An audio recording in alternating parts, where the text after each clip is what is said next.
Chapter 1. Shinkami Seiichi has traversed realms. He sat serenely in his study, extending his hand to scrutinize his new physique. His fingers were long and fair, exuding a texture akin to jade when clenched tightly. It seemed one could hear the faint crackling of his bones. Evidently, this body was extraordinary, Shinkami Seiichi mused. Shinkami Seiichi was the name of his new form. While in his previous life, he hailed from the Summer Nation. The specifics of his past were of little consequence, nor was it wise to delve too deeply, for it was said one might encounter the invincible ancient deity, the river crab, that looms over the annals of time. From this day forth, I shall be Shinkami Seiichi. As he surveyed his surroundings, he noted that this was a Japanese-style study, designed with a distinctly traditional charm. An indescribable air of elegance pervaded the space, where he sat cross-legged on a tatami mat, positioned at the heart of the room. Other furniture was notably sparse, with the peculiar addition of a Japanese long sword resting against the wall. Is this a house of great wealth? After all, ordinary folk do not require a dedicated space for meditation and contemplation. The immediate task at hand is to sort through my memories. Suddenly, Shinkami Seiichi felt a sharp pain in his head, as though struck by a hammer. By the heavens! Even a person as composed as Shinkami Seiichi could not suppress a gasp. Shortly thereafter, he collapsed unconscious. As the sun began to set, Shinkami Seiichi gradually regained consciousness, struggling to open his eyes and rising unsteadily, shaking his head. He sensed an influx of knowledge within his mind, encompassing not only himself but also the intricacies of this world. This world boasted hundreds of nations, with Shinkami Seiichi residing in a country known as Shinyu, named for its reverence of the sacred cherry blossom tree. The nation was divided into 4 major provinces, each further subdivided into counties and cities. He found himself in the province of Sekigahara, specifically in the district of Tensui. Yet, the astonishing revelations did not cease there. This world was vast indeed. It rivaled the entirety of the Eurasian continent, populated by a multitude of beings. Furthermore, this realm was imbued with the extraordinary powers, so it is he reflected. He felt the surging power within him, and it was no mere illusion. The extraordinary wielders could alter the very tides, devastate the heavens, and occupied the core of this world. The governments of hundreds of nations formed a confederation, collaboratively governing this grand expanse.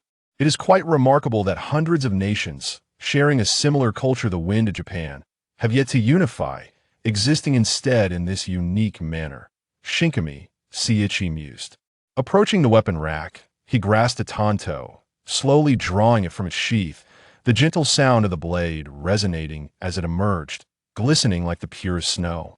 Shinkami Seiichi meticulously caressed the blade, recalling the familiar sensations of thrusting, slashing, lifting, and cleaving. His body instinctively moved as if guided by muscle memory, while simultaneously, Shinkami Seiichi commenced the process of reorganizing the memories of his predecessor. The previous inhabitant was a student at the foremost private institution in Tensui, the finest middle school in the district. Possessing extraordinary potential, he entered as an A-class student and excelled to gain admission into the prestigious A-class genius class, aspiring to ascend to the pinnacle of Shinyu's esteemed Tokyo Prefectural High School. However, fate had not been kind. The predecessor's parents had perished early, leaving behind a younger sister as a sole companion. In stark contrast to the offspring of other extraordinary families, the predecessor could only devote himself to relentless sword training, striving for perfection. Even so, he never managed to claim the title of the top student at the private institution, settling for 3rd place.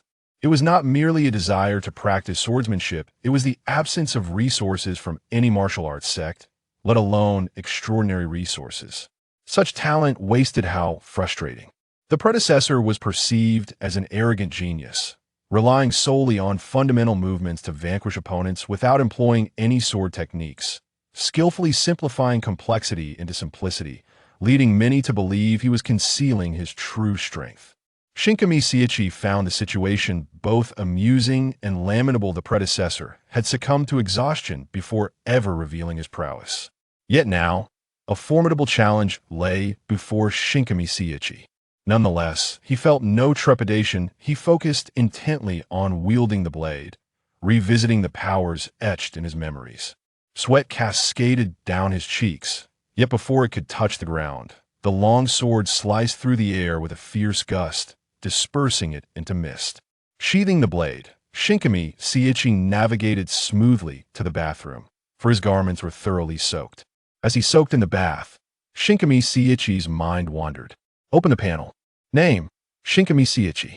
Strength, unranked human enemy. Spirit power, 1540. Basic skills, proficiency in Chinese hidden, mastery of Japanese 150, 7500, advanced swordsmanship 4500100000. Extraordinary ability, none. Transmigration count, 1.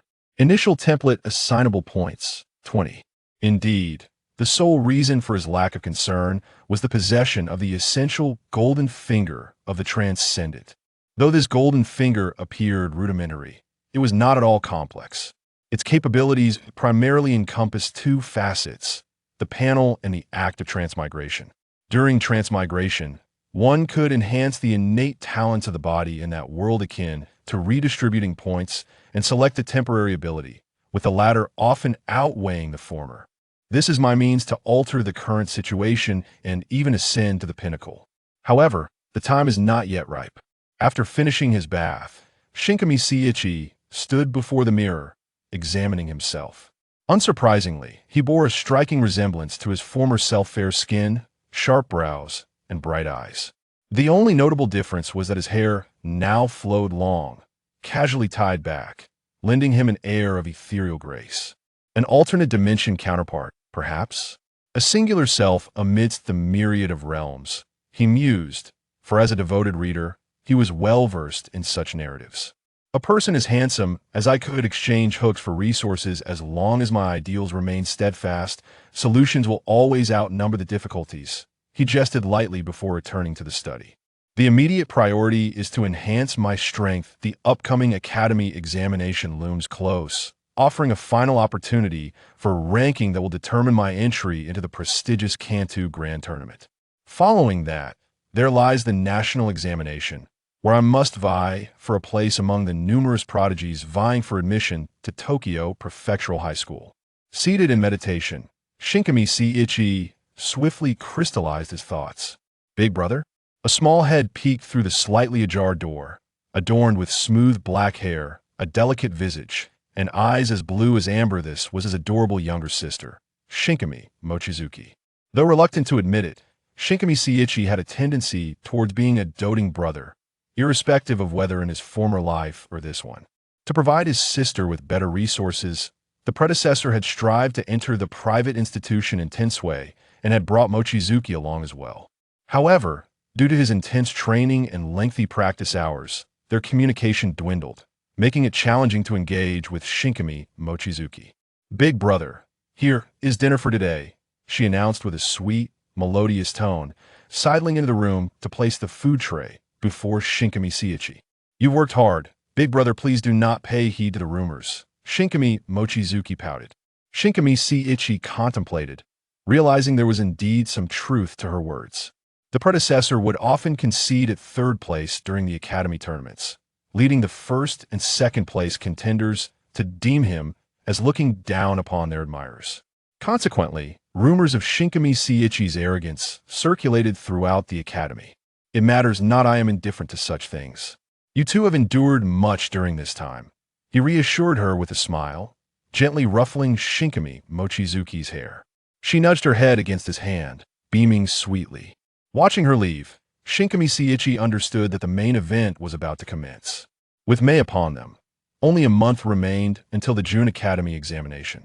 He needed sufficient strength to confront everything and to protect all that mattered. His gaze shifted to the unseen panel. Panel, reveal your limits. Transmigration. Ding. Initiating world search. Ding. Analyzing host's strength. Ding. Matching world. Match successful. Loading the world of Demon Slayer. Kimetsu no Yaiba. Loading complete. Initializing initial template. As Shinkami Seiichi observed the data fluctuations, The panel paused momentarily. World, Demon Slayer, Kimetsu no Yaiba. Level, first tier. Synopsis, set in Japan's Taisho era. It is said that after sunset, malevolent demons emerge to devour humans. Yet, demon slayers exist to vanquish these fiends and safeguard humanity. Tanjiro, a young coal seller, witnessed the brutal murder of his mother and 4 siblings. His sister, Nezuko, survived but transformed into a feral demon. Guided by demon slayers, Tanjiro, along with his sister Nezuko, retains some semblance of her humanity, embarks on a perilous journey. Loaded character, Shinkami Seiichi. Loaded initial template. Talent allocation points, 20. Precision, 0 add. Vitality, 0 add. Spirit, 0 add. Available temporary talents for selection. 1. Near to the Tao. Your skill talent is unparalleled. You can swiftly learn and master any technique, surpassing your predecessors.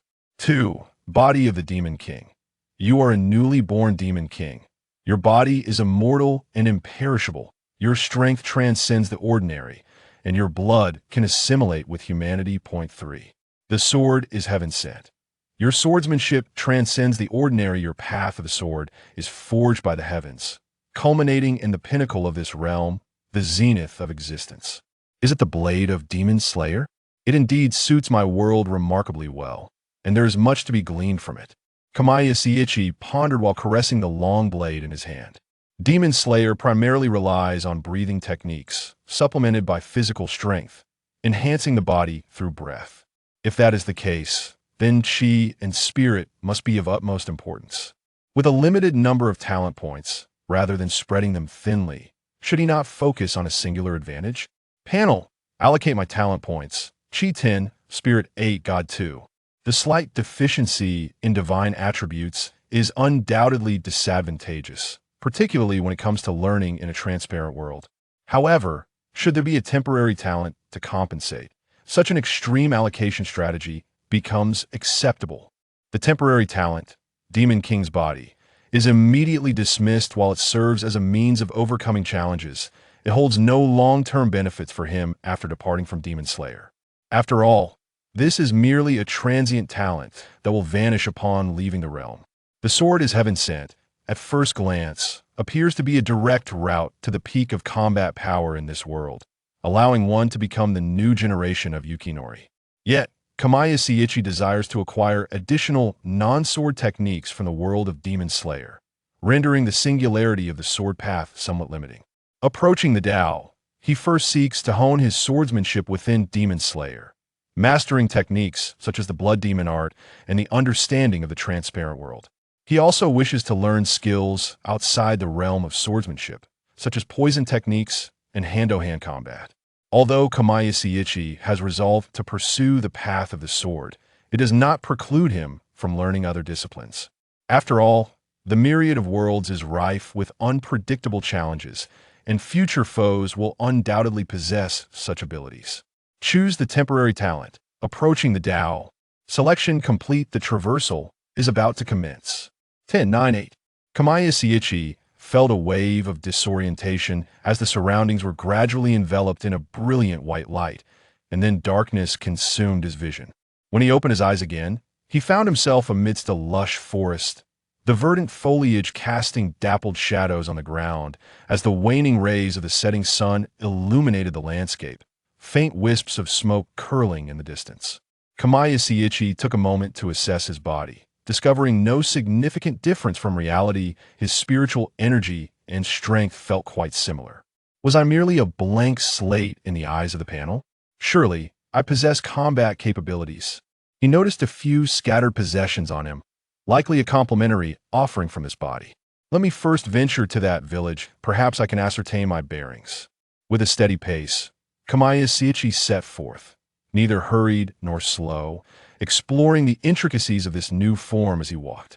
Before long, he approached the village. It was modest in size, home to perhaps a dozen families, predominantly consisting of the elderly, children, and women.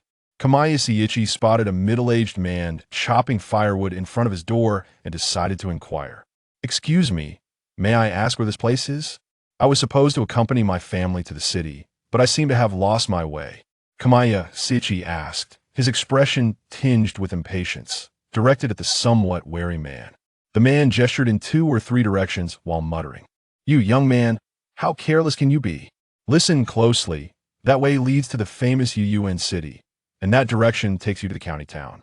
Kamaya Sichi displayed a somewhat bewildered expression. Half of his confusion was genuine, reflecting his disorientation regarding his current location, while the other half was feigned, a wry smile masking his true feelings. Upon my arrival, did I immediately draw the bowstring? Indeed, or perhaps not.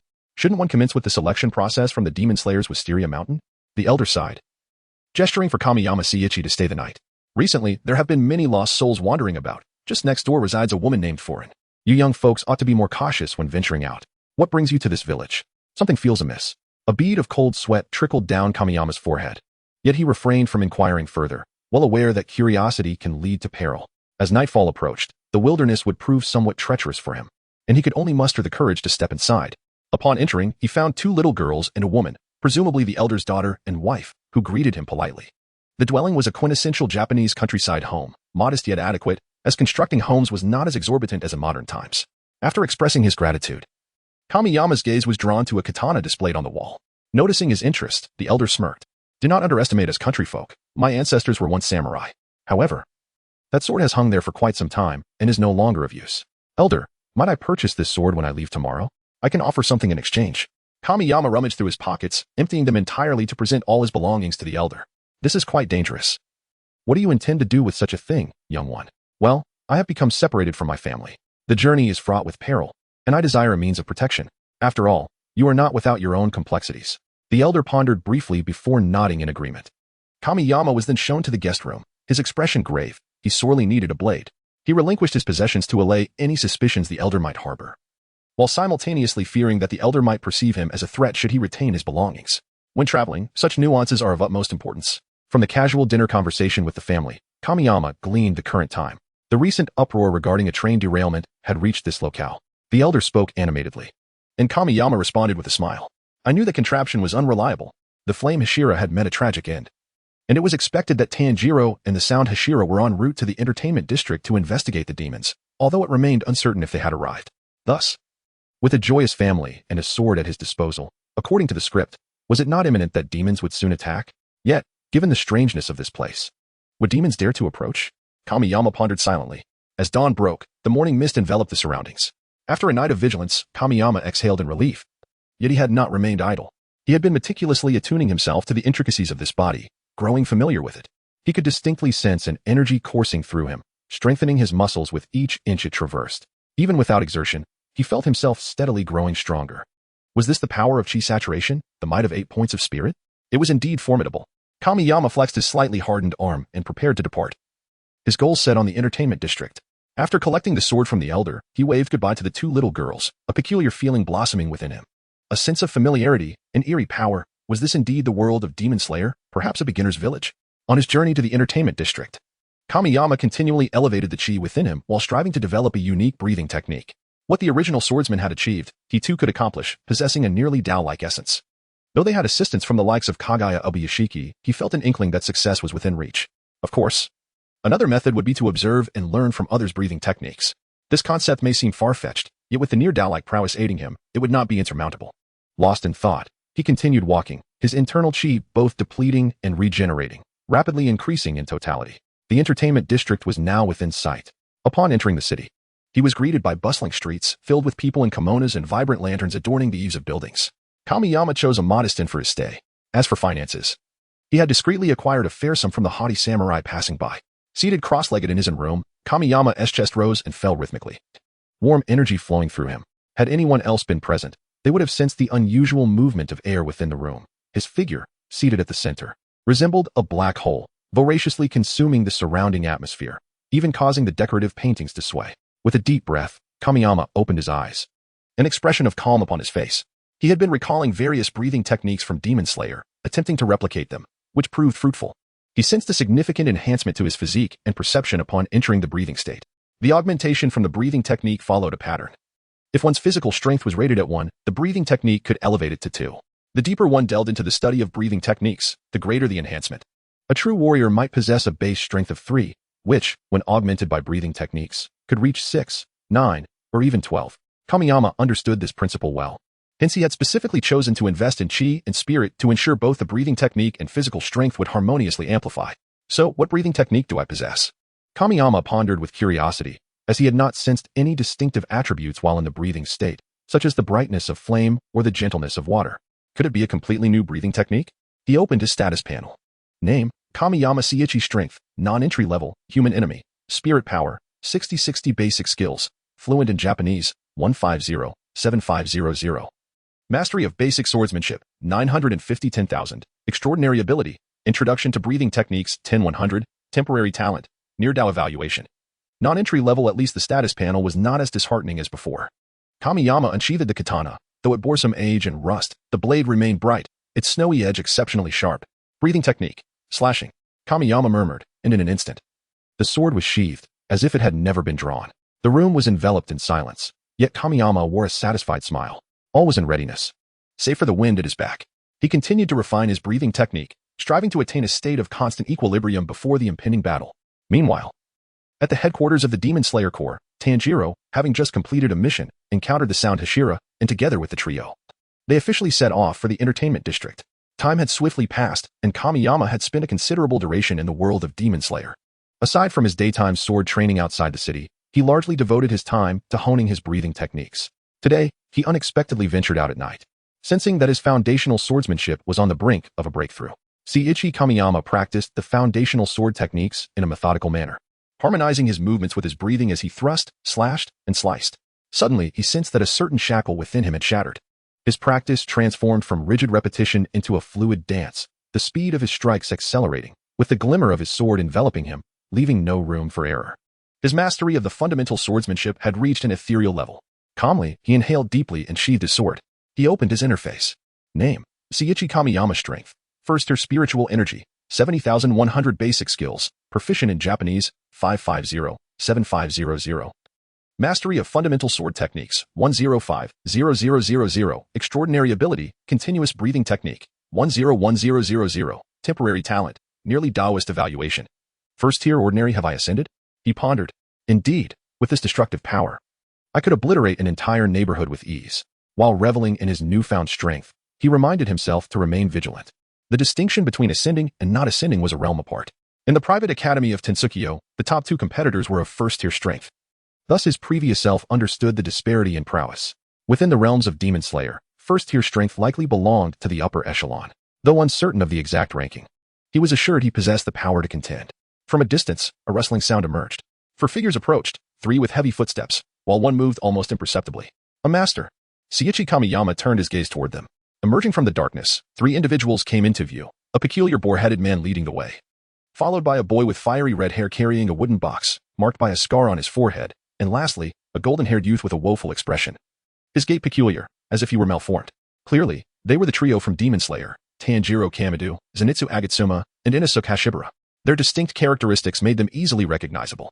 A slight tremor in the air hinted at their approach. I suppose it would be impolite to stand here, Seiichi Kamiyama remarked, turning to the figure who had silently appeared behind him, Tenjin Uzui. With a hearty laugh, Tenjin patted Seiichi on the shoulder, the sound resonating with a dull thud. You're half as splendid as I am. What's your name? I am Tenjin Uzui, the god of flashiness and festivals. Seiichi felt a tinge of embarrassment. While he had known of Tenjin, witnessing the flamboyant man in person was an entirely different experience. The trio behind him overheard, and Zenitsu nudged Tanjiro. He asked, making us look bad. I don't even know him. Tanjiro turned, his expression adorably bewildered. Huh? Ha. I am the king of the mountains, Inosuke. The boar-headed boy leaped forward, exclaiming. Tenjin Uzui's expression stiffened. I don't know him. Greetings, everyone. I am Seiichi Kamiyama, a wandering swordsman. I noticed your distinctive traits as you approached, and I could not resist observing. Please forgive my intrusion. Tenjin Uzui stroked his chin, seemingly deep in thought. The air grew thick with an unusual tension, sensed by the trio, who exchanged puzzled glances. Uzui's muscles tensed, his breathing technique active, clearly prepared for an imminent confrontation. The stranger was undeniably suspicious. A wandering swordsman, you say? Hello, I am Tanjiro Kamado, and these are my companions, Zenitsu Agatsuma and Inosuke. We have come to the Yoshiwara Red Light District. Tanjiro, ever the kind-hearted soul, was pleased to encounter someone to converse with, for it was rare for him to be discontent. Good day, Tanjiro. If you don't mind, I could guide you to the district. I have been residing here for some time and am somewhat familiar with the area. Since we have crossed paths, we might as well journey together, allowing me to observe your group." Tanjiro exchanged glances with Tenjin, who nodded in agreement. "Let us set off. The vibrancy of the district will surely astound you." "Ah," Zenitsu exclaimed, his mouth agape at the illuminated streets, as the lanterns cast a brightness akin to day upon the night. Inosuke, meanwhile, darted about, his restlessness evident. "Do not run around. Stay in the carriage," Tenjin admonished. Grabbing hold of both Inosuke and Zenitsu, as they approached the city, the group chose to ride in a carriage. Both to conceal their identities as demon slayers and because some had grown weary. What a lively bunch, Seiichi mused, regretting he would not witness their later escapades in women's attire, which would surely provide him with amusement for a year. Since when did I develop such a peculiar sense of humor?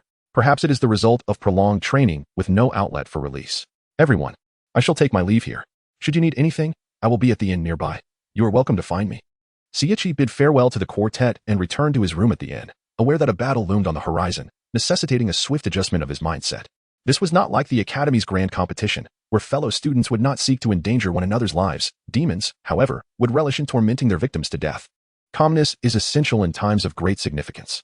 In the face of life and death, meticulousness is never excessive. As his fervor ignited, his eyes flickered with a fiery intensity. Could he be the type to revel in combat? Meanwhile, the quartet began their preparations.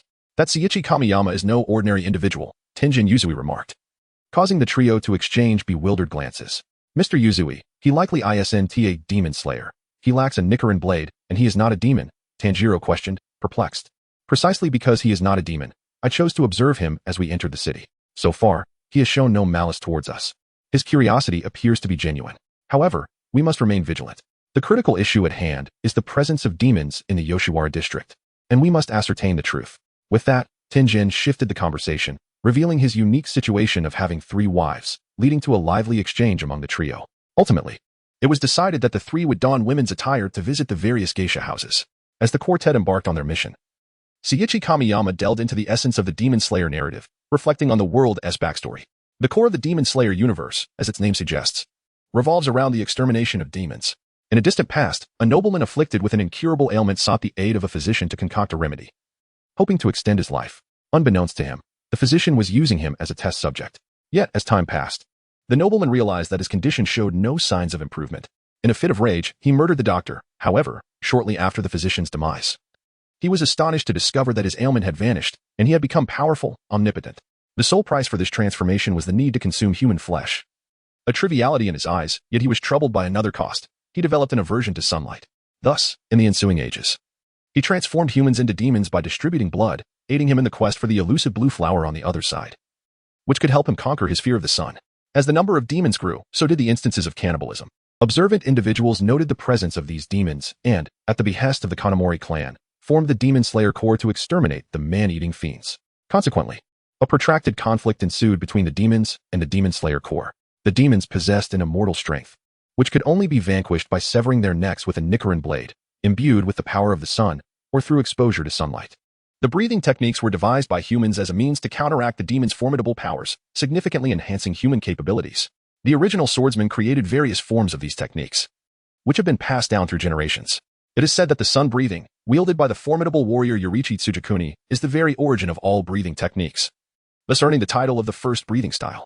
Within the Demon Slayer Corps, the most powerful warriors are referred to as Hashira, a number determined by merit and ability. Uzui Tenjin is the sound Hashira. For Kamiyama Seiichi, the most precious asset in the world of Demon Slayer is not solely the breathing techniques, but the mastery of swordsmanship. To reach the pinnacle of the sword path, one must assimilate the wisdom of diverse swordsmanship experts. And the world of Demon Slayer is one where every individual practices the art of the sword. Engaging with each formidable warrior is his greatest fortune. Swordsmanship exchange, crimson blades, transcending realms, and breathing techniques. These are the elements he must master on this journey, Kamiyama Seiichi mused. Suddenly, a tremor coursed through the windowsill, and the floor vibrated ominously. Focusing his hearing, he discerned the sound of a ribbon slicing through the wooden structure, wreaking havoc upon the row of houses. Accompanied by the ground cracking and the explosive sounds of debris flying, he instantly leaped out the window, disappearing in an instant. Although it was a distance away, he believed he could reach it in time. At that moment, Tanjiro and Daki were locked in confrontation, or rather, Daki was toying with Tanjiro. Strands of fabric lunged toward Tanjiro at high speed. These ribbons were sharp and resilient, impervious to ordinary slashes. Injured, Tanjiro could only utilize his breathing techniques to staunch his wounds, the blue water flow having dissipated, replaced by fierce, fiery flames. The dance of the fire god. Blazing like a sun, the flames coalesced into a swirling vortex, instantly severing Daki's ribbons. Regaining composure, Daki unleashed more ribbons toward Tanjiro, who remained undeterred. Wielding his blade with such speed that it ignited friction with the air, striking once, then twice. Countless blade arcs deflected all ribbons. And Daki's trembling hands betrayed her fear and disbelief. Impossible? Am I truly afraid of this hideous creature? Blood streamed into Tanjiro's eyes, yet he felt nothing. His utmost focus rendered his vision solely on the malevolent demon before him. Daki hastily retreated, leaping to an adjacent rooftop, but Tanjiro swiftly closed the distance, his gaze calm. Holding his sword poised for a horizontal slash. The ribbons charged forth to intercept, yet it was futile. Tanjiro's swift strike sent all ribbons flying, clearing a path to Daki. Without hesitation, he surged forward, reaching Daki in an instant, his blade raised to strike her neck. With a whoosh, his long sword met resistance. Daki's neck transformed into a ribbon, soft and flexible, defying direct severance. Seizing the opportunity, Daki retreated swiftly, launching a renewed assault with an even greater number of ribbons. Yet, Tanjiro's speed had increased. He swiftly dispatched all ribbons at his feet, once again opening a direct route to Daki. The flames, imbued with scorching fervor, reached Daki's neck before she could react, her pupils dilating in shock. However, at the final inch, Tanjiro found himself unable to advance further. His body had reached its limits.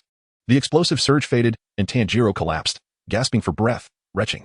Though it seemed as though they had battled for an eternity, only mere seconds had elapsed. A flurry of action occurring in the blink of an eye. Humans are truly pitiable, Daki remarked, observing Tanjiro hunched over in distress. I find no pity for humans. A clear voice resonated from a nearby rooftop. Kamiyama Seiichi stood across, scrutinizing the first demon he had encountered since arriving in this world. Not bad looking, but alas, too foul. Yuzui Tenjin, having arrived at the scene, scanned the surroundings, noting the injured Tanjiro recuperating, finally fixing his gaze upon Jotaro and Daki. Upper six, is it? That's certainly a test to my grandeur. Yuzui Tenjin unsheathed his dual blades, linked by iron chains, their wide and uniquely shaped blades glinting ominously. Hang on. I'll fetch a blade and return promptly. If my hunch is correct, both demons must be slain simultaneously to ensure their true demise. Also, be wary of that green-haired sword. It bears poison. After imparting a few urgent words, Kamiyama Seiichi dashed off to procure a blade. Simultaneous slaying, poison blades, understood. Without missing a beat, Yuzui Tenjin launched his assault. I cannot wait for his hands to recover. In the blink of an eye, his right blade was before Jotaro, who swiftly retreated, while Daki, now unprotected, found her neck effortlessly severed by Yuzui Tenjin's left blade. As Jotaro retreated, he felt a sudden gust of wind and intense heat. It was Tanjiro, revitalized and ready. Unleashing the long-awaited flames of the fire god. Caught between the two, Jotaro chose not to evade but continued his retreat. Tanjiro's blade struck true against Jotaro's neck. Yet before he could revel in victory, a clang echoed, his hands numbing from the impact, as if he had struck steel, unable to penetrate. Damn it. Tanjiro was forcefully hurled away, landing amidst the chaos where Daki was besieged by Zenitsu and Inosuke, their attacks a cacophony of beast breathing and thunder breathing. Sound breathing. Fourth form. Resonant slash. Yuzui Tenjin swung his dual blades. Explosions erupted wherever the blades passed, engulfing Jotaro in the blast zone. The explosives, specially crafted to harm upper-ranking demons, would only be effective once his hands had fully recovered. Jotaro, battered by the shards of the explosion yet healing rapidly, felt his strength regenerating. As Yuzui Tenjin deflected a blood sickle with a swift strike, he turned his back to Jotaro and unleashed, sound breathing, first form, roar. The violent explosion sent Yuzui Tenjin hurtling through the air toward Jotaro. Each movement seemed prolonged, yet unfolded in mere seconds. Such was the explosive nature of battles among transcendent beings. Meanwhile, the trio relentlessly assaulted Daki, who, after enduring several beheadings, showed no signs of weakening. Instead, they grew increasingly formidable, a phenomenon intricately tied to the dual existence of the sixth upper moon. With both parties present, their strengths merely complemented each other. The situation was exceedingly dire, and the speed of the lightning strike was astonishingly swift. However, the disparity in fundamental strength could not be bridged. Each time they approached Daki, they were met with an uncountable number of restraining ribbons. Even though Inosuke relentlessly wielded his twin swords to forge a path, it was to no avail. Fire God Kagura waltz. Tanjiro inhaled deeply, leaping into the air to draw the multitude of ribbons toward him. As the blade whirled, flames enveloped it entirely. With a powerful swing, a crescent arc of fire severed all the ribbons, momentarily halting their assault and revealing a narrow opening in Daki's defenses. Now's my chance. Thunder breathing. First form, thunderclap and flash. Zenitsu crouched low, electricity gathering at his feet, causing the ground beneath him to crack. In an instant, he shot forward like a bullet. A flash of lightning surging ahead. You won't escape. Daki unleashed her remaining two ribbons towards Zenitsu.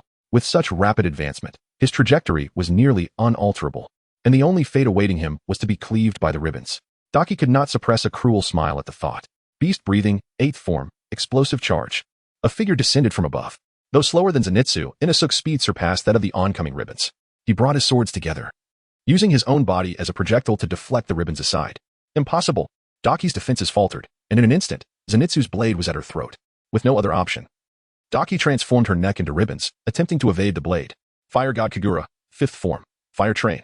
After flipping in the air, Tanjiro descended, executing a vertical strike aimed at Daki's neck. The blade wreathed in flames. No, brother, save me, Daki screamed in terror, before her plea could dissipate into the air. Both Nichiren blades severed her neck simultaneously, her head thudding to the ground. Inosuke rushed over, seizing the head and ignoring Daki's curses as he sprinted away from her body. Tanjiro then propelled himself toward Jotaro. Upon hearing Daki's scream, Jotaro understood the gravity of the situation. He could not afford to lose his head now. Yuzui Tenjin approached rapidly, propelled by the force of the explosions. As Jotaro retreated, a barrage of blood-formed scythes hurtled toward Yuzui. Aware of the rare opportunity, Yuzui recognized that once Jotaro regained his composure, his chances of victory would diminish. Thus, he refrained from wasting time dealing with the blood blades, opting instead to endure the injury as a seasoned ninja. The priority was seizing the moment. Blood splattered as Yuzui's shoulders were lacerated. He was getting closer. Suddenly, Jotaro stopped and grinned, his expression shifting. Blood demon art, circular/blood scythe, die pillar. With both arms restored, Jotaro spread them wide, a swirling vortex of blood forming between his limbs. Under the impact's residual force, Yuzui swung his blades at the crumbling structures on either side. Yet inertia made it difficult to halt his momentum. Am I to perish? Ah, how I regret not being able to protect them in another life. I would wish never to be a ninja. Yuzui slowly closed his eyes. How could I think this way? I am Yuzui Tenjin. Sound breathing, 5th form, echoing strings. Let us die together, fiend. With eyes wide open, Yuzui roared in madness, while Jotaro mirrored his fury. The two frenzied souls were on a collision course. Sun breathing. 1st form, rending slash. A delicate voice interrupted their cries, and in an instant, they collided. Dust erupted, debris swirling, and the crumbling structures echoed with a mournful roar. As seconds ticked by, Yuzui rose, feeling his body intact, albeit his organs slightly displaced from the violent impact. His grip on the blade remained firm, for he understood the battle was far from over.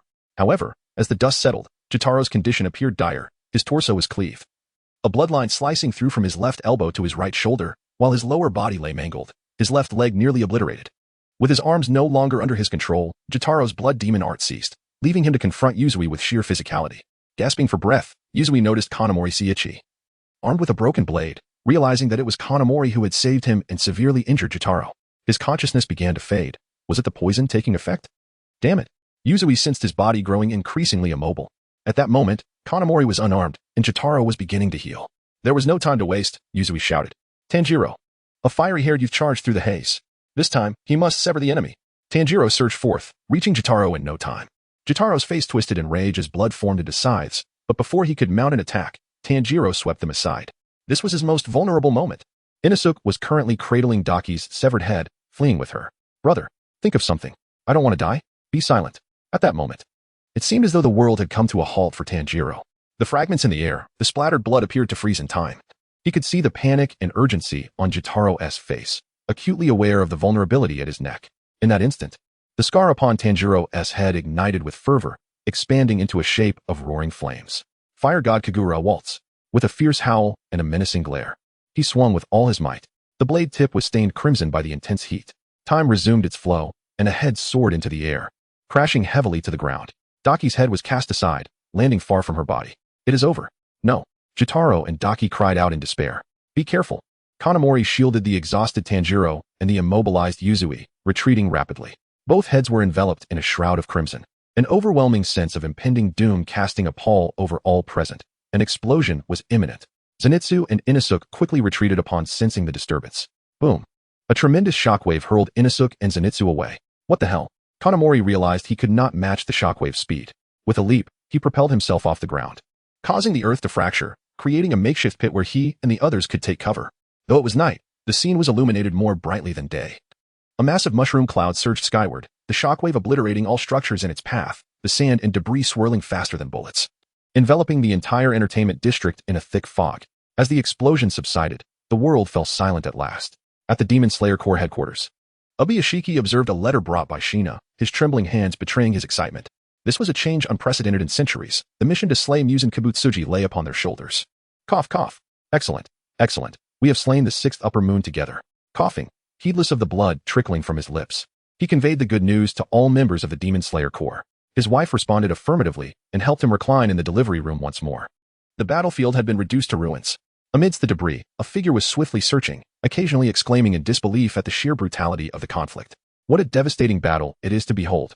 Suddenly, he heard the sound of earth being disturbed. Alert, he hastened in that direction, only to witness a slender hand emerging from the depths of the rubble, shattering the debris above. Before he could comprehend the situation, Tanjiro and the Sound Hashira, Yuzui Tenjin, were thrown forth. He stood there, bewildered. Lord Sound Hashira. Spotting Yuzui, he rushed forward to assess the injuries. Noting the purple veins spreading across Yuzui's face, the poison of the demon Jotaro. From the ruins, Kamado Kiyoshi leaped forth, his once white clothing now soiled with dust. The petite Nezuko bounded over, carrying Inosuke and Zenitsu, and unceremoniously dropped them at Tanjiro's feet before attempting to purge the poison from him. Despite the convoluted process, Nezuko had indeed mastered the blood demon art, a formidable flame capable of incinerating demons. Slowly awakening, Tanjiro and Yuzui gazed at one another in exhilaration. They had triumphed over the sixth upper moon, and miraculously, no one had perished. Yuzui exuberantly proclaimed, "What a splendid celebration." The air was filled with an atmosphere of joy. Yuzui's 3 wives soon arrived, having previously been concocting the antidote, although it remained unused. Ultimately, the 4 of them embraced in a moment of happiness. Tanjiro, too, hugged Nezuko, weeping with relief, exclaiming how fortunate they were to all be alive. Zenitsu, gradually regaining consciousness, cast a scornful glance at the embracing group and then at the similarly revived Inosuke. "There is no way I would ever embrace you," Zenitsu shouted, flustered by the fleeting thought that had crossed his mind. "It seems I truly prefer happy endings." Observing the commotion, Kamado Kiyoshi contemplated. "Thank you, Mr. Kiyoshi. Without your assistance, we might have met a dire fate. If it is not too much to ask, I have a request." Tanjiro, still cradling Nezuko, addressed Kiyoshi. "I hope you will join the Demon Slayer Corps. A valiant swordsman like you, filled with a sense of justice, would be invaluable." Staggering to his feet, he bowed in supplication. Kiyoshi helped him up and gently patted his shoulder. "Are all the members of the Demon Slayer Corps like you?" "I do not know, Mr. Kiyoshi. But from my experience, everyone I have encountered has been better than I," Tanjiro replied. "Are there powerful swordsmen in the Demon Slayer Corps?" "Certainly," Kiyoshi affirmed. "There are many like me, and some even stronger." Yuzui, having released his wife from the embrace, began to rise. "I am Yuzui Tenjin, the Sound Hashira, and I extend a heartfelt invitation for you to join our ranks. On behalf of the Demon Slayer Corps, I express our gratitude for your assistance." He bowed deeply, recognizing that without Kiyoshi, he likely would have perished. Battles are unpredictable. Even in the original narrative, their victory was fraught with luck. Kiyoshi's inclusion had transformed this battle into a guaranteed success. Compared to the original tale, the situation had vastly improved. No one was cornered. Tanjiro had received ample training, and the Hashira retained their strength. The Demon Slayer Corps could even gain a new formidable ally. All right, your solemnity is making me quite bashful. I accept." Kiyoshi waved his hand dismissively. After all, this was one of his aspirations. The Demon Slayer Corps was filled with talented individuals. Moreover, he needed to absorb the expertise of many swordsmanship masters, and there was no group with more adept swordsmen than the Demon Slayer Corps. "Wonderful, Mr. Kiyoshi," Tanjiro began. But before he could finish, he collapsed, his body rebelling after the prolonged tension. Tanjiro, don't you dare die," Zenitsu cried, clutching Tanjiro, tears streaming down his face. While Nezuko looked on with watery eyes. "Lord Tanjiro is merely exhausted," Kiyoshi assessed Tanjiro's pulse. "We must not delay. We should return to the Demon Slayer Corps headquarters immediately, for healing and to discuss our next steps with the leader." Yuzui expressed his agreement, and all hands were raised in unison. Finally, they were headed to the Demon Slayer Corps, officially entering the core of this world-esque narrative. Kiyoshi's gaze deepened with resolve. Next stop, the Demon Slayer Corps headquarters.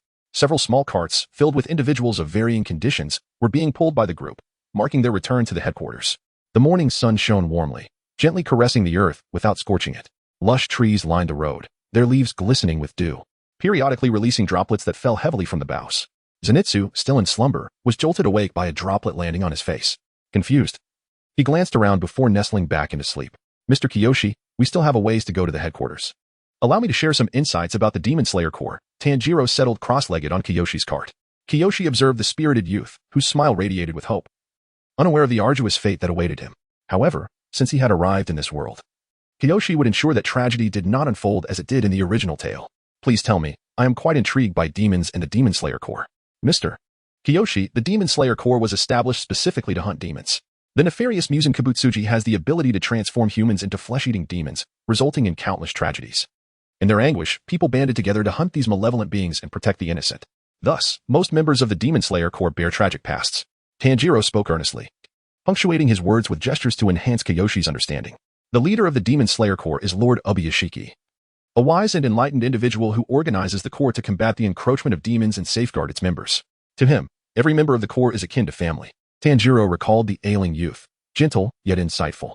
The Corps is primarily divided into 6 departments. The leader, Hashira, members, divided into 10 ranks, the shinobi, trainers, and swordsmiths.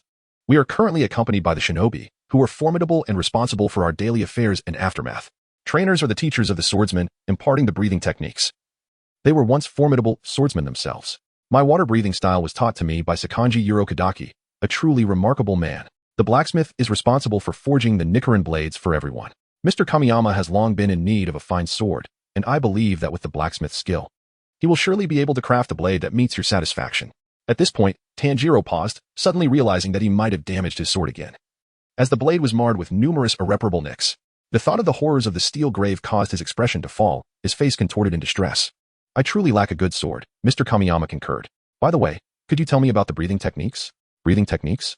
I practice water breathing, but I seem to struggle with it, Tanjiro replied with a chuckle. The dance of the fire god is a ritual performed by my father. It is said to be related to the sun breathing, though I am not entirely certain. As Tanjiro inhaled gently, air flowed into his nostrils and mouth, and Mr. Kamiyama noticed the environment around them becoming increasingly humid, a faint mist permeating the air. Subsequently, Tanjiro exhaled deeply, pausing briefly before inhaling again. Unlike before, the air now grew increasingly hot, the temperature intensifying. Mr. Kamiyama, this is water breathing and the dance of the fire god. Beyond this, I know little. Zenitsu practices thunder breathing, and Inosuke has developed his beast breathing. The beast breathing is a technique of Inosuke's own creation. And there are derivative forms of breathing techniques as well, such as Mr. Yuzui's sound breathing, which is a derivative of thunder breathing. In any case, there are numerous breathing techniques. Mr. Kamiyama, you must have a unique style akin to Inosuke's. Tanjiro touched the back of his head, smiling bashfully. Thank you, Tanjiro. From now on, please call me Kiichi. I am actually around your age, Mr. Kamiyama said with solemnity. Huh. Tanjiro nearly jumped in surprise. Huh. Zenitsu, who had been sleeping nearby, suddenly sprang up. Despite his youth, Mr. Kamiyama, being nourished adequately in modern society and having engaged in continuous training, stood a full 175 centimeters tall, towering over Tanjiro and the others. His demeanor was mature, his actions graceful and effortless, and his gaze bore the weight of a wandering swordsman-as sorrow. Thus, Tanjiro and the others had initially formed their impressions based on appearances alone. Mr. Kamiyama smiled. In truth, their assumptions were not entirely incorrect. Although his body was that of a 15-year-old, his soul, being that of a transmigrant, was nearly 30 years old, endowing him with the maturity of an adult. Clearly, you are a genius as well, remarked Yuzui Tenjin from the front row. Really? Zenitsu exclaimed in astonishment. In the Demon Slayer Corps, there is someone who became a Hashira after wielding a sword for just 2 months, and he was only 14 years old. He is the Mist Hashira, Takatoon Wichiro. Yuzui Tenjin casually grabbed a piece of fruit and popped it into his mouth. Since we are on the subject, let me tell you about the Hashira in our Corps. These will be your comrades in battle. Mr. Kamiyama nodded. Currently, there are 8 Hashira in the Demon Slayer Corps. The Insect Hashira, Kochu Shinobu, the Mist Hashira, Takatoon Wichiro, the Serpent Hashira, Iguro Abanai, the Love Hashira, Kanroji Mitsuri, the Stone Hashira, Haimajima Gumiai, myself, the Water Hashira, Tomioka Ju, and the Wind Hashira, Shinazugawa Sanemi. Yuzui Tenjin paused, and Tanjiro's eyes glistened with tears. And the Flame Hashira, Rengoku Kyujuru, who sacrificed himself not long ago. Mr. Kamiyama sighed, acknowledging the painful truth that he had come too late, unable to alter many things. Yet, he also recognized that he had not arrived too late, as there were still many changes he could effectuate, since he had the opportunity to traverse this world. It would be a disloyalty to his own heart and spirit to leave without leaving a mark or affecting change. If there are regrets, then let them be transformed, Mr. Kamiyama resolved inwardly. That is about all I have to share. As for the rest, you will learn upon reaching the headquarters. By the way, as a Hashira, you have the option to adopt a disciple to pass on your skills. Yuzui Tenjin added. I understand. I am already looking forward to meeting new friends. Mr. Yuzui, could we exchange some insights on breathing techniques? After their casual conversation, Mr. Kamiyama was ready to engage with the masters of the sword. For it is through mutual confirmation that one grows. Solitary endeavors lead only to self-destruction. Certainly. Yuzui Tenjin laughed heartily. Mr. Kamiyama began to exchange swordsmanship techniques with Yuzui Tenjin, while Tanjiro and Inosuke listened attentively, and Zenitsu remained sprawled on the ground, though the quivering of his ears indicated that he was also paying close attention. Opening the panel. The information read, Name, Kamiyama Kiichi Strength. First rank Spirit Power, 150 basic skills. Mastery of Japanese, 750-7500. Basic Swordsmanship, 6,000-50,000. Extraordinary Abilities, Proficient in Breathing Techniques, 863-1000. Beginner in Water Breathing, 10-100. Beginner in Sound Breathing, 10-100. Beginner in Sun Breathing, 10-100. Temporary Talent, Near Path Evaluation. First rank, Ordinary. Ordinary, Elite. Supreme. Why do these sound so much like the boss-level classifications in a low-quality online game? Setting aside these classifications, after one battle, Mr. Kamiyama's strength would soon ascend to a new level. A small cart creaked and groaned as it was pulled along winding paths, through intricate secret passages and dense forests. Mr. Kamiyama finally came to a clear understanding of the extent of the Demon Slayer core concealment. After what felt like an eternity, they traversed a dark bamboo grove, and suddenly, the view opened up. Not far away stood a cluster of buildings, many classic Japanese-style pavilions scattered about. This must be the headquarters of the Demon Slayer Corps. A place cultivated by the Kamadu family over generations. Lord Kamiyama, please follow me. A figure emerged from an alley, bowing respectfully. Mr. Kamiyama had no objections and bid farewell to Tanjiro and the others. Tanjiro, make sure to take care of your injuries. Feel free to visit me when you have time. We can exchange martial skills. With that, Mr. Kamiyama followed the figure, turning left and right until they arrived at a courtyard. This was a standalone small residence, adjacent to a neat bamboo grove, with ample space within for practicing sword techniques. Lord Kamiyama, this will be your residence from now on. As a Hashira, you may choose some attendants to manage your daily needs. Let it be as usual, Mr. Kamiyama replied, having no particular demands for him. Any space suitable for practicing swordsmanship sufficed, be it in his past life or this one, remaining consistent. Understood. Should you need anything? You can use the messenger crow to convey messages to the headquarters or to other swordsmen. Future demon hunting missions will also be communicated through the crow. Upon finishing, the figure let out a whistle, and a jet-black crow soared in from afar, moving swiftly with its crimson eyes darting around, its wings flapping vigorously. Its feathers dark and sleek. What a splendid crow! Even Mr. Kamiyama couldn't help but marvel. You may name it. It will be your personal messenger crow. Let us call it Cuckoo, Mr. Kamiyama said, indulging in his quirky sense of humor as he named the crow. From today onwards, I shall be known as Cuckoo. And I look forward to our future interactions. A crow alighted upon the shoulder of Kiwakami, from whose beak emerged a resonant male voice. Lowering its head and spreading its wings in a gesture of respect, the crow imparted some information before departing, having delivered a brief report to Kiwa. The crow, too, was quite occupied, tasked with numerous responsibilities, and every member of the Demon Slayer Corps deserved reverence, with the exception of the despicable senior brother. Thus, the time for rest had arrived. Kiwa wandered around the small courtyard, which was impeccably clean, suggesting that it was regularly maintained. The decorations and bedding were all in place. Upon reaching the center of the courtyard, Kiwa inhaled gently, noticing droplets of water gradually forming in the humid air, coalescing into visible mist. He then attempted the breath of sound, a unique technique that, unlike the breath of thunder, did not solely focus on enhancing speed. Instead, it significantly heightened his perceptual capabilities, granting it a distinct advantage despite not being as swift as the former. The breath of the sun was particularly special, being the original and most potent of the breathing techniques, thus requiring a remarkable proficiency starting at 1,000 points. Kiwa pondered why he could not elevate his proficiency in the breath of the sun. Was it due to an incomplete understanding of its essence? As he practiced his breathing, these thoughts swirled in his mind. As the sun began to set, Kiwa had dedicated all his time to practicing the breathing techniques. Having only paused for a meal prepared by the crow at midday, his progress was astonishing. The energy coursing through him repeatedly enhancing his physical strength and familiarity with the techniques. Suddenly, there was a knock at the door. Come in, Kiwa called, halting his practice and turning his gaze toward the entrance. A girl entered, her large, light green eyes sparkling with excitement. Her cheeks flushed and adorned with beauty marks beneath each eye. She sported 3 long, cherry-pink braids with grass-green tips, and her gaze darted around eagerly. Hello, I am Mitsuri Kanroji, the love Hashira of the Demon Slayer Corps. Are you Kiwa, the newcomer? I heard from the master that you fought alongside Mr. Yuzui to defeat Upper Moon 6. How impressive. Mitsuri clasped her hands together, her eyes shining brightly as she bounced with enthusiasm. You flatter me. I merely did what was necessary, Kiwa replied, charmed by her vivacity. Oh, I almost forgot. I live next door. Please take care of me from now on, Mitsuri exclaimed, bowing deeply. Also, I brought a dessert I made myself. Would you like some? Please, would you? Her eyes brimmed with anticipation, and Kiwa found himself unable to resist. The atmosphere was so inviting that refusing would feel inappropriate.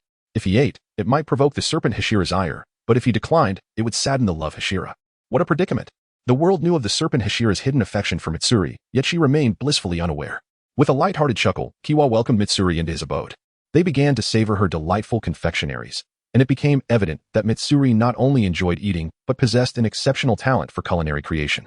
Her naivete, combined with her warm and meticulous nature, made her an ideal partner. After they had nearly finished, Mitsuri suddenly snapped her fingers. "Oh, I forgot to mention. The master asked me to bring you to meet him tomorrow morning. Will you be available, Kiwakuin?" So this was her primary task, Kiwa mused silently. "No problem.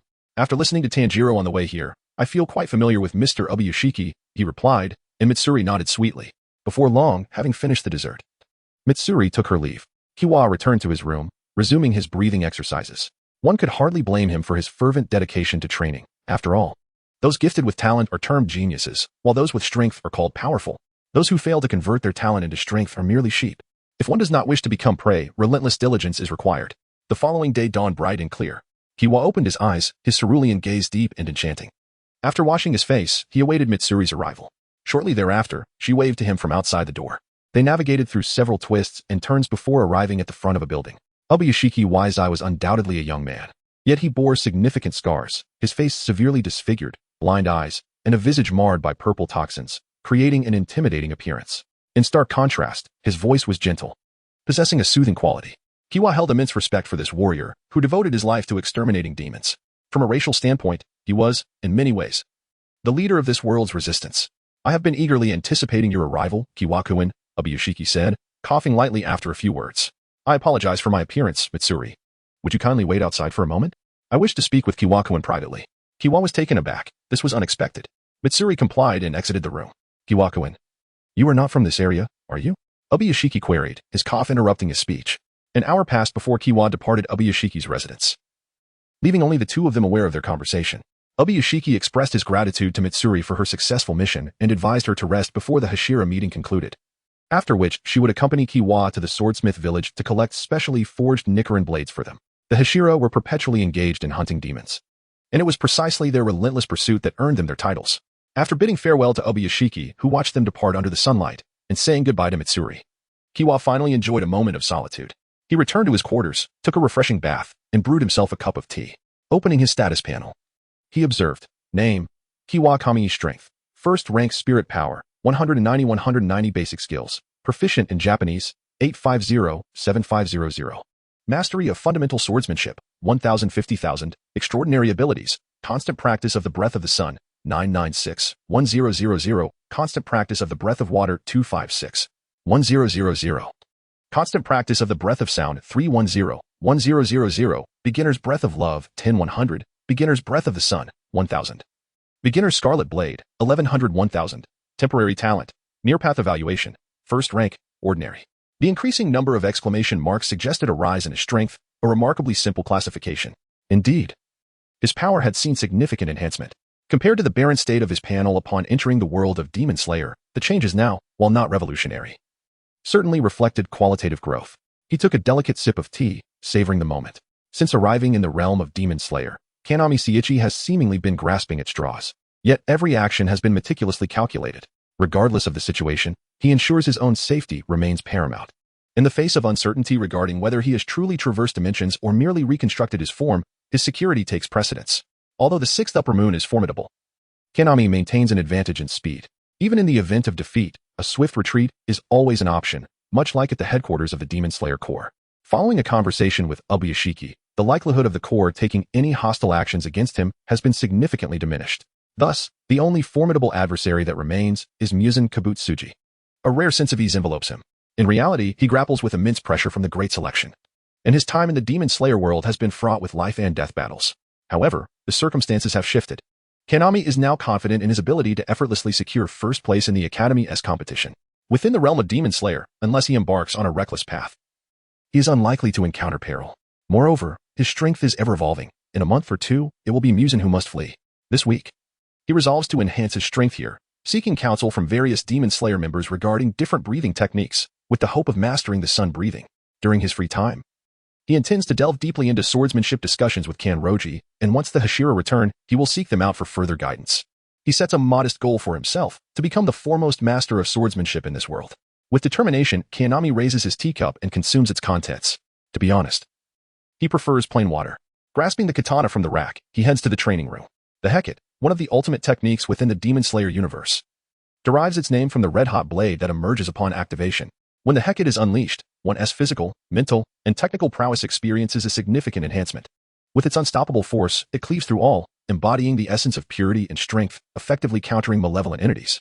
There are several methods to activate it. First, by wielding it with immense force, channeling one's entire being into it. Second, by using the body's warmth to raise the blade's temperature. Third, by igniting the blade through friction. And fourth, by employing a technique akin to Nezuko's blood demon art to set the blade ablaze. Among these methods, only the first aligns with Kanami's requirements. The latter approaches either impose excessive conditions or entail substantial side effects, or their duration is fleeting. Kanami aspires to retain this technique even after departing from the Demon Slayer world, and his physical aptitude allows him to choose the first method. Taking a deep breath, he grips the sword tightly, gradually increasing his strength, focusing his mind to its utmost limit. The blade trembles slightly, emitting a faint hum as if lamenting. As his grip strengthens, the vibrations escalate from perceptible to nearly imperceptible. Upon closer inspection, one can observe the frequency of the blade's vibrations intensifying.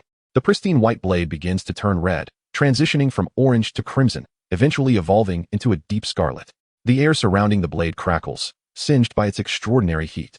Suddenly, cracks appear on the blade, rapidly expanding into a web-like pattern that engulfs the entire sword. Kanami ceases his exertion, and the katana shatters, leaving only the hilt intact. As anticipated, the Hecate places immense demands upon the blade. In the Demon Slayer realm, the Nichiren blade is inherently resistant to high temperatures, making it an ideal vessel for the Hecate. However, in reality, would this not mean incurring losses with each use? Contemplating his and Mochizuki's finances, he feels a chilling breeze. It appears he must consider the possibility of acquiring a transcendent weapon in the real world. After tidying the area, he sits down, gazing ahead, or rather, at the interface. Breath techniques. Constant, 996-1000. Full concentration. This breathing technique is my own creation. Experimental results indicate that it significantly enhances my strength and speed. The absence of elemental attributes might stem from my subconscious determination. Reflecting on this, the sun breathing sounds quite appealing. Kanami inhales and exhales until a certain restraint begins to shatter. Crack. The flow of energy within him becomes increasingly fluid. No longer confined to a fixed pathway but rather swiftly converging at a single point, breaking free from its previous limitations. Sun breathing. Full concentration. Constant, 101-0000. Water breathing. Constant, 856-1000. Sound breathing. Constant, 810-1000. Love breathing. Constant, 600-1000. Kanami feels a surge of joy. Today is indeed a fortuitous day as a breakthrough in one breathing technique propels the enhancement of others. As a result, all techniques, save for sun breathing, have entered a state of constant mode. Kanami senses a substantial increase in his inner energy, his entire being imbued with a sense of inflation. As the membranes of his spine harden and his physical strength escalates, can I wield the Hecate with one hand? He remains vigilant, carefully regulating the energy within his body, gradually acclimating to his burgeoning power. Time passes swiftly, and nearly a week has elapsed since Kanami arrived at the headquarters of the Demon Slayer Corps. Throughout most of this time, he has dedicated himself to training and adapting to his newfound strength. During moments of respite, he has engaged in discussions with Kanroji and other swordsmen returning to the headquarters regarding breathing techniques and swordsmanship. Recently, Kanami took the opportunity to check on the trio recovering from their injuries. Inosuke is recovering the best, already lively and energetic. Zenitsu, while not severely injured, is nearly back to full health, though he still feigns injury, attempting to evade missions. Tanjiro, on the other hand, is heavily bandaged, having sustained the gravest injuries, losing significant blood and experiencing a berserk transformation, necessitating more time to recuperate. The trio rejoices at Kanami's arrival, with Zenitsu boasting to the Butterfly Mansion as trio Kiyo, Samire, and Kocho about his prowess. Inosuke insists on challenging Kanami to a duel. Without hesitation, Kanami decisively defeats him, granting Inosuke another half-week of recovery time. The trio informs Kanami that Shinobu is expected to return imminently, likely within a few days. Kanami has long coveted Shinobu, not for her as a person but for her mastery of poisons. If possible, he hopes to learn more skills to safeguard himself against potential adversaries during his travels across realms. Today seems to be the opportune moment. Shielding his eyes from the sun, Kanami gazes at the azure sky, adorned with wisps of white clouds. It is a splendidly sunny day. He gathers his belongings, takes up his katana, and proceeds towards the Butterfly Mansion. Good afternoon, Lady Hashira. Thank you for your guidance yesterday, Lady Hashira. As he encounters various Demon Slayer members along the way, they greet him warmly. Through their exchanges, he imparts insights, and the core members begin to recognize and respect the newly appointed Hashira. Kanami acknowledges each greeting with a nod of appreciation. Soon, he arrives at the Butterfly Mansion. Before the door was even opened, the boisterous voice of Inosuke could already be heard, accompanied by the sounds of Tanjiro's recovery training. Raising his head at the entrance, a purple-haired maiden stood vacantly against the bamboo wall, her diamond-shaped, pinkish-purple eyes glimmering, framed by a fringe and a side ponytail adorned with a green butterfly hairpin edged in pink. This was Kanao Sayuri, if Kamiyama Seiichi remembered correctly. The adopted child of Shinobu Kocho, and intriguingly enough, she was also destined to become Tanjiro's future wife. The latter fact piqued Kamiyama's interest far more than the former. Tanjiro, would you like a wife? He gently knocked on the door, which was opened by a girl with black hair and blue eyes. Sporting a blue butterfly hair accessory and twin tails, Aoi Kanzaki. Since Kanao is here, could you please open the door? She complained while running and swung the door open. Outside stood a handsome swordsman with blue eyes and long hair tied back, wearing loose woven clothing, with a katana that was not a Nichiren blade hanging at his side. Who are you? Aoi Kanzaki inquired, a hint of confusion in her voice. Seiichi, have you come to see us? Tanjiro shouted loudly, still under the watchful eye of Katsum, who insisted on his rehabilitation exercises. Is this the sun pillar? My apologies, please come in. Aoi Kanzaki hurriedly opened the door, clearing the way. Kamiyama Seiichi smiled and nodded, scanning the room, greeting Tanjiro before following Aoi inside. Inosuke was still doing push-ups, while Kanao remained in a daze. Did I hit Inosuke too hard last time? I hope he hasn't gone mute. Unbeknownst to Kamiyama, Inosuke was secretly glancing at him, and upon noticing Kamiyama's lack of reaction, he sprang into action. There's a flaw. Charge forward. Just as Kamiyama was about to reach the doorway, he flashed a mischievous smile, turned, and swiftly caught the charging Inosuke. Inosuke, struck by Kamiyama's smile, shivered, cold sweat trickling down his boar-like face. Tanjiro, I'll give you some extra weight. With that, Inosuke twisted his legs, creating a whirlwind of energy, and flung himself with a mere flick, hurtling directly towards Tanjiro. Tanjiro's face paled as he saw Inosuke descending from above, and with a roll, he narrowly evaded the impact. Inosuke crashed to the ground. Good man. Kamiyama gave a thumbs up before turning to enter the house. The room exuded warmth and elegance. With Shinobu Kocho gracefully seated at a tea table, her movements fluid and refined, the aroma of tea wafting through the air. A distinguished guest has arrived today. Pausing her actions, Shinobu curiously examined Kamiyama Seiichi, who would soon become one of her most trusted companions. Each Hashira was a comrade with whom one could share life and death. Kamiyama also took the opportunity to observe the dignified woman before him. Shinobu had flowing black hair, with the ends of her fringe dyed a distinct purple, and she wore a butterfly hairpin that gathered her hair at the back. Her deep, luminous purple eyes sparkled, and she donned a haori adorned with butterfly wing patterns. In Kamiyama's recollection, Shinobu's popularity had always been high in his previous life. Beyond her stunning appearance, her seemingly gentle demeanor concealed a cunning nature, a contrast that left a lasting impression. I learned that the insect Hashira has returned to headquarters ahead of schedule. Since the upcoming Hashira meeting requires our attendance, I thought it opportune to pay a visit. Moreover, I harbor a personal desire to share swordsmanship insights with each Hashira. Kamiyama sat upright across from her. Shinobu, with her porcelain-like hands, lifted the teapot and poured him a cup of tea. If I can assist you in any way, I would be delighted. However, I must warn you that I may disappoint you, as my strength is lacking and my swordsmanship is not on par with that of the average Hashira. Kamiyama did not display surprise, but instead pondered while caressing his teacup.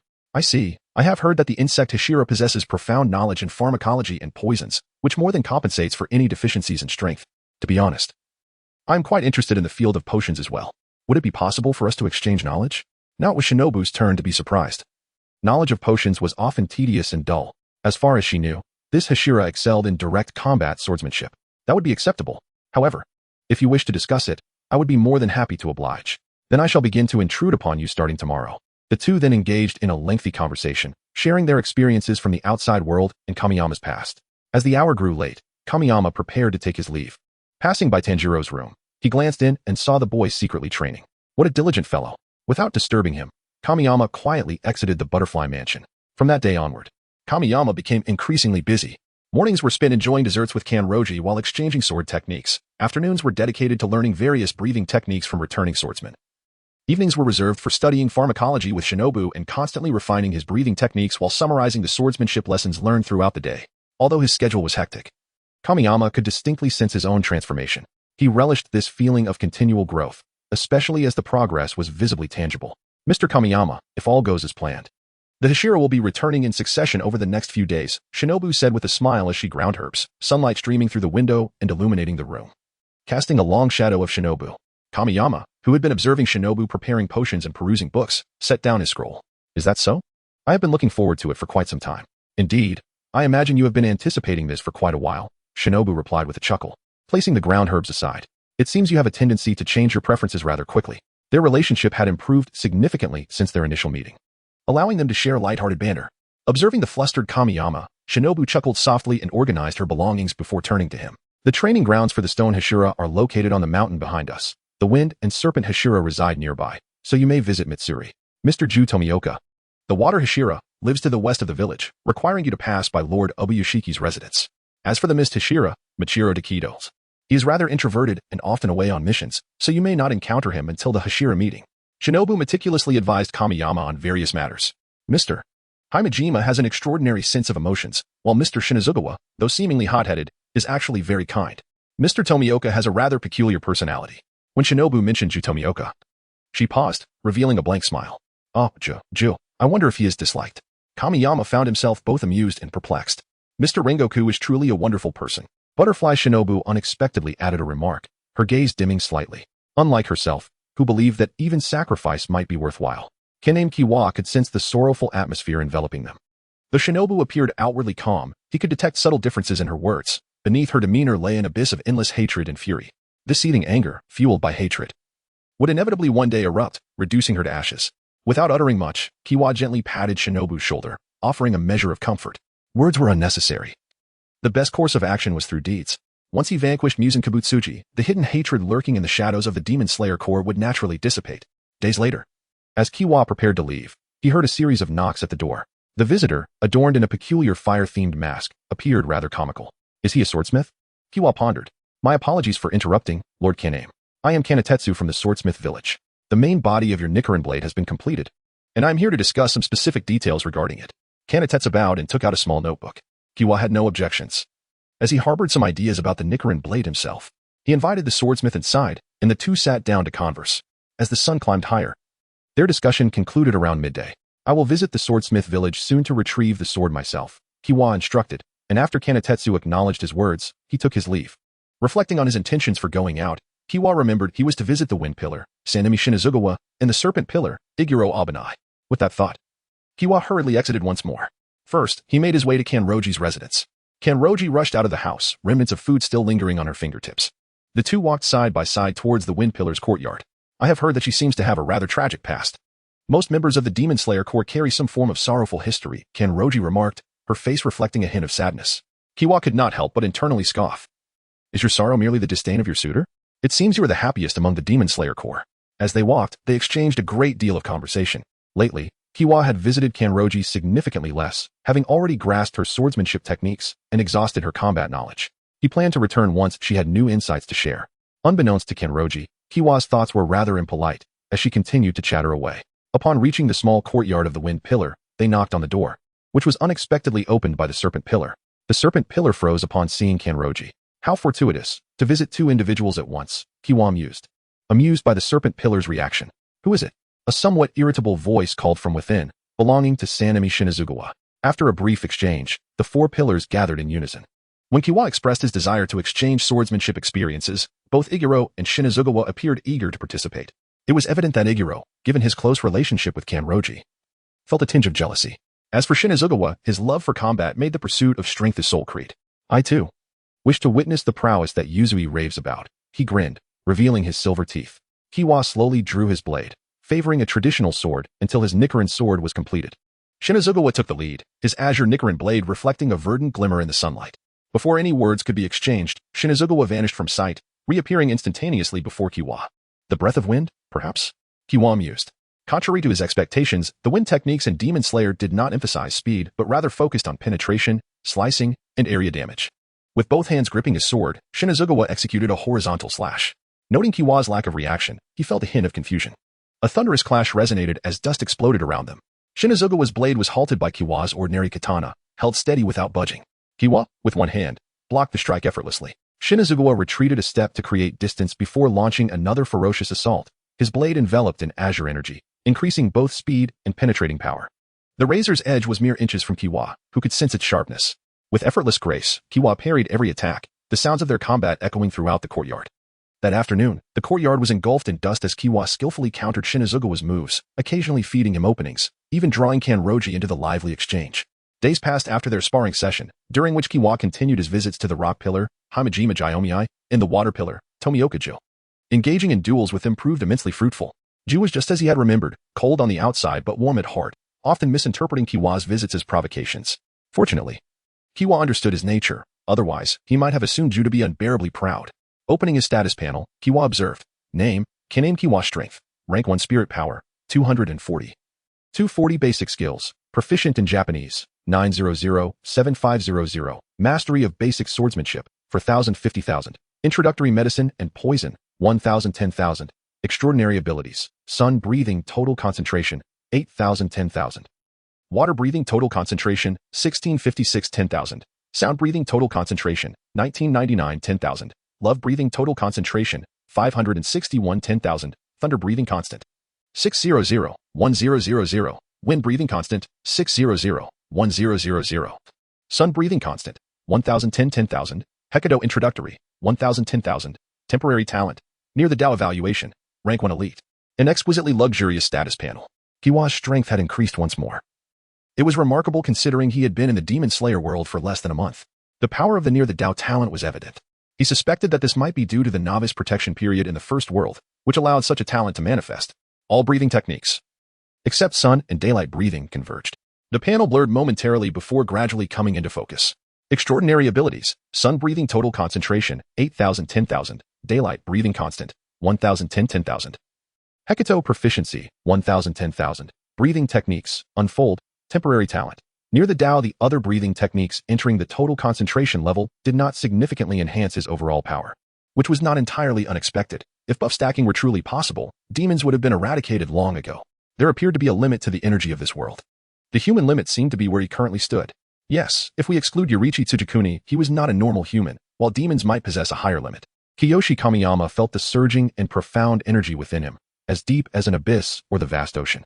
The intensity of the sun breathing's amplification exceeded his expectations. Truly, it is the original breathing technique, and indeed the most formidable. Although the sun breathing may be less refined than the flame breathing, its amplification is unparalleled in purity. The experience he gained from the sun breathing was derived from his analytical efforts on a dozen different breathing styles. Compared to others, the progress of the sun breathing is notably slower. This is not due to a lack of strength, but rather the absence of a formal methodology. It is akin to rediscovering the sun breathing anew. Lord Hashira, the time has come. You may proceed to the Hashira meeting. A hidden voice reminded Kiyoshi Kamiyama from outside the door. He glanced at the sun, secured his sword at his waist, and set forth. Within the courtyard of the Kanroji estate, the 8 Hashira gathered.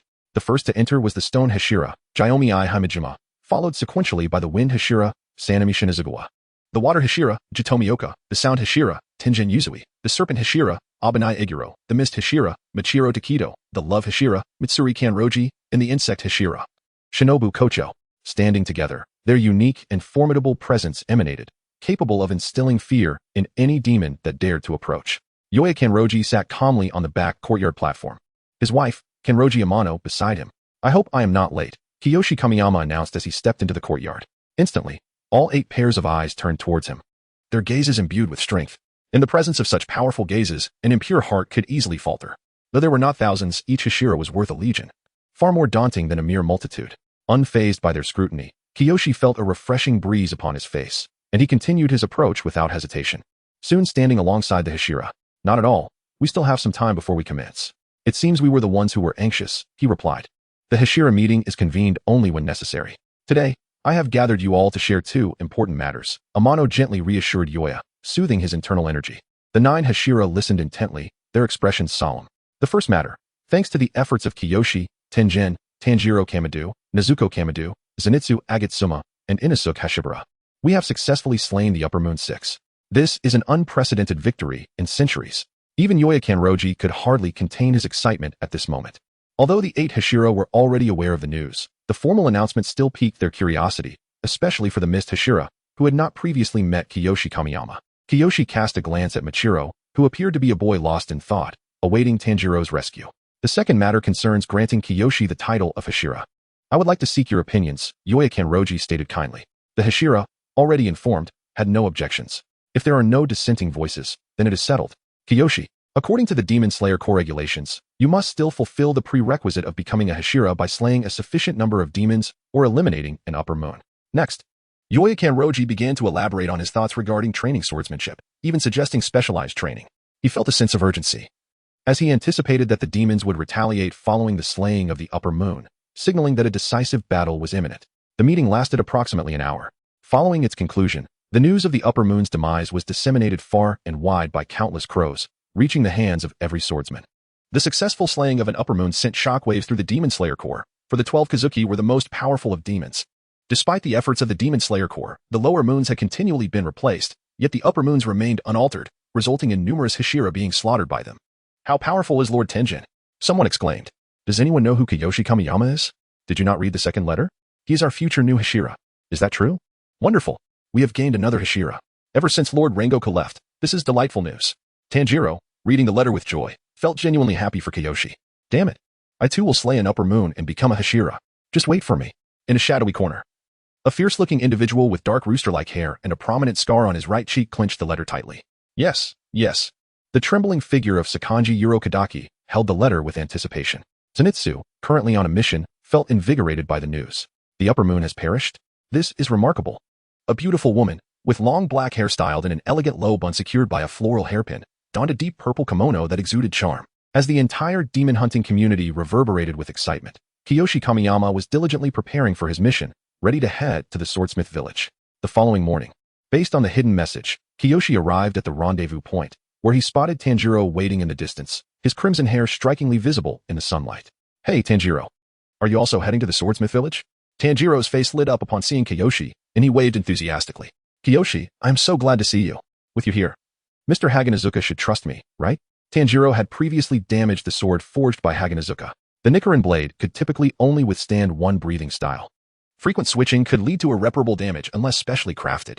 Tanjiro had frequently alternated between water breathing and fire god Kagura during their previous battle, which, although necessary, had inflicted significant harm on the Nichiren blade.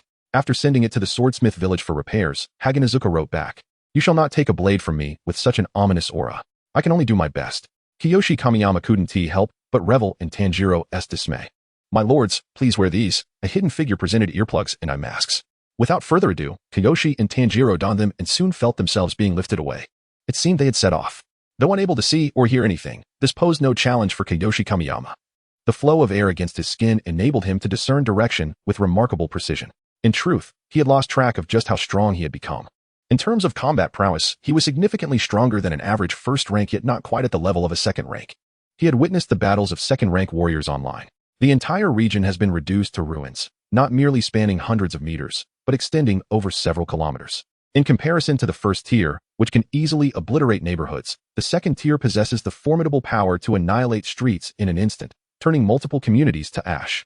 Should a second-tier powerhouse act recklessly, they could effortlessly devastate a small town. Naturally, if a transcendent being were to act with impunity, even the largest cities could be reduced to rubble given enough time. Each county in the kingdom of Shinying is guarded by transcendent beings of at least the third tier. And the capital city, being the foremost among them, is protected by even higher-tiered entities. The Alliance has established specialized agencies to manage transcendent incidents, thereby minimizing the occurrence of chaos instigated by such beings. Kinshue County is of considerable size, comparable to Tokyo in my past life, with a vast jurisdiction that predominantly consists of rural areas. The parents of Shinkami Seiichi and Shinkami Mochizuki once lived in the countryside, enjoying a simple life. Eventually, their parents moved them to the city of Tianshue, where Seiichi enrolled in a less-than-stellar elementary school. However, their good fortune was short-lived, shortly after their arrival. Their parents tragically passed away due to an accident, leaving Seiichi and Mochizuki to fend for themselves. While some relatives expressed a desire to adopt them, most were merely interested in the inheritance and property left behind. Without hesitation, Seiichi declined their offers and instead dedicated himself to his studies, eventually gaining admission to the finest national junior high school in Tianshue, a place where the prodigies of various wealthy families and transcendent clans converge. This achievement afforded them the opportunity to live independently. Otherwise, according to the laws of Shinying, minors are required to have guardians, unless they are transcendent beings themselves. Although he had not yet entered the transcendent realm, Seiichi was classified as an A-class student due to his exceptional talent. Not long after entering junior high, the Tianshue government recognized him as a transcendent being. The distinction of being a transcendent is clearly defined. Transcendent beings possess spiritual energy, while non-transcendents do not. Only individuals capable of generating spiritual energy within their bodies are deemed worthy of the title. Possessing spiritual energy is the most fundamental criterion for being classified as an A-class student in Tianshue's private junior high. In simpler terms, A-class refers to transcendent classes, while B-class pertains to academic classes, representing a dichotomy between martial and scholarly pursuits. The rationale behind distinguishing between A and B classes likely stems from the profound significance of spiritual energy, far beyond Seiichi's comprehension. Should an individual with supernatural abilities lack spiritual energy, their prowess would be reliant solely on physical strength, which is not only considerably weaker but also detrimental to their lifespan when overexerted. A well-known adage states that superpowers are akin to vehicles, while spiritual energy is the fuel that propels them. As for B-class students, their fortunes are intricately linked to technological advancements, which wield an extraordinary capacity for destruction. Even a third-tier powerhouse cannot guarantee survival against high-yield nuclear weapons, let alone the potential threats posed by energy weapons. In summary, this world is remarkably vibrant. Yet that is a discourse for another time. The immediate priority is to resolve the matters pertaining to the world of demon slayers. Upon returning to reality, Seiichi intends to deepen his understanding, as relying solely on memory feels too abstract. In contemplation, he sensed numerous individuals alternating, as the location of the swordsmith village is exceedingly concealed. Even those responsible for a specific route were unaware of the next leg of the journey. They employed a relay system to ensure that the village remained undetected by malevolent spirits. This astute strategy is reminiscent of the methods employed by the Demon Slayer Corps headquarters. Moreover, it is said that Ubuyashiki Yoyai does not reside at the headquarters but instead in a more hidden locale, only visiting the main estate when absolutely necessary. Such vigilance has allowed the Demon Slayer Corps to endure multiple crises of annihilation over time. Not dwelling on these thoughts, Seiichi decided to use this journey as an opportunity to rest. After a succession of individuals and crows, they finally arrived, and the two adults were permitted to remove their blindfolds. The shadowy figure set Seiichi down and removed the earplugs from his ears. Upon lifting the blindfold, he first beheld a modest archway, devoid of any inscription indicating the presence of the swordsmith village. It would be foolish to advertise such a location openly. Before him stood 2 rows of imposing buildings. The ground level predominantly comprised blacksmith shops, while the upper floors likely served as residences. Is there a hot spring nearby? Tanjiro sniffed the air and inquired of the shadowy figure beside him. Your sense of smell is far superior to that of a dog, Tanjiro. Indeed. After the 2 adults have refreshed themselves in the hot springs, they would alleviate their fatigue. After delivering this message, the figure excused themselves. A villager approached, guiding Seiichi and Tanjiro to meet the village chief. They were led to a tea room, where several individuals were seated, with a particularly diminutive old man wearing a fire mask at the center. I am the village chief of the swordsmith village, the shortest yet most esteemed individual here. The old man appeared rather unorthodox. After exchanging pleasantries, the old man expressed dissatisfaction that the sword forged for Kanamori would break, assuring them he would retrieve Kanamori and administer a proper reprimand. Yayoi, your sword has been forged according to your specifications. Upon leaving the tea room, they were met by Kanamori, who presented Seiichi with a sheathed long sword, handing it over with both hands. As Seiichi accepted the weapon, he felt a warm sensation. The energy within him would conduct seamlessly through the blade, and upon contact, he could draw a conclusion. Gently unsheathing the sword, the black blade emerged gradually, and as his energy flowed into it, the color transformed to a brilliant white, its cold light illuminating the corridor. Compared to a typical Nichiren blade, this sword was longer, with a tip that sloped to a sharp point rather than bending like conventional blades. The spine was 1/5 of a pinky finger in thickness, remaining straight as a ruler, devoid of the traditional curvature of Japanese swords. Should any netizens from my past life be present, they would recognize this as akin to the Tang Dao. What a fine sword! Seiichi exclaimed with delight as he admired the weapon. Seeing Seiichi's satisfaction brought joy to Kanamori, while Tanjiro gazed on with envious eyes. After bidding farewell to Tanjiro and Kanamori, Seiichi intended to return to his room for a moment of rest. Stretching languidly, he acknowledged that, although he had not run himself, the distance covered was comparable, amounting to a considerable exertion. Engaging in this self-deception, he retrieved his sword, drawing it from its sheath, the snowy blade reflecting Seiichi's visage. He truly felt content with this sword, not only for its remarkable durability, capable of withstanding the intense heat of the Hekido, but also for its balanced attributes, ensuring the integrity of the Nichiren blade during the transition between breathing styles. After indulging in this moment of reflection, Seiichi decided to resume his training, practicing the breath of the sun, the breath of the day, and the Hekido, steadily enhancing his proficiency. At this juncture, there remained but one skill yet to master, the ability to perceive the world. This skill resembles the Byakugan from Naruto, sharing similarities as both allow the user to observe the skeletal and vascular structures of opponents, thereby amplifying their ability to detect weaknesses in their adversaries' actions. If breathing techniques significantly enhance the physical strength of a swordsman, this ability greatly augments their perceptual capabilities, enabling the wielder to discern the opponent's bodily structure, anticipate their movements, and enhance both offensive and evasive maneuvers. In simpler terms, dynamic vision has reached its zenith. The key to unlocking a transparent world lies in precise breathing techniques and movements, exerting maximum power with minimal effort. When initiating this state, the swordsman must shut off other senses, observing the internal conditions of the opponent's body through repeated correct actions, before swiftly launching a decisive strike. The emphasis on repetition is quite common in Demon Slayer, yet it holds little significance for Kiyoshi Kamiyama. For one so close to the path, mastering it poses no challenge. However, inventing it in the absence of a reference can be time-consuming. Akin to the insights gleaned from Tanjiro's blade, which left a trace of crimson at the tip of the sixth form. Nevertheless, Kiyoshi believes it won't take much longer. The near path is indeed extraordinary. Given another month, he is confident he could pursue Myriad, who roams about indiscriminately. At the same time, the Infinity Castle is abuzz with activity. Jotaro has met his demise. Myriad, holding a vial of liquid, scrutinizes his experiment, setting down the test tube, slowly raising his gaze. His crimson eyes narrow as they fixate on the lower moons before him. "You have utterly disappointed me," he declares, his left hand sweeping violently, shattering all the vials on the table, his visage twisting into a sinister expression as he presses his palm to his temple. "For centuries, you have accomplished nothing. It appears I have been too lenient with you due to your status as lower moons." The atmosphere grows frigid. The first to speak is a figure brimming with excitement. Or rather, a demon. His upper body is humanoid, possessing arms and a chest, yet his lower half is merely a vessel, where one would expect eyes. He has two green-lipped mouths, while his brow and mouth are adorned with eyes, the golden irises etched with upper moon. Below, his eyes bear the number 5. "Lord Myriad, I have located the forge where the Demon Slayer Corps crafts their blades," he proclaims, only to be met with Myriad's disinterest. "Boring, utterly boring."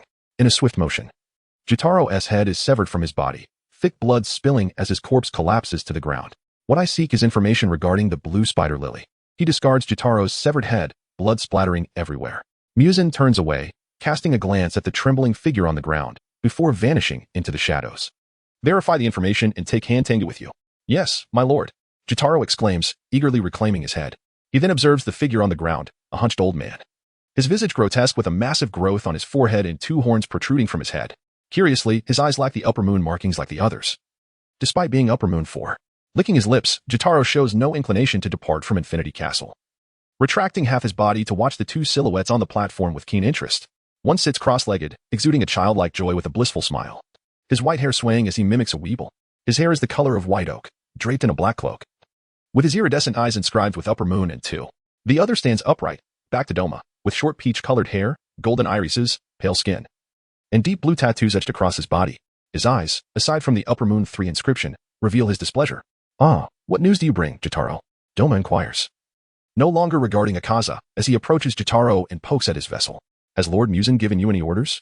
A cold voice emanates from behind. Suddenly, Doma's head is obliterated in a single blow, his upper skull exploding into a gory mess.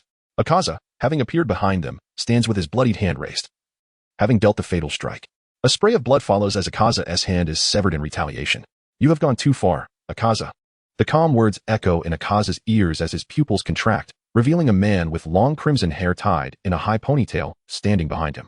"If you disagree, you may initiate a blood battle for position." The figure turns to face Akaza, revealing 6 eyes, upper moon 1. "Ah, Lord Kokushibo, I was merely playing with him. Moreover, even if a blood battle were to commence, he wouldn't stand a chance, would he, Akaza?" Doma grins, his flesh rapidly mending.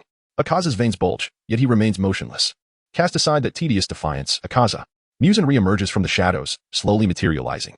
Akaza immediately kneels in submission, Doma straightens up, and Kokushibo slightly bows. "Lord Myriad, what is your intent?" "Because I have changed my mind," Myriad replies, his profound gaze revealing no hint of emotion. The atmosphere is thick with the sound of Hantengu's trembling. At the Swordsmith village, the hot springs here can indeed restore one's injuries. The world is full of wonders.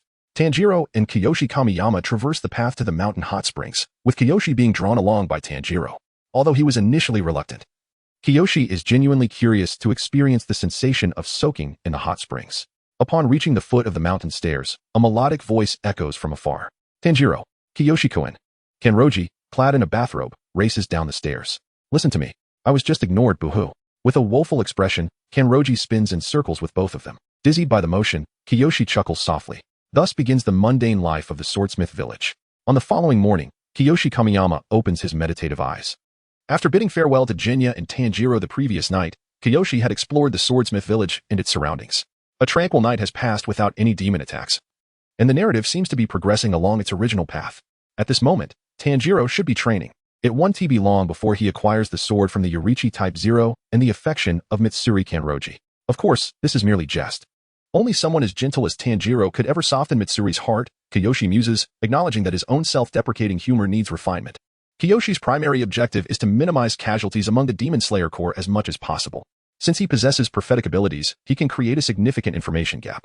As for why Kiyoshi does not inform the Demon Slayer Corps about Jotaro's presence here, First, the butterfly effect. Kiyoshi's existence could lead to entirely different fate trajectories, which are beyond his control. Jotaro might not have discovered the swordsmith village at all. Secondly, even as a Hashira, his words would be taken seriously. But it is improbable that an entire relocation of the swordsmith village would occur based solely on his word, especially considering the unique ores present here. Lastly, without concrete evidence, it would be challenging to gain consensus regarding the movements of the upper moons. As a member of the Demon Slayer Corps, it would be imprudent to divulge the extent of my knowledge. Such an explanation would invite suspicion and prove ultimately counterproductive. These considerations have led me to heighten my vigilance rather than offer direct disclosure. Furthermore, am I to be considered a mere caretaker? My earnest assistance stems from the Pillar's selfless sharing of swordsmanship expertise. The demons plaguing your world, however, are your responsibility to vanquish. Should death befall you in this endeavor, it is merely the fate of a demon slayer. I took up my Nicaran blade and strolled through the streets of the swordsmith village, where the rhythmic clang of metal resonated from the workshops, a cacophony imbued with a peculiar charm. Seiichi-kun. Kenroji waved from afar, here to retrieve her Nicaran blade. Kamaya Seiichi returned her greeting with a smile. Kenroji-san, I have a gift for you. Eh? Kenroji's face flushed crimson, her demeanor a blend of coyness and anticipation. Seiichi, recognizing her misinterpretation, could only attribute it to her status as the love pillar. He snapped her back to reality with a gentle chop to the head. It is a genuine gift. With that, he placed a brocade pouch in her hands. Eh? A beautiful pouch. May I open it? Kenroji inquired with curiosity, examining the pouch from every angle. Not yet. Await the opportune moment to unveil its contents. And when might that be? The time will reveal itself to you. Seiichi-kun is so mysterious, Kenroji murmured with a pout. Subsequently, Kamaya Seiichi sought out Tanjiro, who was sparring with the Yorichi Type 0 in the forest beyond the village, and presented him with a similar pouch. Tanjiro accepted it with gratitude, his kind heart inclined to trust everyone. Seiichi ruffled Tanjiro's hair, and, gazing at the Yorichi Type 0, remarked, I encountered in the Ubuyashiki clan's archives that the training automatons in the swordsmith village are modeled after formidable swordsmen. This Yorichi Type 0, in particular, is likely a replica of the most powerful swordsman and originator of the Breath of the Sun, the progenitor of all breathing techniques, Sujikuni Yorichi, who lived centuries ago. Sujikuni Yorichi. The name sounds familiar. I must have heard it somewhere before. Tanjiro pondered, momentarily distracted from Seiichi's head patting. Users of the Breath of the Sun have been relentlessly targeted by Musen for centuries, leading to their near extinction and the loss of the technique. Yet, unbeknownst to all, the Breath of the Sun has been passed down in a wondrous way. Tanjiro, your Hinakami Kagura is, in fact, the Breath of the Sun, a unique form exclusive to the Kamadu family. Young man, a great responsibility rests upon your shoulders, Kamaya Seiichi declared, patting Tanjiro on the shoulder before departing. Leaving Tanjiro in a state of bewildered shock, he had several others to find. He first located the stoic, sword-wielding Witcher Takatu in a secluded corner and entrusted him with a pouch, leaving the mist pillar in bewilderment. Then, in a dark recess, he discovered the training Jinya Shinazugawa. Having met previously, they were somewhat acquainted. TCH, what a charade, Jinya scoffed with a grimace, stuffing the pouch into his pocket. After delivering the pouch to Jinya, Kamaya Seiichi returned to his quarters for quiet meditation. Several days later, on a night illuminated by a sparse moon, Kamaya Seiichi took up his Nicaran blade, preparing for his patrol. The moonlight cascaded like silk, casting a silvery sheen over the forest, the air crisp and imbued with a delicate mist. Strolling through the woods surrounding the swordsmith village, Kamaya Seiichi savored a rare moment of tranquility. How enchanting is this vista, alas, marred by unwelcome presences. Kamaya Seiichi halted, his gaze fixed on a peculiar pot. While not exactly bustling, the area was still seldom frequented. Who would place a pot here for decoration? Clearly, this was Upper Moon 5, Gyako. The Upper Moon 5 harbored within the pot was delighted. A snack had arrived so promptly. Its two tongues darted out in anticipation. Come closer, my little morsel. To lure someone in for investigation, only to devour them within the pot? He could simply kill them outright. Is this some depraved indulgence? Or a calculated attempt to conceal his presence? Seiichi mused. Regardless, Kamaya Seiichi slowly drew his pristine Nicaran blade, its surface shimmering like frost in the moonlight. This aura. A pillar? Nay, not quite. Yet, something is amiss. Before Gyako could fully process the situation, a radiant flash of light erupted, followed by a barrage of countless strikes, reducing the pot to fragments. So swift, barely perceptible. I nearly perished, Gyako exclaimed. In an instant, another pot materialized on a nearby tree. Gyako emerged, beads of cold sweat tracing his forehead. He could no longer afford his usual levity, nor did he entertain thoughts of promoting his art. The man before him was simply too powerful. His aura, unlike that of a pillar, surpassed even the pillars themselves. I cannot undergo molting to reveal my true form. Even if my divine hands were to touch him, he would transform into a fish. But that is impossible, for he is far too swift. I must stall for time using my pot's instantaneous teleportation until Hantenga finishes his task, then we shall confront him together. Curse this insolent brat, Gyako strategized. Kamaya Seiichi narrowed his eyes, observing Gyako perched on the tree, while simultaneously sensing a chilling presence behind him. I must say, you are quite unsightly. You dare question my art, you mere mortal. Gyako's face contorted in a grotesque sneer, his infantile hands flailing erratically, a disturbing sight. He appears easily provoked, yet maintains a remarkable composure. He seems to have grasped the disparity in our strength, seeking to delay until Hantengu arrives as reinforcement. I cannot ignore him. If left unchecked, his ability to summon monsters could pose a grave threat to the swordsmith village. Kamiya Seiichi glanced at his status panel, then held his blade before him, its pristine surface reflecting his crystalline blue eyes. Name, Kamiya Seiichi. Strength, Tier 1 Spiritual Power, 250. Human limit of this world. Basic skills, Japanese proficiency, 1,7500, Swordsmanship Mastery, 10,100,000. Medical expertise, 150,000, Extraordinary abilities, Sun Breathing Total Concentration Extreme, Breaking Limits, Sun Breathing Total Concentration, 10,50,000, Crimson Red Blade Mastery, 10,050. Breathing Techniques, Expand, Temporary Talent, Approaching Enlightenment Evaluation, Tier 1 Elite. A faint smile played on Kamiya Seiichi's lips as he spoke softly. Very well, let us play. How can such a terrifying human exist? His power has intensified further. Gyako could feel the cold sweat drenching his back, even without wearing any clothing. The immense pressure. The oppressive aura was akin to facing Musen Kibutsuji himself. The dust particles suspended in the air were firmly pressed to the ground by an overwhelming force. With a cold gaze, Kamiya Kiyo summoned an immense energy akin to an abyss within him, gradually channeling it into the blade. As he inhaled deeply, the airflow slowly filled his body. Here it comes. The sound breathings, air explosion. He swung his sword, not with the edge leading, but with the flat of the blade, which he wielded with great force and speed, pushing the air ahead of him and creating an instant vacuum. It was astonishingly swift. The velocity of the blade had surpassed the sound barrier, causing rapid compression of the air that hindered its swift dispersal, resulting in enormous shockwaves forming on either side of the blade, with energy surging ferociously at the shockwave front. Boom. A thunderous sonic boom reverberated across the cosmos, scattering dust throughout the open space, with nearby trees collapsing under its might. The explosive roar, accompanied by a powerful shockwave, radiated outward in a frenzy. It was deafening. Yuhuj had already hidden inside a jar before Kamiya Kiyo swung his blade, swiftly maneuvering between the jars around him. Lacking confidence in evading Kiyo's strike, he felt compelled to act preemptively. Blood flowed from Yuhuj's ears, a consequence of the sonic explosion rupturing his eardrums. However, for a demon, such injuries would heal rapidly. Why was he doing this? This attack seemed meaningless. Concealed within a jar buried in the earth, Yuhuj contemplated calmly. No, that's incorrect. This was a warning to the Demon Slayer Corps. Realizing this, Yuhuj's expression darkened. If Hantengu could not fulfill Lord Musen's orders, then returning would be no. That's not right. Whether I can return alive remains uncertain. Yuhuj sensed Kamiya Kiyo standing above him. Kiyo faintly perceived Yuhuj's presence underground. Enjoy playing hide and seek? He lifted his foot. With a powerful stomp, the ground instantly fractured, circular cracks radiating outward like waves, as the immense pressure crushed the jar beneath him into dust. In the distance, the swordsmith village felt an overwhelming sound approaching, accompanied by a shockwave that shattered the paper on the windows.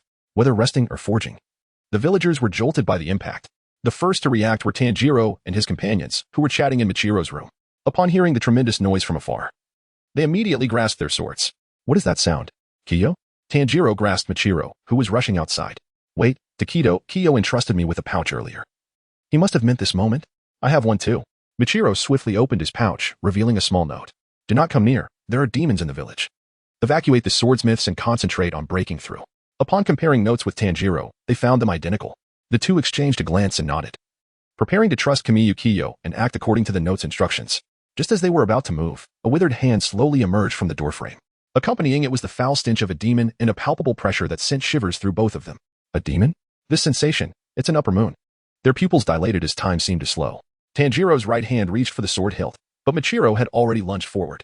Mist breathing, fourth form, shifting slice. Mist enveloped the area as Michiro emerged like a specter, angled sword poised just a finger's width from Hantengu's neck. He vanished. Michiro's strike met only air. His speed was extraordinary. Looking up, Hantengu appeared to be weeping, seemingly terrified, perched on the ceiling. Flame God Dance, seventh form, sunlight flash. Fire erupted around Tanjiro as he lunged forward, hands gripping his Nichiren blade, aimed at Hantengu on the ceiling. Again, he vanished. So swift. Before Tanjiro could reach Hantengu, he noticed the demon's silhouette had already vanished from the ceiling. Hantengu, trembling on the ground, clutched his head in fear as Michiro surged forward, executing a swift downward slash that sent a head flying. Be careful. An upper moon may not necessarily perish from decapitation.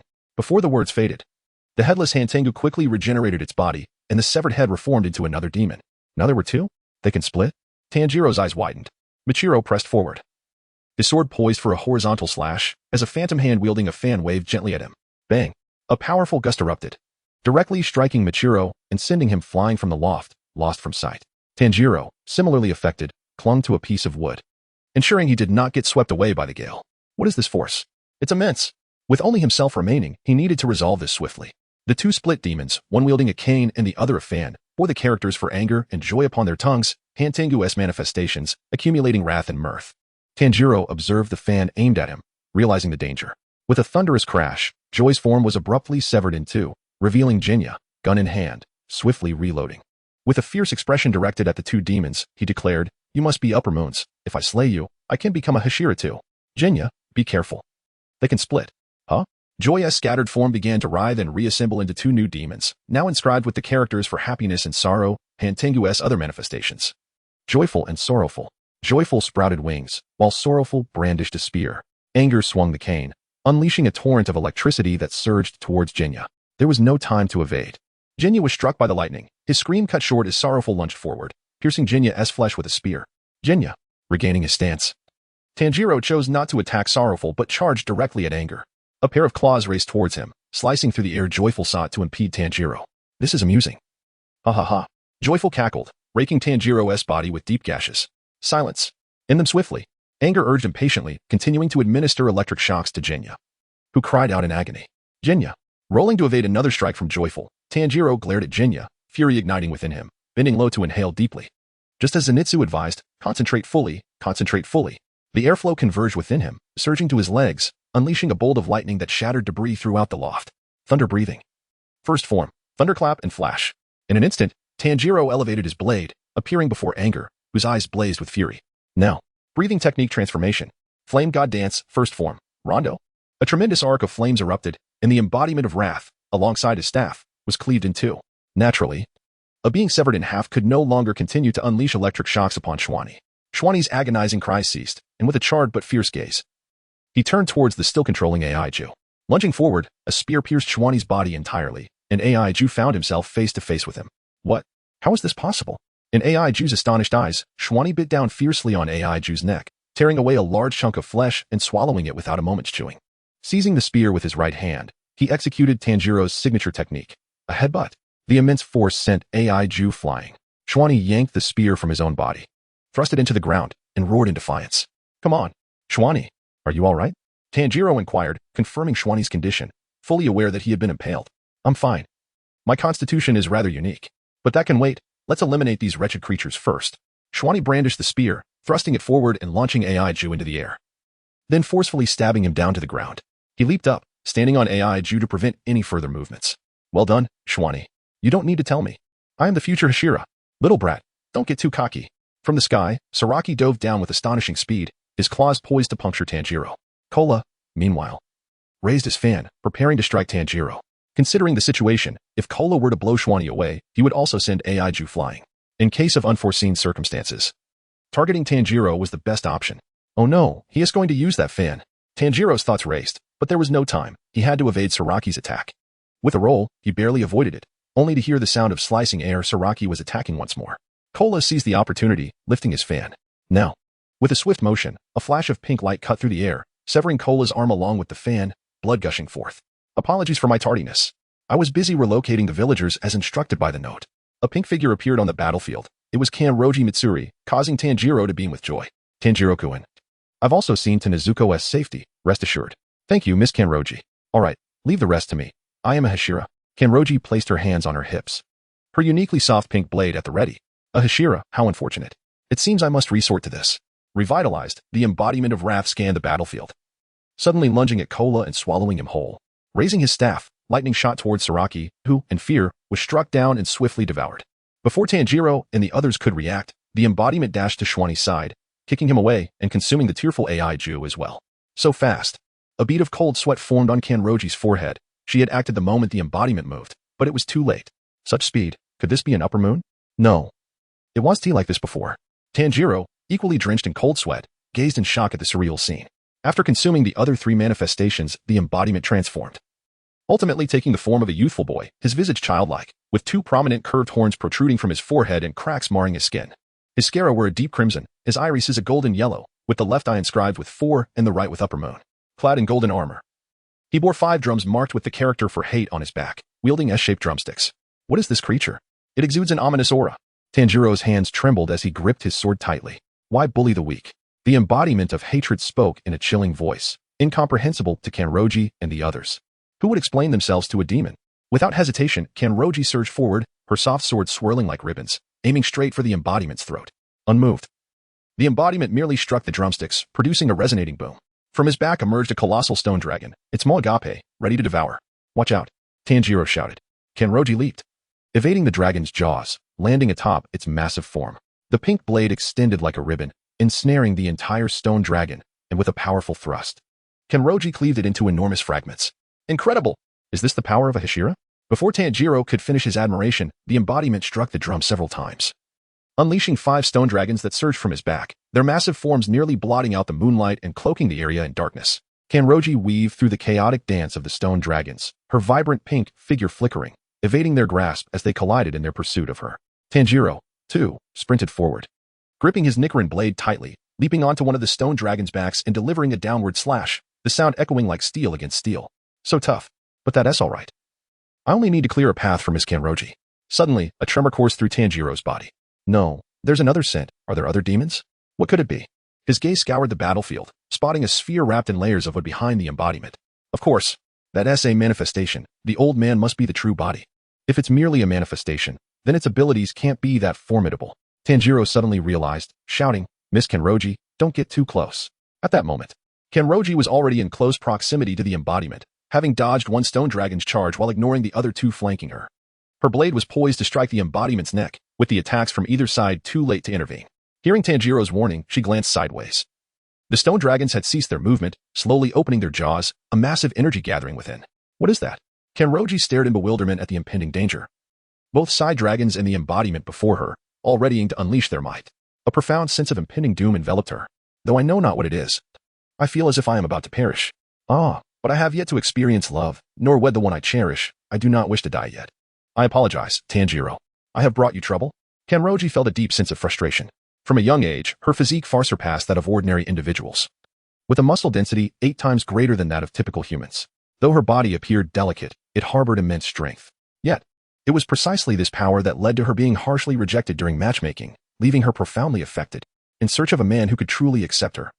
She chose to join the Demon Slayer Corps, hoping to find a husband who was stronger than herself and could protect her. Alas, such a wish seemed unlikely to be fulfilled. At that moment, Kanroji contemplated many things, yet she did not loosen her grip on the sword. At the very least, she could still do something before her demise. Her pale green eyes reflected unwavering determination. Tanjiro's cries, Kanroji's resolve, and the coldness of Zenpation. Suddenly, a faint voice emerged. The 6th form of mist breathing, moon mist dispersal. A massive cloud of mist surged forth, accompanied by a fierce wind, within which a flash of blade light cut through, severing the stone dragons on either side. Seizing this opportunity, Michiro pulled Kanroji back urgently. Taito. Excellent. Tanjiro's eyes brimmed with tears. Michiro nodded, his focus entirely on the demon before them.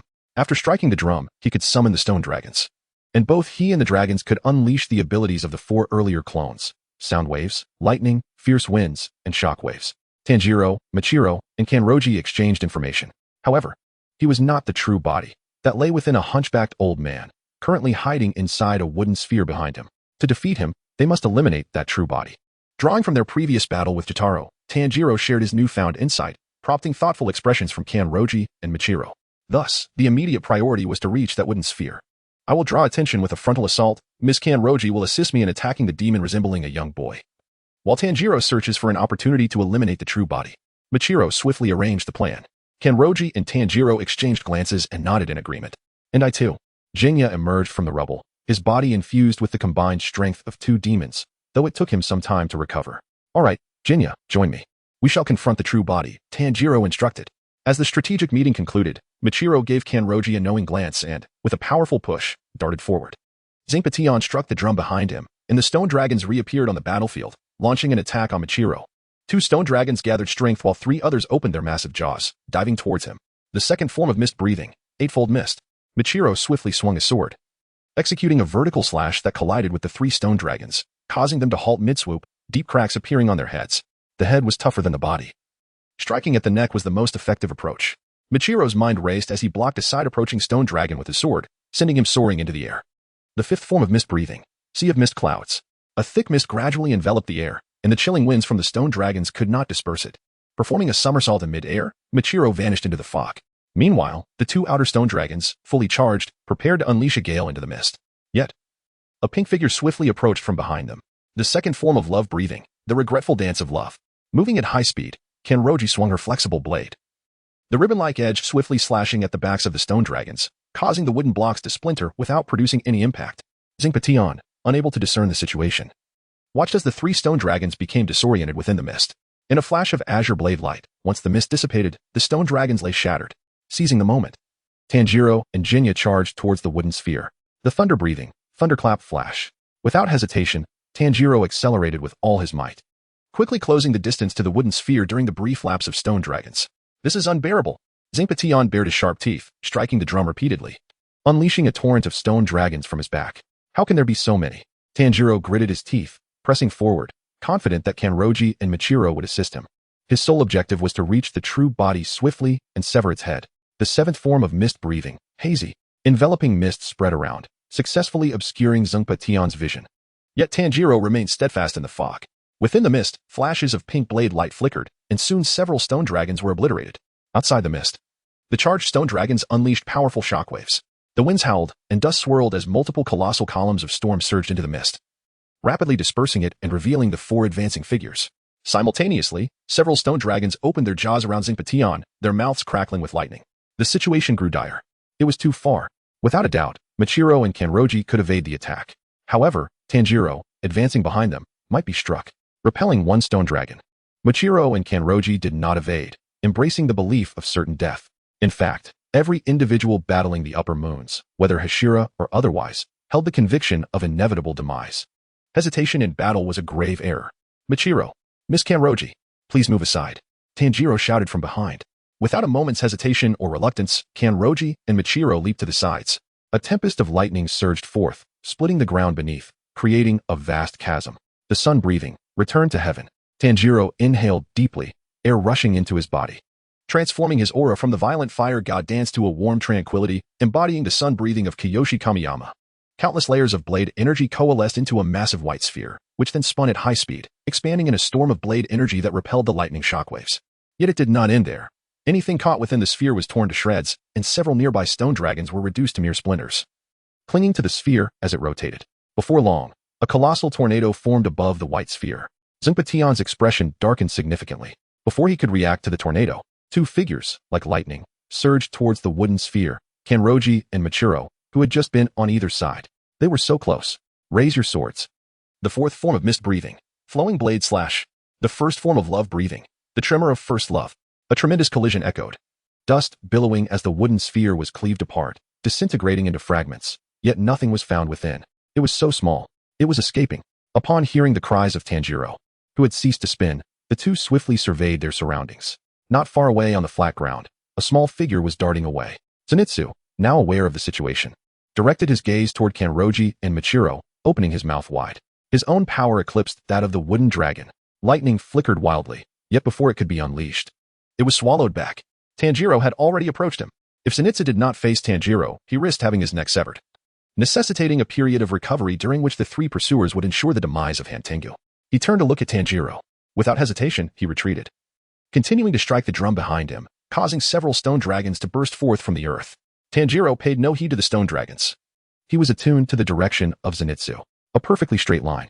This was the moment. His crimson pupils shimmered with intensity. Clutching his sword with both hands, he sheathed it at his waist. The breath of the sun's slice. A few days prior, in the swordsmith village. Tanjiro, have you passed the test of the sun breathing?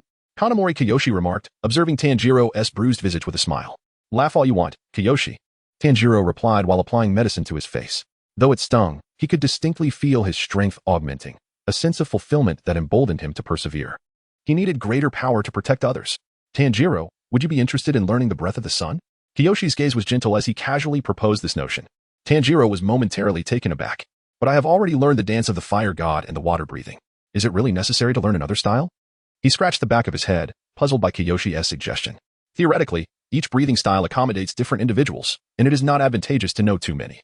However, Kiyoshi stroked his chin, observing Tanjiro with keen interest. The user of the breath of the sun is an exception. Tanjiro, with his wide-eyed innocence, pondered. The breath of the sun is the original breathing style, allowing for a limited combination with other styles, albeit at the cost of the sun blade. This was Kiyoshi's own conclusion. Whenever he trained using the breath of the sun, transitioning to other styles felt seamless, devoid of the usual clumsiness associated with switching between them. I believe you have experienced this as well. Moreover, learning a few additional techniques is undoubtedly beneficial. Besides, my breath of the sun consists of formidable moves, ideal for a trump card. So, what say you? Will you learn? Recalling his previous endeavors of simultaneously wielding the water and sun breathing, Tanjiro's resolve solidified. He needed strength to shield himself and Nezuko. More importantly, he must sever Muzan Kibutsuji's head. I will learn. On the battlefield, unexpectedly, he had to employ it sooner than anticipated. Thankful he had not given up then. The patterns on his forehead shimmered incessantly as Tanjiro sheathed his sword at his waist, contemplating. The breath of the sun S-slice. What is that? Zenitsu observed Tanjiro in a ready stance, bending low, drawing his sword swiftly yet silently. Nothing happened? No. Zenitsu felt a sharp pain sear through his shoulder. Huh? Golden eyes widened as a vertical line appeared between his right shoulder and collarbone, extending from shoulder to hip, blood initially oozing slowly before gushing forth. How is this possible? Zenitsu was cleaved in two. Blood gushed relentlessly, his body losing balance, collapsing to the ground. The stone dragons in the air disintegrated into ash, and in an instant, the world fell silent. Damn it. Such a grievous wound will require Zenitsu some time to mend. Half kneeling, Tanjiro could no longer withstand the fatigue of his muscles and collapsed to the ground, the words of Kiyoshi echoing in his ears. This technique possesses immense power, yet comes with significant side effects. The principle of the sun S-slice lies in the ultra-high-speed draw and swing, compressing air to form an invisible blade of energy capable of inflicting severe damage on distant foes. However, several factors must be considered. First, the sword must be of high quality. A regular sun blade may shatter and injure the user. Second, due to the breakneck speed, the target must be directly in line with the attack, otherwise, it cannot hit. Third, it demands extraordinary physical strength, while I can wield it at will. You may exhaust yourself after one use. Even with your recovery speed, you would require at least 10 minutes to regain mobility. Tanjiro, you are seasoned in battle. I need not elaborate on the implications of being immobile for 10 minutes in combat. Therefore, exercise utmost caution. Kenroji, Takedo, I leave the rest to you. Meanwhile, on another front, Takedo, Michiro, and Kenroji were in hot pursuit, acutely aware of Tanjiro's predicament. Tanjiro, well done. The distance was closing, though the small figure moved swiftly. It was pursued by two Hashira, both renowned for their agility. Breathing deeply, Michiro drew his sword, preparing to employ the mist breathing. Suddenly, he abruptly halted, beads of cold sweat trickling down his forehead. Simultaneously, Kenroji also came to a stop, her breath quivering slightly. Hantengu had climbed onto the shoulder of a figure. Golden eyes, red hair, and dark blue markings adorned his body, with the emblem of Upper Moon 3 etched in his gaze. What? Tanjiro, lying on the ground, felt as if plunged into an icy abyss. How can there be another demon? I didn't sense his presence earlier. Could he have just arrived? Akaza glanced at Hantengu on his shoulder, then directed his gaze toward Kenroji and Michiro, licking his lips. Fortunately, Lord Muzan possesses foresight. Otherwise, you would have truly eliminated this waste. You two are rather formidable. I find it quite appealing. Upper Moon 3 is the very demon responsible for slaughtering Rengoku. Gripping the hilt of his sword, Kenroji steadied his breath, re-entering a combat-ready state. Michiro's expression remained unchanged. The situation was dire. Tanjiro was incapacitated, and Upper Moon 4 was rapidly recuperating. If they could not resolve this swiftly, they would face the threat of two Upper Moons attacking simultaneously. Akaza moved, his knees bending slightly as he assumed a horse stance, raising both hands. Technique unleashed. Destructive kill, Arshin. Without further ado, Akaza unleashed his blood demon art. The impression left by Rengoku Kaijuro lingered vividly in his mind, thus he did not underestimate the Hashira, especially considering he faced two. Is he directly employing his blood demon art? Why? The two stood on high alert, gripping their sun blades tightly. In an instant, Akaza vanished from sight, reappearing beside Kenroji, delivering a powerful punch. As he approached, he was met by the cerulean blade of Michiro, which pierced directly into the fist launched by Akaza. The sound of steel embedding into flesh echoed, blood splattered, and a significant portion of Akaza's arm vanished. Yet, almost instantaneously, it regenerated. Such rapid healing was astonishing, far surpassing that of the upper four. Was there a pivotal threshold at every 3 ranks? Rushing towards Akaza were streaks of pink light, enveloping him and rapidly converging. How intriguing. With a sinister grin, Akaza raised his hand and struck the ground with tremendous force. Destruction killing style. 10,000 leaves flashing willow. The earth erupted, creating a massive crater, causing Kenroji to stagger and his attack to be nullified. Destruction killing style. Flying star 1,000 wheels. Just as Kenroji regained his footing, Akaza's form appeared before him, executing a flurry of kicks that surrounded Kenroji. With a relatively weaker defense against blunt attacks, Kenroji, despite parrying several blows, was ultimately sent flying by a single kick, crashing through dozens of colossal trees, his fate uncertain. Seizing the moment after Akaza's assault, a mist swirled, and Michiro emerged from the fog, his long blade aimed at Akaza's neck.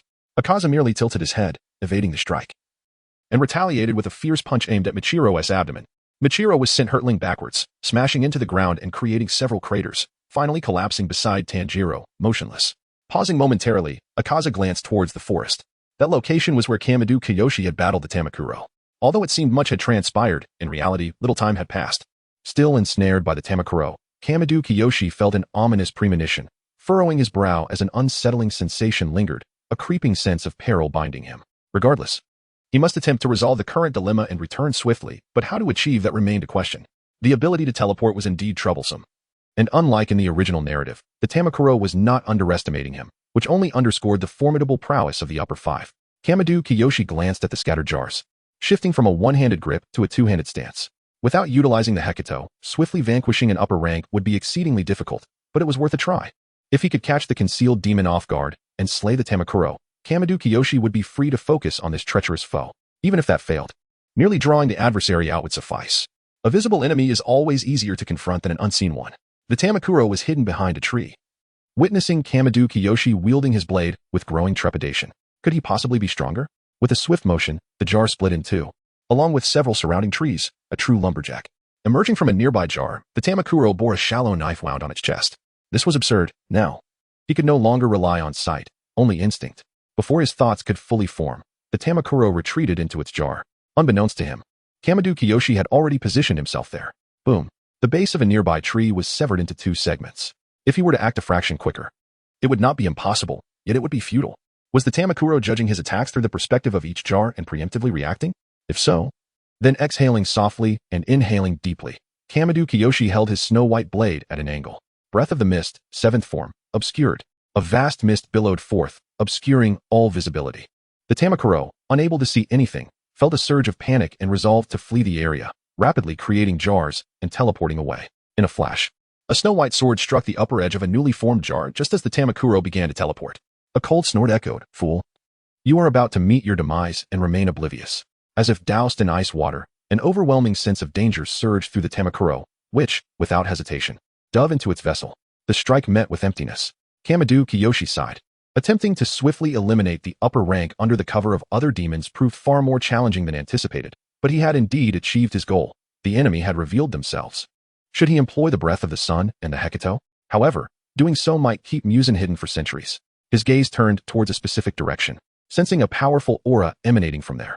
Narrowing his eyes, Kamado Kiyoshi realized that the chilling gaze he had felt all along originated from this individual. Teleporting in. The newcomer had crimson hair tied in a high ponytail, a towering figure clad in purple samurai attire, yet his visage bore 6 terrifying eyes, inscribed with a golden pupil marking him as upper one. It was Kokushibo. No wonder he felt such an ominous chill. Kamado Kiyoshi's brow furrowed slightly. Matters had grown complicated. With Kokushibo's presence, it indicated that other upper ranks might be lurking nearby, perhaps upper 2 or upper 3. The possibility remained. He could only hope that his comrades could endure until he arrived. As for his own potential demise, he had never considered it, for he could scarcely fathom who in this world could bring about his end. With a deft flick, his Nichiren blade danced in the air. The rat from the gutter has finally emerged. Let us commence anew, shall we, gentlemen? Heh, since you are here, then there must be others nearby, perhaps with Hantengu. The Tamakuro appeared beside Kokushibo, half of its form protruding from the jar. With Kokushibo present, there was no need for further concealment or delay. Their primary objective was to swiftly eliminate Kamado Kiyoshi. Kokushibo remained silent. He bore no mental affliction. He would utilize any advantage to secure victory. Otherwise, he would never have accepted Musen's blood in the past. A fierce wind swept through, and Kokushibo's 6 eyes turned sharply to the right. Unbeknownst to them, Kamado Kiyoshi had already positioned himself between them, his Nichiren blade gleaming cold as snow. You are formidable. In these 3 centuries, aside from him, I have yet to encounter a swordsman as powerful as you. Kokushibo spoke slowly, his tone crisp and concise. Yet, alas, you shall perish here today. Kokushibo unsheathed his blade, forged from blood and bone, capable of instantaneous regeneration even when shattered. The blade, hilt, and guard were adorned with eyes, and the scabbard bore a grotesque, tumor-like exterior, exuding an aura of malevolence. In a swift motion, Kamado Kiyoshi pivoted and slashed leftward. Kokushibo parried with his sword, and a tremendous shockwave erupted between them, sending debris flying and fracturing the ground beneath their feet, even lifting the Tamakuro off the ground. No more idle chatter. Kamado Kiyoshi had to act quickly. He wielded his Nichiren blades, exerting force beneath his feet, causing his form to vanish entirely. Testing a direct assault. When he reappeared, he flanked Kokushibo from all directions. Kokushibo's six eyes darted, constantly assessing Kamado Kiyoshi's position and predicting where he might strike. A flash of white light illuminated the scene, and Kokushibo's gaze sharpened. Here it comes. A majestic mist suddenly enveloped the two figures. This fog, unlike the earlier light haze, was dense and heavy.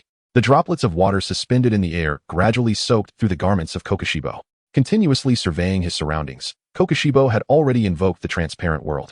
As a seasoned warrior, he had faced both the weak and the exceptionally strong. Kokushibo understood that the transparent world was not omnipotent, much like the elderly Yoriichi Tsujikuni. Though he could perceive his opponent's movements distinctly, he found himself unable to react in time. His physical reflexes could not keep pace with the revelations of the transparent world. Once an adversary's speed surpassed a certain threshold, the transparent world became meaningless. It was evident that his opponent was such a formidable force. In the moment he laid eyes on him, he comprehended this truth. Water breath, rainbow flash. A brilliant white light erupted from the mist. The water droplets reflecting layers of color, casting a rainbow glow across the entire area, accompanied by the sound of slicing wind, creating a grand spectacle. Visibility diminished. Where was he? In the midst of it all, Kokushibo could scarcely discern anything, and the transparent world failed to reveal the whereabouts of his foe. A flash of cold light appeared, followed by a blade that struck like a dragon. This attack was one that even the most formidable Hashira could not hope to counter. Yet, his target was Kokushibo, a demon endowed with the transparent world. With a blade raised for defense, clang, Kokushibo's right foot sank into the earth, a tremendous shockwave following, succeeded by countless clashes of blades. Shinkai Kiyoshi wielded his sword with a fluidity that alternated between strikes as swift as a dragon and movements that melded with the wind. An array of sword techniques manifesting in his hands. The sound of steel echoed as the two warriors engaged in a flurry of attacks, colliding dozens of times in mere moments. No matter how swift Shinkai Kiyoshi was, Kokushibo could parry in time. The opponent's strategy was clear, to counter every move. Engaging in a direct confrontation posed the risk of decapitation for Kokushibo. However, if he could endure, once his opponent's stamina waned, he would easily dispatch him. After all, he was merely human. What Shinkai Kiyoshi contemplated was known to Kokushibo, yet he remained unaware that Kokushibo possessed 8 points of energy, vitality that surged unceasingly. He had never considered the possibility of exhaustion. His thoughts were consumed by the potential of invoking the sun-breathing and the Hekazai, fearing that it might intimidate Muzan into hiding for centuries. Yet, refraining from its use would undoubtedly lead to their annihilation. Thus, he resolved to wield it just once. A dazzling crimson hue emerged upon the battlefield, the air growing increasingly arid, the heat evaporating the droplets formed earlier, the dissipating fog framing Shinkai Kiyoshi in an ethereal light. Let us now enter the second round. Shinkai Kiyoshi's deep azure gaze fixed upon his opponent's gradually contorting visage. Meanwhile, Tanjiro gazed at the fallen Michiro beside him. Urging himself to rise and seize his sword, he must intervene. Otherwise, all four of them would perish. Bang! Akaza effortlessly swatted away the incoming bullets. Casting a disdainful glance at the staggering Jinya. You are too weak. I have no interest. Jinya's face flushed with anger. He could tolerate scorn from others, but he could not allow a demon to belittle him. Reloading his weapon, he fired again at Akaza, who chose not to evade, letting the bullets explode against his chest. Blood splattered as a gaping wound opened, only for the flesh to writhe and heal almost instantly. In a flash, Akaza appeared beside Jinya. Watch out! Tanjiro shouted from the ground. Jinya barely had time to react before a hand pierced through his heart, and he could see his own heart thumping furiously. His pupils dilated to their utmost, then he displayed a fierce expression, sinking his teeth into the arm marked with azure patterns. He tore away a substantial piece of flesh and devoured it. In a final struggle, Akaza withdrew his hand and kicked him away with great force, leaving him to languish in his demise. His gaze returned to the two lying on the ground. A chilling wind swept past his nape. Akaza swiftly tilted his head, evading a powerful kick. Turning, he found Nezuko glaring at him with fierce intensity. Akaza immediately broke Nezuko's leg, but it quickly healed, and she retaliated with a kick that shattered his shoulder. Thus began a brutal and bloody duel. If Shinkai Kiyoshi were present, he would surely implore them to cease their futile struggle against the demon. It appears you are the demon that Lord Muzan spoke of, the one who escaped his control. There was no reply. Nezuko delivered a punch that caved in Akaza's face. Useless. You are far too weak. I have no intention of playing with you any longer. Akaza's cold gaze bore into Nezuko as he assumed a fighting stance. Destructive killing, chaos style. With incredible speed, he unleashed a barrage of strikes toward Nezuko. Blood erupting from her body, creating multiple gaping wounds. Such injuries, even Nezuko could not recover from swiftly. Before she could react, Akaza hurled her away with tremendous force. A figure darted through the air, catching the airborne Nezuko, none other than Tanjiro, having transcended his limits. Blood streamed into his eyes, turning the whites a vivid red. However, the fierce desire to protect his sister ignited a fiery resolve within him, the markings on his forehead expanding as he gasped for breath. Sparks of fire flickering from his mouth. In moments of life and death, humans can unleash boundless potential, something demons cannot achieve, for they lack emotions, existing merely as beasts that devour. Akaza's eyes seemed to flicker with a memory, yet he grasped nothing substantial. Regardless, he was incensed, his expression becoming increasingly monstrous. He lunged forward, charging directly at Tanjiro. Tanjiro trembled as he gripped the Nichiren blade. This is my limit, but I can still go on. He could not see Akaza's movements, yet instinctively understood where the attack would come from, raising his blade to strike upward with all his might. Blood sprayed forth, Akaza's shoulder cleaved by the Nichiren blade, the weapon embedding itself within. Yet, Tanjiro lacked the strength to drive it further down. And the immense momentum of Akaza sent him flying. Utilizing this very inertia, although propelled away, Tanjiro managed to drive the Nichiren blade deeper, refusing to let go as he was thrown back, Akaza's blood gushing forth. You are impressive. Akaza's gaze turned icy. His blood demon art enabling him to gauge his opponent's energy with acute precision. The stronger the opponent's aura, the clearer his readings of their position, direction, and movements. Unless the opponent was a swordsman who possessed the transparent world, who could conceal their energy entirely, he could not sense them. At this moment, however, Tanjiro was gravely injured, with little energy remaining. Thus, Akaza found it exceedingly challenging to anticipate his opponent's movements. He resolved to hold nothing back, intending to eliminate the individual before him completely. With a swift motion, he prepared to unleash his next strike, Destruction Kill. Just as he was about to launch his attack, he sensed a chilling blade's aura at the nape of his neck. Time and again, Akaza felt his frustration mounting. He lunged forward, narrowly evading the lethal strike aimed at him. The assailant was none other than Michiro, who had just completed his breathing techniques, a crescent-shaped pattern adorning his visage. Michiro beamed brightly, addressing Tanjiro. I remember now. Thank you, Tanjiro. There was once a person who fought tooth and nail to protect him. It was such a person who allowed me to survive, yet that very individual also plunged me into profound anguish. Regardless, he has irrevocably lost that person, his brother, Yorichi. My brother once told me that the mu in Michiro signifies boundlessness. With a slight step forward, he poised his hands, blades raised, a classical stance for confrontation. Hashira Michiro Takedo. At your service, he declared. The sight of the patterned Michiro ignited a flame within Akaza. He had toiled for centuries, making little progress. While these individuals seemed to ascend to greatness with a mere battle, you all, before he could finish, a rejuvenated Tanjiro and Nezuko rose to their feet. Tanjiro gripped his Nichiren blade tightly, facing Akaza. I can continue to fight, everyone. Kabutsuji Musen, observing everything from the confines of Infinity Castle, wore a malevolent expression. His fingers trembling slightly. Kill him. Kokushibo, Tamayo, dispose of him. Commanded Musen, his voice laced with fury. Kanamori Kiyoshi felt the moisture evaporating from his body, sensing his temperature rising. However, he had no intention of activating his pattern. Firstly, he lacked the desire, and secondly, it was unnecessary. He had absolute control over his body. If he chose not to activate it, it would remain dormant. The temperature rise served to enhance his combat efficiency, increasing speed, strength, and muscle control. In the terminology of the Tsukihime universe, strength, BA. In the faint red glow, Kanamori's crystalline blue eyes glimmered, the rustling wind of the forest stirring the dust beneath. Sparks flew violently as blades clashed between Kokushibo and Kanamori, the sound akin to the wails of flesh and bone. 1 strike, 2 strikes, 3 strikes, 4 strikes, countless blows exchanged. Undoubtedly, Kokushibo was a master swordsman, one of only 2 in this world. The other was Yorichi Tsujikuni. Though both brothers held supremacy in swordsmanship, there was still a disparity. Yorichi achieved mastery in life, while Kokushibo attained it only after centuries of training following Yorichi's demise. Even if his swordplay was not a significant advantage, the Crimson Blade possessed formidable lethality against demons. A soft chime echoed as Kokushibo's blade shattered, unable to be restored immediately. His expression shifted, and he retreated swiftly. Yet Kanamori would not grant him respite, advancing rapidly. Unexpectedly, despite being pursued, Kokushibo halted, wielding his broken blade against Kanamori. No, it was not merely a blade. 5th form of the moon-breathing, Moon Spirit Destruction Vortex. This was Kokushibo's sole technique that did not require a swing of the sword. He opted to ambush Kanamori in this manner, as he lacked confidence in defeating him in a direct confrontation. A large, swirling arc of blade energy enveloped Kokushibo, severing everything within its vast reach, and Kanamori stood at the center of this maelstrom. I cannot evade it. Then I shall not, he declared.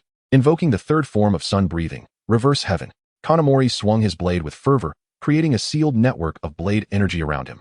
This network gradually spiraled into a massive red sphere, encasing Kanamori within. The circle expanded, repelling or shredding everything it encountered, drawing in debris and creating a colossal whirlwind. Unlike Tanjiro, Kanamori's Reverse Heaven wielded significantly greater power, visible even to those several kilometers away. As Kokushibo's strike collided with the red sphere, a deafening sonic boom erupted.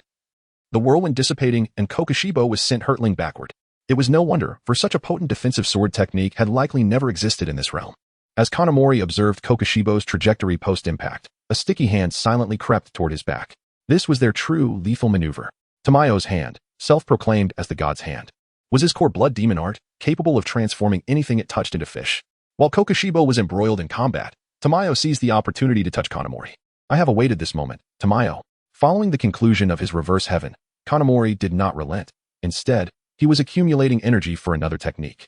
Ever since Tamayo had vanished, he had remained vigilant, and upon perceiving Tamayo's presence, he decided to turn the tables. If Yuhu were to unleash his lethal strike, he would have to shed his skin and reveal his true form, rendering him incapable of utilizing the instantaneous movement within the vessel. At this moment, Yuhu, as predicted by Kamiyu Seiichi, retained his upper body's previous appearance, yet his lower half had transformed into a tail reminiscent of a mermaid, while his arms had evolved from infantile shapes into robust and muscular appendages. With decisive swiftness, he pivoted and executed the first technique he had crafted since entering the world of Demon Slayer, the first form of sun breathing, Flame Slash.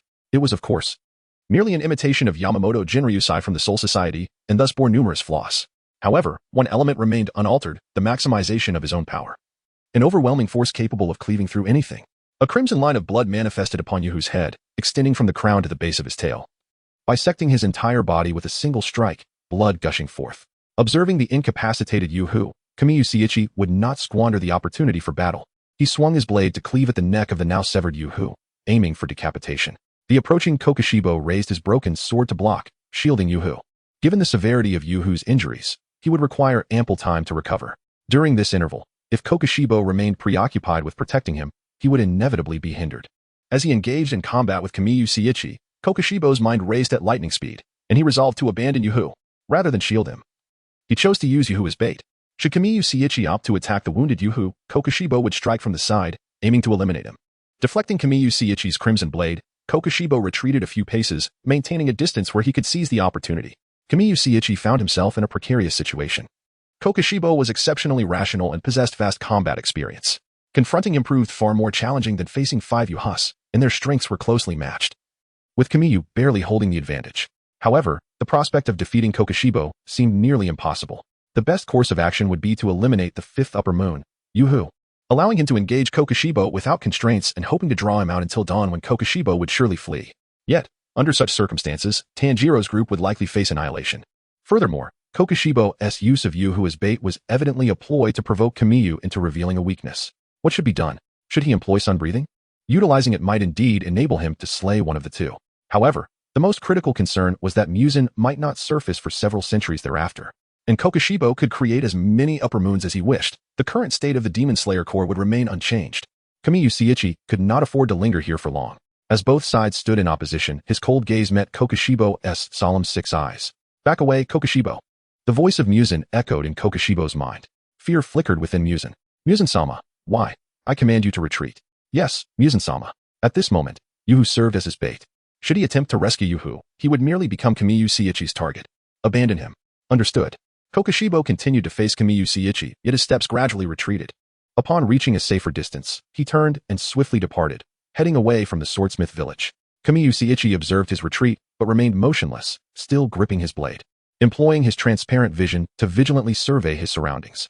Once assured of his safety, he swiftly struck down Yuhu's head, which was still struggling to reattach, and turned to hasten towards the swordsmith village. 5th upper moon, Yuhu, is dead.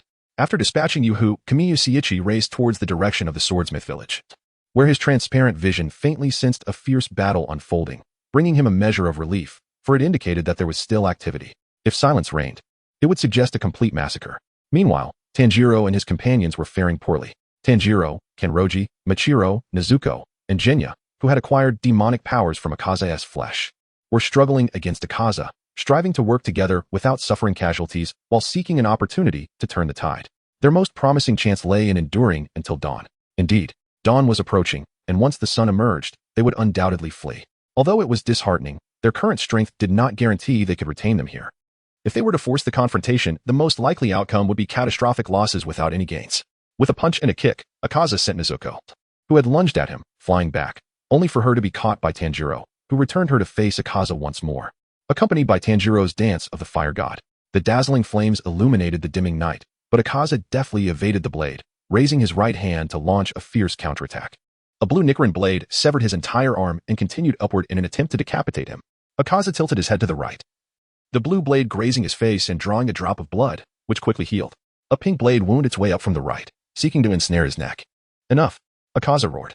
He bit down on Kanroji's Nichiren blade, flinging it aside, and with a swift knee strike, he sent Tanjiro flying. Then, with a fierce blow, he struck Jinya, who charged at him. He bent his head sharply, colliding with Michiro, who narrowly dodged, only for Akaza to follow up with a brutal shoulder charge that sent Michiro careening. Now fully recovered, Akaza pressed his left hand against Nezuko, delivering a catastrophic blow. Breathing heavily, his eyes bloodshot, Akaza assumed a battle stance. Destruction-killing final form, blue-silver chaotic light. Akaza summoned his needle-like projectiles, launching hundreds of them in an instant from his center, the missiles racing outward at incredible speed with unparalleled force, instantly reducing impacted structures to dust, causing the expressions of all present to shift dramatically. Tanjiro activated sun breathing, drawing a gentle current of air into his lungs. Sun breathing, returned to heaven. A rapidly spinning white circle enveloped his allies, but the projectiles relentlessly battered against the barrier, even with 90 of his strength diminished. Tanjiro felt a numbing sensation in his hands. What a troublesome technique. Akaza cursed under his breath. Yet, he was not in a hurry, even with dawn approaching. An ominous, malevolent aura was beginning to surge forth, the resurrected form of the upper moon, Zhenghu. How utterly unsatisfying. How utterly unsatisfying. Zhenghu slowly approached, rhythmically striking a drum behind him with the club in his hand, delivering a series of resounding blows. A multitude of colossal stone dragons erupted from the cracked earth, a testament to the land's disarray. Without uttering a word, these formidable creatures amassed their power, channeling the forces of thunder, sound waves, and fierce winds within their gaping maws. Awaiting the moment of culmination, a moment that promised to be cataclysmic. Kanroji and Michiro hastened towards the stone dragons, determined to neutralize them before their charge reached completion. Otherwise, the impending shockwaves would be insurmountable. However, an imposing figure obstructed their path. It was the grinning Akaza. A grave crisis loomed. Overcoming Akaza's blockade to reach the stone dragons seemed nearly impossible. The synergy of a melee fighter and a ranged spellcaster proved to be a lethal combination. Tanjiro gently activated the breath of the sun, its essence flowing harmoniously within him. Unlike certain breathing techniques that amplify specific attributes to their utmost, the breath of the sun was a remarkably versatile style, promoting smooth airflow within the lungs, enhancing endurance, and facilitating gradual recovery from injuries. Memories of a conversation with Kamado Kiyoshi surfaced in Tanjiro's mind, pondering how to counter long-range assaults. Just as with Daki, the solution lay in closing the distance and eliminating the threat. Zenitsu chimed in with his post-battle reflections, affirming that swiftly bridging the gap against ranged foes was indeed the correct approach. Yet, what to do when faced with foes who could not be approached? Tanjiro, it's your turn, he urged. I think we should also learn ways to attack from a distance, Tanjiro replied, sheepishly scratching the back of his head. Well said. When dealing with ranged adversaries, the foremost priority is to strike them either through close or ranged attacks. If attacking is not feasible, we must find ways to deter them from pursuing us, Kamado Kiyoshi elaborated. The best strategy is either to retreat beyond their striking range or to enter it while being mindful of their allies, especially when the threat's standing is inferior to that of their companions. With thoughts refocused on the battlefield, Tanjiro addressed his comrades. Everyone, we must strive to get as close as possible to Upper Moon 3. The closer we are, the better, but we must ensure our own survival. Upon hearing Tanjiro's words, Michiro and Kanroji exchanged knowing glances, their agreement evident. Tanjiro, you're so clever. Kanroji praised his intelligence, acknowledging his brilliance and strategy. Meanwhile, Akaza remained oblivious to their discourse, merely observing their exchange without initiating an attack. He believed victory was assured, dismissing the notion that two Hashira could contend with two Upper Moons, for Hashira stood no chance either. Instead of retreating, the five-member team surged forward towards Akaza. Intrigued, Akaza realized they had chosen to gamble, declaring, in that case, none of you shall pass. He braced himself, prepared for their onslaught. To his surprise, Tanjiro and his allies merely encircled him, their attacks lackluster. This is perplexing, Akaza mused, noting the stone dragon's amassed power behind him. The intensity of the impending shockwaves could obliterate half of the swordsmith village. Facing such an assault could spell doom for both him and Akaza. While Akaza remained indifferent, merely a manifestation, he understood that the threat from Hantenga's thoughts could not be disregarded. Feeling the insatiable pressure of the stone dragon's impending breath, Akaza struck a drum, launching the shockwave skyward. Initially, a faint glimmer emerged, followed by an overwhelming brilliance that was blinding. A deafening roar resonated across the heavens as a colossal mushroom cloud ascended. Even those on the ground, Tanjiro and the others, could feel the violent tremors of the explosion. Far away, Kamado Kiyoshi stood aghast, wondering if the United States had dropped another atomic bomb on Japan. Akaza, however, remained acutely aware of his opponent's intentions, knowing they had succeeded. The buildup of power required time, and such an overwhelming display would not be repeated soon. Yet, this was of little concern, for he still held the advantage. The stone dragon soared, decimating the remaining structures and trees in their wake. Although they had succeeded, the situation remained dire. Tanjiro gripped his sword tightly, intermittently rescuing Nezuko and Jinya from the chaos. Nezuko and Jinya launched frontal assaults while Tanjiro, Kenroji, and Michiro maneuvered from the flanks, seeking opportunities to strike. Despite their lack of prior collaboration, their combined techniques flowed with remarkable proficiency. The surviving members of the Demon Slayer Corps were not lacking in combat experience. Yet, this was insufficient. They needed to turn the tide, or they would not endure until dawn. The breath of the sun had been sustained for a while, and Tanjiro felt his condition improving. Yet he was not yet capable of wielding the sun blade. What to do? His thoughts raced as he continued his relentless assault. On the other side, Akaza sent Jinya flying with a kick, retreating as a vast shadow loomed behind him. The stone dragons were diving towards the 5 warriors. They scattered, some leaping onto the backs of the stone dragons while others maneuvered through the gaps between them. Akaza observed this with a smile, intent on dispatching them one by one. Starting with the azure-haired boy. With agile movements, he landed atop a stone dragon where Michiro stood, the creature swaying beneath them. The others noticed Akaza's approach and converged towards Michiro. Yet, Zenkitsu, observing, would not allow this opportunity to slip away. With a gentle strike of the drum, a massive stone dragon obstructed their path, instilling a sense of urgency among the group. They needed to eliminate Upper Moon 4 first, as his summoned creatures posed a significant hindrance, coupled with their devastating area attacks. Nezuko, Jinya, Miss Kenroji, Tanjiro shouted, and his comrades immediately grasped his intent. Kenroji took the lead, her pink figure leaping across the backs of several stone dragons, her ribbon-like Nichiren blade slicing through their bodies as she advanced towards Zenkutsu. Tanjiro shifted to the thunder-breathing style, darting forward, the stone dragons trailing behind him unable to keep pace, only to be met by several more charging towards him. Thunder-breathing, first form, thunderclap, and flash, 6-fold. A tremendous surge of energy coalesced around Tanjiro's feet as he bent forward, assuming a stance reminiscent of a sprinter ready to launch into a 100-meter dash. In an instant, a violent crackle of lightning surged forth, splitting the ground beneath him. Tanjiro transformed into a streak of violet light, shooting ahead. Confronted by the stone dragon, which opened its gaping maw, he deftly evaded the attack without losing momentum, executing a sudden change in direction. With a series of stunning maneuvers, the brilliant lightning in the air seemed to form the shape of the Big Dipper. Jinya and Nezuko, on the other hand, charged forward with determination, dodging when possible, yet quickly recovering and continuing their advance even after being flung by the dragon's assault. Before long, they drew near to the location of the Upper Moon, Zangpushan. If there were enough of them, closing in on Zangpushan would not pose a challenge. However, the true difficulty lay in confronting him. Should only 2 or 3 individuals encounter Zangpushan, their chances of survival were nearly non-existent, as one would be restrained while the other would be subjected to his sonic attacks. Fortunately, they had 4 members. If they could inflict sufficient damage on Zangpushan to prevent him from recovering swiftly, they could neutralize the stone dragon and re-establish their 5-person offensive strategy. You seem to be overly optimistic about the situation. A chilling voice emerged from behind, belonging to Akaza, who was racing towards them. Behind him, Michiro lay motionless, impaled by Akaza's Nichiren blade. A profound sorrow engulfed Tanjiro, his eyes brimming with anguish. Michiro. The 4 were caught in a pincer movement, with only 2 able to continue their assault on Zangpushan while the other 2 turned to defend against Akaza. Without hesitation, Nezuko and Kanroji charged at Akaza, knowing Nezuko's offensive capabilities were lacking. However, as a demon, she feared not death, and with Kanroji's flexible blade, they could pose a significant hindrance to Akaza. Meanwhile, Tanjiro required someone resilient enough to absorb the sonic attacks, leaving Jinya as the only viable option. Each member moved with precision, as if rehearsed countless times. This was not mere talent, but an instinct honed through life and death struggles. Every individual present had survived countless encounters with demons, battling for their very existence. They must succeed. They had sacrificed too much already. At this moment, Tanjiro appeared strangely calm, no longer anxious about the present or concerned for Michiro's fate. His expression was as tranquil as indifference, while a crimson lotus flower slowly spun in his eyes. Time rewound to a few days prior. Kiyoshi Kamiyama was striking Tanjiro with a ruler as he practiced the breathing of the sun. Tanjiro winced from the blows. What troubles you, Tanjiro? Have you ever considered combining the breathing of the sun with the breathing of the day? I haven't thought of that. Another strike from the ruler. You must think beyond the obvious. That's grounds for punishment.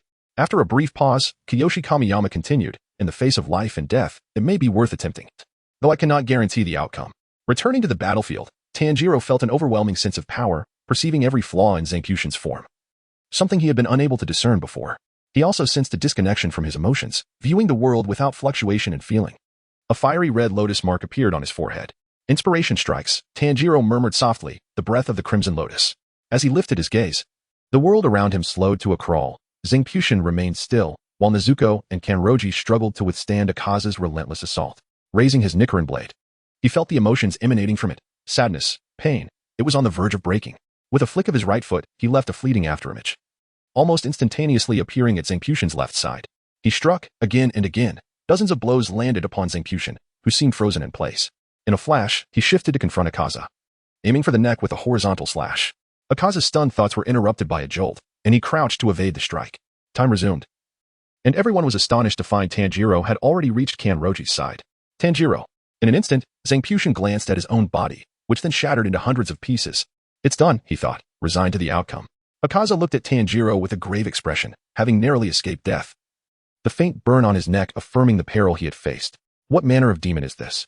The wooden dragon enveloping the skies shattered into countless fragments, disintegrating into nothingness. Kanroji gasped in astonishment, while Jinya remained dazed, unable to comprehend how Zangpution had been obliterated before he could reach him. Nezuko, however, watched Tanjiro with concern. His condition was peculiar, the red lotus in his eyes spinning clockwise, the vivid mark on his forehead growing ever more prominent.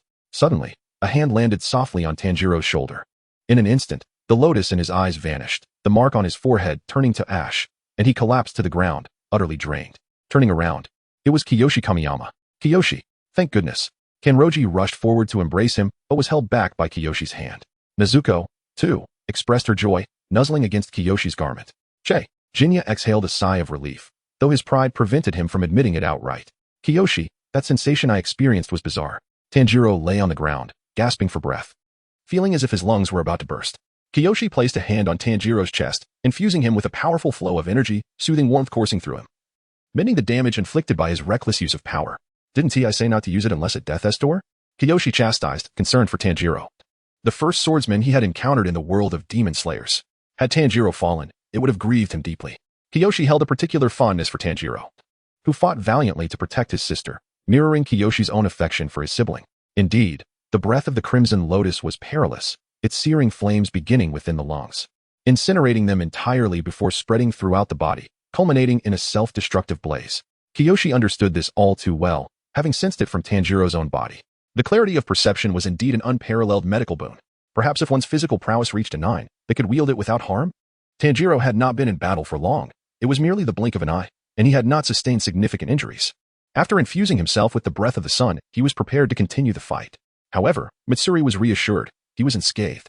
It was only then that everyone noticed that Michiro was clinging to Seiji Kamiyama's back, struggling to greet them. I'm fine, just unable to continue fighting. When Seiji Kamiyama first arrived, he had spotted Michiro lying weakly behind Akaza, so he went to retrieve him and tended to his wounds. What's the matter? Akaza felt a slight cold sweat trickling down his back. That's wonderful, Tanjiro cried, embracing Michiro, while Mitsuri joined in, both of them weeping, nearly suffocating Michiro in their embrace. What are you doing? The battle is not yet over. Seiji Kamiyama rolled his eyes. But with you here, I believe there is nothing we cannot overcome. Tanjiro replied with a goofy smile. However, his expression quickly turned serious as he stood up, sword in hand. Mitsuri gently placed Michiro down and redirected her focus toward Akaza. I came here with Kokushibo. If this person is here, it means, no, it's impossible. Perhaps those two didn't cross paths. You are Upper Moon 3. The fishman trapped in a jar is Upper Moon 5, and the small figure secretly observing from behind that rock is Upper Moon 4. Those 6 eyes belong to Upper Moon 1. So, Upper Moon 2 did not come? With each word Seiji Kamiyama spoke, Akaza's expression grew increasingly grim. This person had encountered Tamayo and Kokushibo, yet he appeared unscathed. Could it be? Without daring to contemplate further, Akaza assumed a fighting stance, his technique unfurling. Arshin silently observed Seiji Kamiyama's fighting spirit. Yet nothing. Indeed, the highest realm, the transparent world. This person possesses such abilities. This is not promising news. How can I fight? Akaza, retreat. A voice echoed in Akaza's mind. It was Musen's. Is this a matter of whether I want to retreat or not? It is about whether I can retreat. Akaza thought silently. With a swift motion, Akaza's pupils contracted, and without the time to retreat, he changed his stance, kneeling on his right leg and bending low to dodge a sweeping strike. So fast. This is not on the same level as that blue-skin brat. Destructive killing form, Azure Silver Chaos. Half kneeling, Akaza did not dare to be careless and unleashed his strongest technique. Hundreds of missiles erupted from within him, breaking the sound barrier with tremendous force. Before Akaza could even move his muscles, Seiji Kamiyama had vanished from before him. Empty. Without losing momentum, Akaza propelled himself backward like a frog, leaping several times until he disappeared into the forest. This demon is mine, Tanjiro. You all go after Upper Moon 4. Seiji Kamiyama turned and delivered a sweeping blow, instantly cracking the ground into a long line that stretched far away, ending at the remade form of Zankaku no Tenkai. Zankaku no Tenkai, barely retaining a human shape, was shattered into pieces by the invisible blade's energy. He wished to curse, but he found himself without a mouth. Seiji Kamiyama had bought a moment's time for Zankaku no Tenkai, but swiftly dashed off in the direction Akaza had fled, leaving Tanjiro and the others in bewildered silence.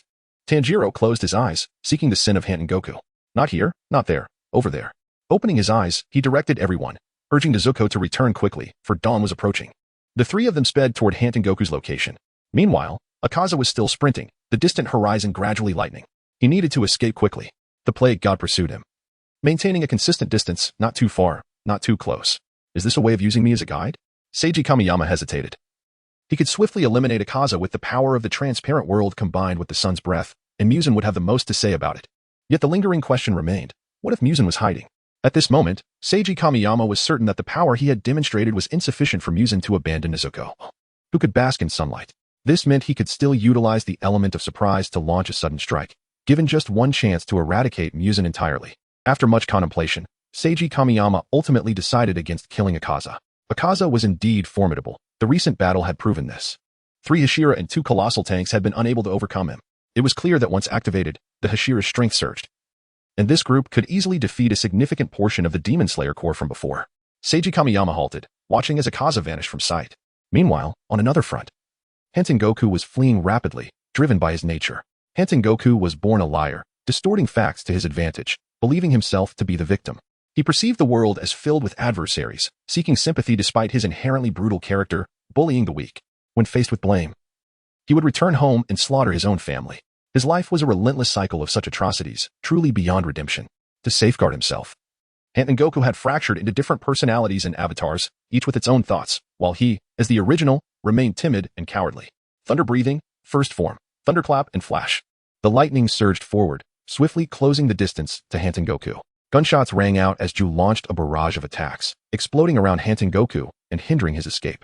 Closer. Tanjiro leaped forward, aligning his sword with his arm to minimize air resistance. Fire God Dance, Circular Dance. Brilliant flames coiled around Tanjiro's blade, striking fiercely at Goku's neck. Clang. The sound resonated as Tanjiro's sword shattered upon impact, shards flying and grazing his cheek. His neck is too hard. Mitsuri sprang forward from behind, her soft Nichiren blade wrapping around Goku, tightening with force. Goku creaked ominously but did not perish. Is this demon made of steel? Tanjiro's blade lay shattered in his hands, while Mitsuri's weapon failed to sever Goku's neck. Suddenly, Goku's form expanded, repelling Mitsuri's blade and towering over both of them, his visage twisted and malevolent, claws gripping Tanjiro's neck, intent on choking him. Yet, with a swift swing, Mitsuri's blade flashed pink, severing Goku's monstrous hands, blood splattering onto Tanjiro's shoulder. You're so small, I couldn't handle you before. But now that you've grown, you're easier to deal with, Mitsuri thought, swinging her sword once more, and with a flash, Goku's head came clean off. Hooray! We won, Tanjiro! She exclaimed, tears of joy streaming down her face.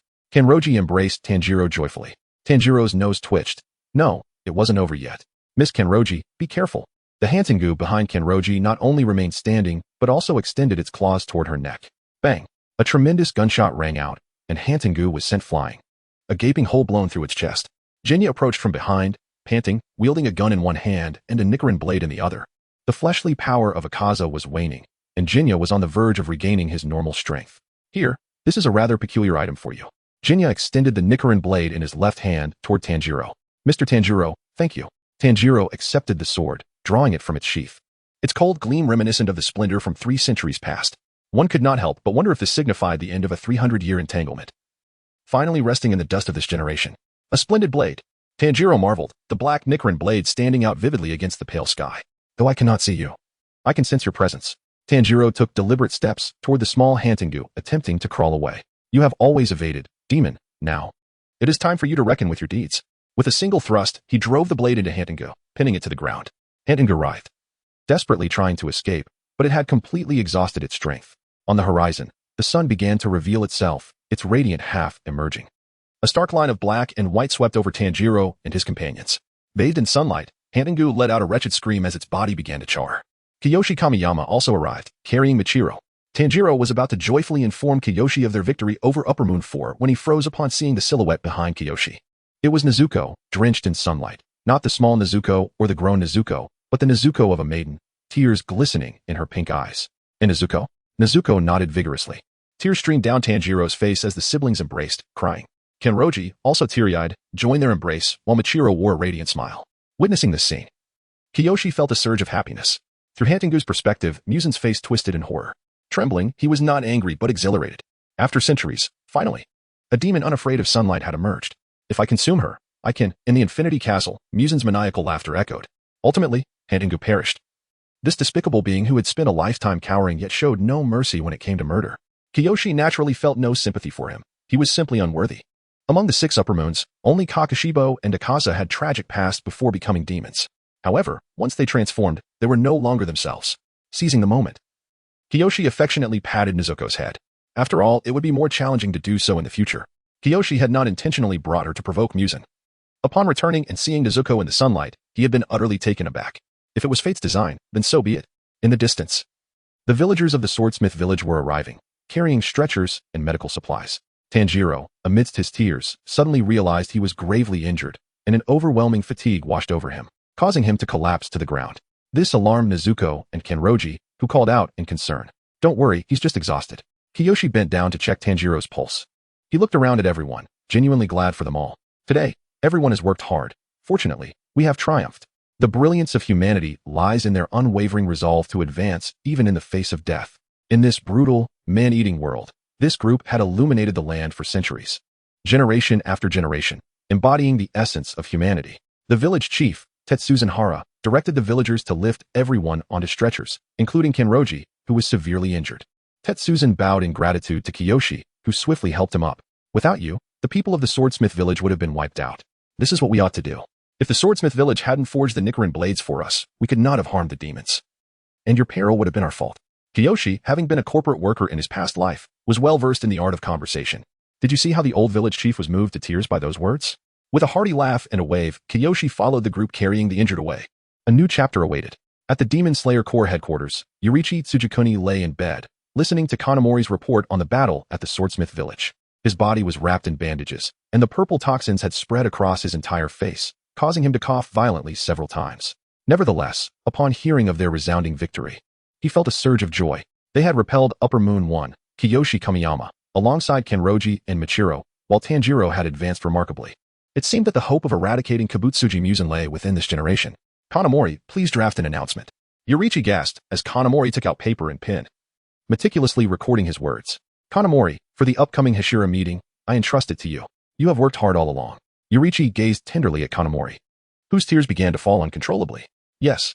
At the Butterfly Mansion, Tanjiro sat on his bed, devouring his meal, while outside, Aoi Kanzaki and the 3 little ones played with Nezuko. It seemed he had just left here not long ago, only to return again. Was it fate? As he pondered this while eating, Tanjiro's pace slowed. I don't want to be injured all the time, but it's wonderful that everyone is safe. And Nezuko has overcome the sunlight. By the way, that's quite remarkable. Your sister, remarked the Hashira beside him. Oh, is it? Perhaps just a little. Tanjiro was oblivious to the significance of Nezuko's current state. But the Sun Hashira is truly powerful. I heard that Upper Moon 1 and Upper Moon 5 attacked him simultaneously. Not only did he fend off Upper Moon 1, but he also slew Upper Moon 5. The Hashira beside him marveled at Kiyoshi Kamiyama's strength, noting that the Demon Slayer Corps had never encountered such a formidable swordsman before. If there is anyone worthy of mention, it would be the original swordsman. Miraculously, in contemporary times, another has emerged. Indeed, Kiwa Kamiyama is truly formidable. Even the 3rd Upper Moon was frightened off by him. He has imparted to me many impressive techniques. Without these sword arts, I might have already perished. Tanjiro wholeheartedly agrees with the praises bestowed upon Kiwa Kamiyama, even feeling that such accolades are insufficient. Did the Sun Pillar teach you swordsmanship? Does that mean you were the Sun Pillar's adopted son? Inosuke inquired curiously. Unbeknownst to him, Tanjiro was rendered completely speechless at the mention of this, his chopsticks frozen midair. Adopted son? Me and Kiwa? Tanjiro hastily waved his hands, beads of sweat pouring down his face. The notion of becoming the adopted son of someone his age was simply too bizarre. Outside, a cacophony of chaos stirred, awakening Jinya from the neighboring bed. Shut up. Jinya shouted loudly, prompting Tanjiro to set down his bowl of rice, intrigued by the commotion outside. Tanjiro. Zenitsu burst in, grabbing Tanjiro by the shoulders. Where's Inosuke? I am going to kill him. Huh. Tanjiro replied, utterly baffled. Inosuke had the audacity to teach Nezuko to say his name. How outrageous. Nezuko should learn my name first. Zenitsu continued to wail, while Jinya covered his head with the blanket, plugging his ears. Zenitsu. It's truly wonderful to see you again. Tanjiro, ignoring Zenitsu's lamentations, felt immense joy. The battle at the swordsmith village had been perilous. Without Kiwa Kamiyama, he would have surely perished. Zenitsu ceased his cries, unable to resist giving Tanjiro a tight hug upon seeing his smiling face. Do you think saying such things will allow me to forgive Inosuke? Releasing Tanjiro, Zenitsu donned a fierce expression, brandishing his sword as he stormed out to find Inosuke. Your friend is quite lively, Inosuke remarked from the side. Suddenly, with a crash, Inosuke flew through the window, scattering glass everywhere. Ha ha ha, Tanjiro, training is about to commence. Aoi Kanzaki, hearing the ruckus, rushed in and was taken aback by the shards of glass littering the floor. Shortly after, Tanjiro witnessed Inosuke receiving a stern reprimand for his recklessness. Aoi, may I first inquire about Inosuke? I promise to return it shortly. Tanjiro raised his hand to signal. Aoi, showing her usual respect for Tanjiro, consented, though she felt somewhat exasperated by Zenitsu and Inosuke. Particularly with Inosuke, she found herself increasingly concerned about his well-being lately. Inosuke, what do you mean by training? Tanjiro asked, his curiosity piqued. Humph, Tanjiro, the Hashira have decided to personally train the members of the Demon Slayer Corps starting today. You'd better recover quickly, or I, Inosuke, will surpass you. Tanjiro had only just awakened after lying in bed for several days. He was astonished to learn of such significant developments within the Corps. What precisely would the training entail? According to the notices, the Sound Pillar was responsible for endurance trainings, the Mist Pillar for speed training, the Love Pillar for flexibility training, the Serpent Pillar for blade technique correction, the Wind Pillar for aggressive training, the Rock Pillar for muscle strengthening, and finally, the Sun Pillar, Kiwa, for comprehensive training. With a downcast expression, Zenitsu entered, informing Tanjiro of the details. Knowing full well that Inosuke would likely forget them, the two immediately fell into a scuffle upon meeting. Tanjiro felt a surge of excitement, considering that these were the Hashira. How much would he improve through their training? The battle at the Swordsmith village had made him acutely aware of his inadequacies. If only his muscle strength were greater. Perhaps the repercussions of his techniques would be less severe. If only he could move faster, might he have saved Michiro? With countless thoughts racing through his mind, Tanjiro finally picked up his bowl, consuming his meal with urgency. He needed to recover swiftly to join in the training. Everyone was striving, and he could not afford to be absent. Days earlier, Kiwa Kamiyama caught a cuckoo that flew through the window with his hand. Lord Kamiyama. These are the notifications distributed by Lord Obuyashiki, along with some of your private correspondence. Kiwa opened the notes, which were numerous, conveying well wishes regarding his condition and expressing admiration for his heroic deeds. Lastly, it mentioned a meeting of the Hashira scheduled for the following morning. There was also a letter addressed to all members of the Demon Slayer Corps, detailing the events at the Swordsmith village and commending each participant profusely. After a brief glance, he set it aside and opened his personal letters. The first letter was from Shinobu Kocho, inquiring about him and sharing some of her own matters. The second was a letter of gratitude from Michiro Takedo. With nothing urgent on his agenda apart from the upcoming meeting, Kiwa settled into a meditative posture. Closing his eyes to rest, he accessed his status panel. Name, Kiwa Kamiyama. Strength, first rank spirit power, 250. 250, the human limit in this realm. Basic skills, proficient in Japanese, 1700-7500, master of swordsmanship, 1100, 000, expert in medicine and poison, 1005. 000. 000, extraordinary abilities, sun breathing total concentration, constant, 40, 000 100, 000, moon breathing total concentration, constant, 43, 000 100, 000, proficient in Scarlet Blade, 30, 000 50, 000.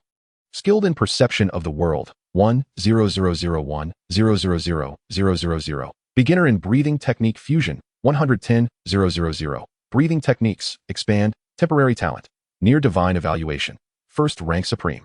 He has grown stronger. Yet, Kiwa Kamiyama does not intend to become complacent.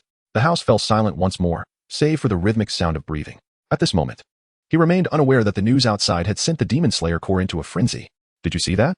I can hardly believe my eyes. Of course, I saw. The sun pillar repelled the first upper moon. It can't be fake news, can it? What nonsense are you spouting? The Lord would never deceive us. The Swordsmith village was besieged by 4 upper moons. It was terrifying. They nearly came in full force. Yet they were still defeated. Lord Kamiyama is too powerful. I want to bear his children. Each person receiving the notification gasped in astonishment, sharing the news and celebrating together. Throughout the night, the headquarters of the Demon Slayer Corps was awash with cheers. As the moon faded, a great sun rose slowly in the east. Kiwa Kamiyama, after a night of meditation, opened his ice blue eyes. Subtle changes had occurred within his gaze, enabling him to keenly perceive the gradual transformations taking place in his pupils. The differences were also distinctly visible from the outside. Once, Kiwa Kamiyama's eyes were a celestial blue, clear and bright, a hue he possessed since birth. However, after comprehending the transparent world, his eyes gradually transformed from that heavenly blue to a frosty blue, with pupils sparkling and shimmering, exuding an ethereal quality akin to a divine presence. After examining himself in the mirror, he acknowledged the evolution was indeed for the better, making him even more striking. Yet, since he could enhance his strength, he deemed there was no need to dwell excessively on it. So handsome, Kiwakoin, he mused narcissistically, before grasping his Nichiren blade and making his way towards the Obuyashiki estate. Along the way, he encountered Kanroji and the serpent Hashira, Iguro, and they exchanged greetings, proceeding together. The upcoming Hashira meeting was to be held indoors, in a spacious room adorned with tatami mats. The wind Hashira, Sanemi, the rock Hashira, Himejima, the water Hashira, too. The insect Hashira, Shinobu, the sound Hashira, Tenjin, and the mist Hashira, Michiro, were already seated, indicating they were indeed the last group to arrive. Kiwa found a spot to sit, closed his eyes to rest, and awaited the arrival of Obuyashiki Amanai, well aware of Obuyashiki Yoya's grave condition. Michiro, you have battled Upper Moons 3 and 4. How was the experience? Iguro initiated the conversation, although Sanemi and Himejima had many questions as well. Yet, since Kiwa was in meditation and their relationship was still in its infancy, they could only tactfully inquire through Michiro. Upon hearing the question, Kiwa opened his eyes, thinking, if you want to ask, then ask, don't make me seem aloof. Very strong, Michiro continued. Upper Moon 4 possesses various abilities, primarily long-range attacks, summoning massive and resilient entities, making it difficult for ordinary individuals to approach him. After a pause, he elaborated, however, that is not his true form, his true self hides away. As long as it is not beheaded, even if his clones are slain, he will not perish. With enough Hashira, defeating him is not insurmountable. As for Upper Moon 3, I must be frank, 3 patterned swordsmen and 2 special swordsmen are not his match. They can only manage a tenuous stalemate. Michiro had a deep understanding of Akaza's strength, and Kanroji nodded vigorously in agreement. Upper Moon 5 resembles a fish-like creature, with the ability to transform anything it touches into aquatic beings. More troublesome is his capability for instantaneous movement. Kiwa spoke slowly, capturing everyone's attention. However, it is not overly concerning. Michiro, in his marked form, could slay him alone. Glancing at Michiro, Kiwa nodded and continued. As for Upper Moon 1, his name is Kokushibo. His power is formidable, engaging in combat with swordsmanship, making him an exceptionally powerful swordsman. Gasps of astonishment filled the room. A swordsman? A breathing technique swordsman? Tenjin inquired. Indeed, if I am not mistaken. He utilizes the moon breathing technique, Kiwa affirmed, his icy blue gaze sweeping over all the Hashira. I would advise against any confrontation with him for anyone other than myself. If 5 patterned swordsmen were to challenge him, it might be feasible. If a Hashira like Himejima, who possesses a pattern, were to engage, perhaps 3 could attempt it. Silence enveloped the room as they processed Himejima's strength, now aware of the staggering enhancement that the marked form provided, realizing it required 3 fighters for a chance. How extraordinary, then, was the strength of the person before them. Under the weight of their gazes, Kiwa waved his hand dismissively. As for my capabilities, I am now confident in my ability to slay Musen Kibutsuji. His calm declaration resonated like thunder, stirring a tempest of emotions within each Hashira, igniting fervor and excitement. This is indeed a great fortune for the Demon Slayer Corps. Obuyashiki Amanai emerged from behind the screen, accompanied by 2 children. Taking his place at the head of the table, I apologize for the absence of the family head due to his severe illness. I, Obuyashiki Amanai, will preside over the Hashira meeting. Amanai bowed gently, and everyone returned the gesture.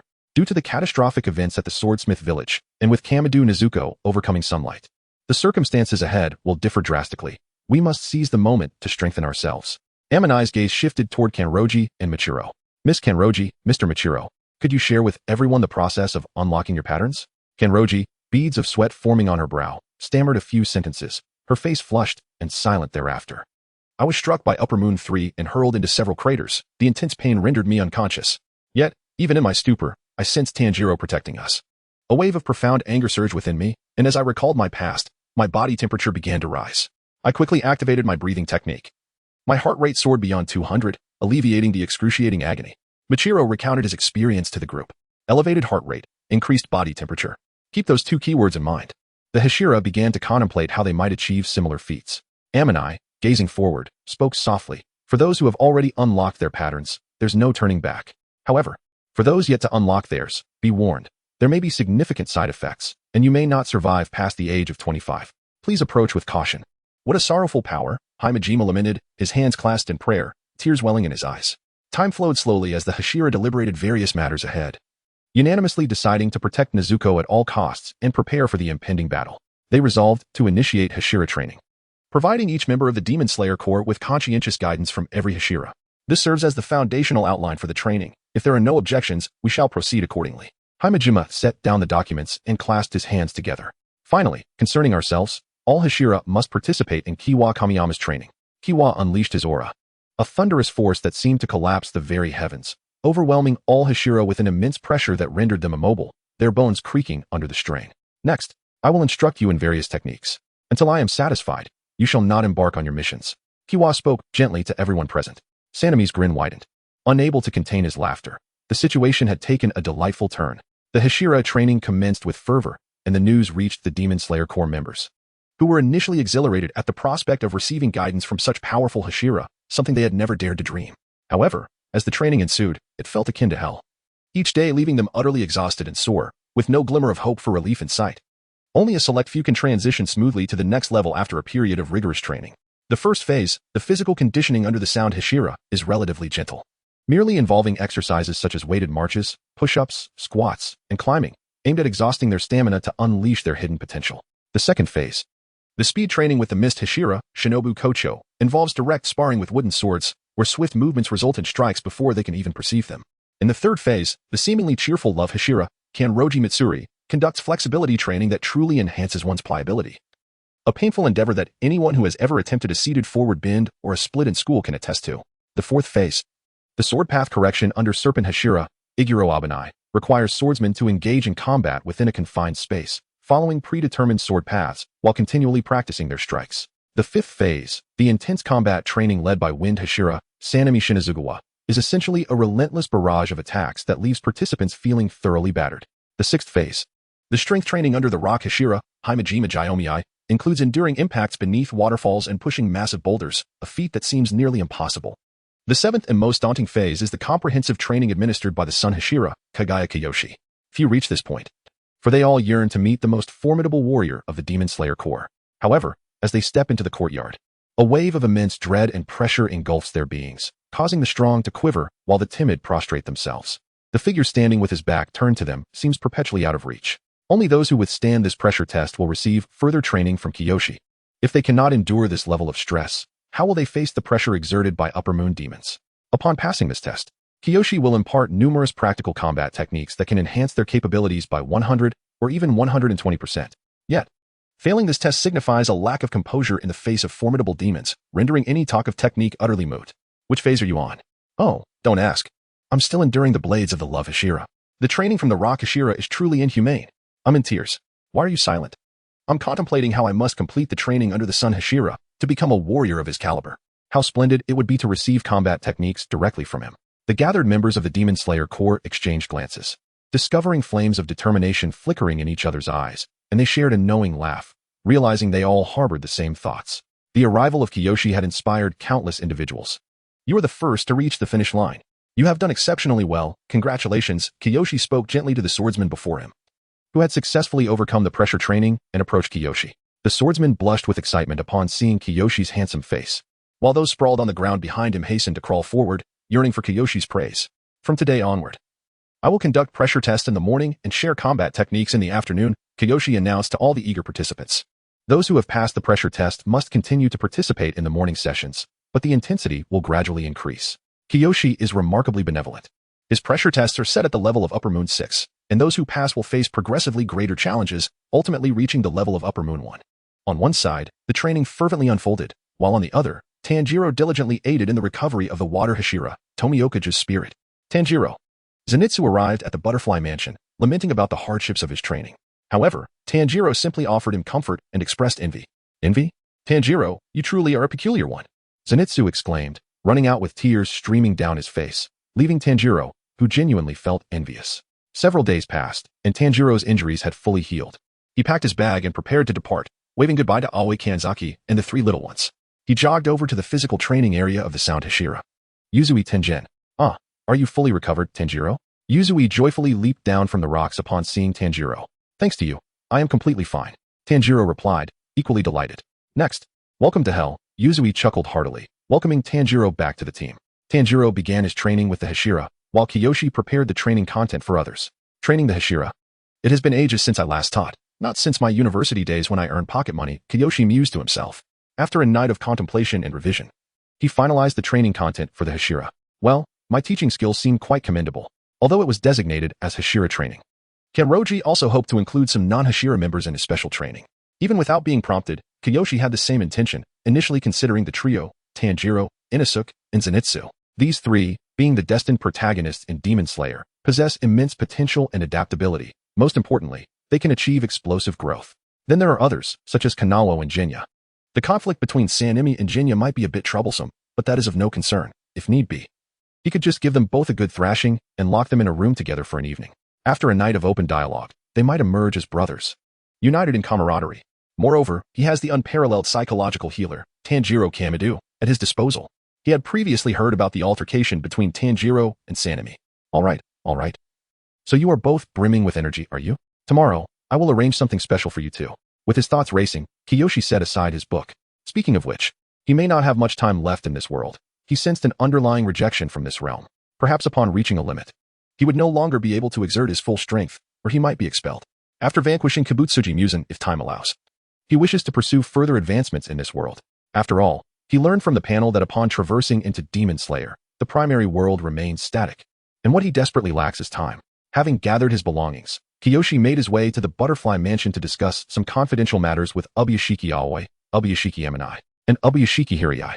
The moon shone particularly full tonight, and he believed that soon, this world would enter a new era. Tanjiro. Kanroji waved at the newly arrived Tanjiro, who responded in kind. I knew Tanjiro would be called over. Have you completed the training from Mr. Himejima? Thanks to Miss Taganla Temple, I have completed everything. Unlike the original story where the training concluded on the final day, Tanjiro's prowess has undergone a remarkable transformation.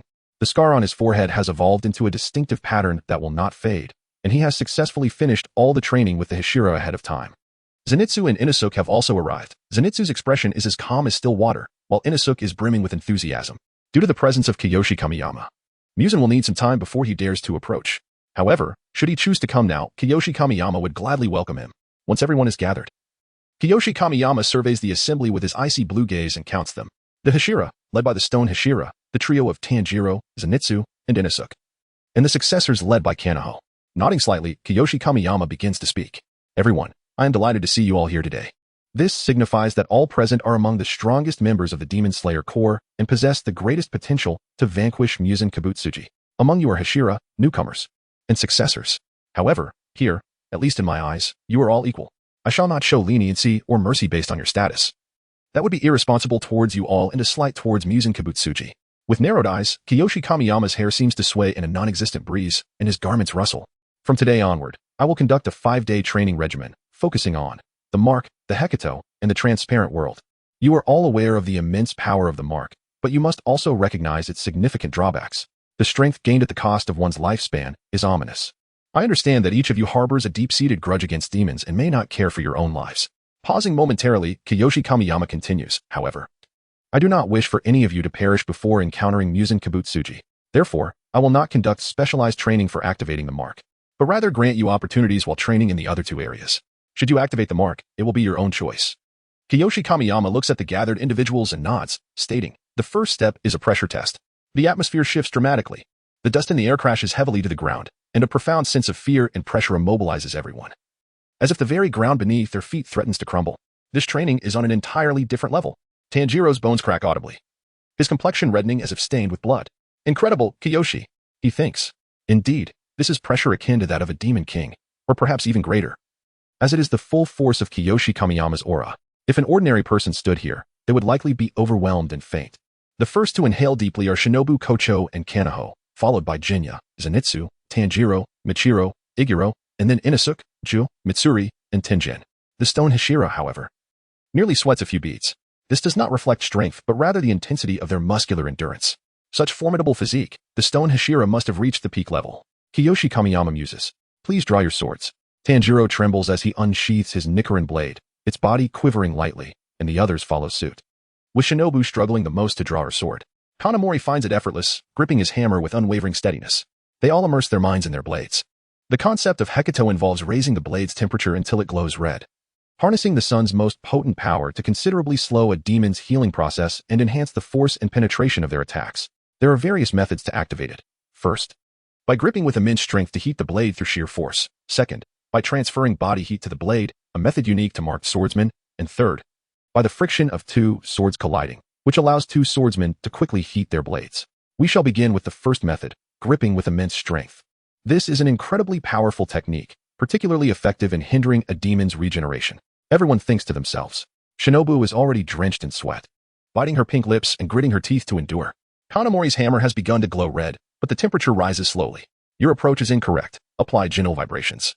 Kiyoshi Kamiyama instructs, placing his hand on Kanamori's grip. Kanamori immediately feels a surge of powerful vibrations coursing through the hilt. Namo, mirror the tiger. The hammer rapidly heats up. A few more attempts should suffice. Mr. Kanamori, your innate power far exceeds that of an average person. Next, Zenitsu, Tenjin. And Mitsuri's blades also begin to emit faint red glows. All right, that will do.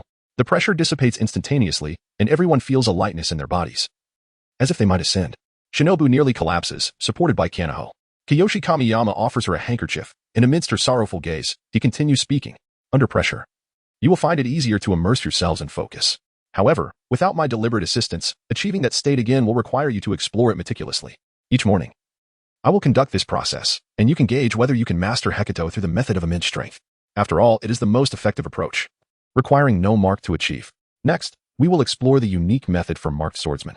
Tanjiro, come forth. He beckons Tanjiro to step forward. Everyone, observe closely and take note, as you may also activate the mark during battle. Should you struggle with the first method, you can resort to this one after activating the mark. Kiyoshi Kamiyama grips Tanjiro's hand holding the sword. Tanjiro, exert force and feel the mark on your forehead. Let your temperature rise. Tanjiro grips firmly, and the fiery mark upon his forehead ignites, his body temperature soaring. A little higher. Yes, just like that. The Nichiren blade gradually turns red, transitioning from a light crimson to a deep hue, ultimately glowing a brilliant red. Michiro and Mitsuri, watching intently, also attempt the same, achieving identical results. Everyone diligently notes the details. It is crucial to remember that this is a somewhat shortcut method. Thus, it does not significantly enhance attack power or penetration, only retaining the ability to hinder regeneration speed. That suffices. Nodding, Kiyoshi Kamiyama begins to assign groups. Shinobu, Kanaho, and Inosuke, Ju, Tanjiro, and Mitsuri, Michiro, and Genya. Iguro and Kanamori, Mr. Kanamori and Zenitsu. The methods remain the same, and the grouping is merely for better practice. If you encounter members of other groups later, the same method of blade friction can be applied. Ichi Kamiyama elucidated that, due to his presence, the circumstances have dramatically transformed, leaving him uncertain whether Naruko remains the most formidable matching mechanism. The third training session of the Red Blade commences now. In the afternoon, Ichi Kamiyama sat cross-legged upon a rock, awaiting the start of the training. Yet, all had already gathered to refresh their skills with the Red Blade techniques. Occasionally, one could witness brilliant crimson sparks erupting from the clash of two Nichiren blades. After their meal, they returned to the classroom to study. An overwhelming sense of déjà vu enveloping him. Kamiyama chose not to disturb them, instead focusing on his own rhythmic breathing, refining his breathing techniques. Name, Ichi Kamiyama strength level. First tier spiritual power, 250, 250. The human limit in this realm, basic skills. Proficient in Japanese, 2,7500. Master of swordsmanship, 40, 100. 000. Master of medicine and poison, 10, 00050. 000. Extraordinary abilities. Full concentration breathing of the sun, limit break 80. 100. 000. Full concentration breathing of the day, 20. 100. 000. Perfected red blade, 1. 381. 00010. 000. Perfected transparent world, 1. 000. 00010. 000. Beginner breathing technique fusion. 50, 100, 000. Breathing technique. Unfolded, temporary talent. Near Dao evaluation. First tier supreme. Near Dao, terrifyingly so. This capability approaches a conceptual level, and Ichi Kamiyama can assert with absolute certainty that such a bug-like ability will never again manifest after his traversal. He must seize this novice protection period to maximize his potential. Leaping down from the rock, he drew the attention of those present. This afternoon, we shall engage in the practice of the transparent world. The transparent world, as its name suggests, is a technique that allows one to perceive the reality as transparent after enduring immense pain and exerting oneself to the utmost. It is the pinnacle of the martial realm, enhancing one's speed of movement, predictive abilities regarding attacks, and evasion skills, while also refining control over one's muscular contractions. Mastering the skill would elevate one's combat prowess to levels rivaling the patterns of a higher realm. Training in the transparent world commences now.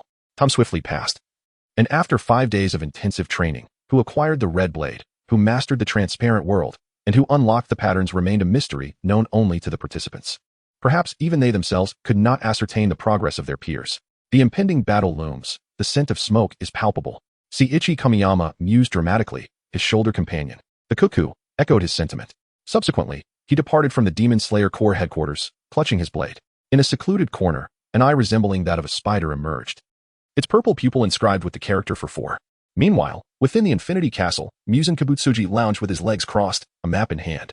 Across from him, Naruko occasionally tapped Muzan, reporting, "Lord Muzan, the Sun Pillar Seiichi Kamiyama has left the Demon Slayer Corps headquarters, heading towards our designated location for the demon ambush." Muzan slowly raised his crimson vertical eye. "Naruko, your growth exceeds my expectations.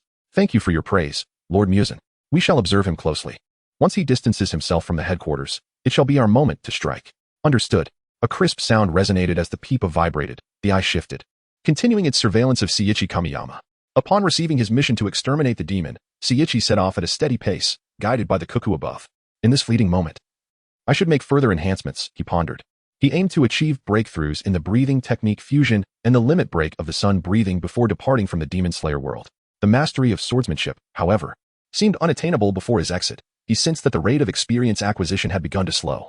This was not due to the limitations of Near Dao, but rather the cap imposed by this realm. Through interactions with other swordsmen, he absorbed various techniques rapidly, yet he understood that beyond this point, he would have to rely on his own skills, acquiring only the fixed experience provided by Near Dao. Indeed, Near Dao could forcibly enhance proficiency. Even in the absence of subsequent cultivation methods, it would still augment experience points. The moonlight shimmered as Seiichi Kamiyama gently rapped on a household door. "Good evening. Is anyone home?" He had arrived at the area plagued by demons. Simultaneously, back at the Demon Slayer Corps headquarters, Tanjiro sat on his fan, reminiscing about the special training Seiichi Kamiyama had provided. "Tanjiro, although your muscle strength has significantly improved thanks to Mr. Kanroji's training, it remains insufficient to sustain your use of the Crimson Lotus breathing technique.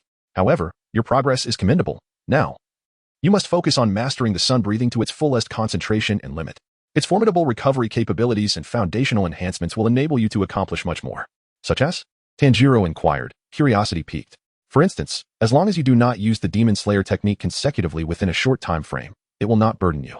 Furthermore, the Crimson Lotus breathing can be utilized without harm for 5 seconds. Tanjiro's eyes sparkled with determination. He had experienced the potency of the Demon Slayer technique numerous times. It was his most powerful ranged attack, capable of delivering devastating effects when the enemy was caught off guard, much like the Hashigaki. Even if the demons were aware, the power remained undeniable, unwavering by knowledge of its existence. As for the Crimson Lotus breathing, he would certainly deploy it when necessary. Observing Tanjiro's steadfast demeanor, Seiichi Kamiyama recognized the young man's resolve, letting out a sigh as he gently tapped his head. "There is no need for haste. Muzan Kibutsuji, once he stands before me, I shall assuredly slay him. I understand, Seiichi is incredibly strong. However, we each have our responsibilities to fulfill, which is our duty."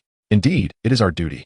The anguished cries of countless souls over millennia. Tanjiro unsheathed his Nichiren blade, the dark blade adorned with wave-like patterns, the base inscribed with the character for demon. Cold and sharp. "Muzan Kibutsuji, we shall bring you down." A gentle breeze brushed against Zenitsu's face, slightly easing his rigid expression as he caressed his Nichiren blade. Just moments ago, he had perfected his thunder breathing and integrated the knowledge gleaned from Seiichi Kamiyama's intense training. He was now far beyond his former self. Touching the red markings on his neck, Zenitsu closed his emotionless eyes. "Senior brother, I will seek you out." In the Butterfly Mansion, Shinobu Kocho and Kane Kocho offered incense at the altar of their sister, Kane. The two, master and disciple, engaged in a deep conversation throughout the night. In the courtyard of the Stone Pillar, Sadness Island gazed at the moonlight, tears streaming down its face. The Wind Pillar and the Serpent Pillar sparred in the bamboo grove, the gusts causing the towering bamboo to sway violently. This night was destined to be sleepless. The Kaneo residence was unusually tranquil, with a young man in a suit standing outside its grand entrance. His crimson eyes bore a singular vertical line. It was Muzan Kibutsuji, who had arrived at the Kaneo residence only after receiving a report from Nakheim about Kiyoshi Kamido's appearance in a distant region. "Let me see what you intend to do." "Kaneo," he thought, striding forward with an imposing aura that caused the surrounding flora to tremble as if stirred by an unseen wind. Bang! The grand door of the Kaneo residence was shattered, a powerful wave of energy surging into the empty courtyard. As Muzan advanced, his footsteps echoed ominously throughout the estate. Sliding doors opened to reveal Kaneo and her husband, Yoya Kaneo, reclining on tatama mats. Cough, cough. Yoya's sporadic cough drew a frown from Muzan. "Kaneo, you have greatly disappointed me." Cough. "Is it really Muzan?" "Kaneo, what does he look like?" Yoya inquired, a hint of excitement in his tone, despite his blindness. "He is a middle-aged man in a suit with red eyes," Kaneo replied. Yes. You are Muzan, the one we have sought for centuries." "Kaneo, your appearance fills me with pity." I apologize for your disappointment. Our family is cursed with early mortality, our lifespans tragically short, all due to cough. Yoya coughed up blood, prompting Kaneo to hastily wipe his mouth. A demon arose within our lineage, consuming countless lives and creating more demons, turning our world into hell. That demon is you, Muzan Kabutsuji. Ridiculous. Your words bear no significance, Muzan scoffed, disdain evident in his crimson gaze. No, it is not so. We gather here not for significance, but for emotion, for will. Muzan, you have slain too many, and thus, many wish to see you dead. Enough. I have heard enough of your drivel. Muzan impatiently interrupted, extending his clawed hand. Are you prepared for death? With a soft sigh, Yoya ceased his words, gripping his wife Kaneo's hand tightly. You have endured much, Kaneo. It is my duty, she replied. In that moment, the air stilled, crimson light erupted from the ground. Dust particles ascended, while the moisture in the air evaporated into nothingness. Flames surged from the fractured floorboards, a torrent of fire. A colossal inferno. Instantly. An overwhelming light and heat engulfed Muzan and the Kaneo couple, the ground fire rapidly ascending, catapulting the entire courtyard skyward. The tremendous explosion resonated throughout the Kaneo estate and the surrounding land, a massive mushroom cloud rising into the heavens, with shockwaves radiating outward. Everyone at headquarters heard the thunderous noise, the blaze and mushroom cloud illuminating the sky, revealing its source, the Kaneo residence. My lord. The faces of all present paled. And without hesitation, they rushed toward the inferno. A severed torso crashed heavily to the ground, its charred head pulsating with blood as it rapidly restored itself. The body, like a charred ember, writhed, limbs regrowing. Slowly rising, the figure stood once more, disbelief etched on its grotesque features. The man's hatred toward me lurked beneath his gentle facade like a venomous serpent. This indicates that there must be more than one trap here. Around Muzan, blood orbs began to levitate, encircling him. Is this blood demon art? The blood orbs swelled rapidly, sprouting countless blood spikes that pierced Muzan's body, embedding themselves deeply and taking root, securing him tightly. It matters not. All I need to do is absorb it. A hand plunged directly into Muzan's chest, belonging to Tamayo. Adorned with hidden charms. Tamayo, what brings you here? You didn't expect this, Muzan. You must have absorbed my hand by now. Do you know what it contains? Sweat beaded on Tamayo's forehead as her arm remained embedded within Muzan. It is a potion for humanity. That is impossible. There is nothing impossible. I could not have accomplished this alone. But, Tamayo, do you comprehend your actions? Was it not I who killed your husband and child? No, it was you. You devoured them. Muzan's demonic visage seethed with fiery rage. Tamayo's expression twisted in anguish, tears streaming down her face. Becoming a demon was the greatest mistake of my life. Thus, tonight, you shall die with me, Muzan. Her voice was nearly a roar. I beg of you, Mr. Sadness Island. Muzan's expression shifted as he turned to see a robust monk charging forward, wielding a rapidly spinning meteor hammer, crimson as blood. With a swing, the tremendous force accompanied by a sonic boom surged toward Muzan's back. Eighth form of the moon breathing, Moon Dragontail. The first to arrive was Upper Moon 1, Kokoshibo. The vast blade aura collided violently with the blood-red meteor hammer, swirling dust enveloping the raging flames. In the blink of an eye, two more figures appeared beside Muzan, Upper Moon 2, Doma, and Upper Moon 3, Akaza. A smirk graced Muzan's lips. He had brought the three Upper Moons as a precaution. Yet, he had underestimated the Kaneo family's hatred and resolve. Following the explosion, the unprepared three demons were sent flying. By the time they returned, they witnessed Sadness Island charging at Muzan with his meteor hammer. Kokoshibo reacted swiftly, the pillars surrounding the house arriving in haste, observing the unfolding chaos. Sadness Island roared. He is Muzan. All present, their eyes filled with fury, drew their Nicaran blades. Yet, they did not charge forward. Behind Sadness Island, amidst the ruins, the long-awaited Kiyoshi Kamadu exhaled deeply. In his ice blue eyes, a delicate lotus flower began to rotate slowly, a blue lotus pattern appearing on his forehead. The white Nicaran blade he held gradually turned crimson, then deep red, purplish red, and finally transformed into a haunting blue hue. The air was devoid of sound, as everything near the blue blade disintegrated into dust. The currents within Kiyoshi's body surged powerfully. He assumed a running stance, his right foot unleashing an overwhelming force that compressed the ground within a 10-meter radius into crystalline form. The anode breathing method, whoosh. Silent yet instantaneous, the figure vanished. Muzan Kabutsuji felt an overwhelming sense of peril, every hair on his body standing on end. A blue silhouette caused his pupils to constrict to pinpricks. Without a moment to articulate, he signaled through his cells for Akaza to block, swiftly communicating with Nakheim. From Kiyoshi Kamiyama's perspective, the world seemed to freeze, everything rendered transparent. He witnessed Akaza slowly extend his fists in an attempt to defend. Yet, mere inches from the blade, his fists disintegrated into ash with a resounding pop. Along with his arms, vanishing into nothingness. Ignoring Akaza, Kiyoshi Kamiyama pressed forward. Although Doma lacked the physical strength of his comrades, his reaction time was not sluggish. Fine ice crystals rapidly enveloped his entire being. However, it proved futile. as the blade smoothly sliced through the ice, cleaving his body in two, severing Doma at the waist. With the moon-breathing technique prepared, Kokushibo gazed at the blade that pierced through Doma's midsection, unleashing his blood demon art. Blades erupted from his body. Numerous blades simultaneously blocking the strike. Whoosh! All the blades shattered, and the right half of Kokushibo's body was reduced to ash, leaving only his left side standing. This was merely a side effect. The true power of the strike would only manifest upon impact. Struck by this blade, I shall perish. Musen Kabutsuji screamed internally. Nakime. A crisp sound of a pipa resonated, and windows appeared beneath everyone's feet. With a misstep, Musen's position suddenly became distant. Kiyoshi Kamiyama's assault could no longer proceed. Indeed, it was too late. Thus, the B plan was initiated. Kiyoshi Kamiyama swiftly turned and plummeted, the blue flames on his blade still ablaze. Trailing behind him like a comet's tail. Surrounding him were the shifting towers of the Infinity Castle, countless demons peering out to gaze upon the shooting star. Another pipa note sounded, and innumerable Demon Slayer Corps swordsmen found windows beneath their feet, as Nakime transported all of them into the Infinity Castle. Tanjiro, falling through the air, witnessed Musen, tightly controlled by Tamayo, and the terror etched on his face, roaring, I will surely kill you. Musen Kabutsuji, now desperately escaping with fury. He gritted his teeth and retorted, come if you dare. Tanjiro Kamado. In the skies of Infinity Castle, the black-clad Demon Slayer Corps swordsmen fell like rain into unknown territories. Numerous crows, bearing hidden runes, flew into the Infinity Castle, all proceeding according to plan. Time rewound several days prior. Kiyoshi Kamiyama and the stone pillar, Sanemi Shinazugawa, sat beside Yorichi Tsujikuni. Alongside them were Kanamori and Kariya Tsujikuni. I have a premonition that Musen Kabutsuji will surely come. I wish to serve as bait. Cough, cough. Thus, I seek your counsel. Kiyoshi Kamiyama fell silent for a moment, not speaking. Sanemi, on the other hand, wept uncontrollably. They all understood that once a decision was made by someone like Yorichi, it would not be swayed. I believe we can inform all our comrades of this matter. Kiyoshi Kamiyama suggested. Those children would not agree. Cough, cough. If you persist, they would acquiesce, for they hold you in the highest regard. Bearing their humiliation, their wrath would only intensify. You speak true, Kiyoshi-kun, they have matured.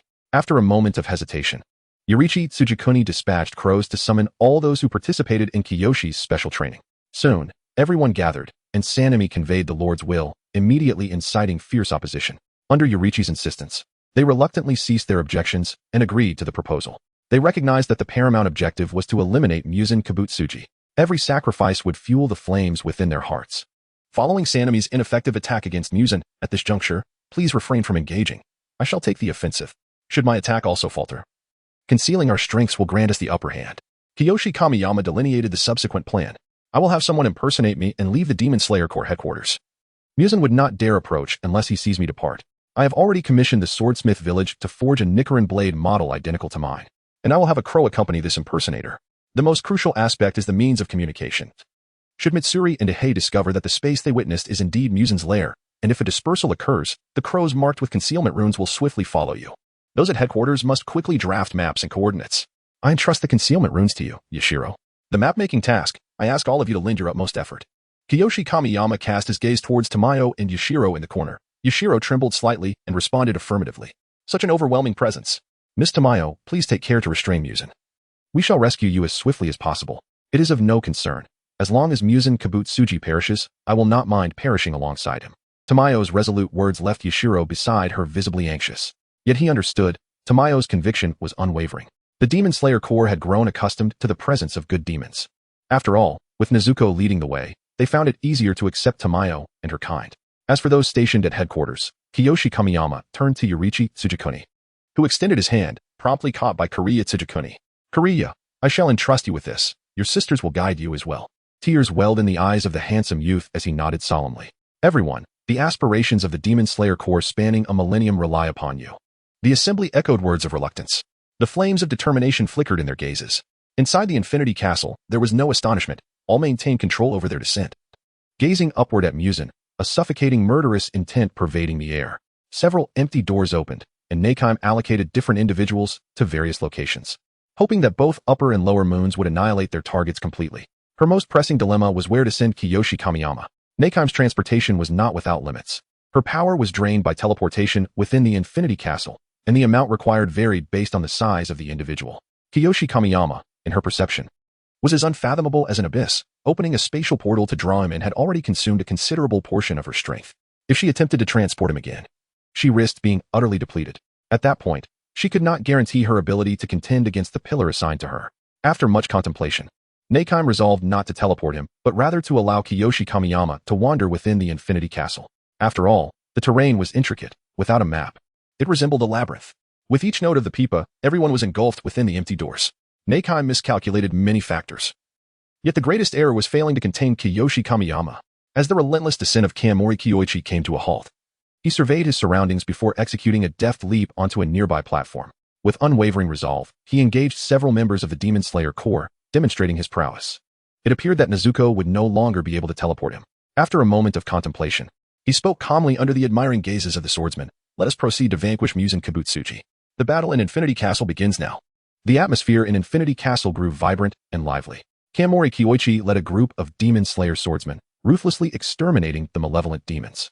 There was an uncanny familiarity to this scenario, reminiscent of grinding monsters in a game. The number of demons in Infinity Castle was not as overwhelming as anticipated. Upon witnessing Kamori Kiyoichi's terrifying might, they scattered in all directions. The fleeing demons were converging towards a single point. Standing atop a platform, Kamori Kiyoichi caught a message crow that had flown towards him.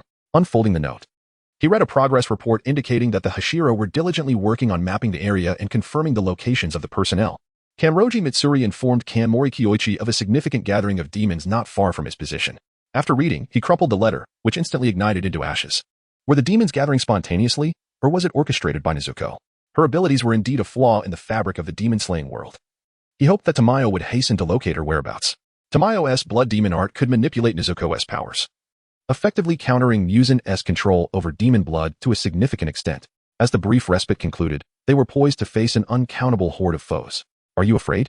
Kamori Kiyoichi asked the lined-up members of the Demon Slayer Corps below. Not at all. At that moment, the swordsmen were fervently devoted to Kamori Kiyoichi, viewing their chance to fight alongside him as an opportunity to contribute to the eradication of the Demon King, which was the ultimate aspiration of ordinary members of the Corps. Excellent. Prepare to advance. We shall move in that direction. Following the guidance of the message crow, Kamori Kiyoichi and his companions advanced swiftly.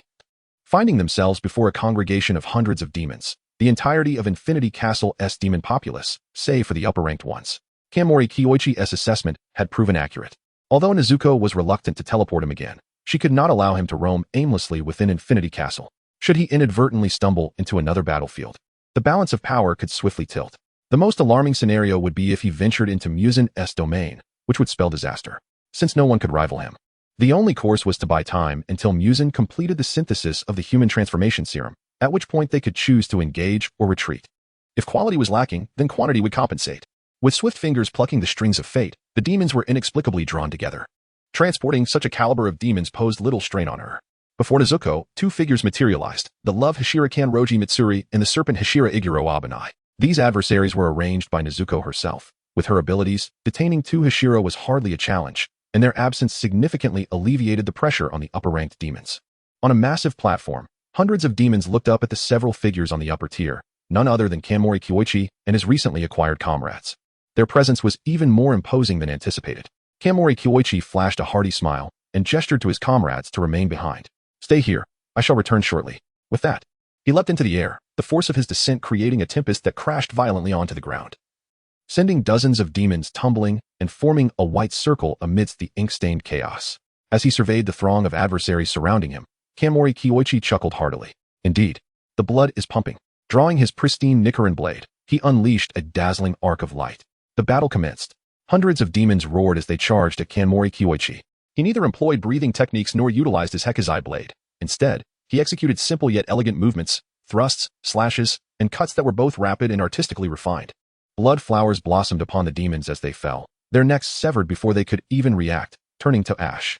Beyond merely wielding the Nichiren blade, Kamori Kiyoichi occasionally employed his fists and feet, delivering devastating punches that sent groups of demons sprawling and vicious kicks that shattered multiple foes.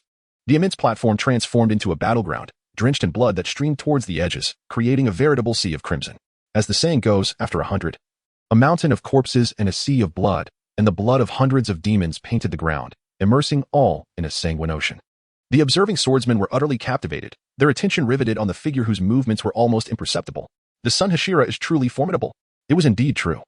Even Muzan Kibutsuji would flee upon encountering the Sun Hashira. Has the message crow not yet delivered any news? One asked. Not yet, but it should arrive shortly. We must support the other Hashira. Counting down from 500 to 400, to 100, and finally down to the last demon, who sat trembling on the ground. Kamori Kyoichi scarcely took any time at all. Devil, you are a devil. The remaining demon quaked in terror, its hands and feet stained with blood. When you feasted upon the innocent, did you ever feel a shred of compassion for your victims? You are the true devils. With no mercy in his heart. Kamori Kyoichi severed the demon's head, which quickly disintegrated into ash. Such demons, who had undoubtedly devoured countless innocents, were not worthy of lamentation. The descending swordsman remarked that most members of the Demon Slayer Corps had joined out of vengeance for their families slain by demons, thus compassion was not an option. In the distance, a message crow flew rapidly towards them. One of the swordsmen caught the message and, upon opening it, handed it to Kamori Kyoichi. The contents confirmed the general location of one of the upper moons and indicated that the Mist Hashira, Michiro Takedo, was engaged in battle with Kokushibo. Kanroji Mitsuri urged Kamori Kyoichi to assess whether he should proceed to assist in the battlefield. Have they deduced the general location? However, a map has yet to be formed. The headquarters could not possibly be unaware that the Love Hashira and the Mist Hashira are both at Kokushibo's battlefield. Nonetheless, it matters not, given Kokushibo's current injuries. It would be challenging to contend against the two enhanced Hashira, let alone four. We must continue onward, everyone, to support our fellow Hashira. Follow me. With that, he dashed away. Kamori Kyoichi held no trepidation regarding potential traps. With his overwhelming strength, he was confident in overcoming any schemes. Even if Muzan were to evolve further, he could not claim certainty in besting Kamori Kyoichi. Kiyoshi Kamiyama was more concerned about Muzan's escape than about resistance. They must reunite. The tale unfolds in a distant past. During the Warring States period, where a samurai family welcomed a pair of twins. The elder brother was hailed as the heir, while the younger brother, bearing a peculiar mark upon his head, faced his father's disdain, who even contemplated ending the child's life, only to be thwarted by the boy's mother. Nonetheless, the father remained relentless, decreeing that the younger brother must enter a monastery upon reaching the age of 10. The brothers lived in stark contrast, from their respective quarters and attire to their education and nourishment. Perhaps due to this disparity, the younger brother would cling tightly to their mother whenever they met, evoking pity in the elder brother. He would sneak away to play with his sibling, yet when their father discovered this, he would face severe punishment. Fearing that any gifts given to his brother would be uncovered, he crafted a flute with his own hands, assuring his brother that should he ever require aid, he need only sound the instrument, and he would come to his rescue. The elder brother aspired to become the strongest warrior, dedicating himself to rigorous training, convinced that his efforts would lead him to success. While he practiced his swordsmanship, the younger brother watched intently. By a twist of fate, the younger brother revealed extraordinary talent, effortlessly defeating their father's retainer with a wooden sword. At that moment, the elder brother realized that the sibling he had pitted was, in fact, more gifted than he, having worked diligently. However, in comparison to his brother, the elder's progress felt painfully slow. Once their father learned of the younger brother's prowess, their fates were irrevocably altered. The family legacy was to be inherited by the younger brother, while the elder was relegated to a mere room of 3 tatami mats. 3 years hence, the elder brother would be sent to the monastery in his brother's stead, forever forsaking his dream of becoming a warrior. Yet, before departing, the younger brother found the elder and expressed his intent to leave for the temple soon, promising to cherish the flute gifted to him. And so he left. Later, the elder stumbled upon a diary left by their mother, revealing that the younger brother had understood much from a young age, while he had unwittingly played the fool before him. From that moment on, jealousy consumed the elder brother. He harbored a deep-seated resentment towards his prodigious sibling. Thus, the bond between them was severed by an insurmountable chasm labeled talent.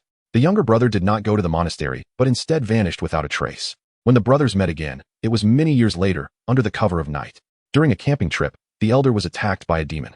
Just as the creature was about to strike, the younger brother emerged, effortlessly vanquishing the demon and saving him. Witnessing his brother's formidable strength reignited the elder's jealousy and hatred.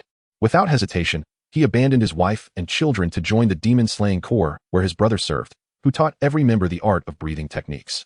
Yet, the elder could never master his brother's method, opting instead for a derivative technique. Eventually, strange markings appeared on the elder's body, drastically enhancing his powers. Yet he could never glimpse his brother's shadow. To break the curse of his fleeting lifespan due to the peculiar markings, he beheaded the current leader of the demon slayers and presented the trophy to the demon king, Muzan Kibutsuchi, who rewarded him with blood, transforming him into a demon. Decades later, the elder, untouched by age, encountered his increasingly frail brother, who appeared immune to the curse, seemingly forever transcending the limits of humanity. Consumed by jealousy, he launched an attack. The younger brother, tears streaming down his face, swung his blade, severely wounding the elder. How tragic, dear brother. After the younger brother's strike, the elder anticipated his impending demise, yet the younger brother remained frozen in his stance, ultimately succumbing to old age. The elder was left without a chance to surpass his brother, and in a fit of rage, he cleaved the younger brother's lifeless body in half. severing the cherished flute that hung at his waist. Gazing at the flute, once treasured, the elder was reminded of the promise his brother had made, and tears streamed down his face as he donned the broken instrument. To this day, the flute still hangs at his side. Kibutsuji Muzan, or rather, Kagaya Ubuyashiki, murmured to himself, scarcely aware of the formidable Hashira, Mitsuri Kanroji, standing before him. Six eyes lifted, scrutinizing the figure of Mitsuri, dissecting every inch of his form. "You are my descendant," he declared. "Nonsense. When I was still human, my name was Kagaya Ubuyashiki, the head of the Ubuyashiki clan, from whom the bloodline descends. As for Yorichi, he is my brother." Mitsuri could not discern truth from deception. He merely gripped his Nichiren blade tightly. "And so what? Do you expect me to abandon my quest to slay you, weakened as you are, based on our bloodline?"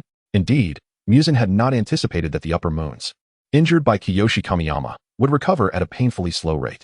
Upper Moons 1, 2, and 3 had all sustained severe injuries, particularly Muzan, whose body was partially obliterated, sinew entwined and flesh writhing in a desperate attempt at restoration. Yet, with every bit of recovery came excruciating agony, progress hindered. "Is that the Hekazai? Stronger than Yorichi's?" "I dare say. You are correct. I am indeed quite weakened. So, why don't you step forward and slay me?" Muzan's 6 eyes radiated a chilling sense of dread, his tone eerily calm as if he were not speaking of his own life. Recalling past encounters, Mitsuri had witnessed Muzan's combat prowess and understood that blades would erupt from his body, making any reckless advance perilous. However, this opportunity to exploit his injuries was too precious to overlook. Mist began to swirl, enveloping Mitsuri's figure as he melded into the thickening fog. Breath of the Mist. 7th form. Haze. His strike was a guaranteed kill. Amidst the radiant light, Mitsuri's movements oscillated between rapid and slow, disorienting the eye, as he gripped his blade and adopted a running stance. With a resounding crash, Muzan, wielding a blade in his left hand, sprouted countless razor-like protrusions from his body, unleashing a torrent of deadly energy. Mitsuri's actions were laid bare before him in the transparent world, yet Muzan was gravely weakened. Should Mitsuri close the distance, he risked decapitation.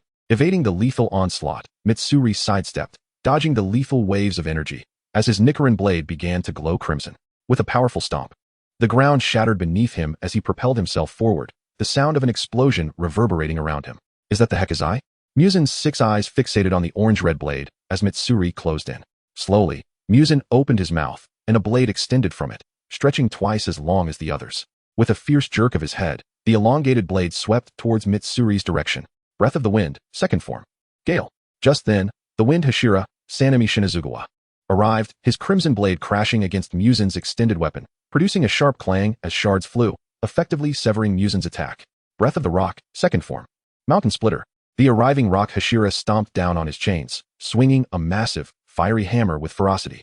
A cacophony of explosive winds surged from behind Kokushibo. The inevitable had come. Was this to be my final day? In the hazy distance, Kokushibo glimpsed an elderly man weeping. "How tragic, brother. What purpose did my existence serve? Enlighten me, Yui." With a thunderous roar, a flash of light severed Kokushibo's head, which was subsequently pulverized by a massive hammer. His left hand clenched the body of a flute, igniting in a flame of self-immolation, the fragmented flute cascading to the ground with a crisp sound. Upper Moon 1, Kokushibo, was no more. At this moment, in the Temple of Eternal Paradise, Doma was indulging in a feast of flesh, the hall drenched in blood. Yet, no matter how Doma consumed his meal, his upper and lower halves refused to mend, waves of searing pain distorting his visage. Unlike Kokushibo, who bore a wealth of experiences marked by triumph and setback, Doma was the most mature among the Upper Moons. Yet, his obsessive fixation led Kokushibo to make numerous erroneous choices. Doma, from the moment of his birth, had traversed life unscathed, never encountering adversity. He regarded human life with indifference, believing his consumption of them was an act of virtue. This disposition was inextricably linked to his past. Born into a religious sect, he possessed iridescent irises and hair as pure as white oak. His parents believed Doma to be a special child, capable of hearing divine voices. However, Doma found his father hopelessly foolish, dismissing the Eternal Paradise cult as a tedious faith. He pitted those who worshipped deities, having never heard such voices himself. When surrounded by a throng of devotees lamenting to a mere child, Doma found their plight laughably absurd. Later, when his mother discovered his father's infidelity, she brutally murdered him, blood splattering throughout their home, before taking her own life. Witnessing this scene, Doma felt no emotional upheaval, merely annoyance at the ensuing cleanup. At the age of 20, he encountered Muzan Kibutsuji and implored to be transformed into a demon, thus commencing his relentless appetite for human flesh. As he chewed on a woman's skull, Doma experienced fear for the first time, the blue-flamed blade instilling terror that reverberated through his very soul. The sound of a door creaking open heralded the arrival of Shinobu Kocho and Kene Kocho, both gripping Nichiren blades with solemn caution. In an instant, their expressions ignited with fury upon witnessing Doma feasting before them. The expansive hall was littered with severed limbs beneath Doma's throne. Doma's iridescent gaze scrutinized the pair, recalling that Muzan had informed him of Shinobu's proficiency with poison. To the sisters, Doma's dismembered form appeared grotesquely comical, his upper half atop the throne while his lower half lay below. Suddenly, a thought struck Shinobu, her anger surging forth. Do you remember this Haori I wear, you vile demon? Doma, seemingly enlightened, mused, the woman I inadvertently killed. How unfortunate. I had intended to consume her. At these words, even Kane's eyes glimmered with a chilling murderous intent. Shinobu, enraged yet smiling, revealed a scornful smirk. You appear exceedingly feeble now. Far weaker than I had anticipated. Shaking her head, she lamented, you have truly disappointed me. This remark ignited Doma's rage. Though devoid of emotion, he was not without feelings. To him, all were mere sustenance and playthings. Now, mocked by his food, his visage twisted in fury. Indeed, Shinobu was a woman of profound cunning. Her words effortlessly piercing Doma's facade. Teacher, he is merely an emotionless beast. He does not comprehend. The master and disciple shared a lineage of cutting wit. As Doma's veins bulged, his countenance resembling that of a demon. I shall devour you one by one. Doma brandished a fan, wielding it with ferocity. Petal-like ice crystals cascaded toward the two women. Blood demon art, lotus leaf ice. Without hesitation, Shinobu and Kane deftly evaded the wide-ranging assault. Injured, Doma's speed diminished significantly, restricting him to a singular direction. A swift approach would allow for a decapitation. However, my strength is insufficient. It would be best for Kane to deliver the fatal blow while I apply the poison, further depleting his power. With this thought, Shinobu exchanged a glance with Kane, who instantly grasped her teacher's intent. Gripping her Nichiren blade, she prepared to launch. They moved. The two launched themselves forward, wind howling as Doma sensed their approach. Unleashing a flurry of icy shards, each fragment as sharp as a blade. Blood demon art. Fallen lotus. Kane acted the moment Doma swung his fan. Her keen vision allowing her to observe the minutiae of his movements, his shoulders, gaze, fingertips, elbows, and knees, predicting his next actions. Breath of the flower, second form, cherry blossom gale. Kane swung her Nichiren blade, unleashing crescent slashes that resembled falling cherry blossoms, shattering the incoming ice crystals. Meanwhile, Shinobu eschewed defense, gracefully evading every attack. Her perception of time slowed, each movement deftly avoiding the crystalline onslaught. Indeed, Shinobu had undergone rigorous training under Kaneo Tsuyuri and was among the few who grasped the concept of transparent world. This perplexed her, for while she had not mastered the art of the blade, she swiftly learned the transparent world, in stark contrast to Kane, whose exceptional vision had not yielded similar results. You underestimate me. Doma unleashed icy blasts, the air coalescing into diminutive ice figures, each crystalline and translucent. Blood demon art, crystal children. Much like Upper Moon 4's technique of creating clones, the sisters wielded their Nichiren blades, shattering the swirling ice crystals. Faced with the advancing ice figures, they instinctively opted to attack from a distance with their blades' aura.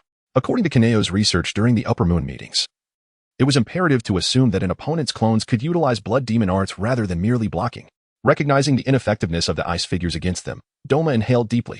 With his hands clasped, a colossal ice statue rose behind him, and as he spread his arms wide, a gigantic hand descended toward Shinobu. Blood demon art, mist ice, water lily bodhisattva. Boom. The floor has been shattered, revealing a bottomless pit, and the silhouette of the butterfly Hashira has vanished into thin air. Without a moment to spare for concern, Kanaihu swiftly closed the gap towards Doma's position.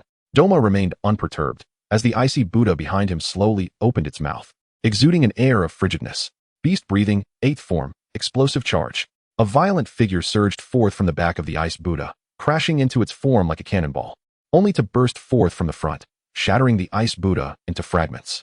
It was Inasuk, who had previously met with the two women thanks to Shinobu's assistance. Their plan involved the two women making a frontal appearance while Inasuk seized the opportunity for a surprise attack. Having grown up in the mountains, Inasuk possessed the greatest ability to conceal his presence. With his blood demon art shattered, Doma coughed up blood, while unbeknownst to him, the butterfly Hashira had already gripped her Nichiren blade, poised in a thrusting stance. Meanwhile, Kanai's flower breathing had reached its zenith.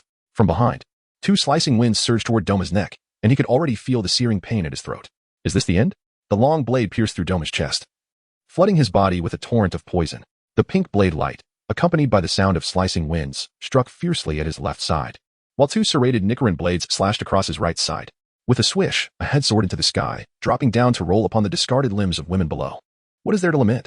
It is merely a beast. Upon hearing this, Doma's eyes widened, refusing to close even in death. Upper Moon 2, Doma, has perished.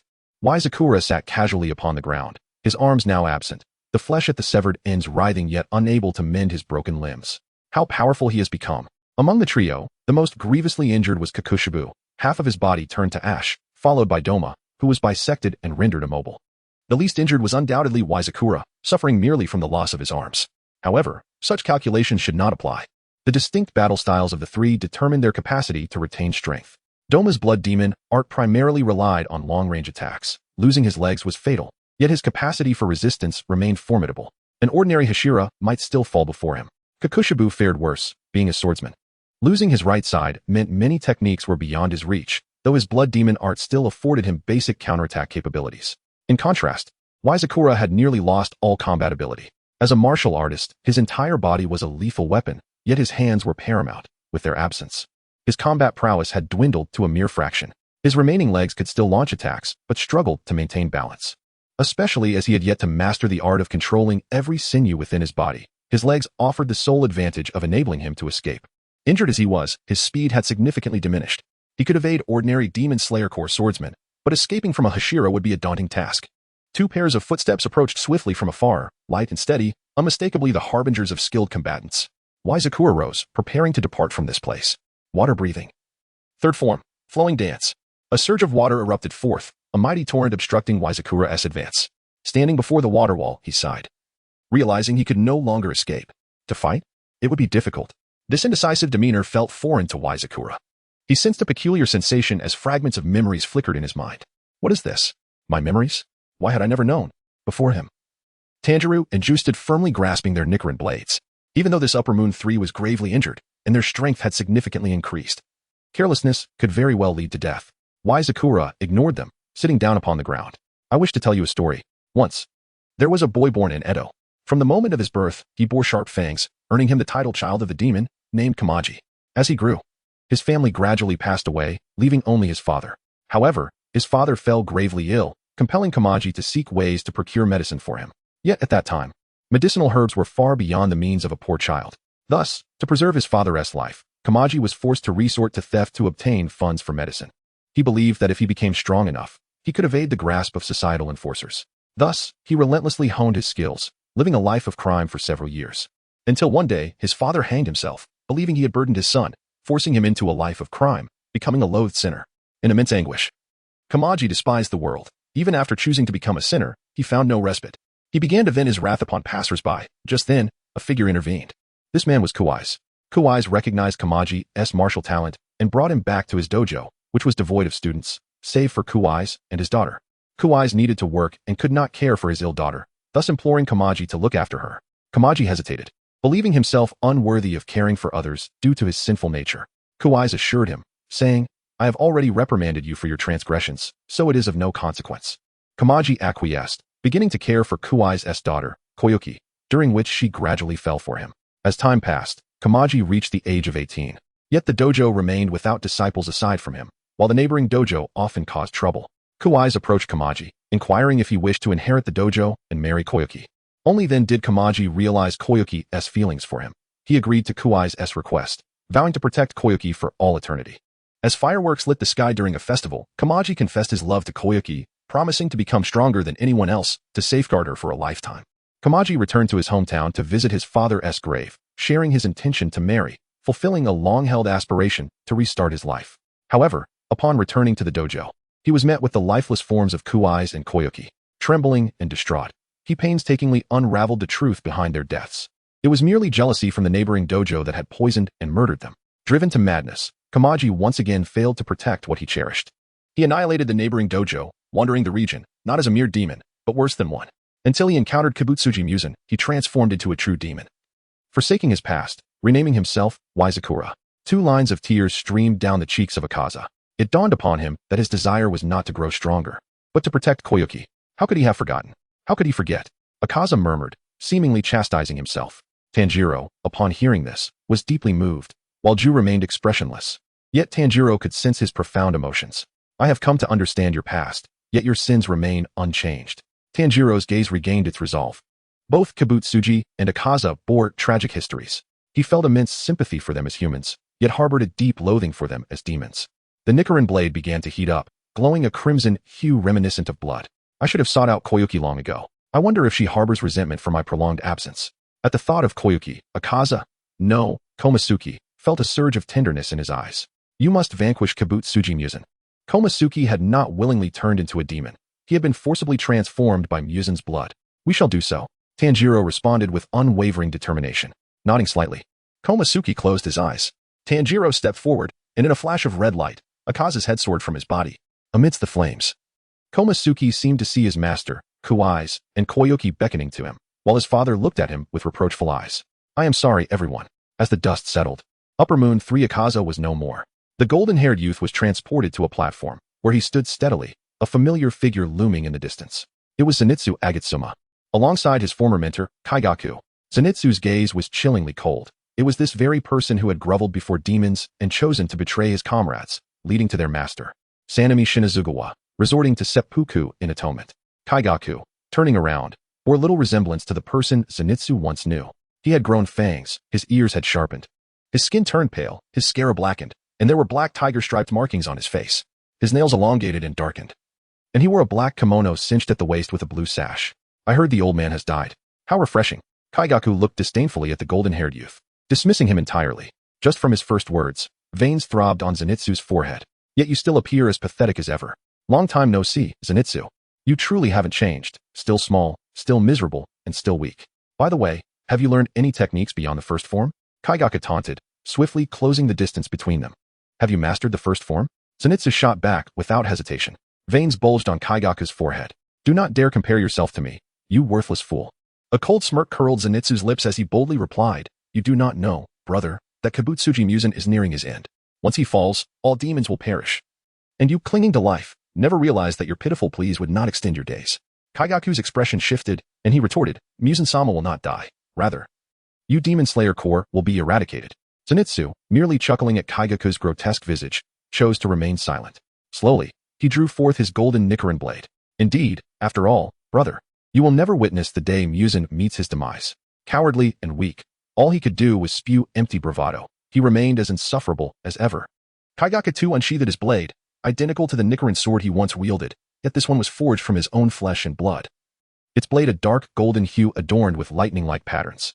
The hilt was similarly dark gold, while the scabbard was black with a contrasting white tip, featuring a triangular design. Without any further trivialities, the two swords clashed in an instant.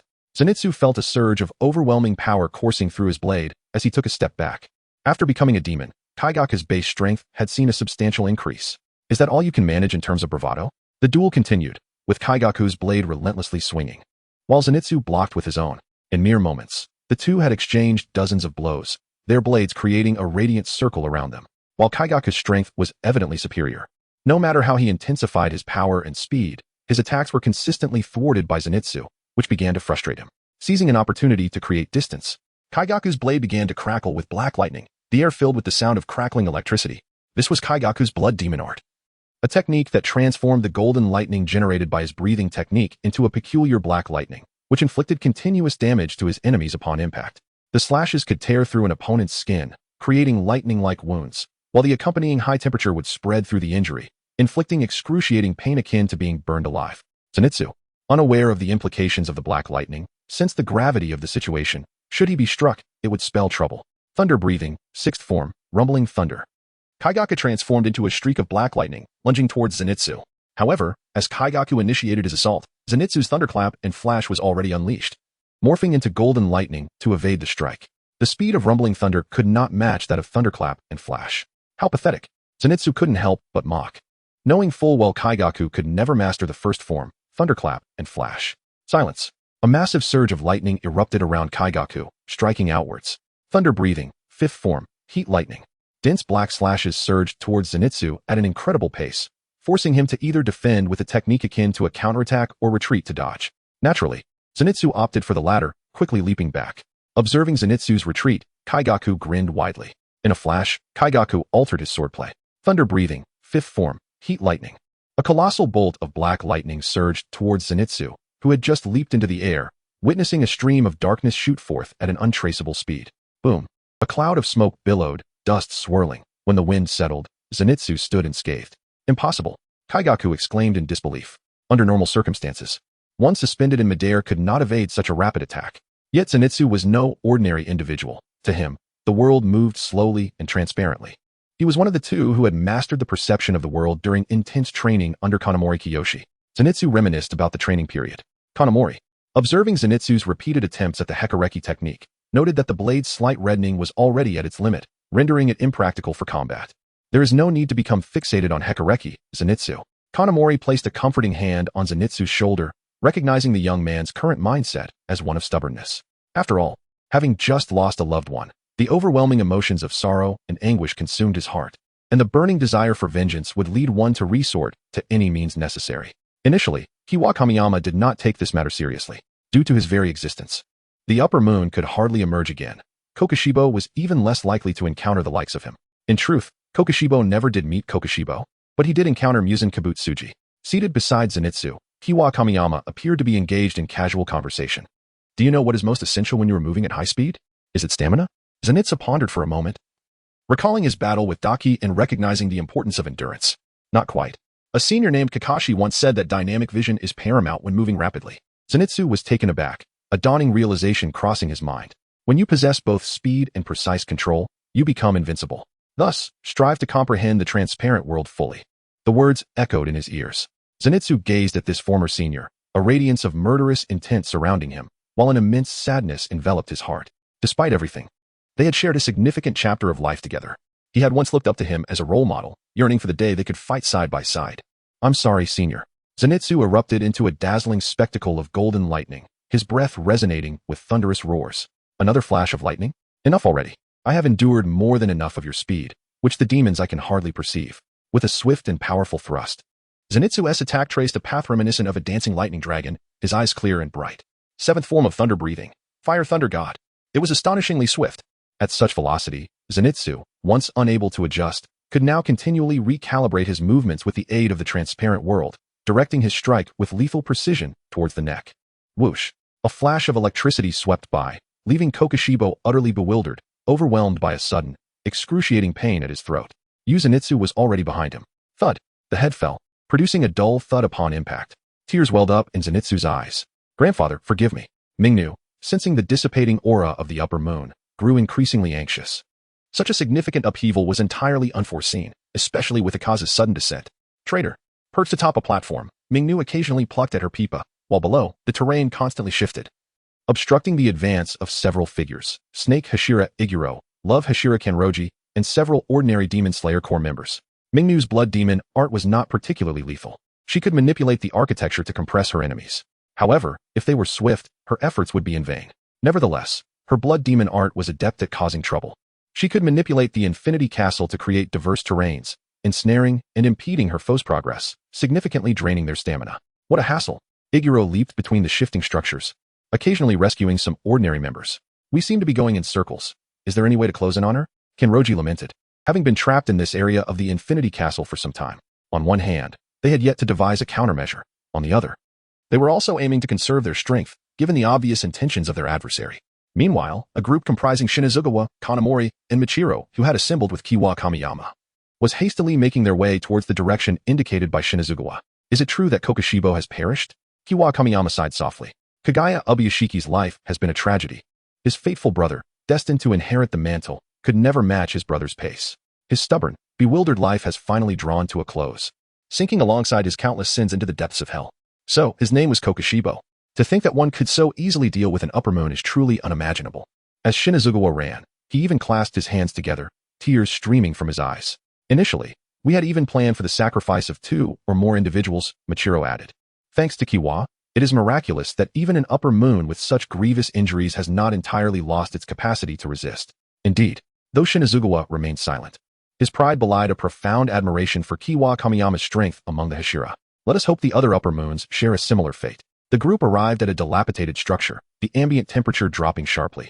It was evident that this place had recently sustained damage. In the center of the ruins were Kana, Shinobu, and Inosuke, surrounded by remnants of ice and snow. Miss Shinobu, Michiro greeted, and upon seeing the group, Shinobu and her companions joyfully converged. Aha, Kiwa. It is such a pity you missed Inosuke's magnificent display. Inosuke boasted, thumping his chest beside Kiwa. Kiwa smiled and praised him, then turned to Shinobu and her disciples. You are not injured, are you? No, the upper moon too is severely wounded, its blood demon art significantly diminished and mobility lost. Shinobu's gentle purple eyes sparkled. and she felt an immense sense of relaxation, having avenged her long-sought vengeance for her sister, Kane. It was evident that Shinobu was much lighter in spirit now. Beneath her previous gentle facade lay a deep-seated resentment, which had now dissipated into the wind. Noticing Kana's restless demeanor, Shinobu gently inquired, "What is it, Kana? Are you hurt?" "No, master." Kiwa Kamiyama chuckled softly, realizing that Shinobu had never experienced romance and thus could not grasp the youthful stirrings of the heart. She's worried about her youthful infatuation. Now that we are reunited, we must not delay. We must swiftly proceed to Muzan Kibutsuji's location, or he may very well escape. Issuing the command for a rapid march, Kiwa Kamiyama silently urged, "I'm counting on you, Iguro." Kenroji. The crow soaring above summoned all the Demon Slayer's swordsmen within the Infinity Castle, guiding them onward. Meanwhile, Mingnu, who was keenly aware of the movements within the Infinity Castle, felt a surge of fear. As she plucked her pipa, a massive barrier rose in the direction of the advancing Demon Slayer Corps members. Now, seizing the opportunity, Kenroji, Iguro, and the other Demon Slayer members leaped without hesitation, closing in on Mingnu. As she focused on adjusting the terrain elsewhere, she could not alter the landscape here. Realizing this, Mingnu hastily strummed her pipa strings, and a multitude of barriers sprang up before Kenroji and Iguro. The platform itself seemed to retreat endlessly. The two exchanged knowing nods and made a swift decision. The moment was ripe, and hesitation could lead to missed opportunities. Kenroji seized Iguro's hands, exerting force with her limbs, and spun them around with great intensity. The sound of wind howling in Iguro's ears was overwhelming, and just as dizziness set in, he was propelled forward with the force of a cannonball. Kenroji employed the same method, flinging several team members out simultaneously, their target being the platform where Nagi resides. The next steps rested upon their shoulders. Nagi swiftly plucked the pipa, causing numerous platforms to rise, obstructing the advance of the team members. Iguro brandished his Nicaran blade. Snake breathing, fifth form, serpent's wrath. He surged forward, his blade glowing crimson, its path sinuous like a serpent, delivering rapid and powerful strikes that cleave through the entire platform. Although Iguro had yet to fully master the transparent world, he and Kenroji had briefly achieved the effect of the Hakai through the friction of their blades. The path was cleared, and several individuals successfully landed on Nagi's platform. As soon as his feet touched the ground, he lunged forward. The sound of rushing wind fierce and tumultuous, his aim fixed on Nagi. Nagi played another tune on the pipa, revealing many openings on the ground where Iguro tread. And platforms above came crashing down upon him. Snake breathing, first form, serpent's slash. Adopting a stance almost beyond human capability, Iguro's trajectory became unpredictable, evading the descending strikes from above. All the while, Nagi remained fixated on the snake pillar, unaware that among the descending figures, one had vanished, silently maneuvering behind her without any hindrance. With a sudden thrust, a hand pierced through Nagi's chest. She stared blankly at the inexplicable hand. A wave of excruciating pain surged through her, and her vision faded to black. It was Yashiro. Iguro's assault had merely served as a diversion for Yashiro's covert operation.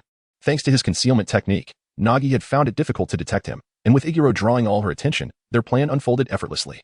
Yashiro affixed a talisman to Nagi's singular eye, veins bulging on his forehead. He was now controlling Nagi's abilities. "Where is it? Where is it? Found it. Lady Tamayo. I shall rescue you at once." The message swiftly spread among the swordsmen, unimpeded, as they all headed in the same direction.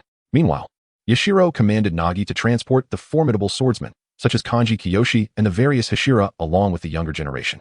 After Nagi transmitted Kanji Kiyoshi, the entire demon realm seemed to age significantly. The Demon Slayer Corps, fueled by an overwhelming fury, was on the verge of confronting Muzan. Would the battle commence at any moment? In the expanse of the platform, a massive, grotesque cocoon lay at its center.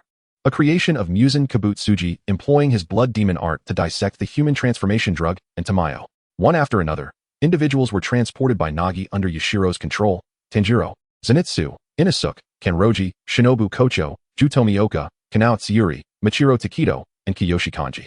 Upon being transported, Kanao scrutinized Tanjiro closely, relieved to find no injuries upon him.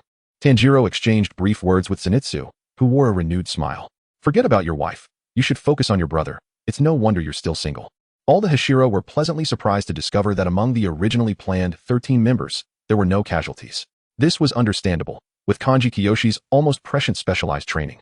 They had received enhancements such as Transparent World and Hakai, while simultaneously inflicting severe debuffs upon their adversaries. The Hashira of the Demon Slayer Corps were seasoned warriors, and if they could not navigate this without sustaining injuries, they could hardly be called Hashira. Muzan was right there. What should they do? Should they destroy it directly? Yuzui Tenjin pointed at the colossal mass at the center, having previously been engaged in rescuing the ordinary team members drawn into the fray, while simultaneously exterminating hidden demons that had failed to respond to Nagi's call. "No, Lady Tamayo is still inside. If possible, We must ensure her survival, Kanji Kiyoshi asserted firmly, knowing that among these Hashira were those who harbored animosity towards all demons, and not everyone would fully accept Tamayo. After all, she had once been a man-eating demon, unlike Nezuko. Thus, he had to ensure that no one acted recklessly. So, are we to do nothing here? Mitsuri Kanroji asked, her agitation palpable, as the tense atmosphere had everyone on edge. Inside the cocoon, Muzan Kibutsuji was undoubtedly aware of the external developments. Upon sensing the presence of the group, he had been communicating with Nagi. However, there was no response. Not a single one killed. The upper moons truly are worthless. Time was running short. The cocoon began to slowly disintegrate, revealing the entangled forms of Muzan and Tamayo. Tamayo, you are insane. Let me go now, and you can still survive.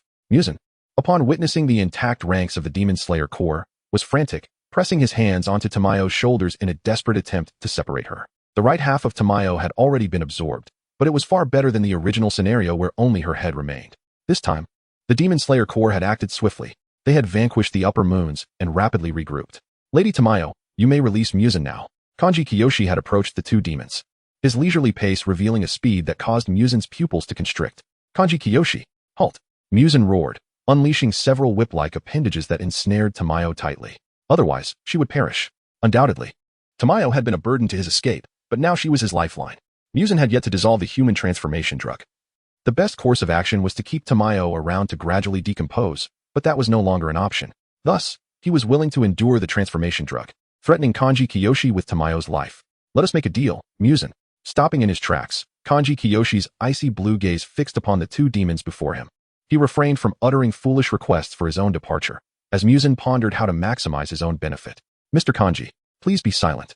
Muzan interrupted Tamayo, covering her mouth with his hand. Lord Muzan, I have just dealt with the Demon Slayer Corps over here. I apologize. Nagi, send me away directly. No. Wait for my command. Muzan envisioned Nagi's perspective, picturing several bloodied members of the Demon Slayer Corps sprawled on the ground, and in his chaotic state, he held no doubts. Yes, Lord Muzan. With newfound confidence, Muzan gradually loosened his grip on Tamayo, revealing her within. Kanji Kiyoshi, I demand the antidote for the human transformation drug. Give me the antidote, and I shall release her. We will fight fairly. The ghastly visage of Muzan articulated his terms, as Tamayo emitted a soft whimper. Muzan disregarded her completely. Very well, but should you fail to relinquish the antidote, I shall swiftly eliminate you both. Given our proximity, teleportation will be futile. I advise against harboring any ulterior motives. Muzan's gaze narrowed, for he had indeed contemplated such a course of action. At that moment, Shinobu Kocho stepped forward, producing a jade vial. The crimson tendrils of his blood whip snaked forward, ensnaring the vial and shattering it with a swift flick, allowing the contents to be absorbed by Muzan. He savored the sensations coursing through his body, relishing the rejuvenating power of the antidote. In a single motion, Muzan crushed Tamayo's form, leaving only her head, which he hurled disdainfully beyond the platform. A quick retreat followed, yet Kanroji Mitsuri deftly caught it. Nezuko. The anticipated teleportation failed to materialize, startling Muzan, who felt an ominous premonition stir within him. He resolved to commandeer Nezuko's body through cellular manipulation for a direct escape. Observing Yushira nodding beside him, the Demon Slayer swordsman Murata drew his Nichiren blade with force, cleaving Nezuko's head from her body. No. Muzan held skyward, now severed from Nezuko's connection. With Tamayo's remains placed carefully by Kanroji Mitsuri, he regarded the furious Muzan with a faint smile. Let us engage in a fair duel, Muzan. Either we shall challenge you as a collective, or you may face us individually. He gestured to the irate individuals behind him. Can you see the hatred they bear? It is as profound as an abyss. With a frigid gaze, Kanroji unsheathed his Nichiren blade, while the enraged crowd surged forward, shouting Muzan. In unison, the memories of lost family, fallen comrades, and a shattered sect coalesced into a singular, inexorable hatred directed at one source. As he beheld the approaching 11, Muzan envisioned the countless vengeful spirits that roared behind them, ordinary lives and demon slayer warriors, all tragically slaughtered beneath his malevolent reign. In a fleeting moment, he faintly heard two voices echoing. What do you value life as, Muzan? You have taken too many lives, and thus, too many wish to take yours. No. In desperation, Muzan attempted to self-destruct, fragmenting his body into 1,800 pieces, a final gambit, a last resort he had previously utilized to escape from Kibutsuji Yurichi. Yet, it was beyond his reach. The antidote to his transformation did not encompass the countermeasure against his fragmentation. To some extent, Kanroji had remained true to his word. He thought as much. Muzan possessed 5 brains and 7 hearts. Even the Hashira's Hekizai could not inflict fatal harm upon him. There was no reason for him to panic. However, a piercing sound sliced through the air, a sonic boom that erupted beside him. Kanroji had charged forth. His ice-blue eyes glimmered as an ethereal ice lotus twirled gracefully. The blade of his Nichiren sword engulfed in blue flames, causing the surrounding dust to vaporize. This individual could indeed bring about his demise. Muzin's flesh writhed, transforming instantaneously into a nightmarish creature, an animalistic head adorned with sharp fangs, resembling a flayed carcass. If you wish for my demise, you shall not fare well either.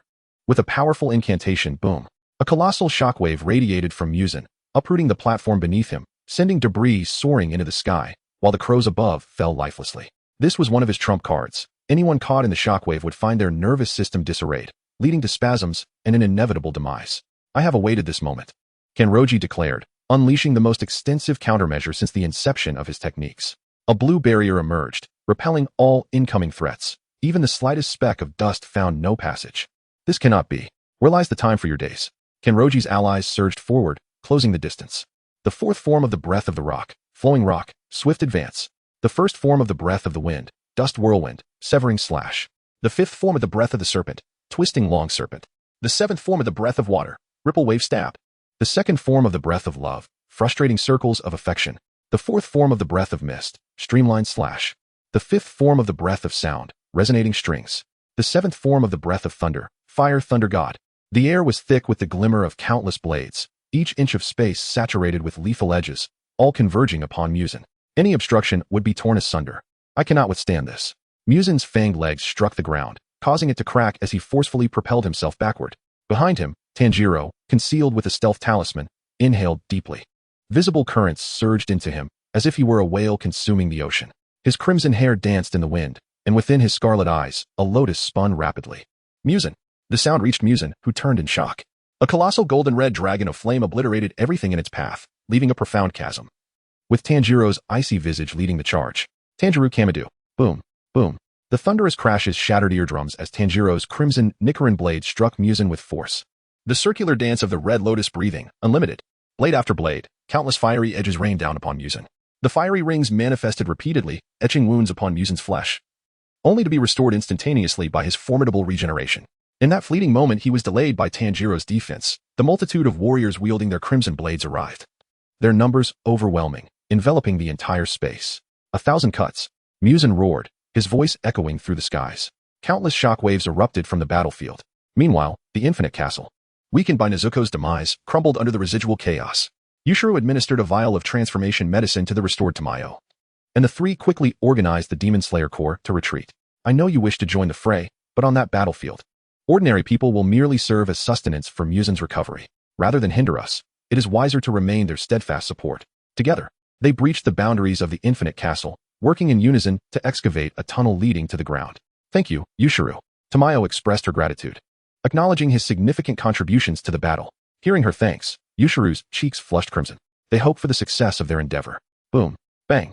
The sounds of explosions persisted as Muzin's blood whips clashed violently against the Nichiren blades of the Hashira.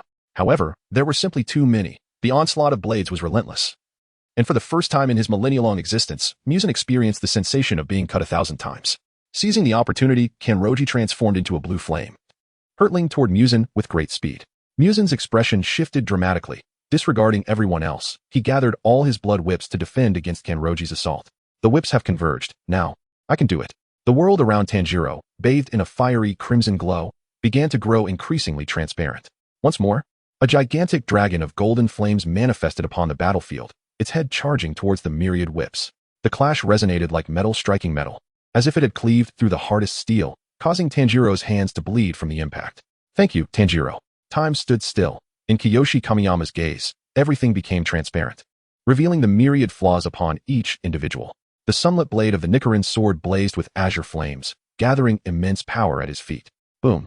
The sound of a cannon being fired. Kiyoshi raised his blade and swung it. 1,000 cuts in a single second. Muzin had not yet prepared to defend himself when the white blade, laced with ethereal blue flames, was already poised between his brows. So this is what it feels like to embrace death? The sword of judgment.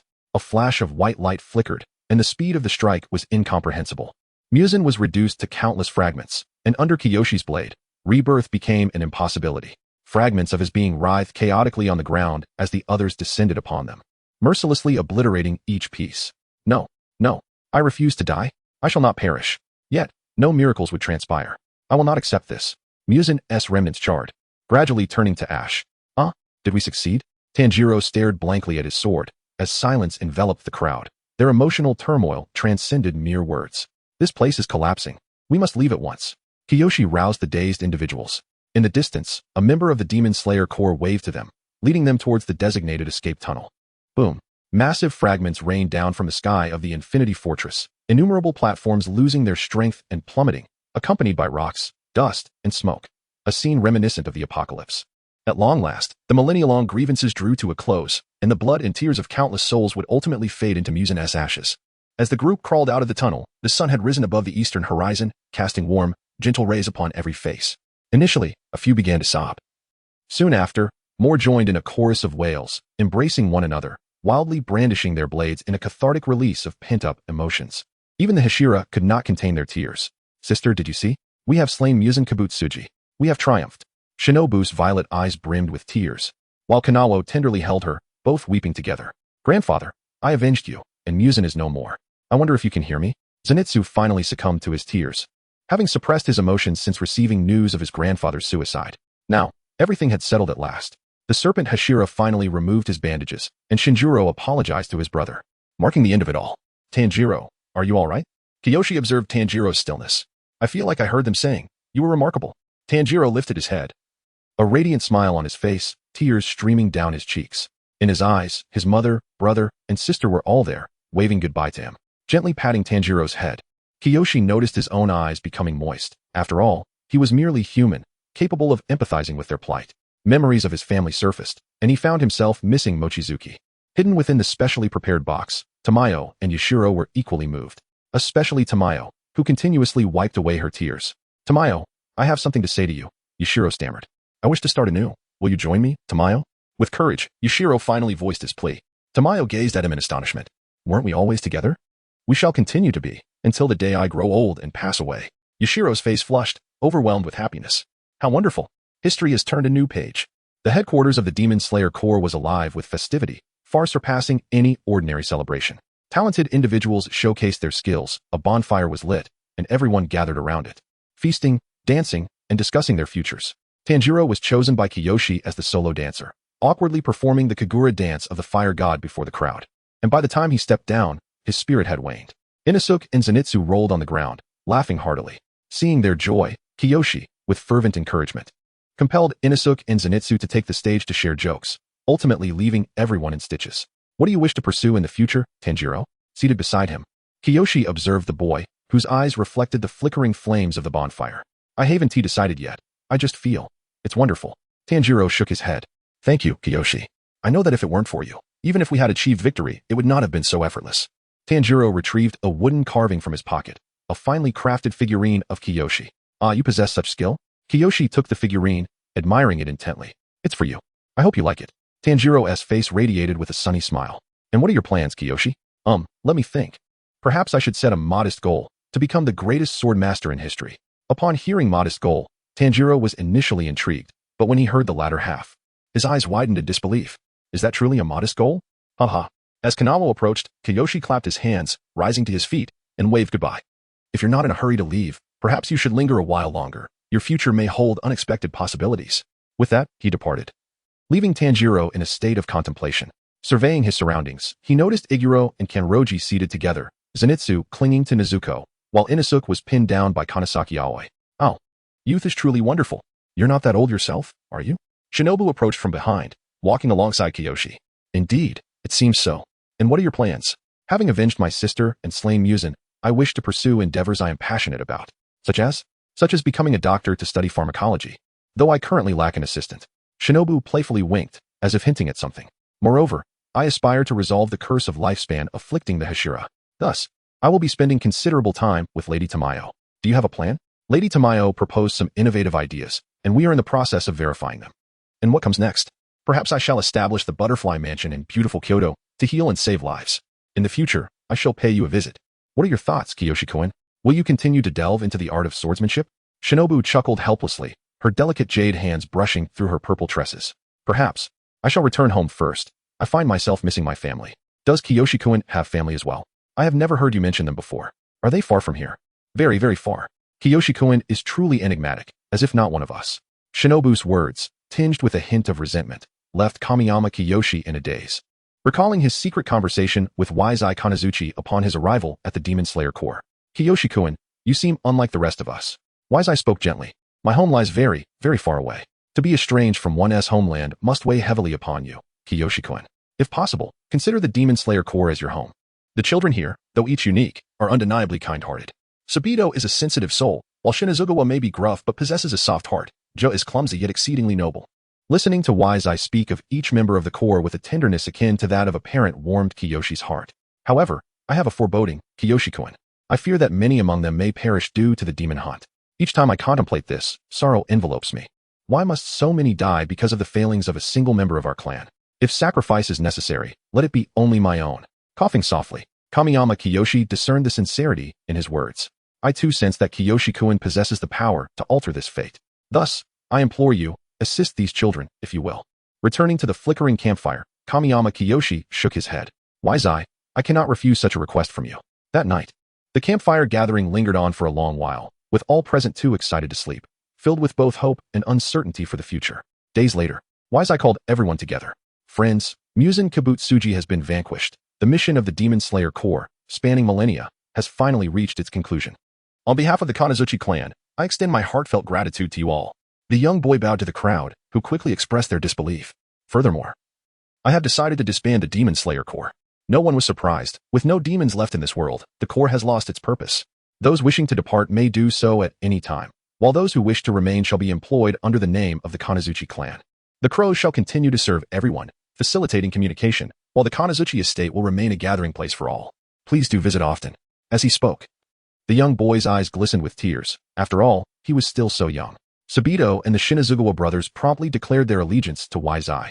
Having nowhere else to go, while Sabito wished to repay Wise-Eye's kindness by protecting the young master, Mitsuri shyly returned home with Iguro, while Tanjiro, heeding Kiyoshi's advice, planned to stay longer at headquarters with Nezuko. Zenitsu stubbornly followed Nezuko. Inosuke appeared to have been subdued by Kanazuki Yaoi. Truly, every creature has its match. The sound Hashira, Tenjin Yuzui, happily roamed with his 3 wives. Ju Tomioka resolved to return to care for Sakanji Urokadaki, resulting in a scolding from Urokadaki. Michiro pondered for a long while before deciding to adopt the name Tsujikuni Michiro, inheriting the name of the Tsujikuni clan, and chose to remain with the Kanazuchi family. Shinobu, along with Tamayo and her assistant Yashiro, busied themselves with some task at the Butterfly Mansion. Half a month later, Shinobu found Kamiyama Kiyoshi and presented him with a vial of pills and a talisman adorned with a butterfly motif. This is a remedy for the curse of the mark's short lifespan. How is this possible? The curse of the mark cannot be wholly eradicated. However, it primarily drains one's vitality. Therefore, these pills replenish life force. Shinobu did not elaborate further, yet Kiyoshi understood. The ingredients are derived from demons. As their cells possess immense vitality, by removing the demonic elements, only the life force remains. Though it seems simple, the execution is quite intricate. It is no wonder these two could create an almost fantastical transformation potion when united. And what of this? Kamiyama Kiyoshi raised the beautifully crafted talisman in his other hand. But Shinobu had already turned away, leaving only a waft of fragrant air and a distant, clear voice. This is my token. Before long, the crows soared forth, delivering the medicine to every swordsman bearing the mark. Open the panel.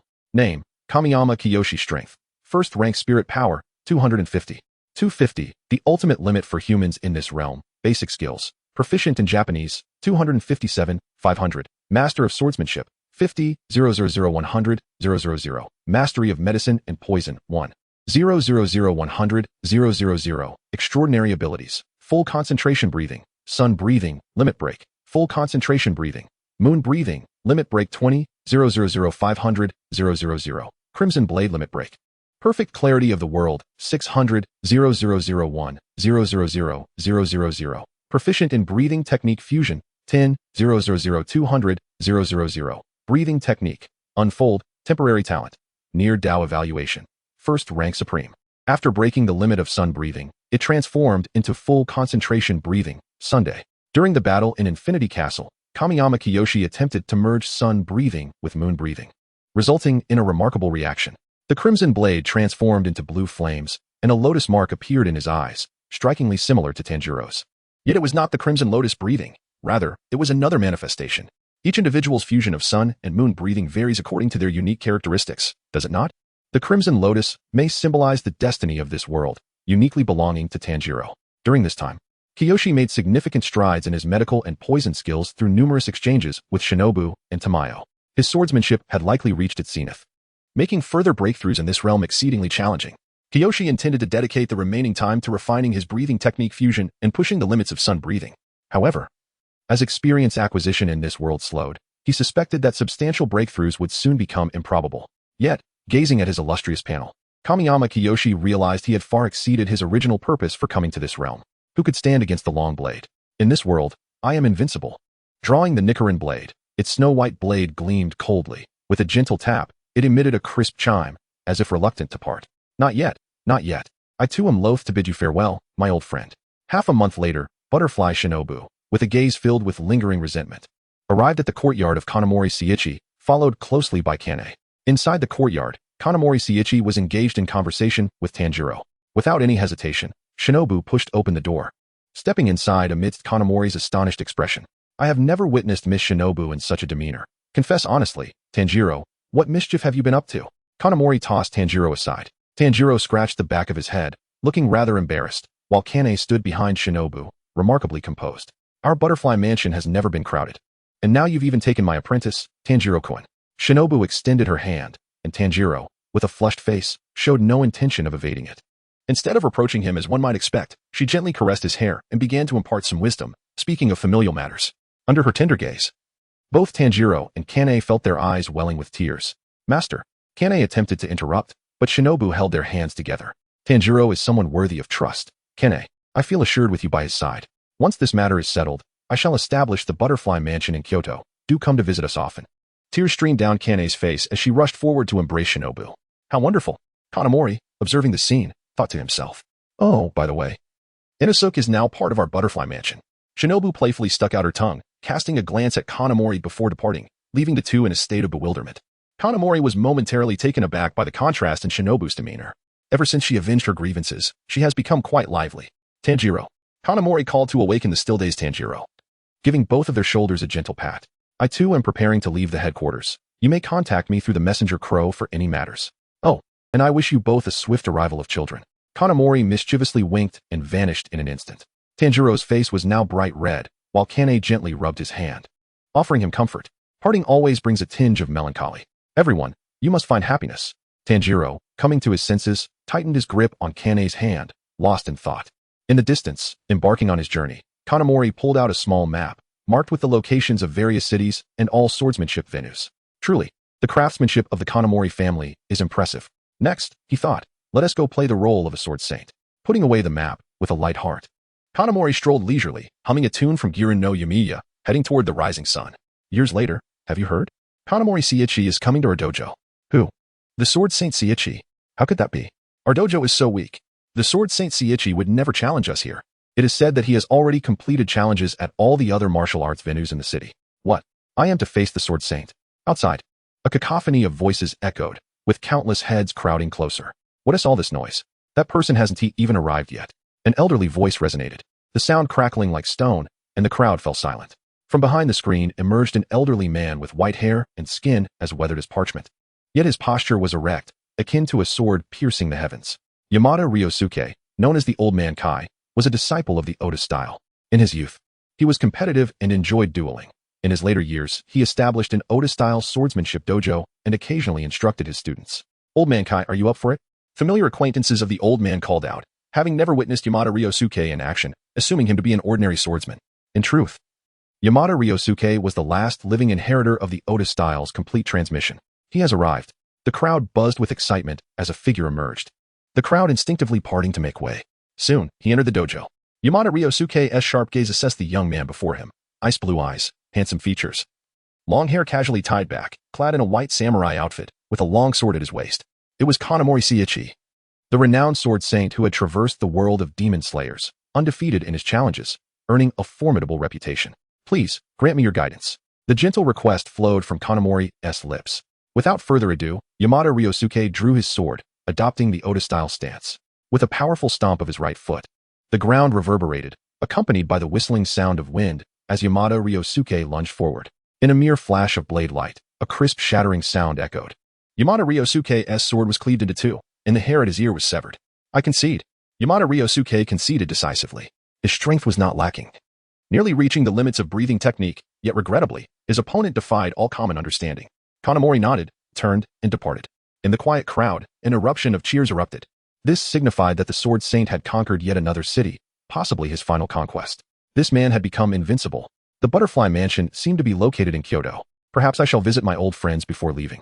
Kanamori paid no mind to the crowd behind him, vanishing in an instant. Have you heard? The Sword Saint Seiichi has swept across all of Japan. Is that true? How can I believe such a thing? Is he perhaps the last Sword Saint before the decline of swordsmanship? Some, sensing the waning of extraordinary power, could not help but sigh in reflection. Bang! Bang! The door of the Butterfly Mansion was knocked upon. Shortly after, a girl with black hair opened the door. I'm sorry, the Butterfly Mansion is closed today. Master of the Sun Pillar. Upon seeing Kanamori Seiichi's face, Kanzaki Aoi was startled. Master of the Sun Pillar, it's been so long. Please, come in. Kanzaki Aoi opened the door wide, ushering Kanamori inside. Even after relocating to Kyoto, the Butterfly Mansion retained its familiar appearance, seemingly crafted to resemble the original. Ahead was the patient reception room, with beds arranged in the back. The adjacent building served as a resting place for us, where Inosuke and I reside. Kanzaki Aoi paused, covering her mouth with her hands, as if realizing she had spoken something astonishing. Ha ha ha, it's quite all right. Shinobu informed me long ago. Kiwa Kamiyama waved his hand, indicating that he was not surprised at all. Aoi Kanzaki's cheeks flushed slightly as she nodded and continued to lead the way. Sister Shinobu was just ahead. In her spare time, she would read medical books and concoct medicinal formulas. Today, Koyuki, Katsuki, and Koiho had gone out to play, and I would call them back shortly. Arriving at a small house, Aoi Kanzaki gently knocked on the door, which opened with a click as Shinobu Butterfly appeared. After several years apart, Shinobu had not changed much. She no longer wore the Haori left by her sister, but donned a regular outfit, her hair cascading down. Akiwakuin! Shinobu exclaimed, her exquisite features showing a hint of surprise upon seeing him, only to promptly shut the door. Kiwa stood there, bewildered, until half an hour later when she reopened it and invited him inside. I've heard of your name for quite some time, Kiwakuin. You are now a household name as the Sword Saint. I've been staying in Kyoto for a while. Perhaps I will have a desire to explore further in the future. Shinobu poured a cup of tea for Kiwa, her gaze dimming slightly as she shared her thoughts. The sound of footsteps approached. It was Inosuke and Aoi Kanzaki. Inosuke had changed significantly. He no longer wore the boar's head mask, yet one could still discern his fierce spirit. Ahaha, Kiwa! He exclaimed, lunging forward in a boisterous manner, only to be restrained by Kiwa's hand. Thank you for your hard work, Aoi. Following that, a friendly exchange ensued, with both parties further articulating their opinions and reaffirming their status as crucial strategic partners, emphasizing the need to open communication channels, expand cultural exchanges, and steadfastly promote openness. After returning Inosuke to Aoi, Kiwa continued to enjoy tea with Shinobu. Are you planning to leave, Kiwakuin? Why do you think so? It's just a feeling. Perhaps.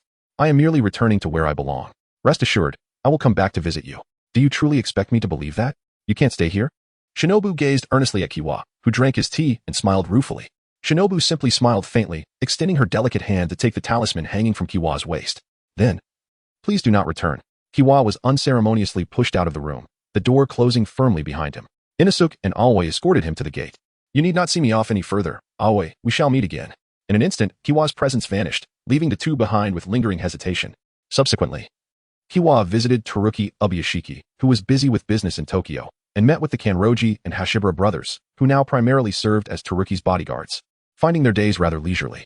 Upon Kiwa's arrival, Kaname clamored for a friendly sparring match, lamenting that he was on the verge of rusting. Kiwa unceremoniously granted him a 2-day sick leave, much to Jinya's dismay. In Tokyo, Kiwa also encountered Michiro, who had recently opened a kendo dojo, aspiring to elevate the Tsujikuni style, and expressed his relief that he had opened it later than Kiwa. In a remote town, Kiwa found Tenjin Yuzui, who was enjoying a leisurely time with his wives. Upon arrival, he discovered them having a picnic, and they joyfully invited him to join. Iguro had seamlessly integrated into the Kanroji family life, cleverly expanding their family's influence, ensuring their ample finances provided for their daily sustenance. Upon Kiwa's visit, they prepared a lavish feast, leaving Kiwa quite full upon his departure.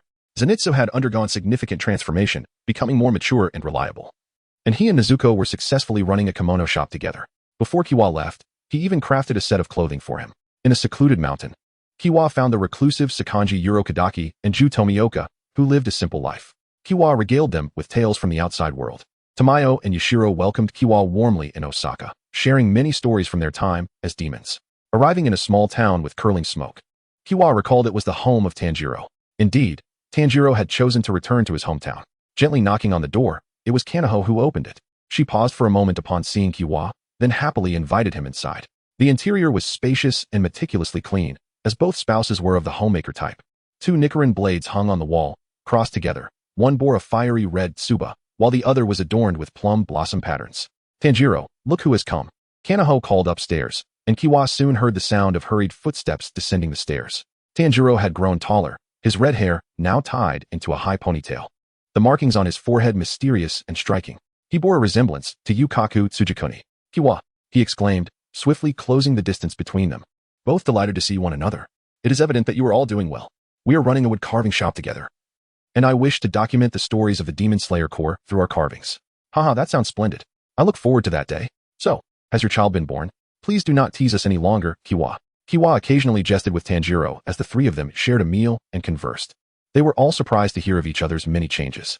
Tanjiro and Zenitsu often exchanged information and visited each other during festivals, though Inosuke remained their most frequent contact. Indeed, no matter how much they promised to stay connected, after parting ways, it was already remarkable if they managed to send a message once a month. Everyone had their own lives to lead. "Tanjiro, I may have to leave." "Hey, where are you planning to go?" "To a very far place. And I may not return for a long time." "I see." Tanjiro's expression dimmed slightly. "Tanjiro, I would like to ask you for a favor." "Speak." "And I promise to fulfill it. I am leaving, yet I cannot take my sword with me, so I ask you to safeguard this blade for me." Kiwa unfastened his Nichiren blade, which hummed softly, sensing its owner's reluctance, and he gently caressed it before handing it to Tanjiro. Tanjiro accepted the long sword, nodding solemnly. "As long as you are here, the sword remains. Do not be so serious, haha. I may return for it, or I may never come back. Simply regard it as a family heirloom. If it serves you well, feel free to use it. Farewell." With a wave of his hand, Kanami Seiichi did not look back. Tanjiro wiped his eyes, while Kana gently embraced him. The moonlight was brilliant, casting ethereal shadows through the trees. "Yayoi, I have fulfilled your request. I hope you find joy on the other side." A figure appeared behind Kanami Seiichi, an elderly man. "Thank you. No need for thanks. It was my duty to eliminate Muzan Kabutsuji, yet I failed and left my brother to assist the wicked. Isn't responsibility merely a matter of your burdens and mine?" Laughter escaped his aged lips, a solitary tear merging with the wind, and soon, the figure dissipated. Kanami Seiichi gazed at the full moon, slowly closing his eyes. "I apologize. I still have a path to traverse. I cannot linger for you now, but I swear, I shall return." Panel, return. Shinobu Kocho is one of the protagonists of this tale and shall appear again later.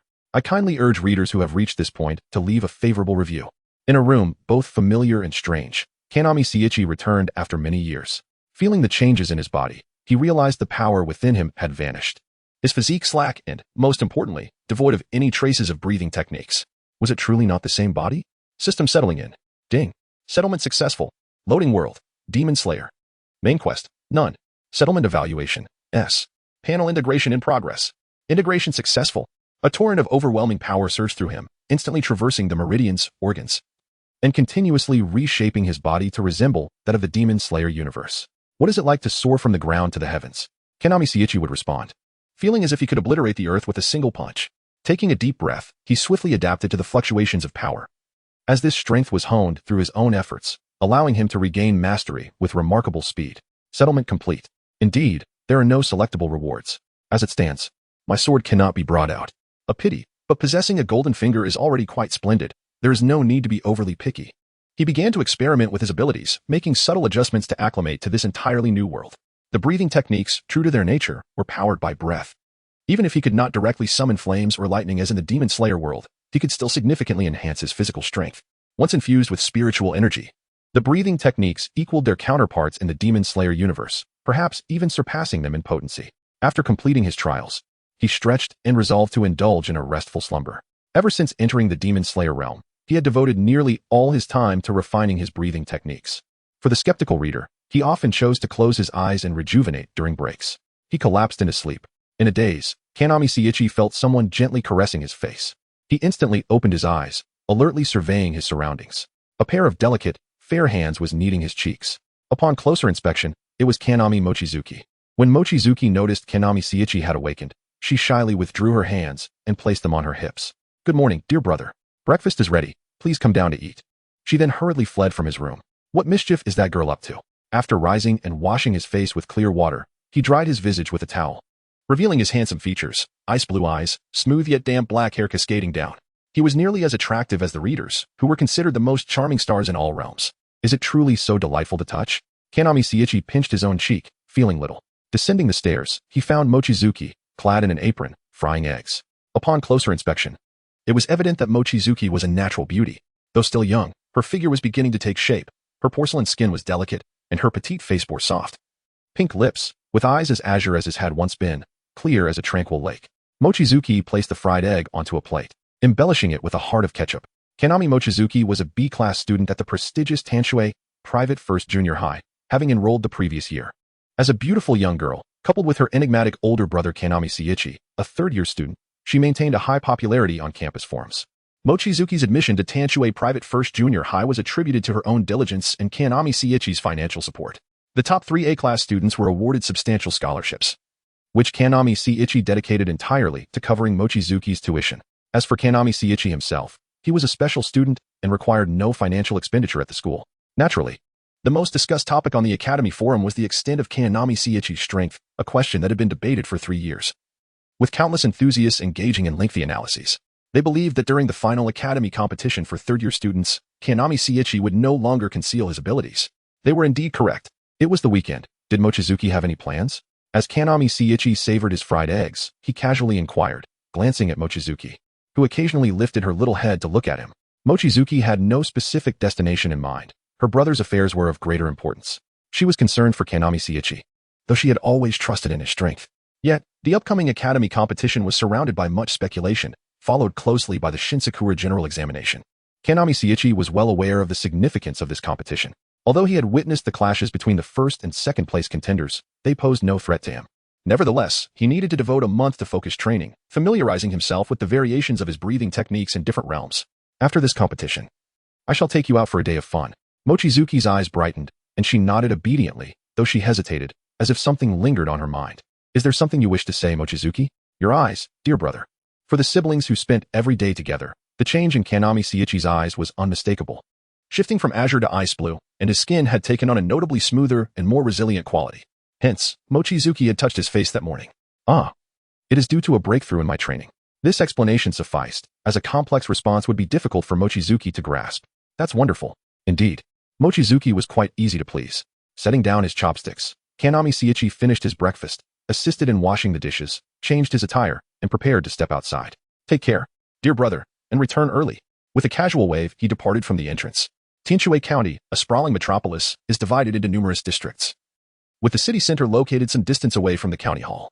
The area where Kiyoshi Kamigami resides is known as the Hayatori New District, a recently established section situated in the southwest of the county, which has attracted many rural dwellers seeking to settle in the city, serving as an excellent transitional area for outsiders wishing to integrate into urban life. The Kamigami household occupies a modern 3-story building, complete with a small courtyard. After leaving the entrance, Kiyoshi strolled leisurely, observing the occasional passing vehicles and the modest buildings lining the streets, marveling at the unmistakable essence of Japan. The technological advancements here are comparable to those of 2024 in his previous life, yet the degree of technological integration is notably higher, evident in the electric tram stations. He arrived at Hayatori Station Number 1, the tram he needed to take to reach Sea Hall Station Number 3, where the First National Middle School is located, truly the heart of the city. The maglev train. Thanks to extraordinary capabilities, the infrastructure costs have significantly decreased, making the dream of maglev trains as urban trams a reality. The afternoon sun blazed, yet Kiyoshi felt no sweat. The air around him was surprisingly cool. A commotion ahead drew his attention, revealing the grand opening ceremony of a convenience store, adorned with signs proclaiming opening discounts, while a person donned in a large bear costume performed an energetic dance. Intrigued, Kiyoshi observed with narrowed eyes. The dancer seemed familiar. Perhaps a friend from school? No, he had no friends. It must be a classmate who left a strong impression. The bear's performance was quite remarkable, executing flamboyant poses despite the heavy costume and the sweltering heat. With time to spare, Kiyoshi decided to remain for the opening festivities, collecting various household items offered as freebies. His sister, Mochizuki, would surely be pleased to see her brother demonstrating frugality. By the time the event concluded, it was already past 3 in the afternoon. Although the sun in May was not as scorching as in July, the lingering humidity of spring combined with the rising temperatures made the outside feel like a steamer. The crowd gradually dispersed, with many attendees' shirts thoroughly soaked with perspiration. Most residents of Hayatori New District were outsiders striving to make their way in the bustling city. Unlike the affluent families of the city center, they often possessed a keener understanding of frugal living. The bear performer removed his headpiece, exhaling heavily, clearly affected by the heat. Even for a member of the extraordinary reserve, Hikaru Wisteria, a youth with smooth, short purple hair and a delicate visage, stood not particularly tall, with a healthy, sun-kissed complexion likely due to prolonged exposure to sunlight. Upon hearing his name called, Hikaru froze momentarily. The bear performer scratched the back of his head, appearing somewhat embarrassed. Kiyoshi-kun. I apologize. I thought you had already left.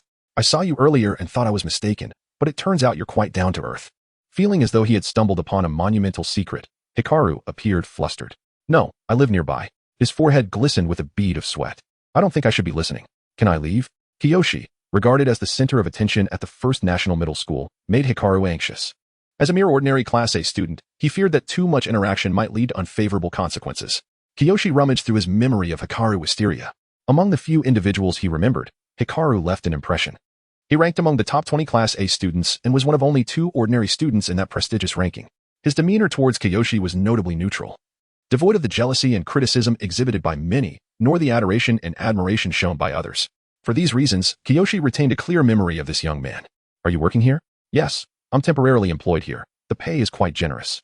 As the topic of work arose, Hikaru relaxed, his excitement shining through as he animatedly spoke about the favorable conditions offered by his employer.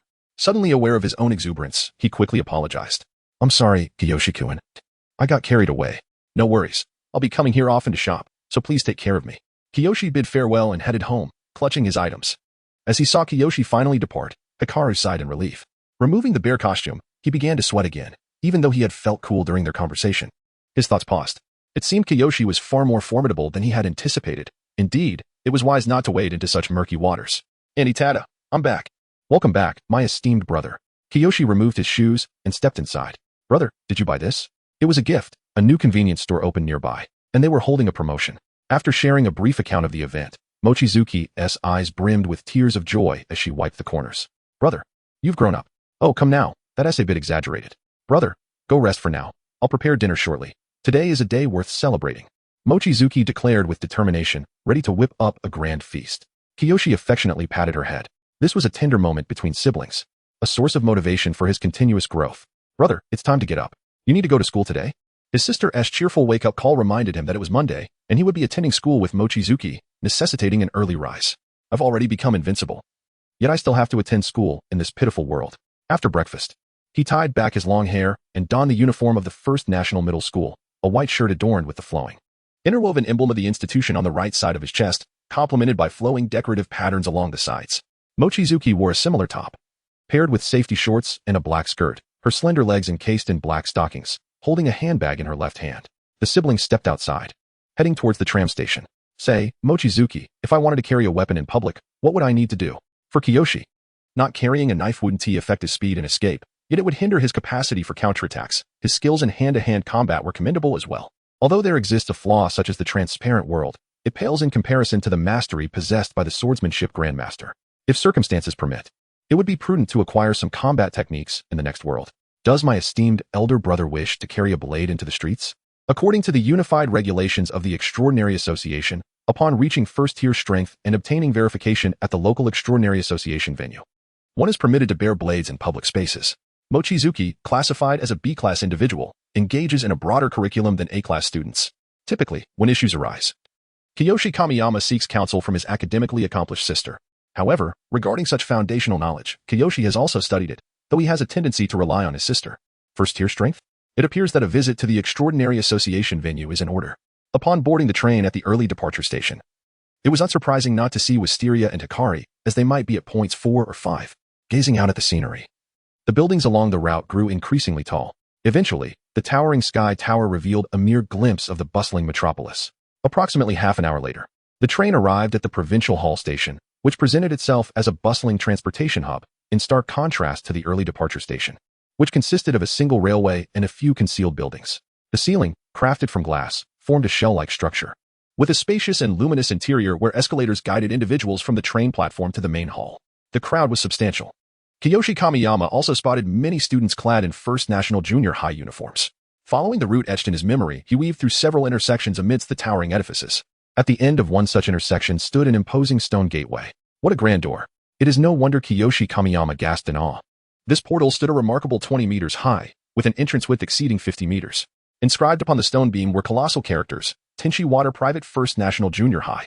To the naked eye, It exuded an extraordinary presence. As he walked through the gate alongside numerous fellow students, a large display screen beside the entrance rapidly updated names. Nariyuki enters the school. Kiyoshi Kamiyama enters the school. Mochizuki Kamiyama enters the school. The application of technology was impressive. Upon entering, a grand plaza unfolded, adorned with a monumental fountain at its center. Following the line of sight from the fountain, a vast shadow revealed the gymnasium, flanked by towering academic buildings. Beyond the visible realm lay countless other structures.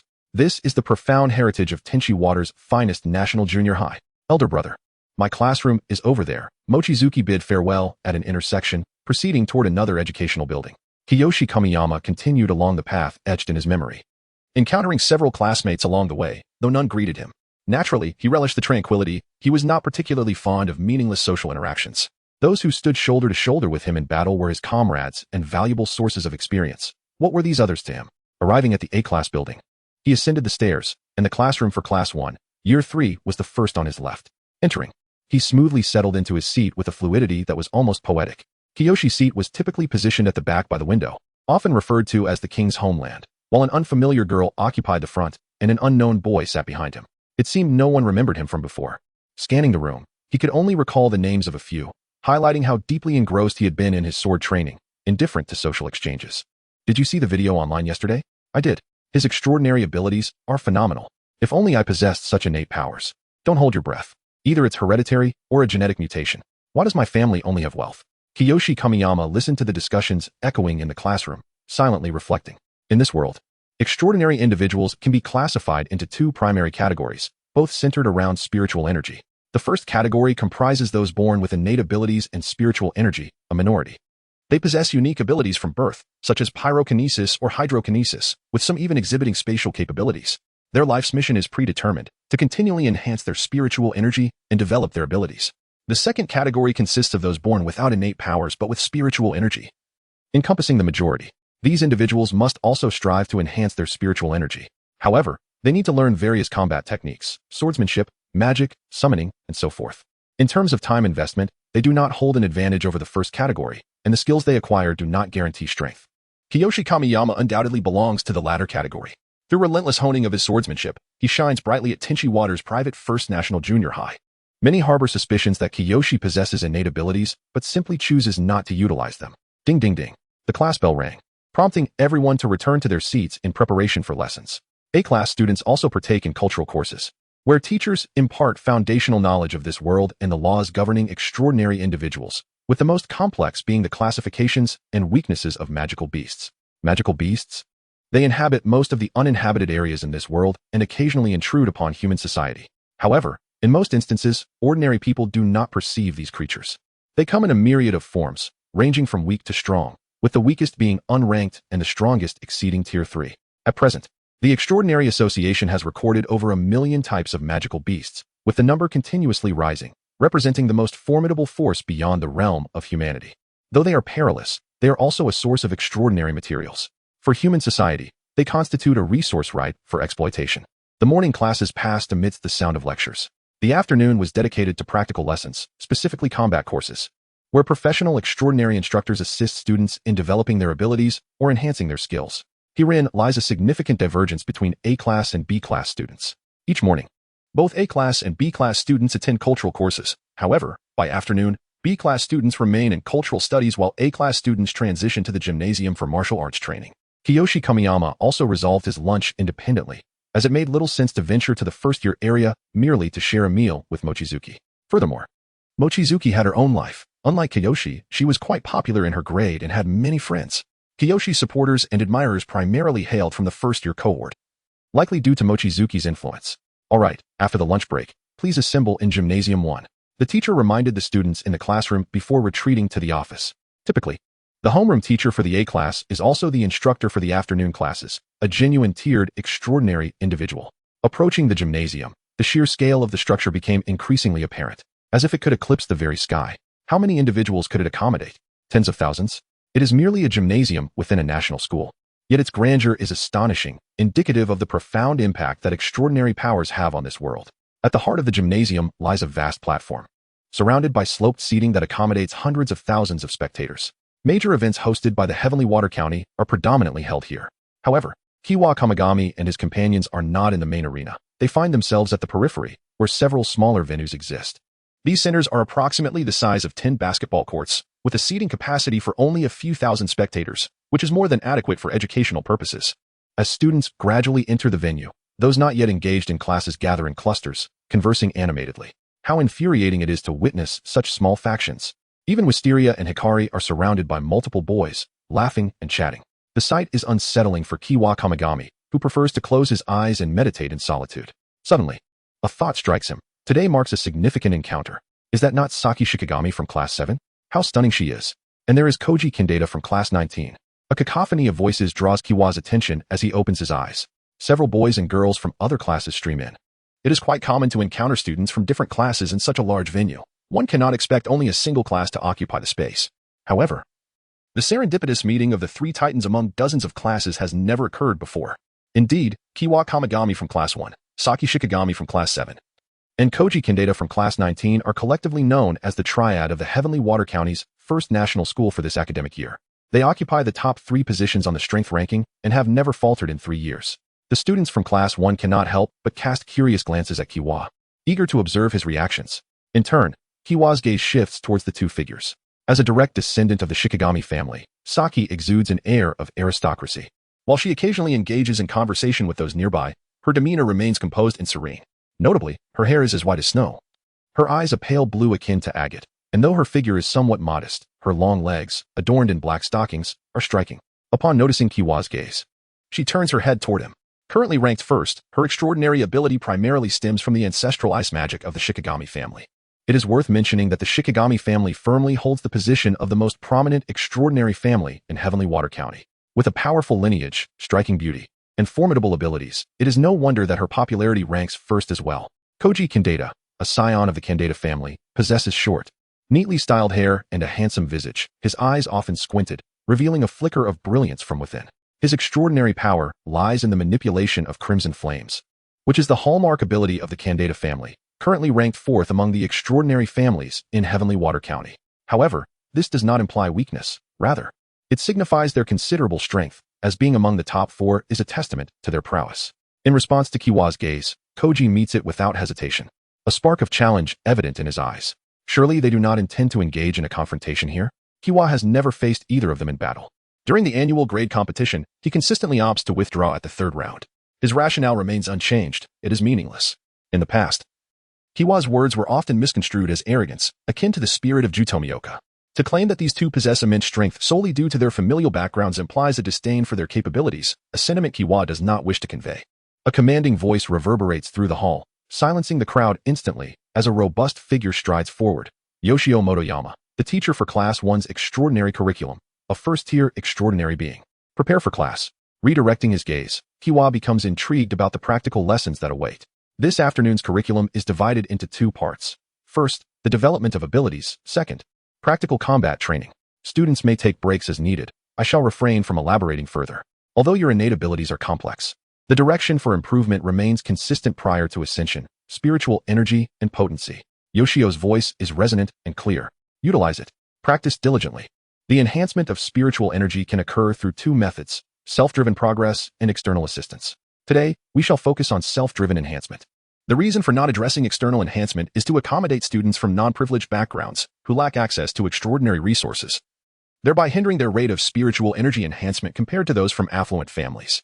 Yoshio continues to elucidate key points regarding the augmentation of spiritual energy and the amplification of extraordinary abilities, such as concentration of power and techniques for conserving and releasing energy.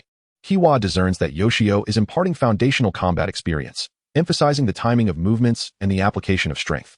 Kiwa's prior ascension to the 3rd rank was largely attributed to his exceptional mastery of basic swordsmanship, thriving in an environment that prioritized spiritual energy over technique, understanding how much force to exert with a blade, when to hold back, the necessary speed, and whether to retract or change tactics after a missed strike. These concepts remain elusive to many students.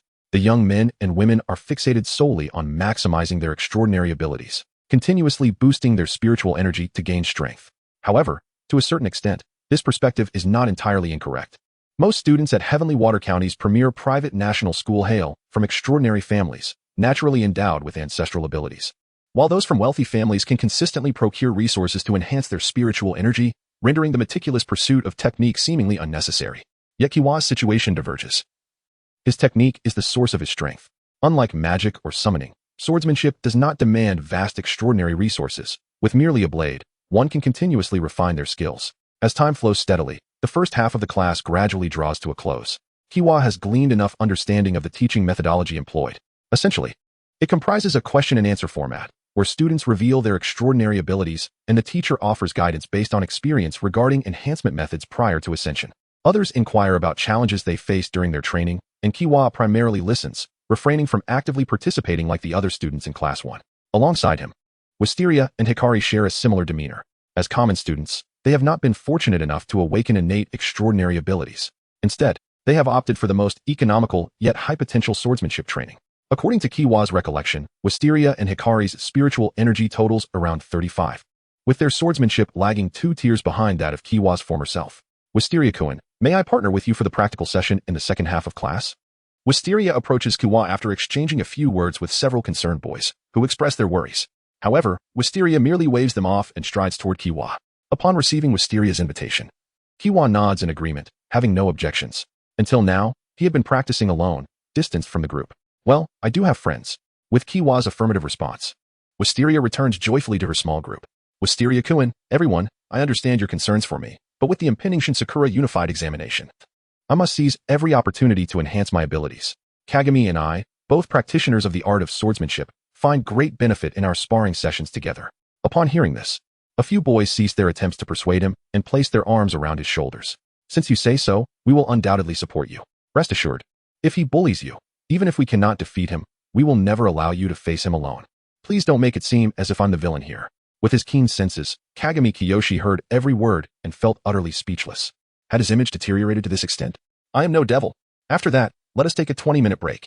Then, pairs shall engage in practical training. Teacher Motoyama glanced at his watch and proclaimed loudly. The students of Class 1 formed small groups, engaging in casual conversation. Hizaki and a few of his friends stealthily approached Kagami Kiyoshi, taking cautious steps as they glanced at him. The atmosphere was thick with anticipation among his friends. By the way, Hizaki, do you live in the Azaraki New District? Kagami Kiyoshi broke the awkward silence, sensing that it would be unlikely for them to initiate conversation. Yes, I reside in Kiyomachi and commute through Azaraki Station, point number 5. With the conversation opened, dialogue flowed naturally, and gradually, the boys began to participate in the exchange. I've heard that this tournament is of great significance. You needn't remind me. This will be our last internal competition before the comprehensive exams. No, I mean, my family discussed how the results of this tournament will determine who represents our school in the Kanto tournament. That probably doesn't concern us. I just hope to perform well. You will undoubtedly excel. Hikaru, you are the best among us. No, the best is Kagami-kun. Oh, right, I almost forgot about Kagami-kun. It's just that he is willing to engage in such trivial banter. He must have been too busy before. The conversation grew increasingly lively. The girls from Class 1 occasionally glanced over, eager to engage Kagami Kiyoshi in conversation as well. I heard that Shigumi Saki and Kurita Koji might have already ascended. A boy suddenly exclaimed, causing a momentary hush among the group as all eyes turned towards Kagami Kiyoshi. He simply smiled. Isn't this more interesting? The others widened their eyes in astonishment, their expressions shifting. From this statement, it was evident that Kagami Kiyoshi had indeed ascended, and his confidence suggested that he would do so even sooner. Continue with the lesson. Teacher Motoyama's booming voice echoed, and the students of Class 1 aligned themselves in pairs facing each other. The adjacent class mirrored this arrangement, differing only in the instructor. Practical combat, commence. In an instant. On the other side, Shigumi Saki and Kurita Koji dispatched their opponents and turned their attention to Kagami Kiyoshi. Their curiosity was piqued, as this was Kagami Kiyoshi's first practical combat session outside of a competitive round. Equipped with 2 wooden swords, Kagami Kiyoshi handed one to Hizaki Hikaru, feeling at least dozens of gazes upon him, yet his heart remained unperturbed. Ridiculous. I, Kiyoshi the Sword Saint, am unfazed even under the bloodthirsty scrutiny of hundreds of fiends. Do you think you insignificant children can rattle me? Conversely, Hizaki Hikaru felt an immense pressure, not from the crowd's gaze, for he had triumphed consistently in school competitions, but rather from the realization that Kagami Kiyoshi had ascended. Gripping the wooden sword tightly, Hizaki Hikaru charged towards Kagami Kiyoshi, the sword slicing through the air with a fierce whoosh. Kagami Kiyoshi furrowed his brow, raising his right hand to block, and with a flick, Hizaki Hikaru's wooden sword soared skyward. This display of swordsmanship caused him to frown. I cannot bear to witness ignorance. I concede, Kagami-kun, Hizaki Hikaru said, picking up the fallen sword, his expression apologetic. Come at me again. Kagami Kiyoshi commanded. Hizaki Hikaru hesitated momentarily, but complied. Widen the stance between your feet. The blade should face the opponent, yet allow for room to maneuver. Your arm movements are incorrect. Utilize your waist for power, not just your arms. Kagami Kiyoshi repeatedly deflected Hizaki Hikaru's wooden sword, his calm words imbued with authority. Yet, the joy on Hizaki Hikaru's face grew more pronounced. A free master of ascended swordsmanship is personally instructing us. Observers halted their actions, waves of astonishment surging within them. Shigumi Saki furrowed her brows, sensing the challenge. While Kurita Koji squinted, his eyes nearly disappearing. Could the rumors be true? Is this person truly so powerful that he disdains engaging with us? Brother, Mochizuki has heard the news. On the way home, Mochizuki's eyes sparkled like crescent moons as she smiled at Kagami Kiyoshi. What's the matter? Brother displayed extraordinary prowess during practical class, leaving the other students in awe. Ah, that incident. I think nothing of it. I am curious, though. How did you learn of it so quickly? Because someone has already posted about it on the school forum, and it has reached the top of the trending topics. Mochizuki pulled out her phone, unlocked it, and handed it to Kagami Kiyoshi. Shocking. So this is the extent of Kagami Kiyoshi's strength? A post with an eye-catching title topped the charts, evident that it was a sensational report. It was only natural for such a post to garner high interest. Upon clicking, the author explained that earlier in the afternoon, classes 1, 4, 7, and 19 were all conducting practical lessons in the same venue, and they were present as well, thus validating the credibility of their claims. The post author clearly possessed a deep understanding of forum etiquette, suggesting the title be altered to How to Evaluate Kagami Kiyoshi's Strength. With so many witnesses present, everyone could attest to Kagami Kiyoshi engaging in practical combat with Hizaki Hikaru, and the outcome was predictable. The surprising element was Kagami Kiyoshi began to instruct Hizaki Hikaru on his swordsmanship. It is widely understood that to defeat someone in skill, one only needs to be one rank higher. However, to instruct another requires one to be significantly more advanced for any semblance of feasibility. Naturally, the reason for my posting cannot solely be attributed to these well-known facts. It is because I have learned through special channels that Kagami Kiyoshi has indeed ascended. The information is credible, as he himself has confirmed it. In light of this, one can only imagine the terrifying extent of his strength. Previously disregarding Shigumi Saki and Kurita Koji can now be explained rationally. It appears that while the claims are presented with conviction, they are embellished. Kagami Kiyoshi cast an exasperated glance at the screen, where comments continued to flood in, urging Hizaki Hikaru to come forth and corroborate the claims. Wisteria and Hikaru appeared oblivious. Entirely disengaged, he possessed a keen self-awareness, understanding that without the consent of Kiwa Kamigami, he would refrain from making any public declarations. After all, he might inadvertently tread upon Kiwa's sensitivities. Returning the phone to Mochizuki, he noticed the sparkle in her eyes. Brother, is what they said true? She inquired. Her hair gently tousled as he affectionately replied, in general, yes. Brother is truly impressive. Today I shall prepare a grand feast. Very well, I shall heed your wishes. By the way, Mochizuki, before we return home, I would like to purchase a new phone. Would you accompany me? Kiwa Kamigami pondered this. Having previously immersed himself in swordsmanship, he had neglected such modern conveniences. Yet, he now recognized their necessity, at least for the swift exchange of messages. Really? Brother? Mochizuki beamed with excitement. She had long yearned for this day, often troubled by her inability to ascertain Kiwa's whereabouts. As they conversed and strolled, they aimed to locate a mobile phone store in the city center. Wandering about, they discovered the city's vibrancy, entertainment venues of various scales, upscale shops lining the streets, and even advertisements for personal training for extraordinary beings. After surveying the surroundings, they entered the largest mobile phone store, aptly named Pineapple Mobile. Brother. This brand hails from Tensui County, managed by the Shikigami family, she explained. Truly a prestigious family. A staff member in uniform approached them. Esteemed guests. How may I assist you? Hello. I would like to purchase a mobile phone, Kiwa responded.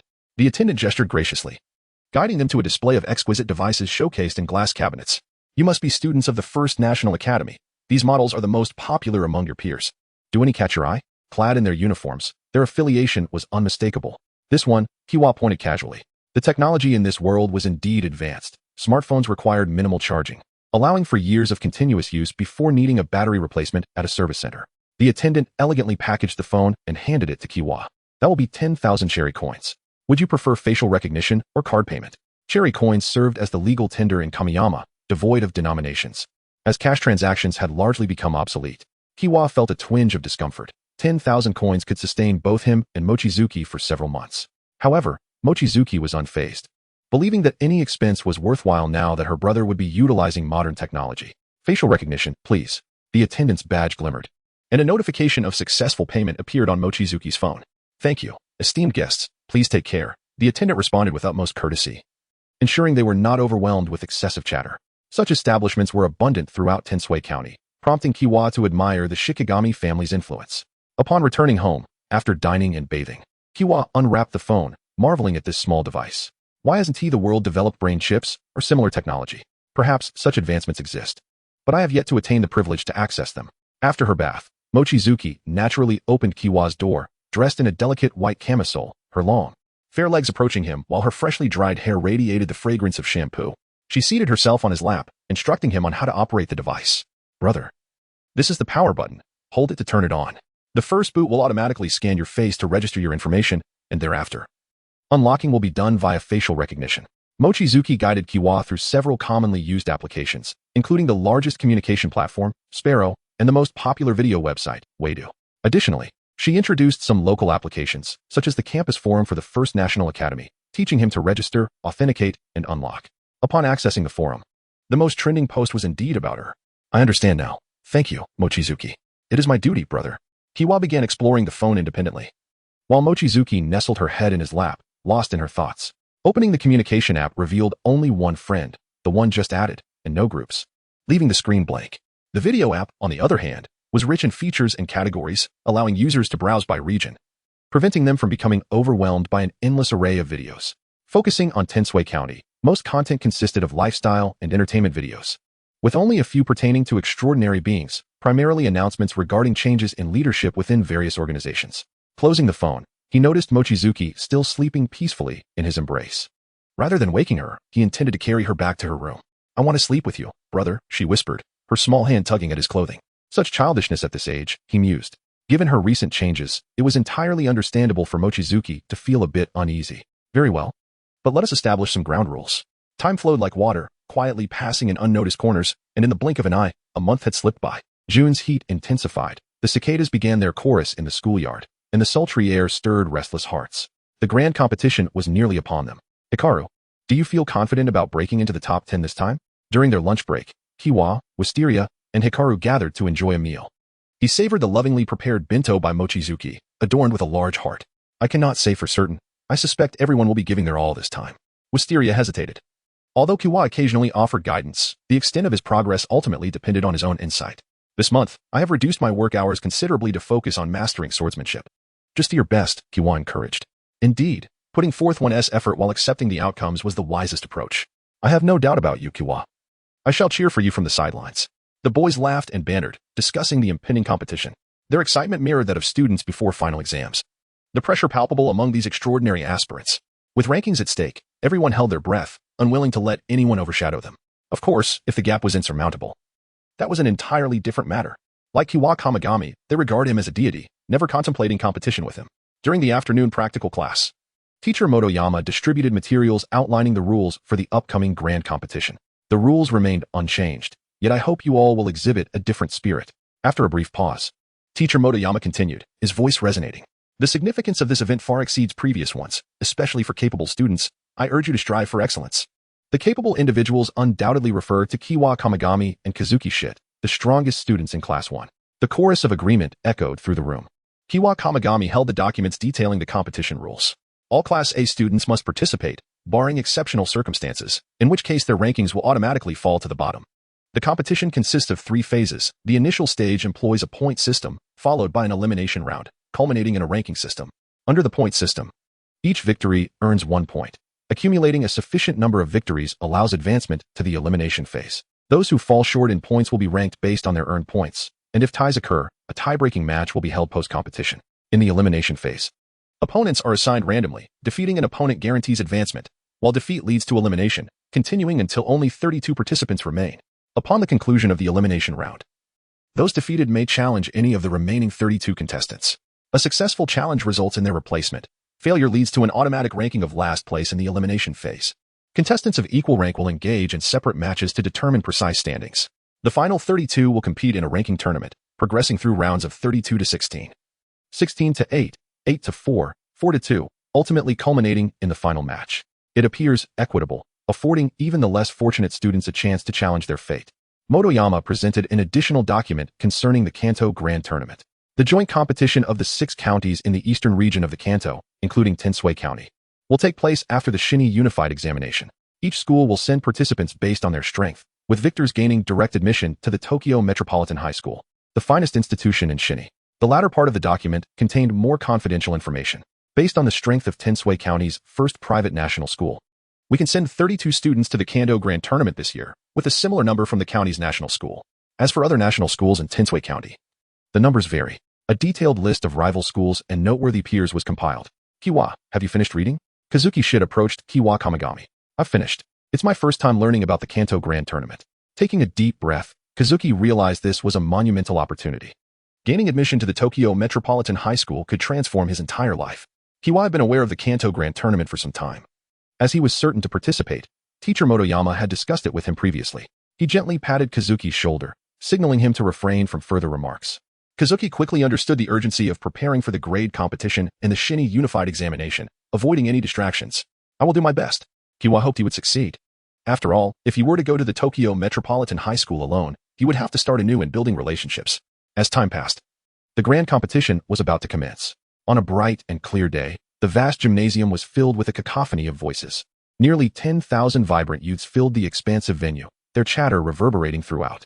Although not held in the central gymnasium, Hall 10 was the largest venue outside of it, with a capacity for over 10,000.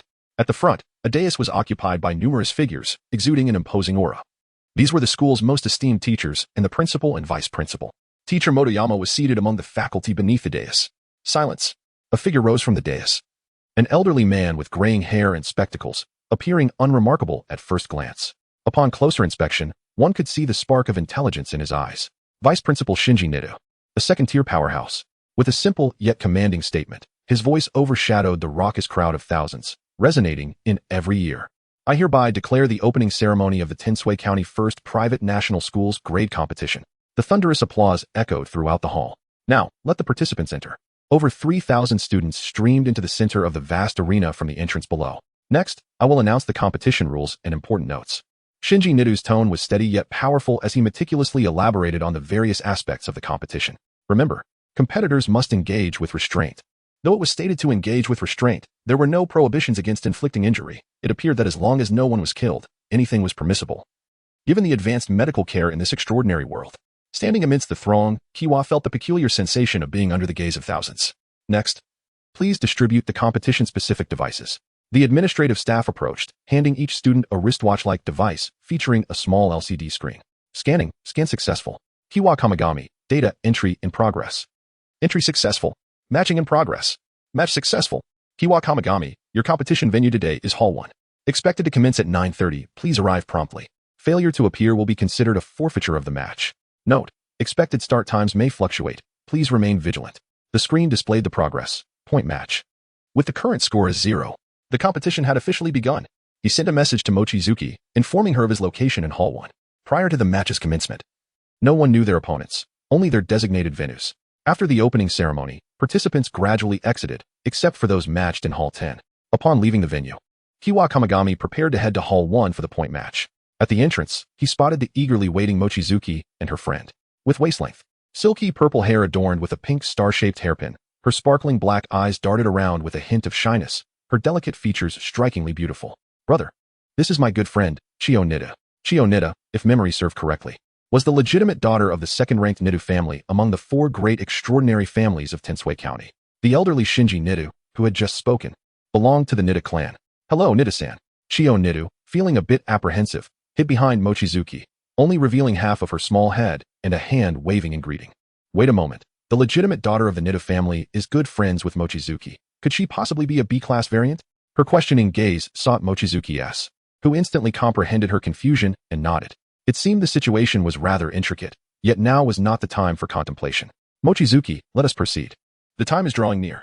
Together, they made their way to Pavilion Number 1. By the time they arrived, the audience section was already filled with approximately 1,000 attendees. After exchanging pleasantries with Mochizuki, Seiichi Kamiyama prepared to enter the inner arena, while Mochizuki and Chio Nida settled into vacant seats among the audience. As Seiichi stepped out of the entrance, a wave of gasps erupted from the crowd. Is Seiichi Kamiyama in Pavilion Number 1? What luck to see one of the trio. Social media was abuzz with posts about him. Is he truly as formidable as rumored? We shall soon find out. He is so handsome. The information about Kamiyama's presence in Pavilion Number 1 circulated rapidly on the school forum. The audience continued to swell as more people arrived to claim their spots. And soon the seating, which could accommodate thousands, was at full capacity. Even Professor Motoyama was among them. Seiichi Kamiyama, your match is about to commence. Please proceed to exhibition platform number 3. The prompt on the display vibrated slightly as Seiichi read the message. Inside pavilion number 1. The inner arena was divided into 4 platforms, each hosting simultaneous battles. Seiichi rose and made his way to platform number 3, where fellow students in the waiting area wore expressions of despair. The 4 platforms were artificially elevated, standing about 3 meters above the ground, requiring competitors to ascend via stairs. With a light leap, Seiichi landed on platform number 3, a spacious square equipped with various common weaponry. He casually picked up a long sword, awaiting the arrival of his opponent. From the opposite side, a student gradually ascended the stairs, his expression one of utter disbelief. Do your best. Don't embarrass class 4. Exactly. It's easy to talk when you're not the one fighting. The student's teeth ground together as a participant in the practical class. He was acutely aware of the disparity in strength between himself and his opponent. The match begins. Despite knowing he was outmatched, as the competition officially commenced, his gaze sharpened, and he gathered his spiritual energy, incantations of magical arrays flickering in and out of visibility around him. Where is he? Behind him, Seiichi Kamiyama stood tall, his left hand gripping the sword, while his right hand lightly tapped the student's shoulder. The student shuddered, spinning around to find a wide-open palm rushing towards his face, an overwhelming force propelling him backward. The rush of wind whistled past his ears, and by the time he regained his senses, he had already been caught by the referee. Student, you have been eliminated. Damn, I'll just close my eyes and pretend this was all a dream. The audience fell silent for a moment before erupting into enthusiastic applause. Did you see that? Not at all. Then why are you cheering? If others cheer, I'll cheer too. Only Professor Motoyama in the audience wore a grave expression. It wasn't because he had witnessed the event clearly, but rather because he too had not seen it unfold. The next match, pavilion number 1, on platform 4. Expected start time, 10 o'clock. Current score, 1. The prompt signaled again, and Seiichi jumped down from the platform, returning to the waiting area. In the subsequent matches, Seiichi continued to employ similar tactics to secure victories, persisting until lunchtime. The crowd, having come to enjoy the spectacle, began to dwindle, restoring the audience numbers to a more typical level. This points competition would span several days. For those lacking resolve, it could prove too taxing to endure. This was likely the last match before lunch. Glancing at the prompt in his hand, he noted that the next match was about to commence. As usual, Seiichi approached the platform, awaiting his opponent's appearance. Before long, his adversary emerged, causing his eyes to widen slightly. With rugged short hair, a countenance as sharp as a chiseled statue, and wielding 2 axes, the student drew the audience's attention. Now this is interesting. It's Taiken Yakakawa. Who? He ranked 11th in the previous competition, just shy of the top 10. But he still didn't make it. Did he? Wait until Sakumi Shikigami arrives before you call me. What are you thinking? Even if they did cross paths, they would forfeit. There is no need to show all your cards now, as that would merely benefit others. But this one should be worthwhile, right? At least it's more engaging than the previous matches where opponents were dispatched in the blink of an eye. Seiichi couldn't help but scoff at the commentary surrounding him. Upon reflection, he did recall Taiken Yakakawa, though his memory did not paint him as particularly formidable. It seemed that over the past year, Yakakawa had exerted considerable effort to enhance his abilities. His presence now exuded an aura comparable to Seiichi's own before his journey through the world of demons and slayers. Seiichi Kamiyama, I know that conceding is the wisest choice at this moment, Yakakawa declared with conviction. However, my frustrations from the past year have reached their zenith. I wish to prove myself. With both axes raised, Taiken prepared to attack, channeling his spiritual energy into his feet and weapons. What word should I utter now? Do you wish to dance as well? This was a sentiment Seiichi had yearned to express since he was but a year old. You shall pay dearly for your disdain. With a powerful stomp, dust billowed into the air, and in a flash, Taiken charged towards Seiichi at an alarming speed, axes poised for a crushing crosscut. Seiichi pivoted on his left foot, evading the axe's sharp edges, while simultaneously thrusting his knee upward with blinding speed. Taiken only felt a tingle in his arms as his axes flew from his grasp. Yet he did not relent. Bending low, he sprang backward like a toad, creating distance, while a ripple of energy surged from his hands, causing the airborne axes to swiftly return towards Seiichi's back. Was this a form of innate ability akin to thread manipulation? The contrast was indeed striking, as the sound of slicing wind approached from behind. Seiichi twisted on his right foot, turning to extend his right hand, whereafter he effortlessly caught both axes with his bare hands. Taiken's forehead glistened with sweat. Seizing the opportunity while Seiichi's back was turned, he lunged forward with the ferocity of a predatory beast. Seiichi admired his opponent's fighting spirit, but remained undeterred. He swiftly turned and executed a sweeping kick. A sudden flash, and before Horichikon could comprehend what had happened, he was kicked away, flying out of the exhibition area. Ultimately caught by the accustomed staff, the arena fell silent. The battles at the other 3 booths were entirely overlooked. Wang Yu, Your brother is incredibly impressive. Nidichio tugged at Wang Yu's skirt, her gaze fixated on Kanmori Kiwa, who was discarding his axe, a look of inexplicable admiration on her face. Wang Yu had initially felt delighted, yet upon glancing at Chio, a sense of alertness washed over her. What is going on with you? After a long day, Kanmori Kiwa and Wang Yu were walking home. So, during the A-class annual competition, does it mean that B-class students essentially have a holiday to watch the matches? It's hard not to envy. However, B-class students were also required to take the rigorous Shinkyo Unified examination, a daunting challenge akin to navigating a narrow bridge amidst a sea of competitors. In the group chat, Wisteria and Hikari informed Kanmori Kiwa that they had already won 9 matches and were likely to secure their tickets to the elimination rounds within a day. Kanmori Kiwa's record for the day stood at 10 victories with no defeats, making it probable that he would gather enough points by tomorrow. Those with top 10 abilities would likely be among the first to achieve this milestone. Brother, you look quite dashing today. Wang Yu held Kanmori Kiwa's hand. Of course, for I am Wang Yu's brother. The distant sunset cast long shadows from the towering buildings as the two walked side by side towards home. Once people become engrossed in their tasks, time slips away swiftly. Over the course of several days, the point competition unfolded vigorously, with the first batch of competitors securing their spots, followed by the second and third batches gradually amassing the necessary points. When the final notification sounded, the last participant also reached the qualifying score, marking the conclusion of the point competition. The elimination rounds had finally commenced. Compared to the point competition, the elimination rounds were far more captivating, as the disparity in strength among the competitors was significantly smaller. Audiences always favored evenly matched battles. Of the 3,000 participants, only a little over 200 advanced to the elimination rounds, and of those, merely 30 would compete in the final showdown, making it a daunting 10-to-1 probability. May fortune smile upon me. Rather than relying on luck, it was far wiser to hone one's skills with that time. Wouldn't it be better to practice a bit more? Do not underestimate luck. It is also a facet of strength. First round of matches. Over 200 to 128, commencing matchups. Match successful. Kanmori Kiwa, your opponent will be at booth 1 in hall 2. Estimated start time 10 o'clock. Upon glancing at the prompt, Kanmori Kiwa did not recognize the name and chose not to dwell on it. Meanwhile, Wisteria and Hikari exchanged expressions of concern before finally sighing. Wisteria Hikari, your opponent is Yaneda Koji, location booth 3 in hall 1. Estimated start time 11:30. Sharing the information with friends, they all gasped at Wisteria's misfortune. It's all right. There will be more challenge matches ahead. With your strength, reaching the top 30 is inevitable. If it becomes too difficult, you can forfeit. Revealing too much now could be detrimental. Friends offered their suggestions, but Wisteria shook his head. This time, I do not wish to withdraw. Indeed, forfeiting might be the wiser choice. In the subsequent challenge matches, defeating a weaker opponent would grant him a spot in the top 30 without exposing his true capabilities. Yet, how often had he found himself in such predicaments? Wisteria pondered, his instinct always leaning towards maximizing benefits to engage in strategic calculations.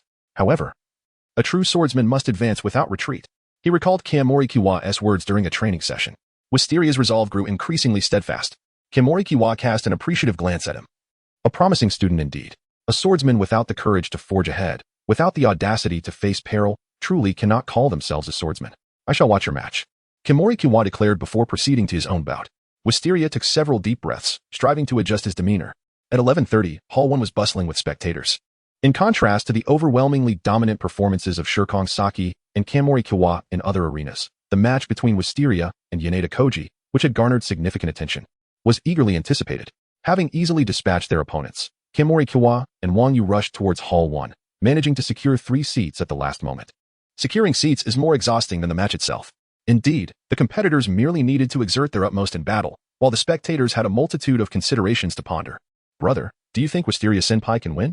Wang Yu asked, seated between Kanmori Kiwa and Nidichio, her left hand still clasped in Chiyo's. Kanmori Kiwa shook his head. Wisteria's progress has been remarkable, but the disparity in strength is substantial, and lacking any miraculous abilities, this match seems destined for defeat. Yet, as he had asserted, a swordsman must forge ahead. Such non-lethal battles were worth enduring, for the true battles ahead allowed for but a single loss in a lifetime. In the arena, the two opponents had taken their positions on stage. The audience erupted into fervent applause and cheers. Finally, the show begins. I heard you've been training with Kanmori Kiwa during this period? Yaneda Koji's eyes narrowed slightly. Indeed. How does his strength compare to the rumors? Though seemingly a question, it carried an undercurrent of disdain. Wisteria longed to retort that the opponent before him was Yaneda Koji, not someone else, but he restrained himself, merely offering a faint smile. Defeating 100 of you would be no issue. Yaneda Koji raised his eyelids, revealing a chilling gaze. Are you provoking me? Do not misinterpret. I am merely stating the truth. I know you, Wisteria Hikari. Born to an ordinary family, your journey to this point is commendable. However, to reach our threshold, you have an extensive journey ahead. Today, I shall demonstrate just how far that distance truly is. As he spoke, sparks flew around Yaneda Koji, the air igniting spontaneously. A massive orange flame serpent coiling around him. The distinction between innate abilities and magic lies in the former's lack of incantation, requiring minimal preparation, while magic necessitates intricate sigils and often chance. Wisteria unsheathed his long sword, his expression calm, for the gap in their strengths was vast. Only through proactive engagement could he hope for a chance. Without uttering a word, he dashed swiftly to Yaneda Koji's left side, attempting to evade a direct assault. The serpent's head tracked Wisteria's movements, pivoting to follow his position. Go. As the command fell, the serpent surged into the air, its searing heat rushing towards Wisteria, causing his hair to frizz. I cannot confront this head-on. With a few swift sidesteps, he evaded the direct onslaught of the serpent's head, intent on closing the distance further. However, a serpent's tail lashed towards Zitong and Guang with alarming speed. There was no escaping it.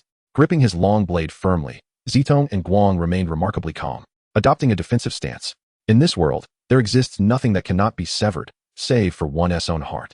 This phrase echoed in his mind. A lesson imparted by Kamaya Seiichi. Gathering his spiritual energy in his right foot, the blade glimmered with renewed brilliance as he inhaled deeply, launching forward. The fiery serpent's tail met the edge of his sword and was smoothly cleaved in two, extinguishing at its tip. Utilizing the momentum, Zitong and Guang swiftly closed the gap to Yen Tiankuji. Yen Tiankuji's expression remained unchanged as four more colossal flaming serpents surged forth from behind him, overwhelming and sealing off every possible avenue of advancement. This time, I have lost, but next time, I shall reclaim my victory. A thunderous impact reverberated through the stage, causing the ground to tremble violently, yet it bore no cracks. As the dust settled, Zitong and Guang lay there, having been rescued by the staff, devoid of any resistance. As a commoner, achieving this much is already a source of pride. With a dismissive remark, Yen Tiankuji departed the stage. Is Senior Zitong all right?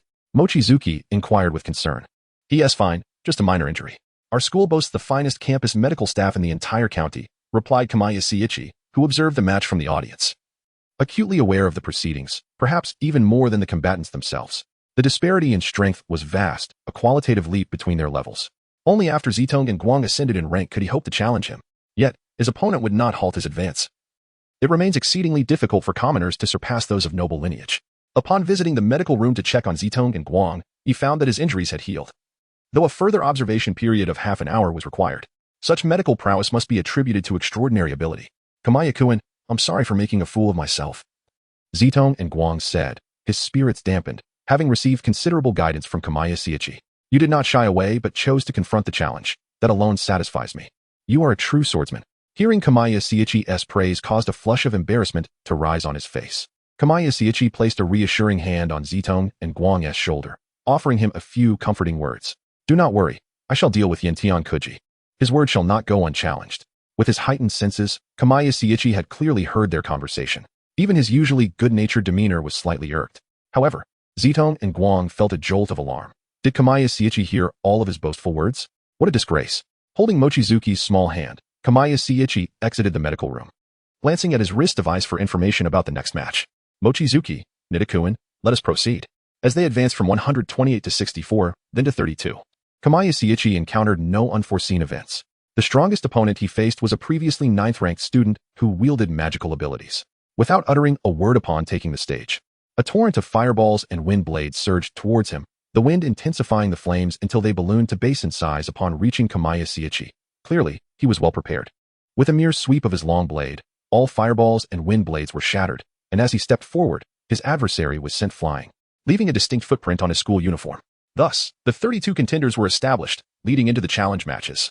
The 32 students stood at the center of the platform, surrounded by thousands of spectators in the audience. The main stage and teachers' platform were re-established, with various teachers and the principal returning to the arena. From the onset of the challenge matches, all contests were held in a single venue, as the four platforms merged into one colossal stage where combatants showcased their skills. The challenge matches commenced officially, with participants prompted to operate their devices. Several names instantly appeared on the massive display overhead. Typically, among the 32 participants, there are no weaklings. Challengers would prudently assess the power gap between themselves and their opponents before proceeding with caution, except for particularly unfortunate individuals like Zitong and Guang. Nidashinji nodded at the screen, announcing the list of challengers and declaring the challenge matches officially underway. The purpose of the challenge matches was twofold: to accommodate those unfortunate souls and and to set the stage for the subsequent official ranking matches. The thunderous applause and cheers from the audience surged, creating an electrifying atmosphere. Zitong and Guang was the first to take the stage, selecting to challenge a less formidable opponent and securing an effortless victory. This pattern continued with the second and third rounds. Some triumphed while others faltered, and within an hour, the challenge matches concluded. Sensing the atmosphere was ripe, Nida Shinji formally announced the commencement of the ranking matches. He gestured widely, and a massive stone wall rose, dividing the stage into two sections. The large screen above flickered rapidly. Match successful. The 32 participants were split into two groups of 16, with each group determining a singular champion to advance to the finals. Kamaya Seiichi, your opponent is Ajikubo Yoko. The match will commence shortly. It feels rather contrived, one remarked. What do you mean? Look, Kamaya Seiichi and Yin Tiankuji are in the same group, yet they have not encountered each other until the quarterfinals. It does seem that way. It's rather suspicious. Moreover, pitting them against each other to determine a victor to face Shikamori Saki seems too obvious. It implicitly suggests that Shikamori is the default winner. Kamaya Seiichi paid no heed to the notion of foul play since the beginning of the ranking matches. He deliberately slowed his path to victory. He waited until his opponents had exhausted their options before concluding the battles, employing this method to observe the combat dynamics of this world. In the round of 4-2, with each group narrowing to one contender, Kamaya Seiichi would indeed face Yin Tiankuji, while on the other side, Shikamori Saki would battle against a previously fourth-ranked student. At the teacher's table, one instructor inquired of Motoyama-sensei, who do you think will win, Kamaya or Yin Tian? Motoyama-sensei shook his head, admitting uncertainty. As the homeroom teacher, he knew little about Kamaya Seiichi. On the platform, raucous battle sounds erupted from one side, while Kamaya Seiichi and Yin Tiankuji remained engaged in conversation. They say you are strong, but I find that hard to believe. What gives you such confidence? Yin Tiankuji's eyes gleamed with intensity, his tone brimming with arrogance, yet devoid of any emotional fluctuation, as if it were a matter of course. However, during this time, my perspective has shifted. You have indeed reached our height, which is quite remarkable. You have every right to take pride in that. Listening to this melodramatic banter, Kamaya Seiichi regarded him with a peculiar expression. To be so entangled in the distinction between noble lineage and commoner status is rather unbecoming. If your capacity is merely this, it would disappoint me greatly. Once, someone claimed that my reluctance to engage with you two stemmed from disdain. That was but a rumor. Yet now, I find a semblance of truth in their words. With arms outstretched, Koji Yamada's expression was inscrutable, as a fierce yellow flame blazed behind him, casting countless shadows in its glow. In an instant, a dozen colossal fire serpents erupted from his back, obscuring the sunlight and raising the temperature in the arena significantly. They slithered forward with astonishing speed. Seiji Kemitani, gripping the hilt of his sword with one hand, unsheathed it with a flash, slicing through the oncoming serpents with dazzling strokes, rendering them into hollow grandeur. Yamada clasped his hands together, causing the severed serpents to intertwine in the air, forming a massive fireball several meters in diameter, its yellow flames deepening and intensifying. It plummeted. Its target, Seiji Kemitani. Boom. The wave of flames engulfed the arena, only halted by the towering walls, sparing the adjacent battlefield. Hundreds of sharp blade auras sliced through the flames, creating a vast vacuum, not a single spark touching Kemitani. There was some merit to this display, yet it fell short. He pressed on. Yamada's calm demeanor twisted with frustration. He bent low, hands pressing against the ground, veins bulging as his spiritual energy surged into the earth. Erupting flames. The hard ground fissured, and scorching heat gushed forth, colossal fire columns shooting skyward in mere moments. With a few deft sidesteps, Kemitani evaded the surging flames. Though the ground scorched his feet, brief contact would bring no harm. Grand yet imprecise. Exiting the fiery domain at lightning speed, Kemitani gripped his sword with one hand. Flames. They are not meant to be wielded in such a manner. The finely crafted longsword quivered slightly, emitting a mournful whine as its blade reddened. The air 3 inches from the edge warping ominously, a palpable sense of destruction brewing within. The crimson blade.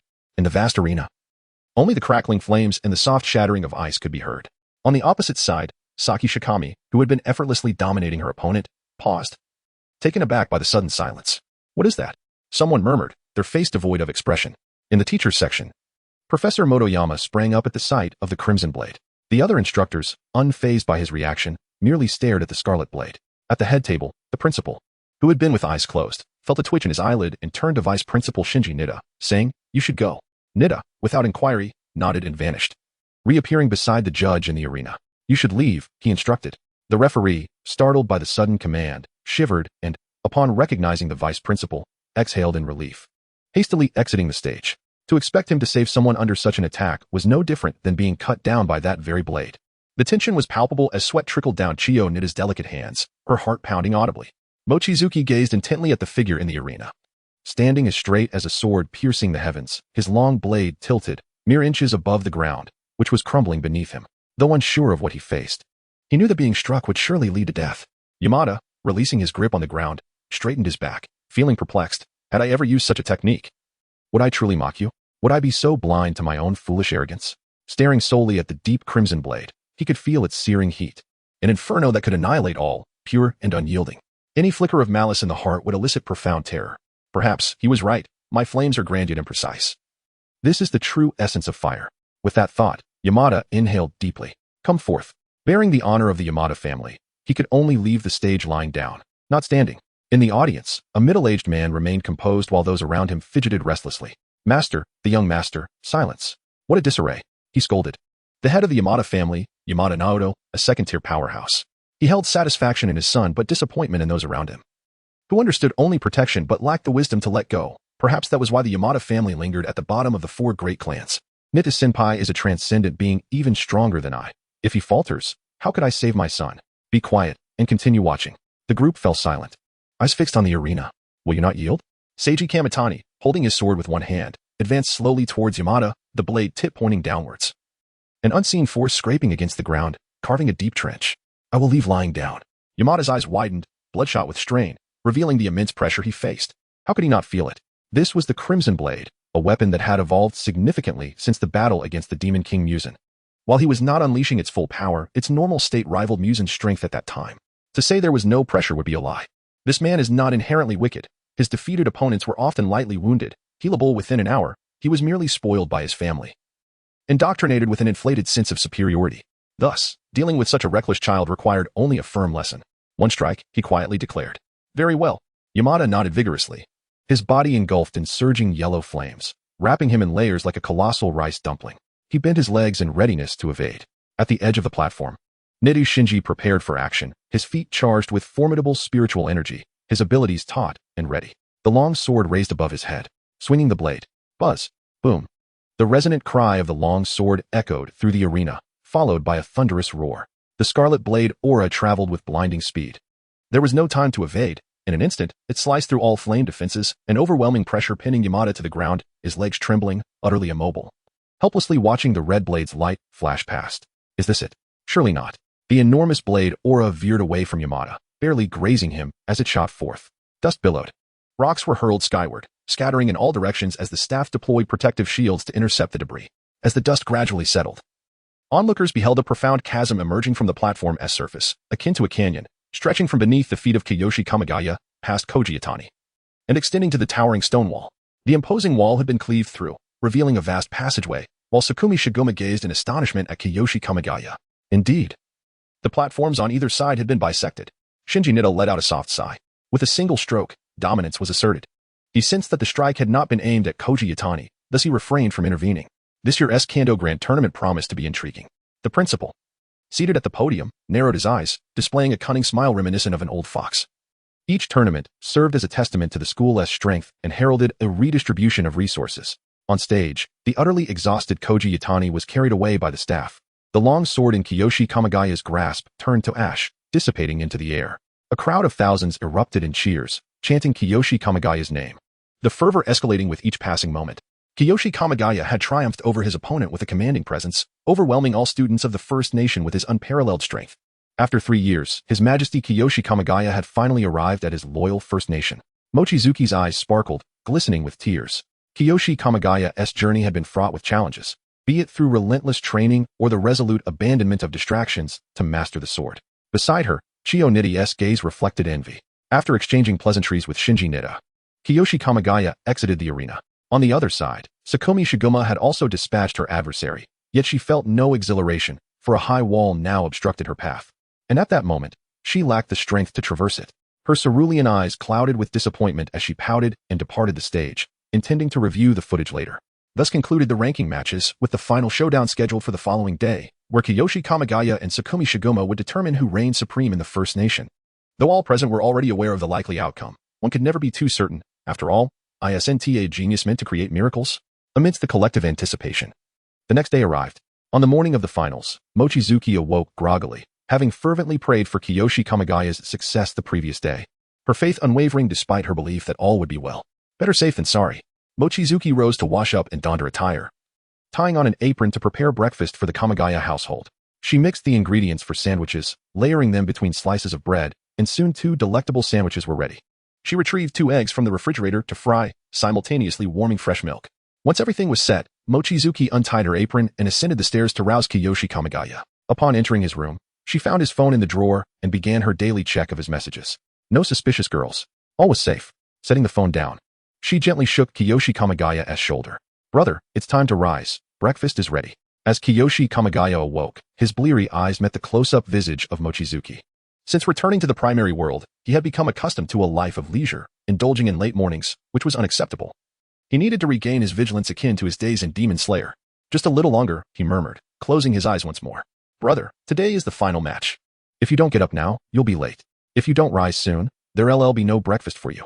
Kiyoshi Kamigaya sprang up instantly, soothing the somewhat miffed Mochizuki as he began his morning routine. This was merely a daily occurrence. The tournament had not caused much upheaval for the Kamigaya family. Meanwhile, the Shiguma household presented a different scene. 2 figures sat opposite each other in the spacious training room, maintaining an upright posture, Sakumi Shiguma and her mentor, Ayano Shiguma. Sak, do you remember our strategy? Yes, sensei, I understand. Recite it. Avoid direct confrontation, and try to force him to use that technique early. Once his sword is damaged, we can counterattack. Precisely. If our hypothesis holds true, his sword technique has high demands on the blade, allowing for only a single use. After that, without a sword, he becomes vulnerable. Ayano Shiguma meticulously analyzed their strategy, including how to manage their energy reserves.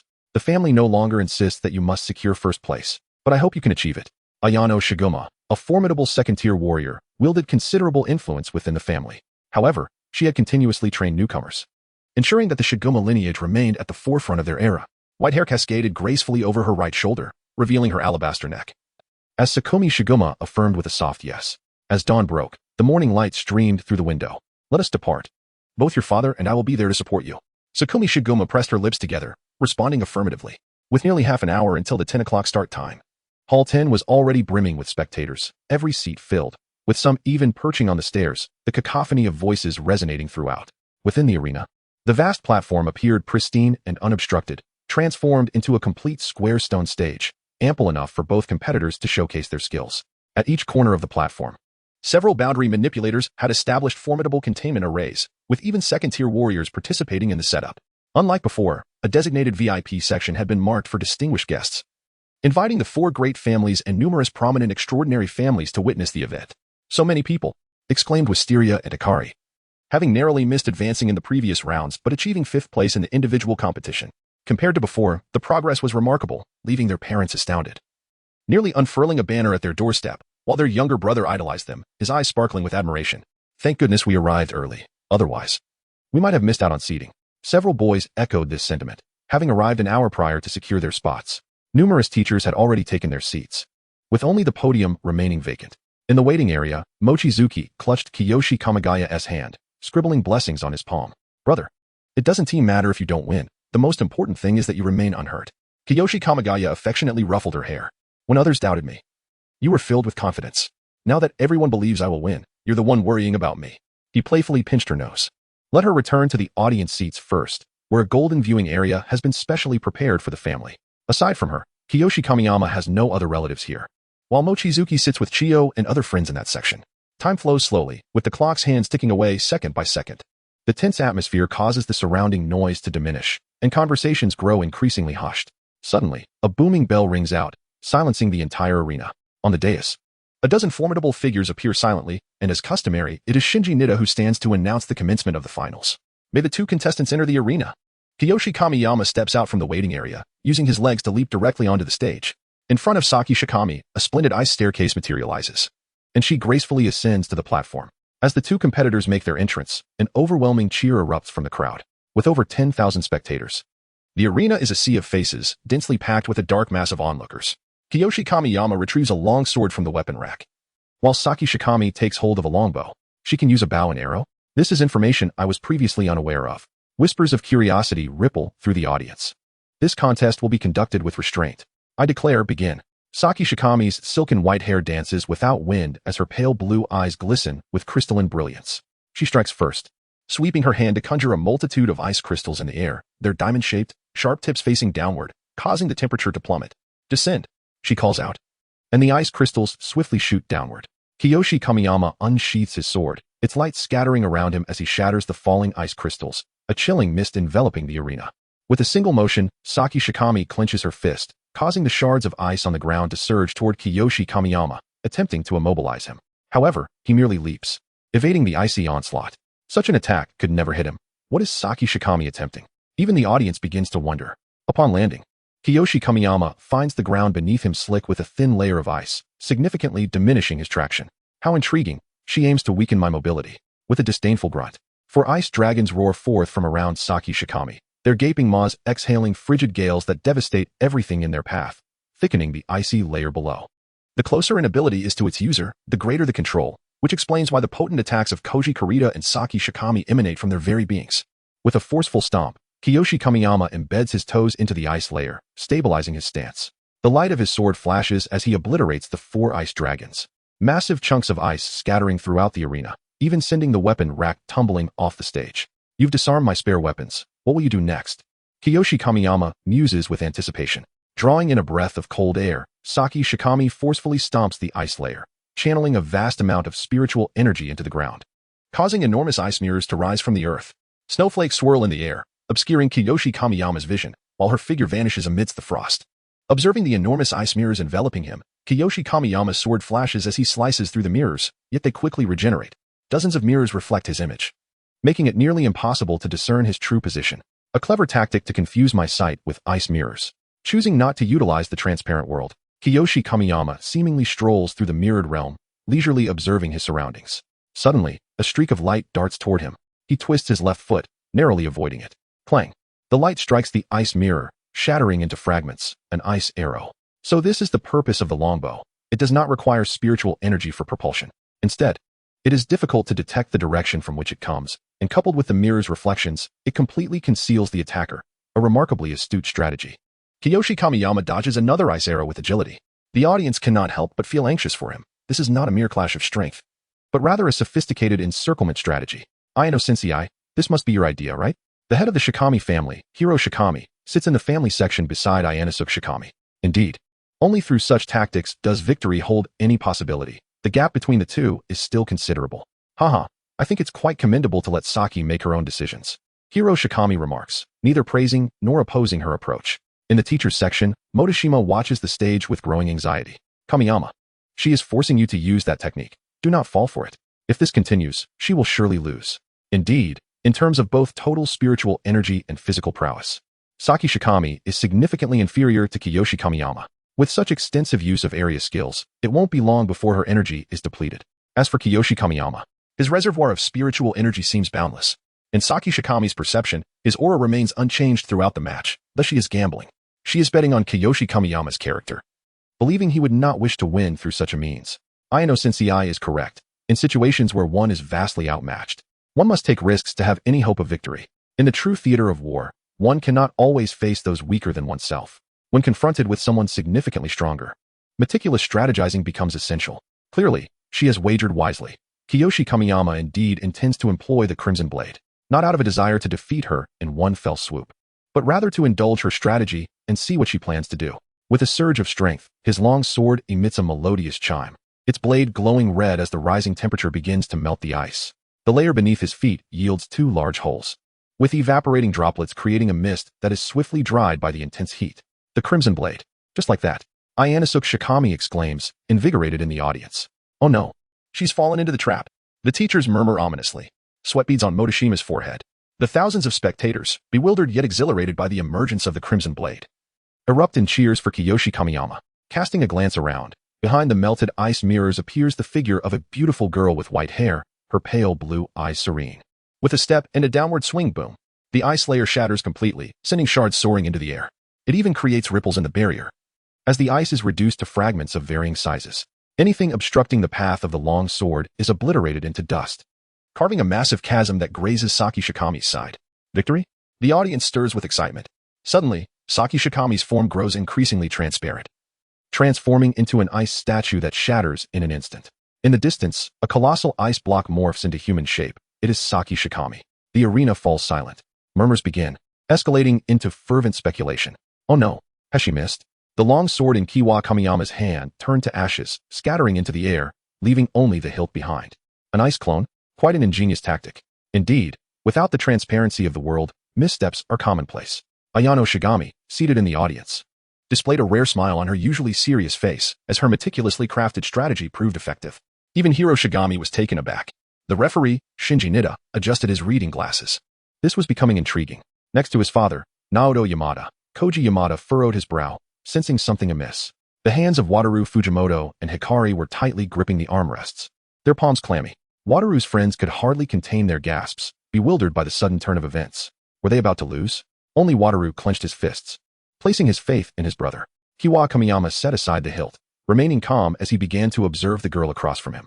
She was the kind of girl who captivated with every glance. White hair, blue eyes, smooth skin, a figure still in bloom, her features exquisitely delicate, exuding a warmth that dispelled the expected aloofness. Apologies, I employed a bit of strategy, came her melodious voice. Saki Shigami conveyed her regret. Her tone as pleasant as her appearance, finally revealing why she consistently ranked atop the popularity charts. No, if you can only meet me head-on, I would be disappointed. Are you not conceding? Why should I concede? Because you are out of swords, and you are a swordsman. Kiwa Kamiyama smiled and shook his head. After a moment's hesitation, Saki Shigami decided to make her move. Setting aside her longbow, she commanded 8 massive ice dragons with both hands. Their roars accompanied by their immense shadows surged forth from behind her, charging directly at Kiwa Kamiyama. The thunderous impact echoed through the dust-filled air, their speed astonishing. Shinji Nida readied himself to intervene, while some spectators closed their eyes, unwilling to witness such a disheartening conclusion. Crack. Boom. A slender, pale hand sliced through the air, effortlessly shattering the 8 colossal ice dragons. Ice fragments danced through the air. Saki. The first lesson I wish to impart is to never perceive things through the lens of common sense. Saki Shigami's pink lips parted in stunned silence. It wasn't just her. The entire audience of over 10,000 stood frozen, their minds utterly blank. Though I wield no sword, my heart possesses one, thus anything can serve as my blade. Kiwa Kamiyama's calm words roused everyone from their stupor. Long before in the world of Demon Slayer, upon leaving the Demon Slayer Corps headquarters, Kiwa had begun contemplating the issue of not having an appropriate sword in the main world. After years of honing his skills, blending almost Taoist and master-level swordsmanship, he successfully trained himself to the point where the absence of a sword surpassed the presence of one. Although it was 30% weaker in power than a real sword, it was more than sufficient. After all, the likelihood of him being without a sword was slim. Awestruck, the audience erupted, some even stumbling in their excitement. As they cheered fervently, Wataru exhaled a long sigh of relief. Hikari and his brothers embraced tightly, expressing their exhilaration. So, shall we continue? Kiwa Kamiyama was eager to see if Saki Shigami had any more intriguing techniques. Saki glanced left and right, sighed, and gauged her remaining spiritual energy, ultimately shaking her head. I concede. Thus, the school competition came to a conclusion. Kiwa Kamiyama claimed the top spot at Tianshue Private First High School with absolute dominance.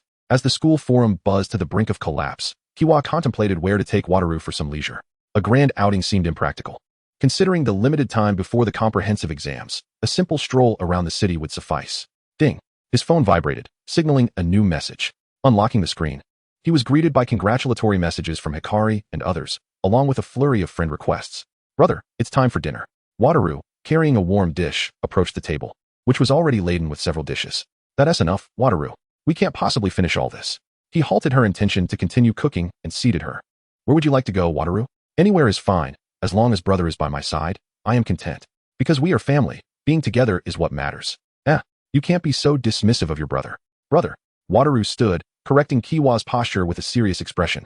The most important matter for you now is the Sakura Unified exam. I cannot let my presence hinder you. However, Kiwa gently pressed her shoulders, guiding her to the chair opposite him. Everything I have worked for until now is to ensure our family's well-being. I cannot lose sight of that. Wataru was momentarily taken aback by his words, her eyes glistening. Indeed, they had not spent time together in ages. Brother, that's unfair. The Kamiyama family's meeting concluded. With Kiwa emerging victorious, they finalized plans for their outing, including time and location. Should we invite Hikari and the others? It would be more lively. Would you prefer it to be lively? Whatever brother decides is fine with me. Well, they are busy celebrating recently. Hikari and his family have gone on a trip. Without further discussion, Wataru began counting on her fingers, estimating the necessary expenses. Wataru, my prize money is coming in. Our family is not short on funds. Kiwa Kamiyama indulged himself for once. Although they were financially stable now, many expenses loomed ahead. Wataru's education, his own plans to move to Tokyo, and the prospect of Kiwa possibly dating in Tokyo, which would also entail considerable costs. At the mention of this, Wataru's expression turned hollow. her counting hands mimicking a slashing motion across her throat, a rather ominous gesture. Gently tapping her on the head, he roused her from her reverie. That's a matter for the future. Cherishing the present is what truly matters. I will listen to brother. Upon returning to his room, Kiwa Kamiyama began browsing videos. It was essential to stay informed about the world and local circumstances to avoid becoming disconnected from society. Oh, another friend request has popped up. Saki Shigami requests to add you as a friend. After accepting, she promptly sent a message. Congratulations on your victory. Read. You were impressive as well. Read. The two exchanged pleasantries. However, the subsequent plot becomes somewhat perplexing for Kamiyaki Seiichi. Shall we go out this weekend? He texted. Oh, I'm sorry. I have plans with my sister to accompany her for some fun, came the reply. May I join? After a brief pause, Kamiyaki Seiichi contemplated and responded. That wouldn't be a problem. Time and place. All right. As he finished sending the message, Mochizuki entered the room with a steaming cup of tea, filling the space with an inviting aroma. She affectionately ruffled his hair. Mochizuki, I'd like to discuss something with you. What is it, dear brother? Could we perhaps add another person to our plans? Of course, dear brother. You can make a new friend, Mochizuki replied, her face lighting up with a radiant smile. That's wonderful. Then Shigemi Saki can join us too. She knows Timizu City well, and it would be advantageous to have her as our guide. Mochizuki's smile faltered, her expression turning cold. A crisis. A monumental crisis. She forced a smile and playfully said, Dear brother, may I bring Chio along as well? Certainly, the more the merrier. Mochizuki puffed her cheeks. It was preferable to support someone manageable rather than risk having an unknown become a sister-in-law. Meanwhile, at the Shigemi residence, a woman resembling Shigemi Saki was stifling laughter behind her phone. Beside her stood Shigemi Ayano, whose demeanor was less than pleased. Yuko, what you're doing might upset Saki.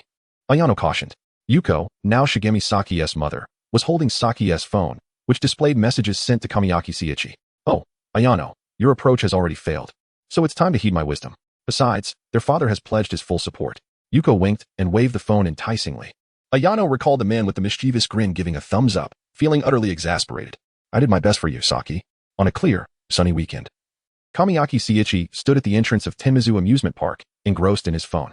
The campus forum had been restored, and discussions resumed. The most popular thread questioned just how formidable Kamiyaki Seiichi truly was. Clicking in, he found the original poster elaborating on Seiichi's displayed abilities, such as his sword technique and physical prowess. Though embellished, the poster accurately noted that the sword technique was intended for sustained combat rather than one-off use. Currently limited due to the weapon's quality. Does Kamiyaki Seiichi possess innate abilities? We've never witnessed them, but previous speculations seem to hold true. Thus his opponents should ideally assume he does. How terrifying. Our school's ranking this year ought to be high. I eagerly anticipate the Kanto Grand Tournament. Patience. It will be live-streamed in its entirety, with video broadcasts available. The comment section had already surpassed 1,000 replies. Brother, over here.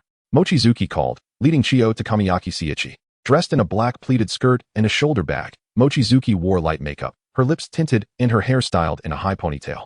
Chio captured Kamiyaki Seiichi's attention in her exquisite blue gown, her purple hair adorned with a starry headband cascading over her shoulder, revealing her porcelain neck. Her large, glimmering eyes flitted about, framed by long lashes, her bangs pinned back, showcasing her delicate features, and her fair skin seemed to blush with a rosy hue, betraying her shyness. Brother, are you mesmerized? This is the beauty strike I meticulously prepared, Mochizuki teased.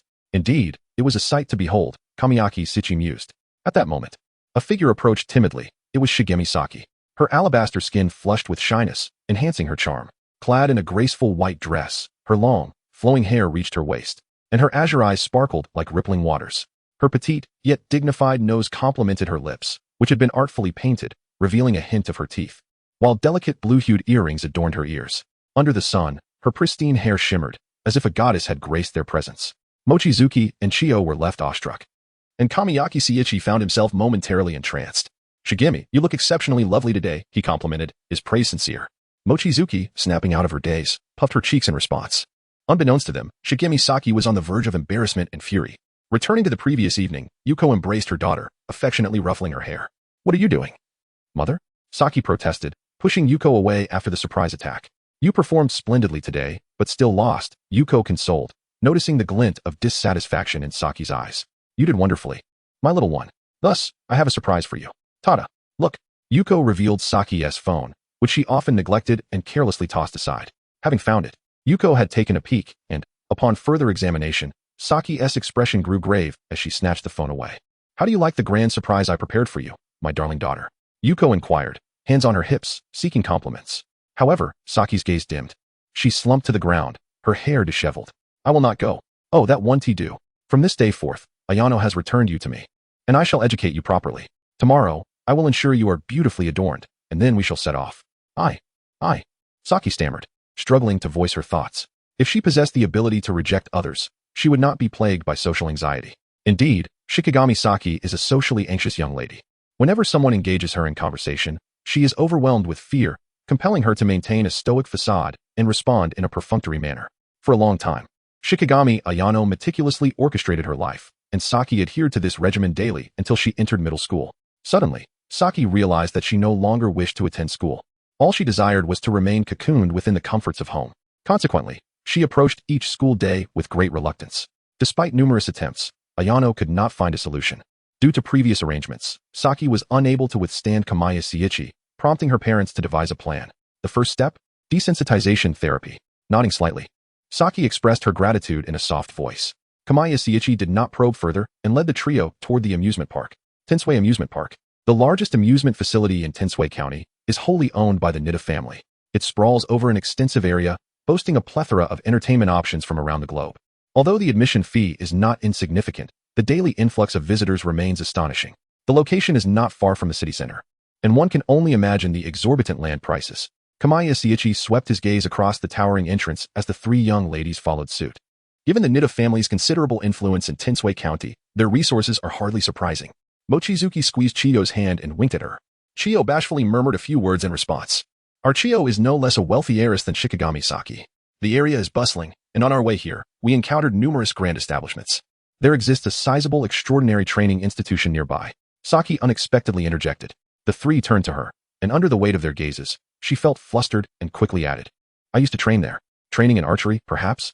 Shikigami's archery skills are indeed quite remarkable.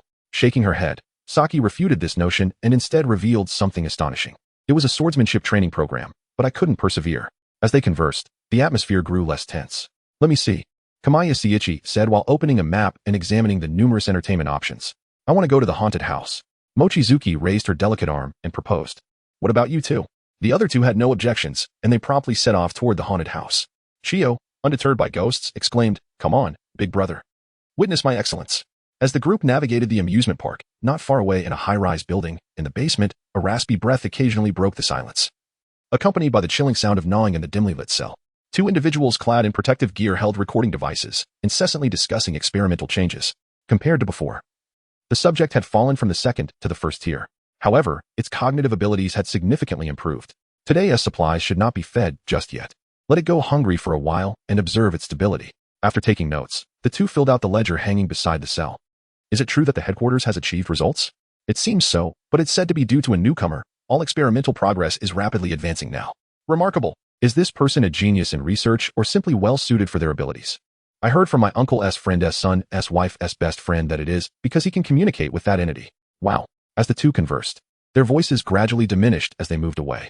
Meanwhile, in a place unseen, a black tentacle coiled around the iron door of the cell, solidifying into a serrated shape.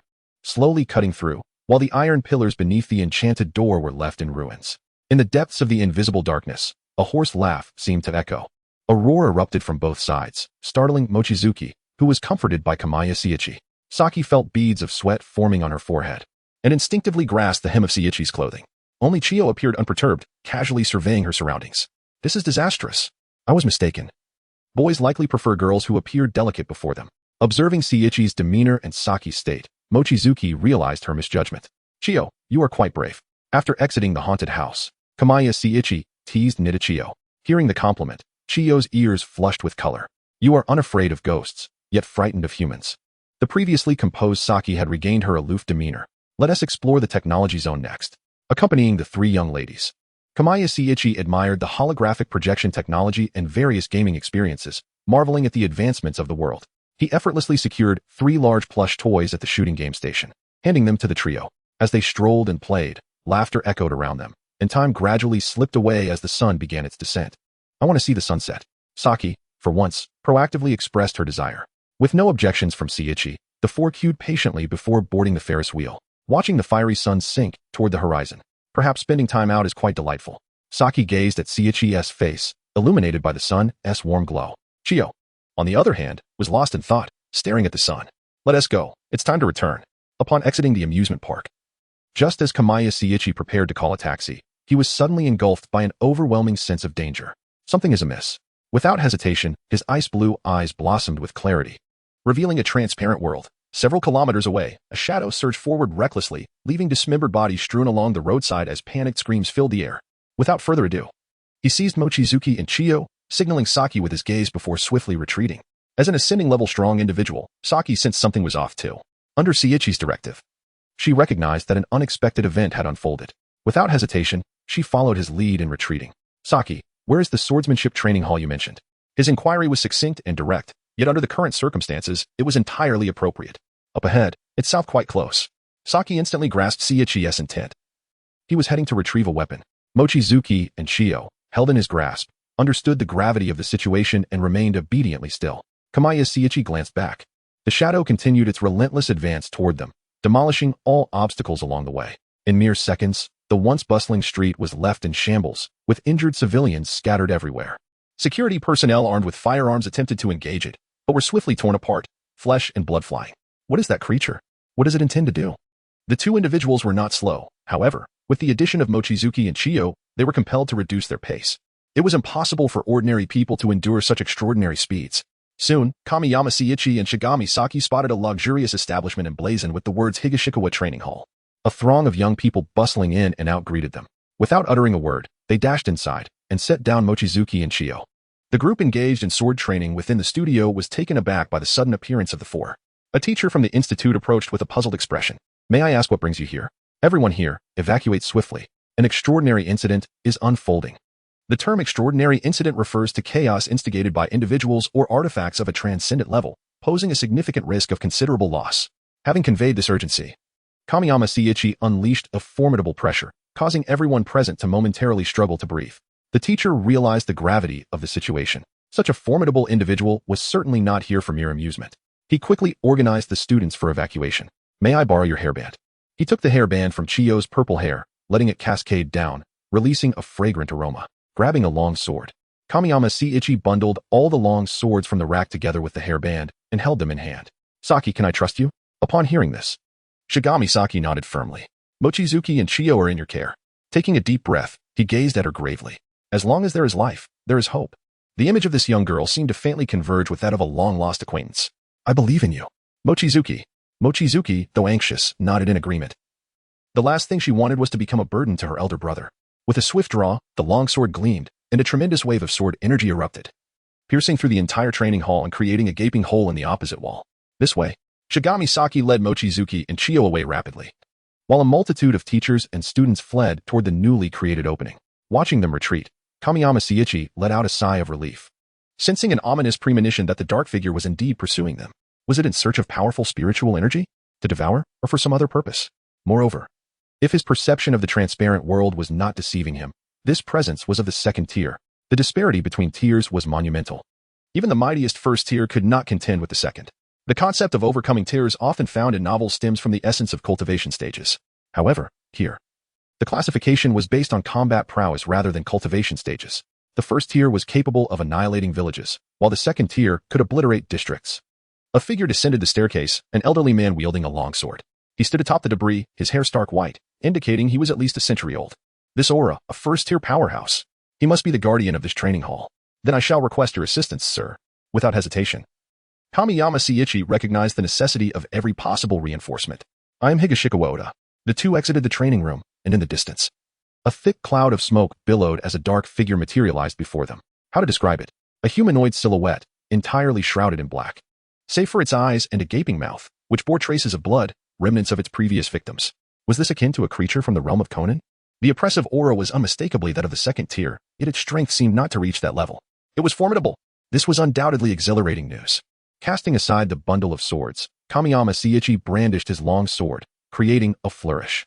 In his eyes, the ice lotus blossomed, spinning rapidly as he fixed his gaze upon the creature before him. This monster lacked any discernible organs, yet at its core was a focal point of energy, from which immense spiritual power surged and dispersed throughout its form. Was this its weakness? Higashikawa-san, assess the situation and act accordingly.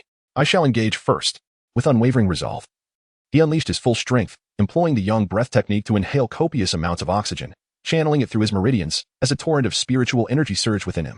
With a resounding crash, the ground beneath him shattered into a colossal pit, and like a cannonball, Kamiyama Seiichi charged toward the creature. The black entity widened its mouth, seemingly grinning. Its obsidian hands hardened into blades and shot forth, clashing violently against him. The fierce confrontation tore the earth asunder, and the shockwave shattered nearby buildings. Fueled by the enhancement of the transparent world, every strike from Kamiyama Seiichi aimed directly at the creature's weakness. Yet, every part of the dark monster could morph and harden. Are you the T-1000 from Terminator? The blades of light flickered wildly as he deftly shifted his position, the opponent's attack method proving too bizarre. With no blood or organs to predict its movements, the transparent world could only offer insights into its attack trajectories. Deflecting the dark spikes, Kamiyama Seiichi seized an opportunity and thrust his sword towards the creature's chest. A violent tremor resonated through the blade, almost causing him to lose his grip. It's too hard. The monster gaped wide, a sharp spike thrusting outward, its limbs and body resembling a porcupine, countless black spikes shooting forth like bullets. As the attack extended, the creature's body shifted from black to gray. Kamiyama Seiichi managed to block several spikes and retreated swiftly, his eyes scanning for a solution. Not quite tier 2, yet undoubtedly on the verge. It could even be a fallen second-tier entity. Observe its color changes. Higashikawa Oda shouted, startling Kamiyama Seiichi, who immediately deactivated the transparent world. Black, gray, it's lightning. This indicated that as it extended outward, less remained on its body, activating the transparent world once more. He scrutinized the thickness of the monster's exterior, confirming that it was indeed in a state of constant fluctuation. A strategy was required to compel it into further ranged attacks. With a roar, dozens of black spikes sprouted tiny thorns, and the creature began to spin rapidly in place. The black lines whirled like a tornado, mercilessly shredding everything in their path, concrete, rooftops, and even those unable to escape.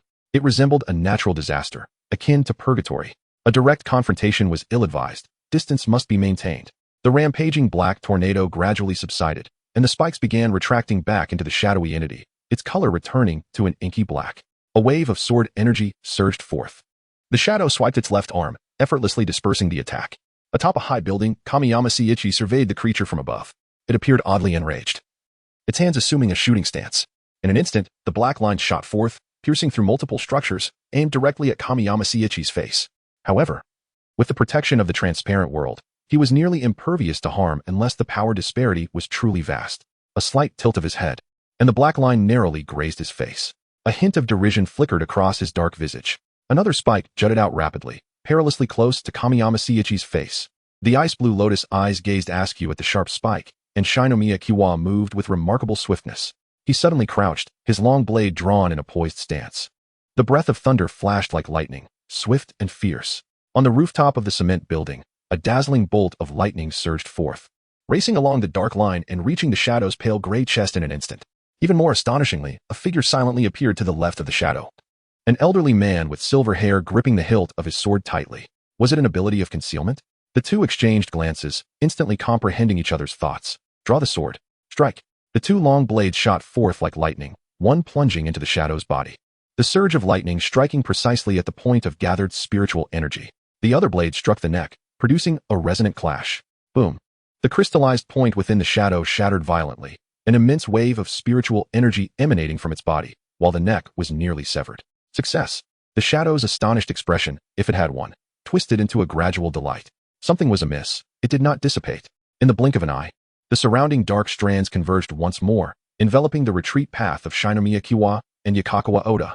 The moment of reversal activated, the blade's light filled the surroundings, swiftly forming a barrier of radiance. But it was too late. Boom. The sound reverberated through the heavens and shattered the earth.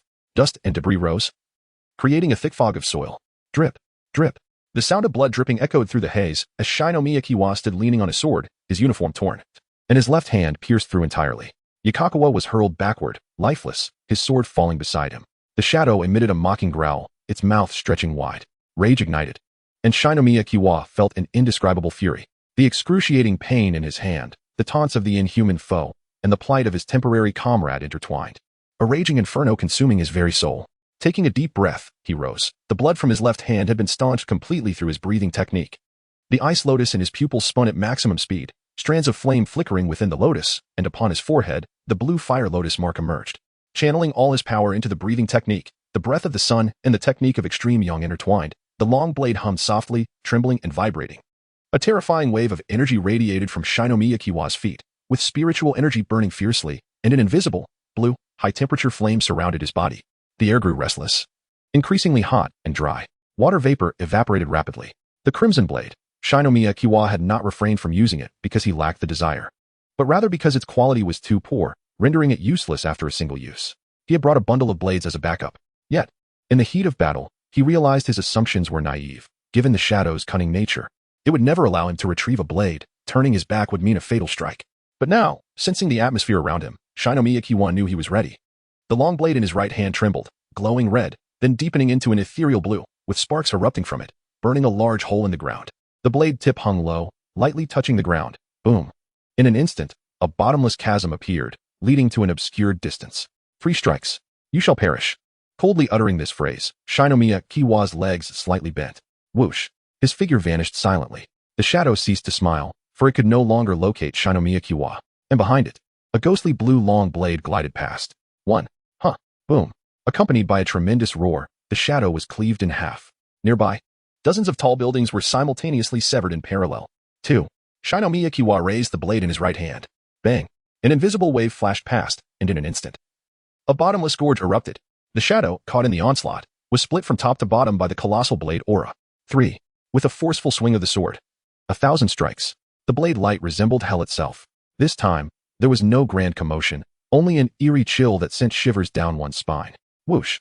After a faint sound, Shinomiya Kiwa slowly halted the blade. Countless fragments fell to the ground. That was the shadow. It was dead. Less than 2 seconds had elapsed from its mocking laughter to its demise. The long blade disintegrated into powder, scattering away, as Shinomiya Kiwa began to channel spiritual energy to heal his left arm. Observers, witnessing the conclusion of the battle, rushed over with prepared medical supplies for Shinomiya Kiwa. Indeed, even before the confrontation between the Shadow and Shinomiya Kiwa, personnel from the Superhuman Association, tasked with resolving uncontrollable supernatural issues, had already arrived. However, the first to arrive were those of lower ranks, who could only watch anxiously, fearing for their own safety. Subsequently, first-tier superhumans arrived in succession, by which time Shinomiya Kiwa had already unleashed his crimson blade in a fit of rage. It was precisely because he sensed their presence that he dared to activate it.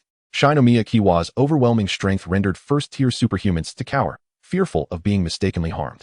It is worth mentioning that Yakakawa was stealthily taken away for treatment during the battle between Shinomiya Kiwa and the Shadow, though it seemed a lengthy encounter. From the emergence of the Shadow to its rampage, the ensuing battle with Shinomiya Kiwa and Yakakawa, culminating in its annihilation, had transpired in less than 10 minutes. This is the terrifying lethality of a first-tier superhuman. Shortly after, powerful auras emerged from the devastated ruins. These were second-tier strongholds, the true backbone of Tianshui City. A hand gently brushed against Shinomiya Kiwa's face. Startled, he beheld a beautiful woman with green hair standing before him. A deep surge of life energy flowed into Shinomiya Kiwa's body, rapidly healing the gaping wound in his left arm until it vanished without a trace, even erasing any abrasions. "Little brother, you are quite charming," the green-haired beauty winked, turning away as she departed. Another pair of large hands clapped on Shinomiya Kiwa's shoulder. It was a middle-aged man, his expression grave. "You did well, Kiwa." Shinomiya Kiwa felt perplexed, rifling through his memories. He did not recognize this elder. Yet, the man seemed to know him well. "Forgive me for not introducing myself. I am Shurgong Hao, and Shurgong Saki is indeed your dog girl. You may call me Uncle Hao from now on. Mochizuki. Rest assured, the little ones, along with your sister and that girl from the Nitani family, are all in a safe place." Taking a deep breath, Shinomiya Kiwa settled into a meditative position to recover. The once bustling street had been reduced to ruins, and a hot air balloon floating above bore the ironic slogan inviting visitors to enjoy the vibrant scenery. Numerous superhumans in uniforms were employing their abilities to restore the street to its former state. Yet, the heaps of corpses could not be revived, some even missing entirely. How many lives were lost this time? A cursory glance suggested the toll was no less than 1,000, with the injured numbering in the tens of thousands. Shurgong Hao sat beside him. "Do you not find it quite tragic?" Kiyoshi Kamigami nodded slightly. "In truth, it was already quite remarkable, if it were not for you. The devastation could have persisted for another 10 minutes. By that time, the death toll would not have been less than 10,000.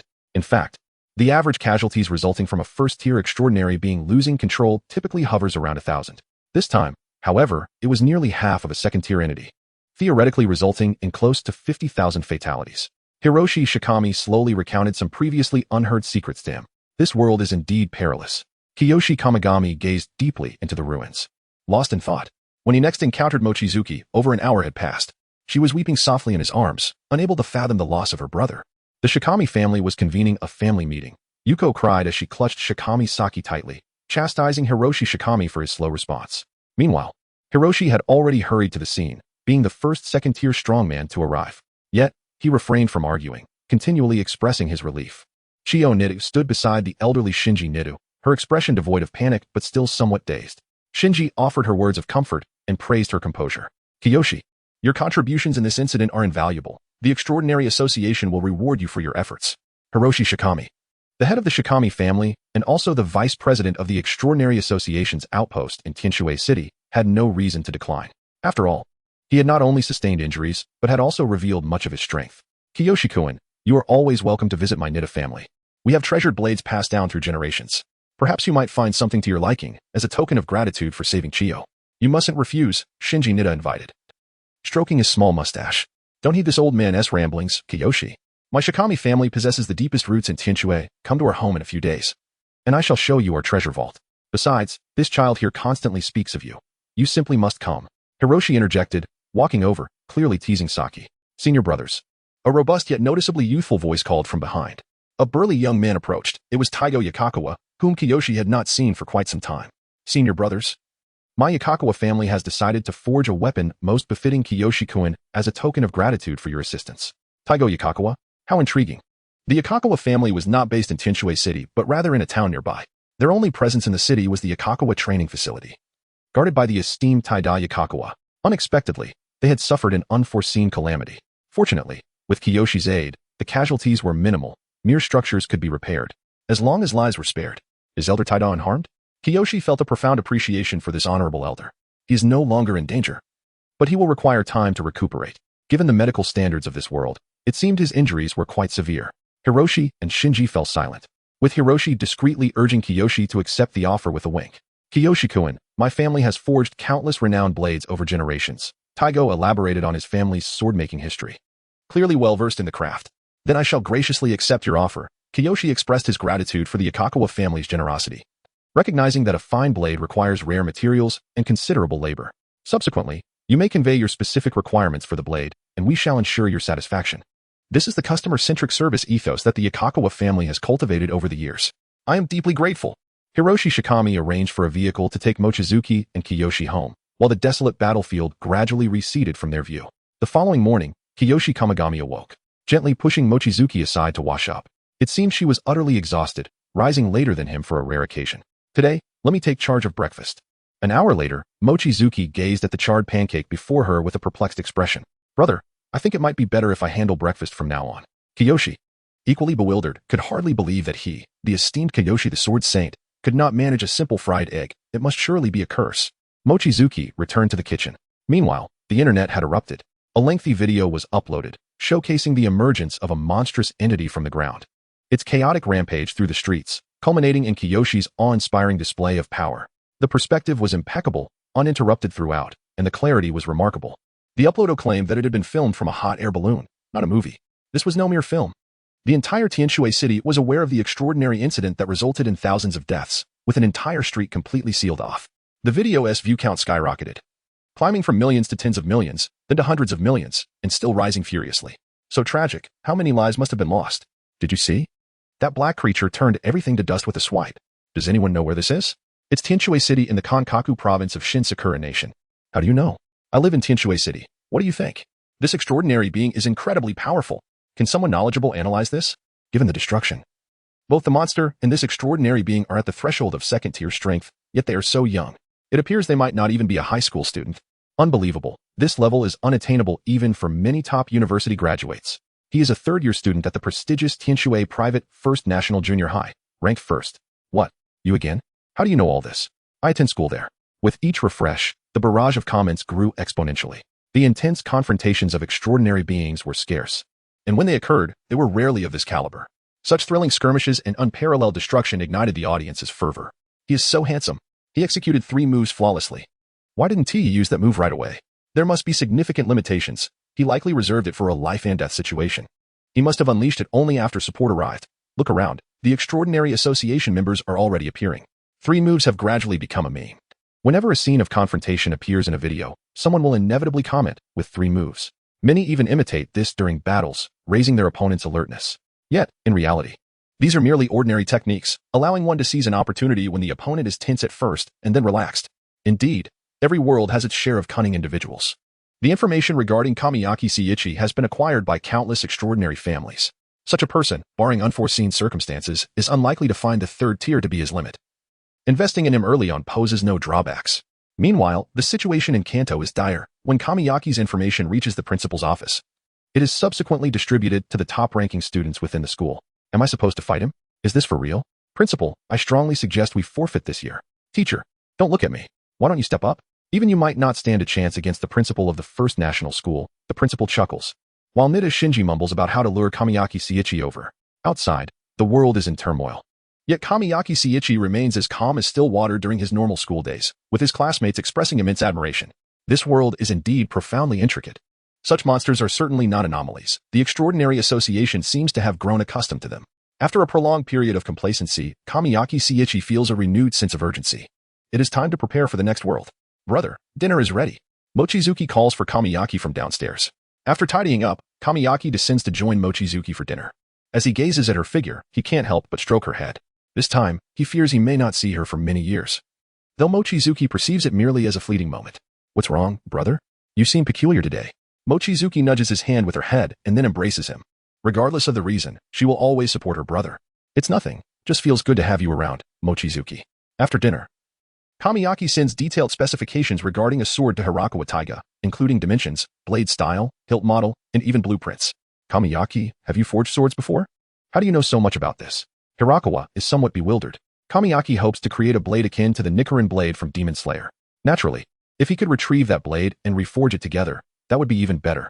He exchanges a few casual words with Shikigami Saki, Fujimoto, Hikari, and Nida Chiyo before preparing to commence. Clearing his mind of distractions, Kamiyaki sits cross-legged on the training room floor. He opens his panel. Name, Kamiyaki Seiichi Strength, First Tier Extreme Spiritual Power, 260 Basic Skills, Mastery of Japanese, 3,7500, not displayed thereafter, Swordsmanship Master, 90. 000 000. Perfect Mastery of Medicine and Poison Extraordinary Abilities, Extreme Sun Breathing Method, Total Concentration, Extreme, Limit Break, Sun Breathing, Total Concentration, Extreme, Limit Break, Crimson Blade Limit Break, Transparent World Limit Break, Breathing Technique Fusion Mastery, 10, 500, 000, Breathing Technique, Unfold, Temporary Talent, None Evaluation, First Tier Supreme. The Sun Breathing Technique has finally achieved a limit break in the main world, and swordsmanship has been honed through years in Demon Slayer, nearing a breakthrough. The transparent world has caught up with the Crimson Blade's progress. Compared to when he left the world of Demon Slayer, Kamiyaki Seiichi's strength has indeed increased. Panel. Prepare to traverse worlds. Ding. Searching for worlds. Ding. Searching host strength. Ding. Matching worlds. Match successful. The world of Jujutsu Kaisen is loading. Loading successful. Initial template is being loaded. Initial template update in progress. Ding. Initial template update successful. The panel seems to have undergone new changes, and Kamiyaki scrutinizes the world's description. World, Jujutsu Kaisen level, second tier synopsis. For some reason, a student named Itadori Yuji, who wishes to return home before 5 o'clock daily, arrives at a non-compulsory paranormal phenomenon research club, enjoying leisurely activities. One day, a young man named Fushiguro Megumi appears before Itadori, seeking a cursed object that has been sealed. Itadori, having swallowed a cursed object finger, enters the world of Jujutsu, embarking on a journey as a sorcerer under the guidance of the special grade sorcerer Gojo Satoru. Jujutsu Kaisen, a rather chaotic world. I should first examine the initial template. Loading character, Kamiyaki Seiichi loading body talent distribution points, 23 spirit, 0 chi, 0 god, 0 the following temporary talents or rewards are available. Please select 1. 6 eyes and limitless technique, a native ability from the Jujutsu Kaisen world, possessing extraordinary insight and significant reduction in cursed energy consumption, with formidable defensive and offensive capabilities. 2. Eternal Manjikyu Sharingan. Originating from the Naruto world, the holder gains exceptional insight, replication abilities, and powerful special ocular techniques. 3. Yamamoto Jinryusai Shigekuni's lifetime experience. From the Bleach world, the most powerful Shinigami of the millennia, encompassing supreme swordsmanship, combat, and spiritual knowledge. Holders have a chance to awaken related techniques. 4. Thunderfruit, from the One Piece world, allows the user to wield thunderous powers, which when fully developed, resemble the descent of a thunder god, with limitless strength. Indeed, the changes are exceedingly vast. The world of Demon Slayer undoubtedly provided a protective beginner phase, offering abilities that are fundamentally conceptual, beneficial without any detriment. However, the situation now is entirely different. At first glance, the Six Eyes and Limitless seem invincible. Yet, those well-versed in the original work know it harbors considerable flaws. Most critically, upon entering the world of Jujutsu Kaisen, one must face the relentless pursuit of the Gojo family without any growth. The eternal Manjikyu Sharingan is something Kamiyaki cannot help but covet. But can it be carried out? After the Jujutsu concludes, will the temporary talent be transferable? Quite dubious. The Thunder Fruit, upon usage, can likely solidify as a capability on the panel, merging with the host as the panel integrates. However, the Thunder Fruit is rather singular, and the world of Jujutsu Kaisen is notoriously peculiar. Moreover, opportunities to acquire thunderous abilities abound in the Myriad worlds. Of course, the reasons above are mere fabrications. For a swordsman, nothing is more alluring than Yamamoto Jinryu-sized swordsmanship. Furthermore, it comes with bonuses of Shuinpa, Hakuda, and Kido experience. Buy 1, get 4. Shuinpa aligns perfectly with Black Flash, while Hakuda entirely fits the style of combat in Jujutsu. As for Kido, it can pave the way for future endeavors in the magical realm. And all these elements will pertain to the panel, transforming into the strength of the main world once the Jujutsu concludes. Without further hesitation, I choose option 3. Talent points. Cursed energy derives from the fluctuations of emotions. Sufficient negative emotions can extract cursed energy. Thus, the strength of the divine dictates the quality and total volume of cursed energy. Cursed energy can instantly permeate the entire body without the need for storage. It can be stored but is unnecessary. Typically, it is extracted and utilized simultaneously. Sorcerers train from a young age to derive cursed energy from negative emotions and must maintain stable output during combat. In the original work, Itadori engages in the training of curse energy control while watching a movie. Thus, the significance of the air attribute in the context of Jujutsu Kaisen is somewhat diminished. Jujutsu Kaisen, also referred to as Fist Technique Kaisen, necessitates a full investment in the Essence attribute. The panel reads, Essence 10 points, Air 3 points, Spirit 10 points. Ding. Initial template allocation successful. Loading initial template identity. Ding. Load successful. Please choose 1. Human student. 2. Non-human student. 3. Jujutsu High student. Is this a new feature of the panel? The option for a human student likely refers to an ordinary student, perhaps a background character from Itadori's life before entering the world of curses. The non-human student probably pertains to cursed spirits, which can be set aside for now. The term Jujutsu High student indicates enrollment in a prestigious Jujutsu school, correct? I select option 3, Jujutsu High student. Load successful. Initial template deployment in progress. Deployment successful. A familiar wave of dizziness washed over him as the space shifted multiple times, leaving him feeling nauseous. Compared to before, Kiyoshi Kamitani felt this disorientation more acutely. A glimmer of light appeared in his line of sight, growing larger until it enveloped the entire world. He had arrived in the realm of Jujutsu. The Tokyo Metropolitan Jujutsu Technical School, an esteemed institution dedicated to training Jujutsu sorcerers, sprawled before him. The campus appeared quite expansive, yet on this day of the new term, it was almost deserted. The crispness of autumn had yet to arrive, and the lingering sounds of cicadas still echoed the remnants of summer. A young man approached the entrance of the school, a bag slung over his shoulder. With long hair and striking blue eyes, his handsome visage was currently focused on a piece of paper in his hand. This was indeed Kiyoshi Kamitani. After his arrival, he found himself in a rented room in Tokyo, with only a backpack containing some money and a note detailing the address of the Tokyo Metropolitan Jujutsu Technical School, along with a brief mention of his grandfather's will, which confirmed his acceptance into the school.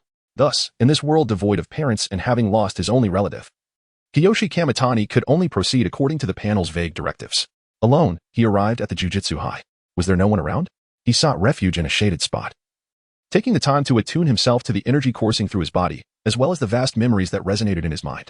The panel had thoughtfully sealed these memories, allowing Kiyoshi to absorb them gradually, lest he be overwhelmed and return to the main world immediately upon his arrival in the Jujutsu realm. Beneath the staircase, a strikingly handsome youth with white hair and eyebrows, possessing cerulean eyes, ambled up while holding his head with both hands, a blade of grass clutched between his teeth. This was clearly the youthful Satoru Gojo. Oh, how delightful it is to encounter a classmate here, he exclaimed jovially, plopping down beside Kiyoshi while lamenting the heat of the day. Kiyoshi, intrigued by this formidable figure, noted that he had yet to fully mature. I am Kiyoshi Kamitani. I presume I am a newcomer? A first year? What a coincidence. So am I. Gojo clapped Kiyoshi on the shoulder, assuring him of his protection. Just as they were conversing, another pair, a boy and a girl, approached, engaged in lively chatter. Our cohort seems rather large, Gojo remarked, munching on the grass before spitting it aside. He leapt up to greet the duo. Hey there. New arrivals. One was named Sugura Geto, with dark hair and a prominent forehead, perpetually appearing fatigued, though his bangs were strikingly prominent. The other was Shoko Yeri, who bore an indifferent expression and seemed somewhat disinclined to introduce herself. Ah, a group of misfits indeed, Kiyoshi mused. recalling a humorous video about the eccentricity of roommates upon starting school. Shaking his head to dispel such thoughts, he stood up just as a middle-aged, robust man approached the entrance of the school. Greetings. First and foremost, welcome to the Tokyo Metropolitan Jiu-Jitsu Technical School. I am Masamichi Yaga, your instructor. The newcomer was none other than the illustrious labor model of the high school, a master of curse creation, Masamichi Yaga. After all, there were very few teachers in the entire institution. From this day forth, I shall impart some techniques for manipulating jiu-jitsu and assist you in developing your own unique curse techniques. The school will also strive to help you explore the path of a jiu-jitsu sorcerer that suits your growth. However, remember, once you step into the realm of curses, you will forever be accompanied by coldness and death. Having shared this counsel, Yaga gestured for them to follow him. After Yaga's words, he led the 4 students into the school. The scenery of the jiu-jitsu high was indeed quite pleasing, and it felt rather nice to settle here for a time. In approximately a year, Gojo and Geto would evolve into the most formidable duo, while Yeri would master a reversal technique applicable to others, becoming a treasured student of the institution. The pressure was palpable, yet not overwhelming. After all, even if one were to underestimate their previous experiences in the world of Demon Slayer, they could not belittle the profound teachings from the most powerful Shinigami of millennia past. The understanding gained from memories far surpassed mere instruction.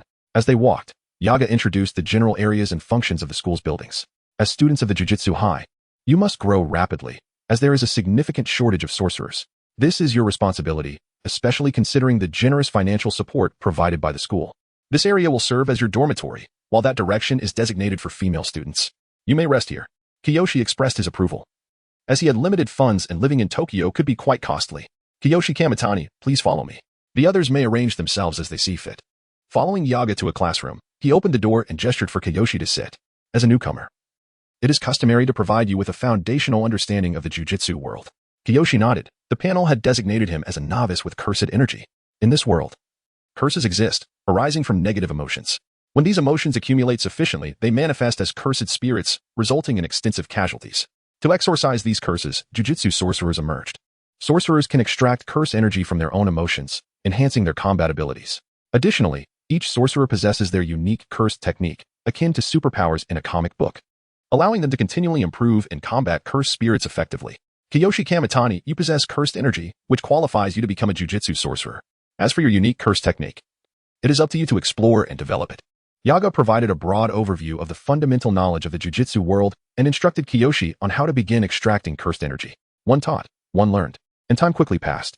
Yaga-sensei, had Gojo and the others previously encountered jiu-jitsu? Night Moth responded, stating that even within the realm of sorcery, the concept of family exists. The 3 most powerful families in the sorcery world, known as the 3 houses, are the Gojo family, the Zenin family, and the Kamo family. Gojo Satoru belongs to the Gojo family, and his talent is extraordinary. To say the least, he is nothing short of exceptional. As for Suguru Geto and his family, Shoko, both have had previous encounters with the world of sorcery. After explaining the situation, Night Moth departed, leaving Kamiki Seiichi alone in the classroom. After a moment of contemplation, he glanced at his hands, where a swirling mass of blue energy danced. Is this the power of cursed energy? It significantly enhances physical strength and serves as the energy source for sorcery techniques. Although its amplification is not as potent as breathing techniques, its upper limit is considerably higher.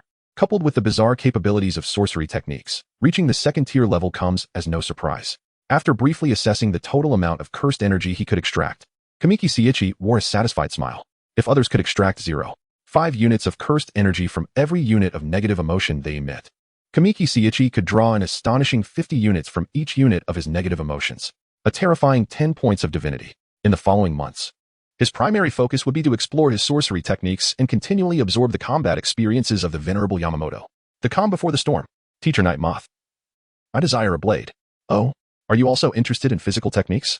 5 months later, Kamiki Seiichi was set to embark on his first mission, tasked with exorcising a 3rd-tier cursed spirit in the Tokyo metropolitan area. Throughout these 5 months, he remained inconspicuous, or rather, no one paid him much attention. As Gojo Satoru and Suguru Geto shone too brightly, within just 5 months of enrollment, they had already exorcised a 1st-tier curse with relative ease. The 6 eyes combined with limitless sorcery and manipulation of cursed spirits had garnered attention, and the entire school buzzed with the knowledge of 2 prodigies in the 1st year. Despite the school being relatively small, regarding Kamiki Seiichi's request, Night Moth readily acquiesced and entrusted the crafting of a fine blade to others. Although it could not be deemed a legendary sword, it was sturdy enough. Armed with the blade, Kamiki Seiichi set out on his mission. As the tedious improvement over 5 months had begun to wear on him, Edagawa District, a relatively remote area of Tokyo, still boasted a considerable population. A dense populace meant an abundance of negative emotions, leading to stronger curses. Before him stood an abandoned school, where crows shrieked mournfully overhead. The trees in the campus greenery had withered, and leaves fell gracefully with the wind, painting a picture of decay. Kamiki Seiichi held a stack of documents detailing the findings of the staff regarding this particular curse. Not far from the city center. This site had once been an elementary school. However, a long time ago, a suspected arson fire had reduced it to ashes, leading the surrounding residents to deem it ominous and move away. It hardly seemed fitting for a third-tier cursed spirit.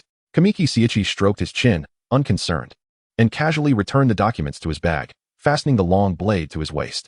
It was time to set up a barrier. The so-called barrier, in layman's terms, could be likened to a mosquito net that wards off mosquitoes. Here, however, the mosquitoes referred to humans.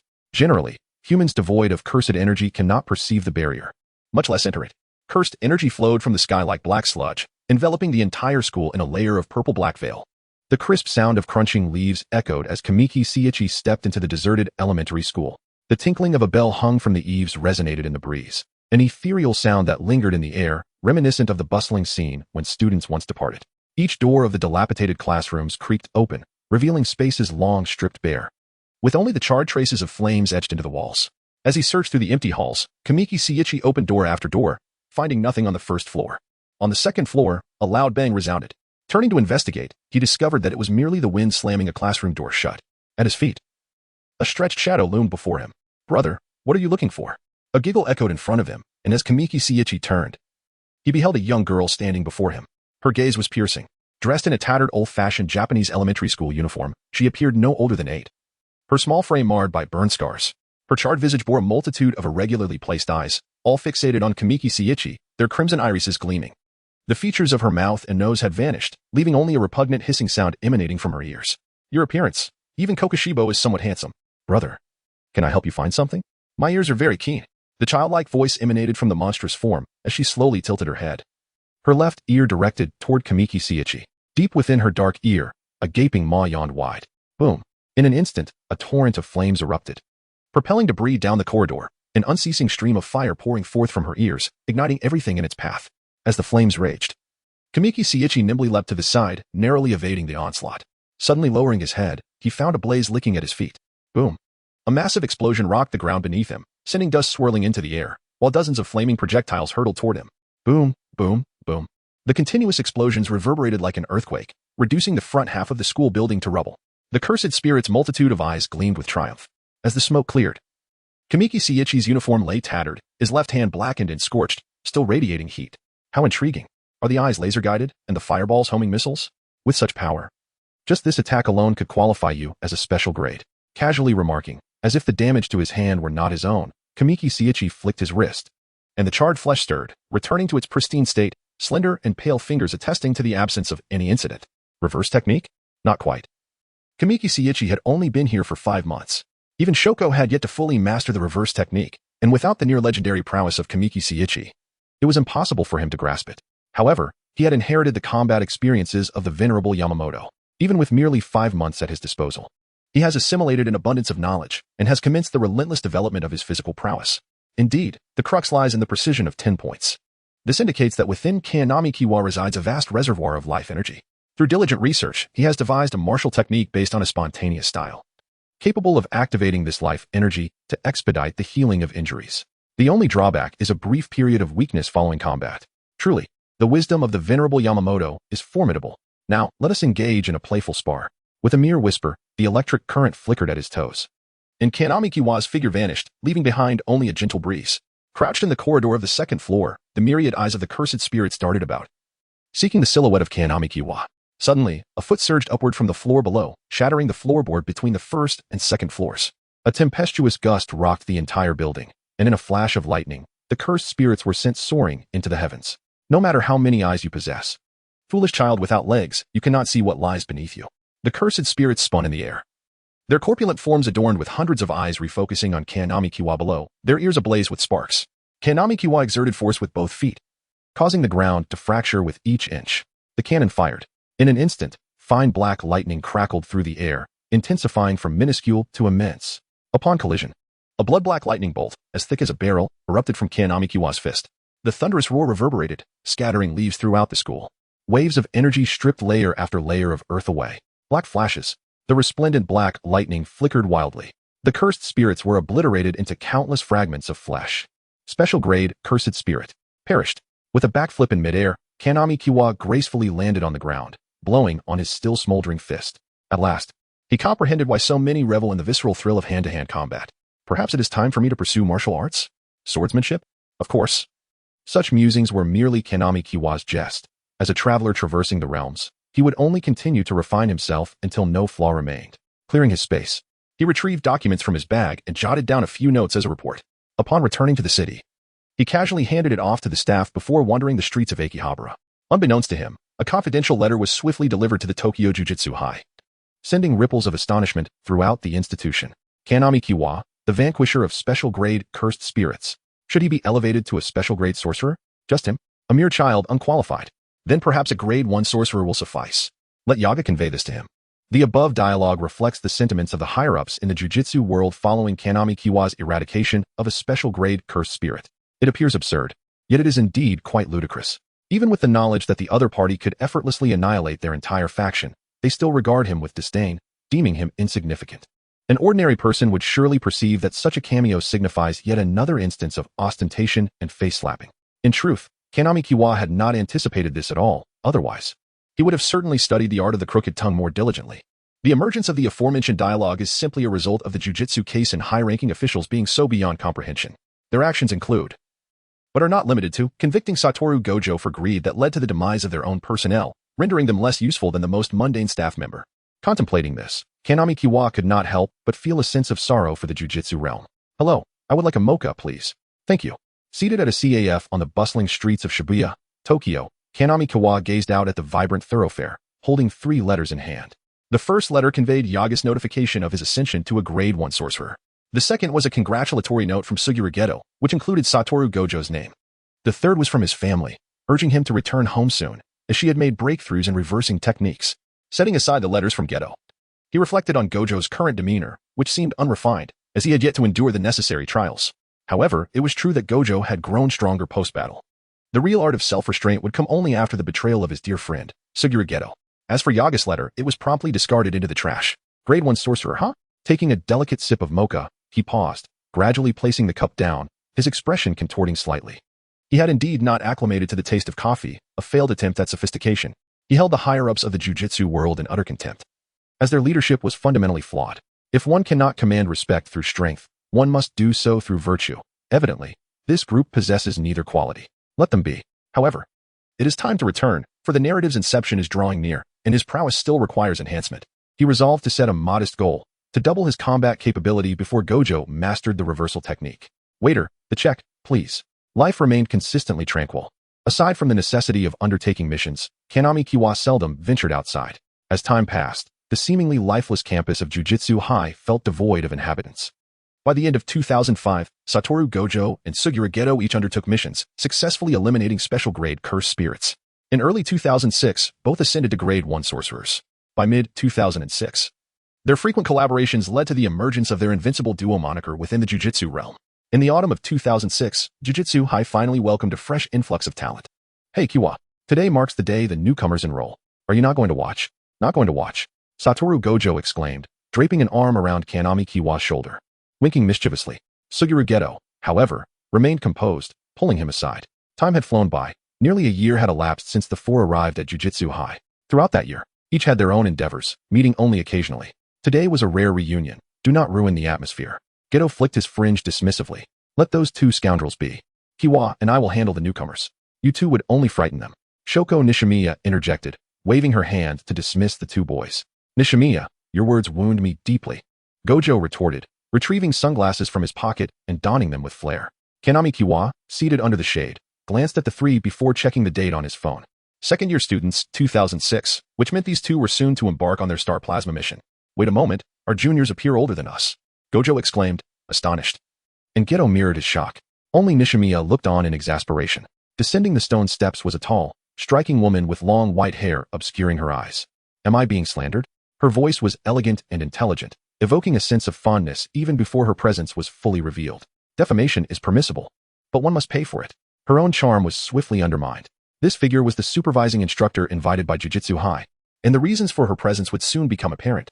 The nocturnal moth, Yoshinari, had mysteriously appeared behind the group, offering little explanation as he stepped forward to connect with Mingming.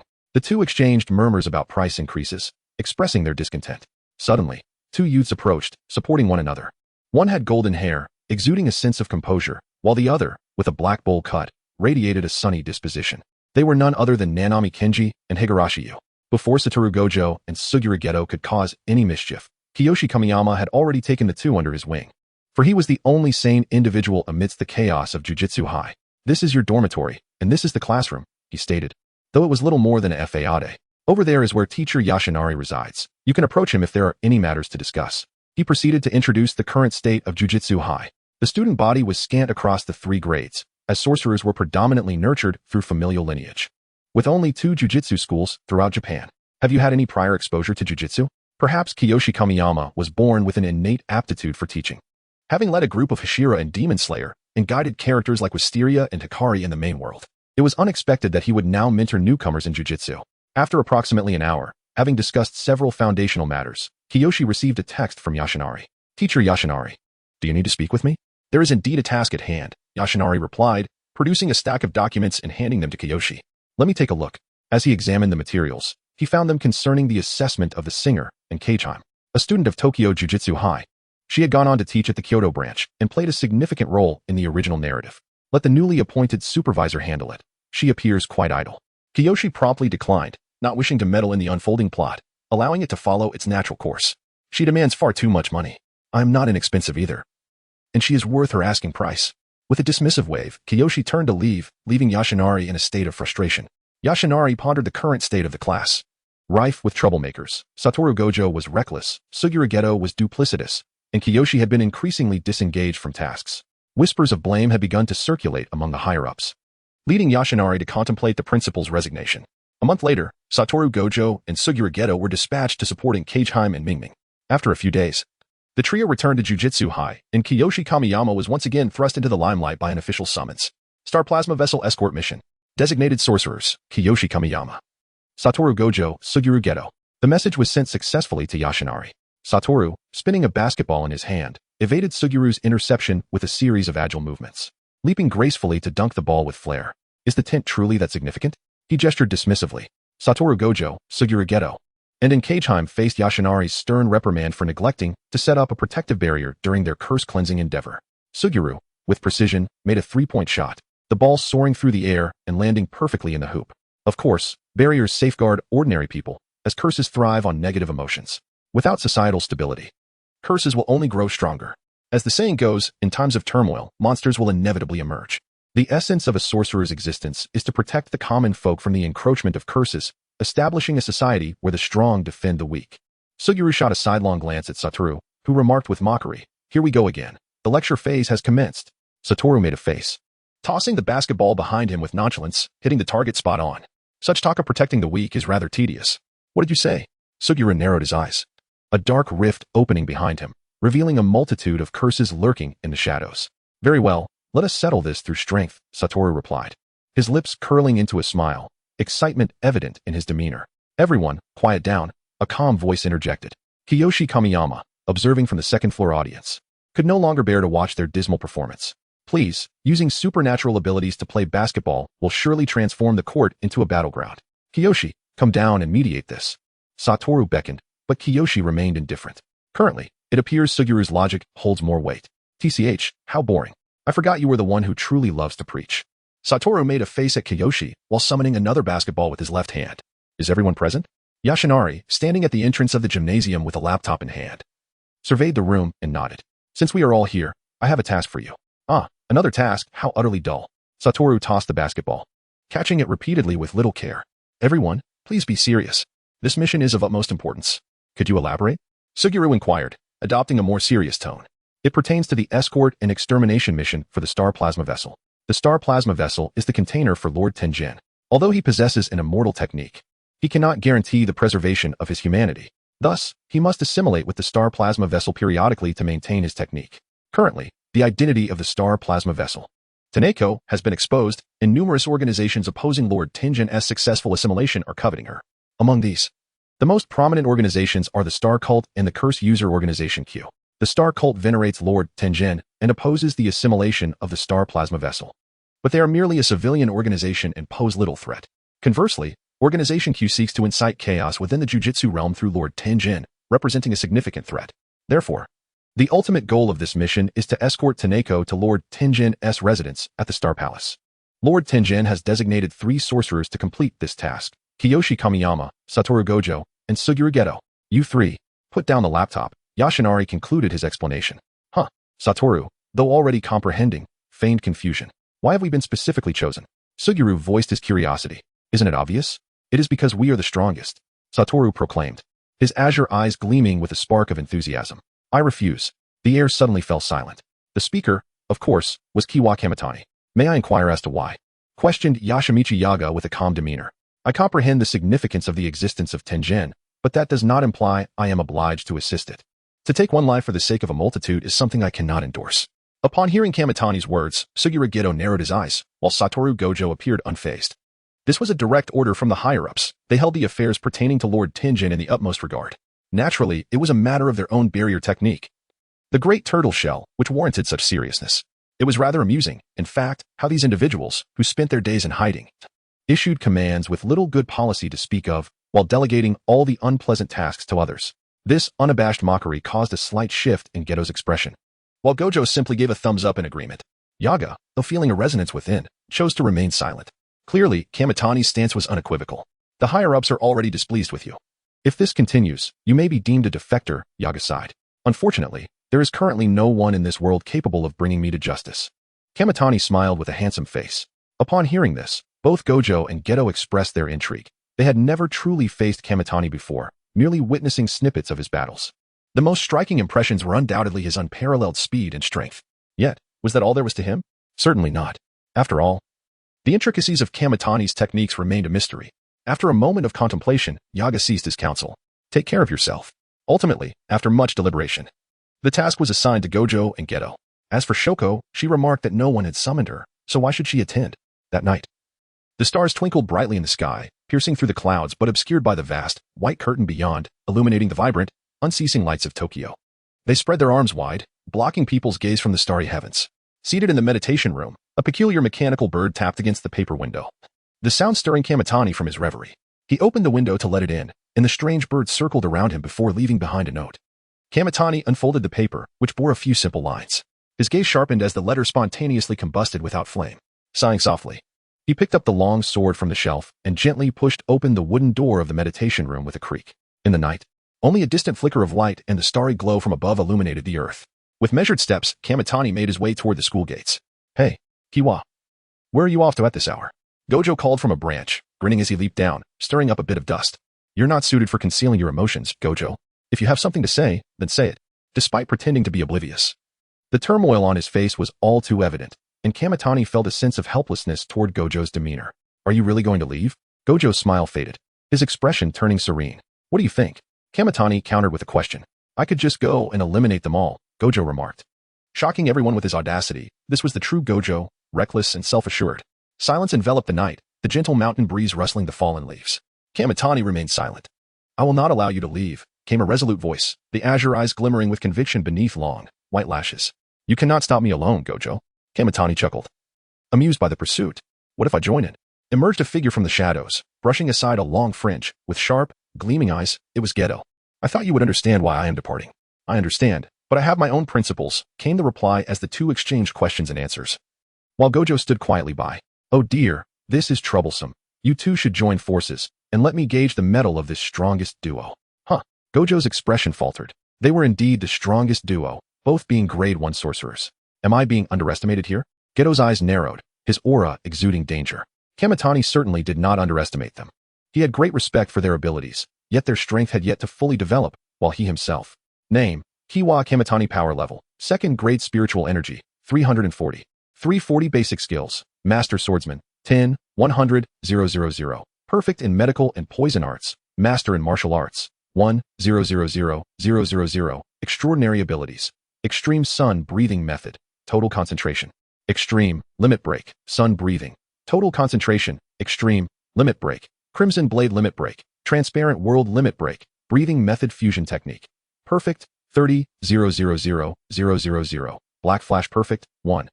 005, 000. Technique mastery perfect, 10, 010, 000. Curse path, instant step perfect, 1, 010, 000. Temporary talent, none items. Combat experience of Jinryusai Shigekuni Yamamoto permanent evaluation, 2nd grade, ordinary. A lavishly extravagant profile. This is what Kamitani had been occupied with during this period. This body, endowed with divine and spiritual talents, required considerable time to adapt to the breathing techniques. Fortunately, both the Crimson Blade and Transparent World were skill-based, allowing him to master them effortlessly within the confines of this world's rules. This was precisely why Kamitani held a deep appreciation for knowledge.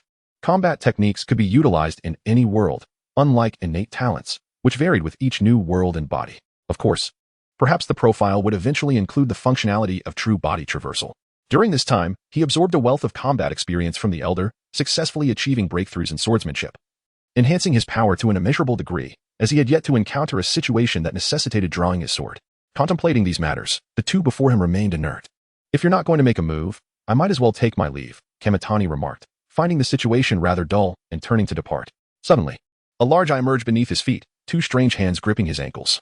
It was the curse manipulation technique. Unflustered, Kamitani firmly stomped down with his right foot, resulting in a resounding explosion. The ground cracked in waves, and the tremendous tremors caused the trees to sway violently. Verdant blood gushed forth from the fissures, and the cursed spirits perished instantly. Such terrifying power. However, Suguru Geto had already opened the rift behind him, and several bizarre cursed spirits emerged. The technique was unleashed. Buzz. Buzz. Invisible steel pipes manifested in the air, plummeting rapidly. Kiyoshi Kamitani deftly dodged the dense onslaught with a series of evasive maneuvers. Yet, as all the steel pillars plunged firmly into the earth, hundreds of iron columns coalesced into a massive cage. Kiyoshi Kamitani found himself at the very center of this prison. Was the cursed spirit akin to a technique, merging to form a singular spell? Its might was considerable, indeed remarkable. With every 2 steps he took, he was met with obstruction. Any ordinary individual would find themselves disoriented in such a scenario. Alas, he was Kiyoshi Kamitani. He extended his hand, palm converging into a blade, slicing through the air before him. Whoosh, whoosh, whoosh. The chilling blade aura swiftly severed all the invisible iron pillars ahead, sweeping forward and cleaving a swath through the forest. The severed tree trunks bore impossibly smooth edges. A fierce wind surged. Is this your technique? Suguru Geto squinted, disbelief creeping into his expression. No, this is swordsmanship. As the gentle voice emerged, Kiyoshi Kamitani's left hand had already landed upon Suguru Geto's shoulder. Cold sweat trickled down. When had that happened? At the moment the blade aura swept through, Kiyoshi Kamitani's instant step had activated, and in the blink of an eye, he appeared behind Suguru Geto, gritting his teeth. Suguru Geto refused to concede. Rainbow Dragon. A colossal dragon head surged from the shadows behind, opening its gaping maw, aimed squarely at Kiyoshi Kamitani. Though somewhat underhanded, it was undeniably effective. At such close quarters, evasion was impossible. But who said I needed to evade? Kiyoshi Kamitani raised his right hand. Boom. A thunderous collision reverberated, shaking the earth. Dust billowed, the air thick with a mixture of sand, mud, and fallen leaves, rendering the already dim visibility a mere haze. As the dust settled, the two remained locked in a gaze. The rainbow dragon's hard head was pressed to the ground by Kiyoshi Kamitani's single hand, emitting mournful cries intermittently. Suguru Geto fell silent. He had intended to use the rainbow dragon to knock Kiyoshi Kamitani away, but a straight punch. Without time to hesitate, Suguru Geto thrust his right fist forward in an offensive strike. Dodging to the side, Kiyoshi Kamitani swiftly elbowed Suguru Geto beneath the armpit. Bang! A dull thud echoed as Suguru Geto's left hand trembled, absorbing the blow. Oh! Suguru Geto's combat skills were unexpectedly high, and his muscular strength was formidable, displaying substantial resilience. The sound of rushing wind enveloped the two, occasional clashes of fists and feet creating ripples in the air. Suguru Geto felt as though his entire body was in agony. It felt as if he were on the verge of falling apart. The more he fought, the more fatigued he became, while his opponent's strikes grew ever stronger, seemingly limitless. Moreover, it was evident that his opponent was holding back, always striking at his vulnerabilities, yet stopping just short of inflicting serious harm. Almost there. With a slight exertion of his right fist, Suguru Geto, who was blocking with both arms, was sent flying by a single punch, crashing into several large trees. In that fleeting moment, a fist charged toward Kiyoshi Kamitani's side. It was Satoru Gojo, who had been observing the battle for quite some time. Strong individuals possess their own pride. Satoru Gojo would not enter the fray until Suguru Geto had retreated, unless called for assistance. However, at this moment, Satoru Gojo unilaterally deemed that Suguru Geto had withdrawn. Bang! The winds rose again, scattering numerous leaves, grasping Satoru Gojo's straight punch with one hand. Kiyoshi Kamitani felt no direct contact. An unlimited technique? With a couple of swift steps, Kiyoshi Kamitani quickly distanced himself from Satoru Gojo. The unlimited technique, as the name implies, is a spatial ability that allows the user to manipulate the distance between themselves and their opponent, giving rise to an array of techniques such as gravitational skills and instant teleportation. This technique is one of the most overpowered abilities within the world of cursed techniques, rivaling the status of the Infinite Castle and Demon Slayer. This is our first time facing each other, isn't it, Gojo? Kiyoshi Kamitani now appeared unhurried, as if engaging in casual conversation with Satoru Gojo. Ah, indeed. Kiyoshi, it's our first official duel. Do you have any thoughts? Satoru Gojo was precisely of a free-spirited nature, and the two began to converse. The unlimited technique is indeed quite troublesome. Yes, after all, it is a family heirloom passed down through the Gojo lineage. Coupled with the 6 eyes, it is somewhat challenging to contend with. Meanwhile, Suguru Geto, casting aside the trees weighing upon him, brushed off the dust and glared at the two, who were conversing so amiably, his ire mounting. He pulled out 2 stones and threw them at them in disdain. The two easily dodged, engrossed in their discussion. However, it was not insurmountable. Oh, so, Kiyoshi, how do you intend to resolve this? In close combat, I am entirely different from Suguru Geto. I will not be harmed by you, yet you must remain ever vigilant. Satoru Gojo pointed at himself with a smile, then gestured toward Kiyoshi Kamitani. The first method involves using special curse tools to counteract. There are countless curse tools in this world, and there will always be one that can counter the effects of a technique. That is indeed true, but Kiyoshi, you currently possess none. Satoru Gojo's Azure 6 eyes swept over Kiyoshi Kamitani's entire form, confirming the absence of any other cursed energy fluctuations. As for the second method, from a distance, Suguru Geto's expression shifted, and after several changes, Satoru Gojo suddenly realized something, his demeanor becoming somewhat nuanced. Kiyoshi Kamitani smiled, raising both hands to his chest, his left hand forming 3 fingers in front, with the index finger behind, while his right hand's thumb and index finger were behind. And the middle and ring fingers emerged from the 3 fingers of the left hand. Clearly, this was a rather intricate hand seal. No time to ponder what the seal meant. For the next moment, his calm words sent a shock through both. Domain expansion. No way, we just arrived a year ago. Suguru Geto quickly formed a hand seal with one hand, rapidly opening a rift. A figure became vaguely visible behind him. Satoru Gojo's eyes glimmered, fixating intently on Kiyoshi Kamitani's movements. Domain expansion is one of the highest achievements in curse techniques, allowing a technique user to imprint their understanding and development of their technique within a certain spatial range centered around themselves, thus forming a living domain. The instant the domain is formed, all within its confines are drawn into it, and the caster receives the following buffs. First, an assured hit. Within the domain, the caster's techniques possess a rule-like certainty of hitting, impervious to being negated or blocked by other techniques. Second, a significant power boost. The caster's techniques undergo a substantial amplification of strength within the domain. Third, potential additional rules may apply. Within the realm of sorcery, the techniques employed by practitioners may unpredictably transform, acquiring new abilities or imposing new limitations. Evidently, in the absence of specialized tools designed to negate the effects of these techniques, the most effective strategy against limitless sorcery is to invoke a domain expansion, engaging in battle with Satoru Gojo through the certainty of a hit. Suguru Geto abruptly drew Satoru Gojo closer, revealing a female cursed spirit with disheveled black hair lurking in the shadows behind them. Her myriad eyes flickered beneath the veil of her hair, and the most chilling aspect was the gaping smile that stretched from the corners of her mouth to the roots of her ears. The infamous slit-mouthed woman, with a terrifying grin. She posed a question to Kyoichi Kamiyama. Am I beautiful? Suguru Geto summoned the slit-mouthed woman for a compelling reason. She possesses the formidable ability to unleash a simple domain. When confronted by sorcerers or cursed spirits capable of domain expansion, one typically has 2 options. First, to escape the confines of the opponent's domain, which is exceedingly challenging unless there are numerous adversaries within. Second, to engage in a contest of techniques within the domain, including but not limited to domain countermeasures and extensions. The simple domain effectively confines the opponent's guaranteed hit within a limited area centered around oneself. Simple domain expansion. Suguru Geto furrowed his brow, bracing himself for Kyoichi Kamiyama's next move. The rustling of leaves echoed softly as night deepened, allowing starlight to permeate the white veil, gently cascading upon the ground. Everything remained tranquil, nothing transpired. You are truly beautiful, Kyoichi Kamiyama replied with a smile, lowering his hand that had been forming seals. How could there be a domain expansion? That was merely a ruse. With a casual wave, he bid farewell to the two before vanishing in a flash, accompanied by a flicker of black lightning at his feet. We've been deceived.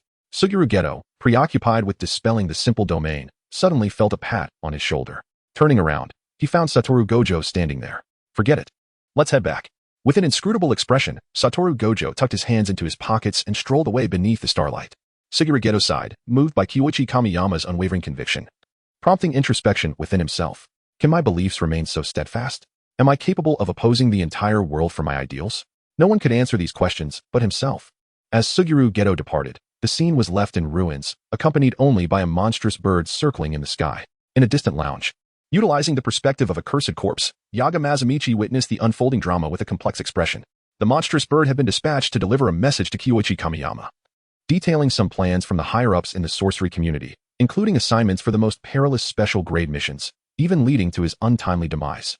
Thus, Kyoichi Kamiyama's departure was inevitable. The following day, a notification was disseminated across various regions, swiftly spreading throughout the sorcery community. First-grade sorcerer Koichi Kamiyama has defected. Classified as a cursed sorcerer. Danger level, special grade. Extremely dangerous. Accompanying this was a bounty poster featuring Kyoichi Kamiyama's likeness, emblazoned with a substantial reward and blood-red letters proclaiming alive or dead. The sum was indeed tantalizing. Seated gracefully with her legs crossed, Ming Ming held a teacup in her left hand while the right gripped Kyoichi Kamiyama's wanted notice. Please refrain from jesting, Miss Ming Ming, Yaga Mazamichi urged, visibly alarmed. What a ridiculous notion. If she goes after him, that exorbitant supervision fee would hardly be recouped. Uncertain of the whereabouts of the young man, he pondered the multitude of individuals now coveting him. Far removed from the Jujitsu high school, Kyoichi Kamiyama sped along on a small electric scooter, the wind brushing against his face in a refreshing embrace. After departing Tokyo, he journeyed southward, encountering several waves of sorcerers eager to claim the bounty, all of whom he effortlessly dismissed. His destination, Kyushu Island. As for the reason, he could only attribute it to instinct. On the seemingly endless highway, vehicles occasionally zipped past. Amidst the buzzing of the scooter, Kyoichi Kamiyama was nearing his goal. Time drifted by. While Satoru Gojo and Suguru Geto had long since embarked on their mission to escort the star plasma vessel, due to Kyoichi Kamiyama's interference, many from the Q group had rushed to intercept him, eager for the bounty. Unsurprisingly, before the Q group could even initiate their assault on the star plasma vessel, they suffered significant losses and now lurked in the shadows, nursing their wounds. With the threat of the Q group diminished, Satoru Gojo and Suguru Geto decided to prolong their leisure time with Amini Riko, likely experiencing substantial changes themselves. Kyoichi Kamiyama secured his scooter, placing the keys safely in his pocket, and entered a convenience store to procure some essentials for the journey. Hello, that will be 5,000 yen, please. Ding. Here you go. Please take your items, sir. The shopkeeper handed him the packaged goods. Oh, sir, we are having a promotion today. This is a cake for our customers. The shopkeeper suddenly remembered, retrieving a beautifully wrapped cake box from beneath the table. The shopkeeper's smile was sweet, indicating that today was indeed a special occasion. Today is my wedding anniversary. Wow, it seems I arrived at just the right moment. Kyoichi Kamiyama chuckled, accepting the small cake, expressing his gratitude before exiting the store. After some time spent wandering and enjoying, Kyoichi Kamiyama had entered Kyushu Island and was temporarily resting in the suburbs of Nokata City. Though it bore no relevance, he couldn't help but comment, this shabby island dares to call itself Kyushu? After placing some items in the scooter's trunk, Kyoichi Kamiyama settled on the vehicle, ready to enjoy the small cake. Gently pulling apart the elegantly wrapped ribbon, he revealed a small cake inside. However, what met his gaze was a black box with an LED screen on the front, the red digits counting down. Intriguing. Suddenly, a fiery orange explosion erupted. A blinding flash illuminating the surroundings, followed by a deafening roar. An overwhelming wave of energy surged through the air, the tremendous shockwave obliterating all structures, including the convenience store. While nearby pedestrians were instantly reduced to fragments, their remains quickly charred, as a colossal mushroom cloud ascended into the sky. Flames, dust, smoke. After more than 10 minutes, the dust began to settle gradually. Amidst the cacophony of alarms, Kyu Kamaya emerged from the epicenter of the explosion, his left hand entirely obliterated, his body charred and bloodied. Flesh and blood writhed rapidly, and his left hand reformed from nothing, the wounds healing swiftly, the scorched skin regaining its alabaster hue. It seemed the sorcerers of Kyushu Island were far from welcoming. Stepping upon the debris beneath him, Kyu's expression was as frigid as ice.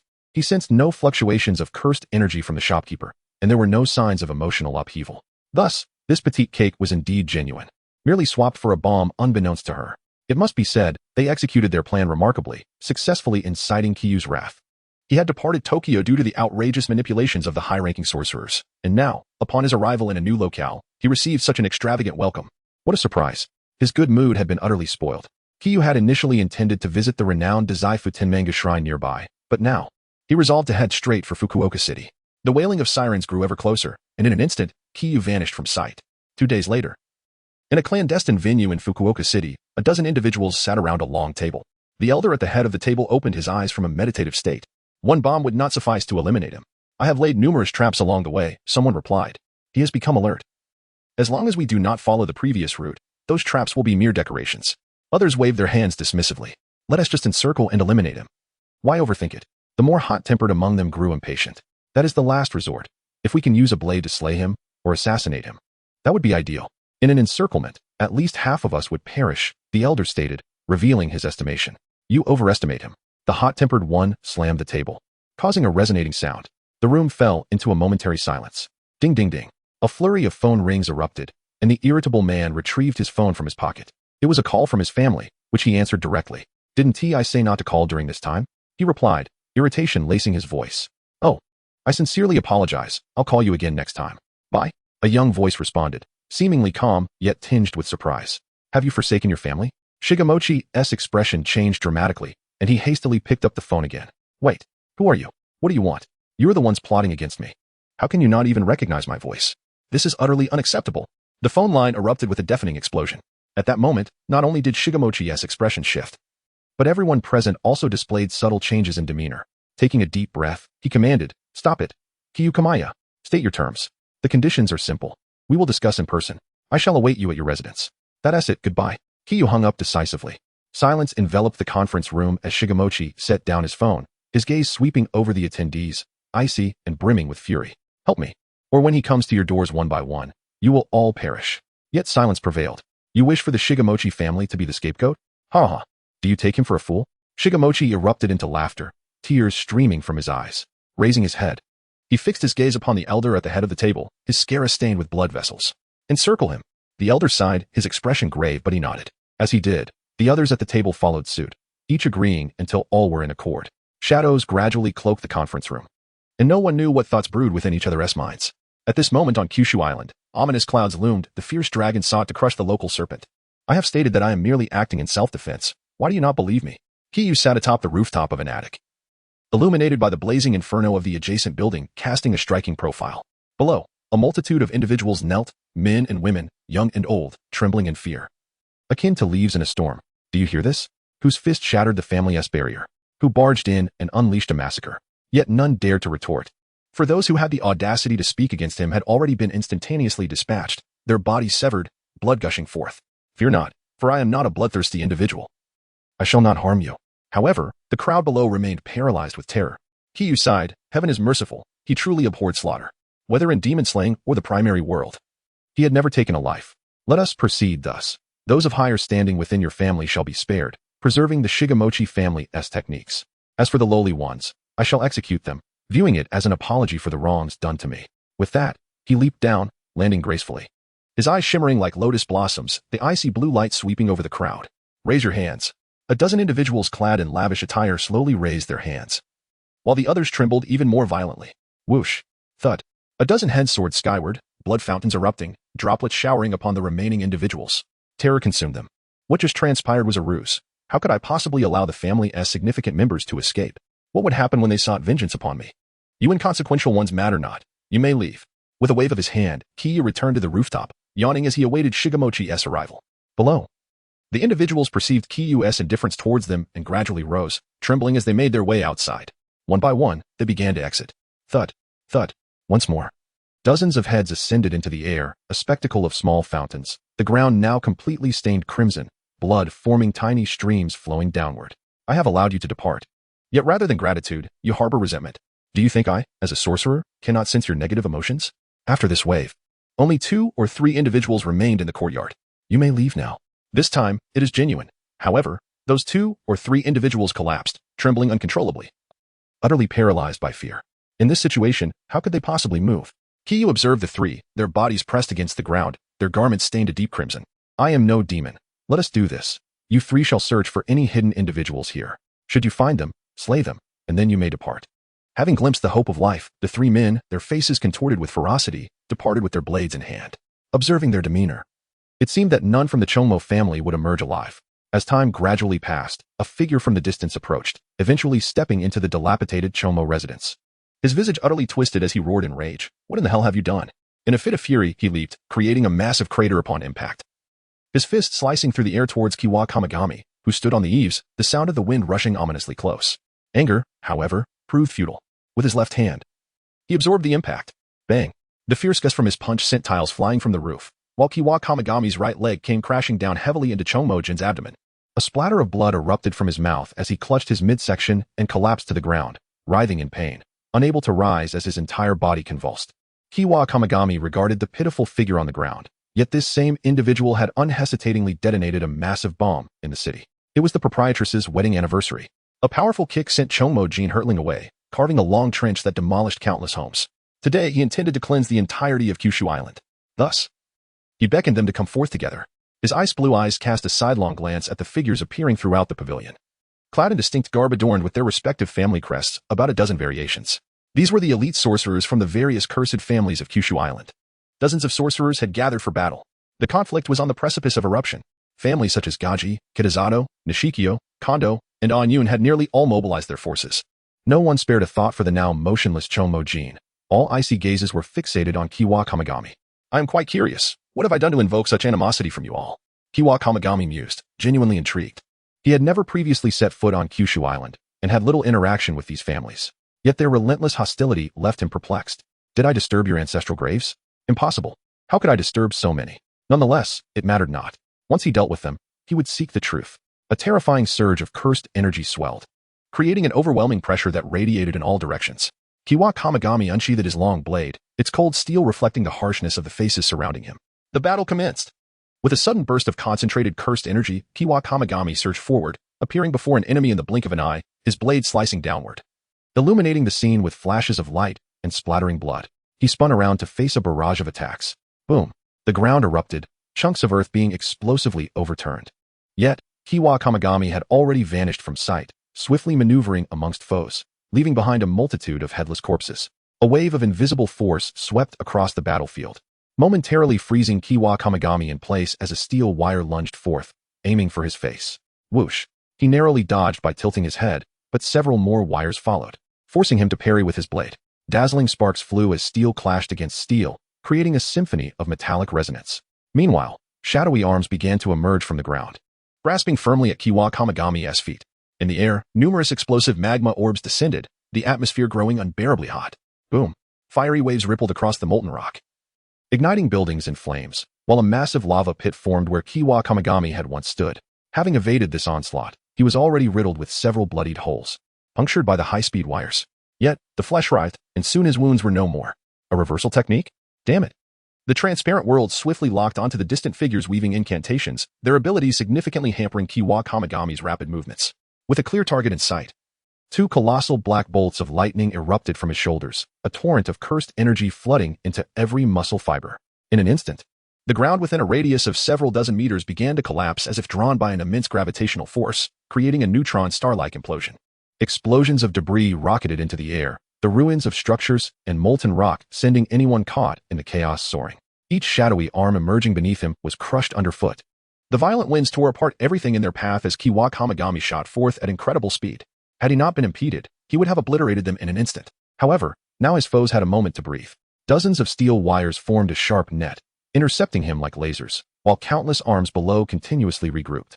Above, a massive shadow loomed, slowly descending, its cloud of water merging with the magma orbs, intensifying in temperature until it reached a boiling point.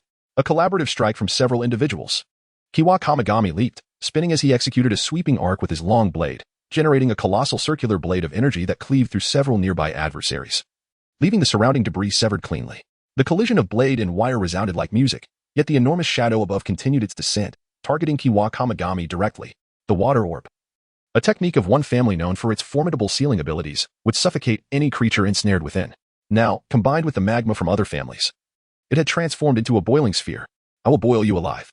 A surge of blade energy struck the water orb, producing great waves but failing to disperse it. Taking a deep breath, the blade's hue shifted to a vibrant red, no, blue. The terrifying heat caused the soil beneath to crystallize. Heavenly blade, wherever the long blade pointed, unfathomable chasms would erupt, its might inducing a frown upon the elder with the seals. This man was the strongest of the steel wire family, a first-tier sorcerer. With a horizontal slash, the steel wires snapped. Impossible.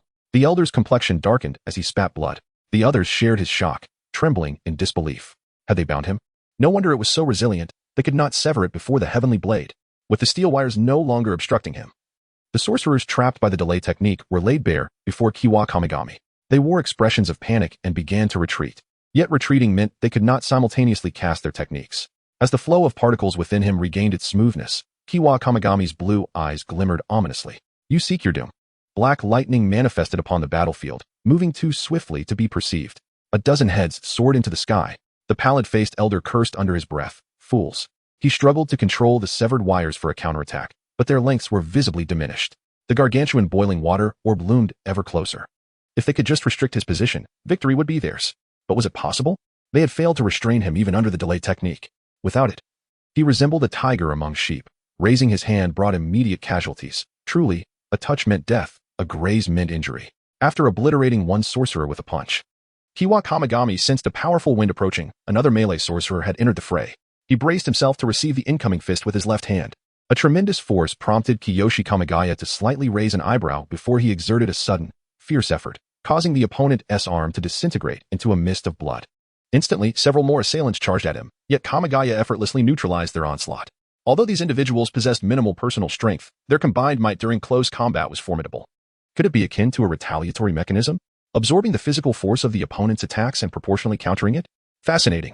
In an instant, he unleashed a torrent of violent black lightning, his left hand forming a fist.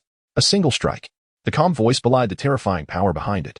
One might ponder the sensation of an ordinary person attempting to block a colossal freight truck traveling at 300 kilometers per hour. Such was the current predicament. Shatter. Shatter. Everything in front was obliterated. The deep chasms extended into the unseen distance, while the 10-odd individuals in front of him erupted like fireworks, exploding into blood mist. Peace was restored. Kiyoshi Kamigaya lifted his gaze towards the massive water sphere, now less than 10 meters away. This orb was controlled by nearly 20 individuals, who were dispersed at the periphery, intently manipulating it. It was rather distant. The icy blue lotus spun rapidly, and the lotus mark on his forehead gradually faded. Perhaps. Kamigaya formed a seal with his left hand, smiling faintly at the tense crowd before him. The technique was unleashed. A wave of blue luminescence swept across the scene, marking every individual present with a blue diamond emblem. Kamigaya raised his long blade and gently waved it. Several individuals paused, their expressions blank, before they collapsed lifelessly. Dead? An eerie silence ensued. An elderly man's throat quivered as he croaked. What kind of technique is this?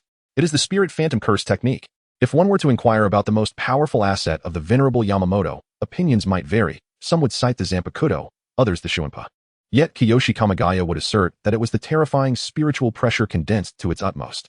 The Spirit Phantom Curse technique pertains to the realm of the spirit. Its effect, once an enemy is marked, allows all attacks to strike directly at the soul, disregarding defenses, physical form, and distance. It is an immensely potent ability. Yet it comes with numerous limitations. First, if the opponent's spiritual strength surpasses his own, he cannot mark them. Second, the opponent gains a similar effect of ignoring distance. Third, the mark can be evaded, and reusing the technique requires a lengthy cooldown period.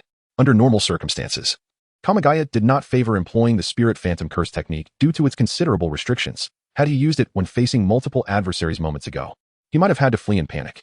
As for the multitude of limitations on Kamigaya's technique, it stemmed from the terrifying intensity of the domain he unleashed. We have lost, he sighed heavily, releasing his hand seal. If possible, could we spare a remnant of our family's bloodline? What do you think? Indeed. The victor takes all. In silence, nearly 20 individuals lay sprawled on the ground, and the world fell quiet. Upon the shattered ruins, this land welcomed its new sovereign. With one individual striking down dozens, a massacre ensued. Once more, the sorcery realm trembled. As Kiyoshi Kamigaya strolled through the streets of Fukuoka, he had just dispatched several nearby sorcerer families. One could surmise that they had sensed the impending doom, as most had vacated their premises. However, many documents within these families were left behind. Through this, Kamigaya finally comprehended the underlying reasons for their relentless enmity towards him. The icy lotus continued to spin as he gazed upwards at the immense shadow hovering over Fukuoka, an apparition invisible to ordinary eyes, gradually spreading and enveloping the entire city. Dressed in flamboyant attire, Satoru Gojo lounged on the beach, basking in the sun. Suddenly, a shadow obscured his sunlight. He opened his eyes to see two legs before him. Suguru Geto tossed several sheets of paper his way, saying nothing, merely gesturing for him to read. Lowering his sunglasses, Gojo scanned the text with his azure eyes. Truly deserving of the title, Kiyoshi effortlessly stirred such a commotion. Discarding the letter, Gojo remained fixated on the figure of Kinji Hikari, frolicking in the sea. I just worry that he might genuinely descend into the realm of curses and act with impunity, Geto expressed his concern. Given the shocking news of one individual slaying dozens of sorcerers and obliterating several sorcerer families, was this not a harbinger of bloodlust? You tend to overthink. Fear not. For we are here. If it comes to that, we shall handle it when the time arises. Gojo waved dismissively, adjusting his sunglasses nonchalantly. Observing Gojo's relaxed demeanor, Geto lightened up and approached to seek out the star plasma vessel. Meanwhile, unbeknownst to him, beneath those sunglasses, Gojo's deep azure eye shimmered with unspoken contemplation. Oh, by the way, there should be some issues over on Kyushu. The higher-ups informed us long ago to steer clear. Geto suddenly recalled this matter from afar. If anything peculiar arises, I trust Kiyoshi will handle it. After all, he is quite formidable. Indeed, Kiyoshi Kamigaya's strength rapidly spread throughout the sorcery realm, validated by the lives of dozens of sorcerers who generously sacrificed themselves. Was it not expected that he would be powerful?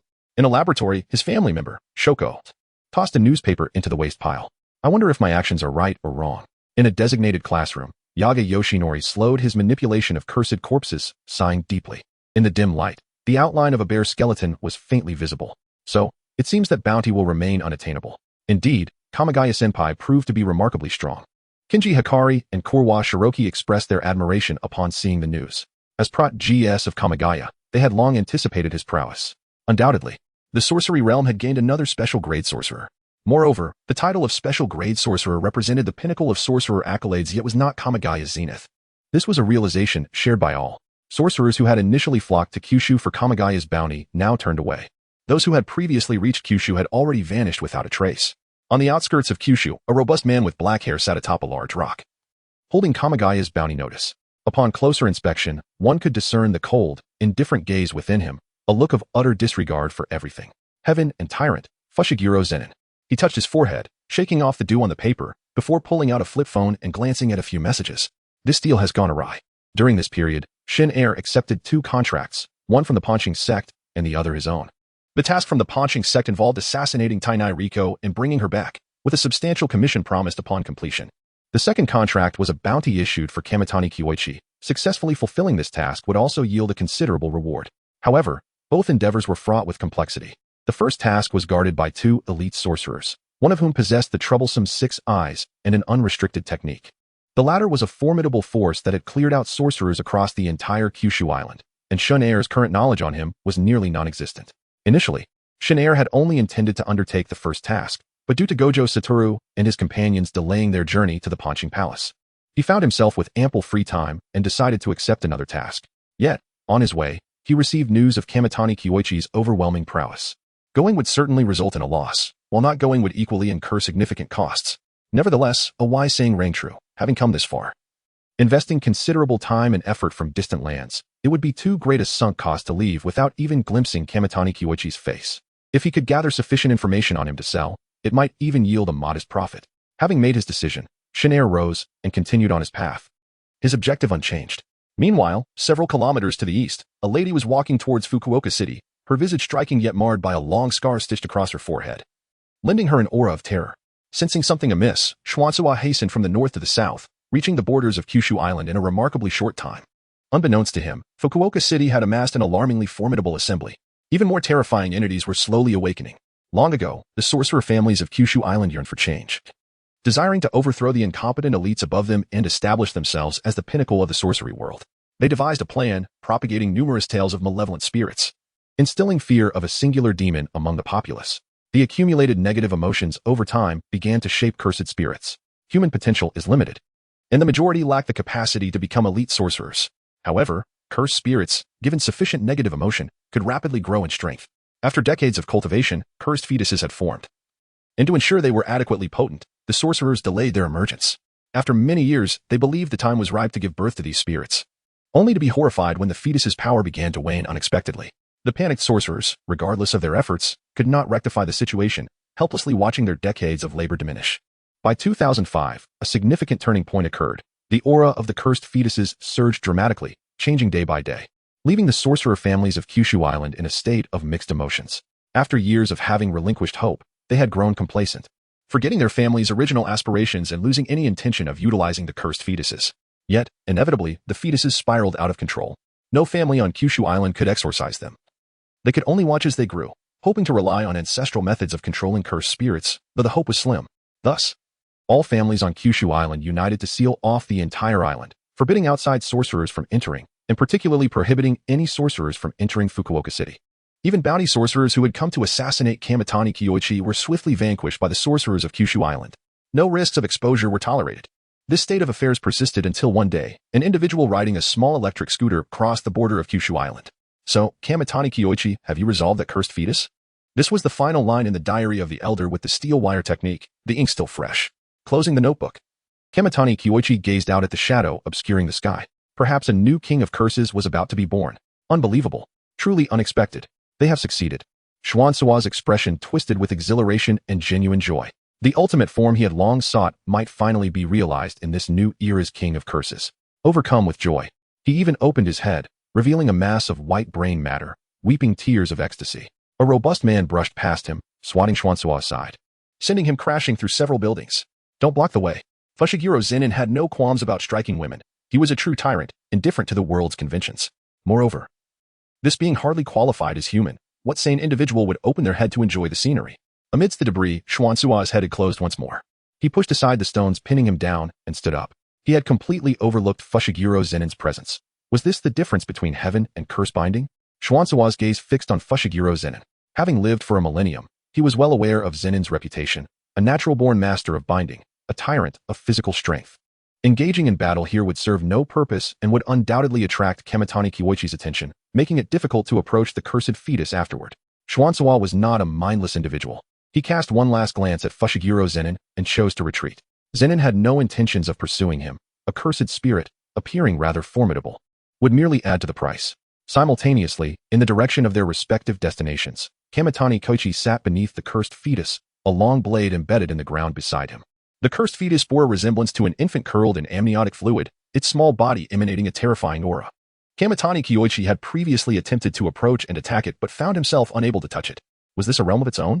Must he wait for its birth? To strike or not to strike? He pondered, feeling an unseen force guiding him to Kyushu Island, sensing something connected to him was manifesting here. Was it this cursed fetus? Did it hold significance for him? For millennia, curses and sorcerers had maintained a dynamic equilibrium, their strengths forcibly balanced by an unseen power. What was this celestial law? Yet, over a decade prior, Gojo Satoru's birth had shattered this balance, allowing sorcerers to surpass curses. To restore equilibrium, the world continuously heightened the power of curses, ushering in an era of increasingly potent curses. A decade ago, did this cursed fetus lose a significant portion of its power to bolster other curses? It seemed that unborn curses were deemed inferior to those already in existence by the forces maintaining balance. A year ago, Kamitani Kyoichi arrived in this world, once again disrupting the equilibrium, causing sorcerers' powers to surge. To restore balance, fate had once again chosen this cursed fetus.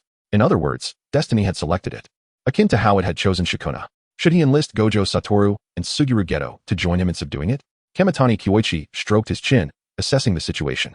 He opened the interface.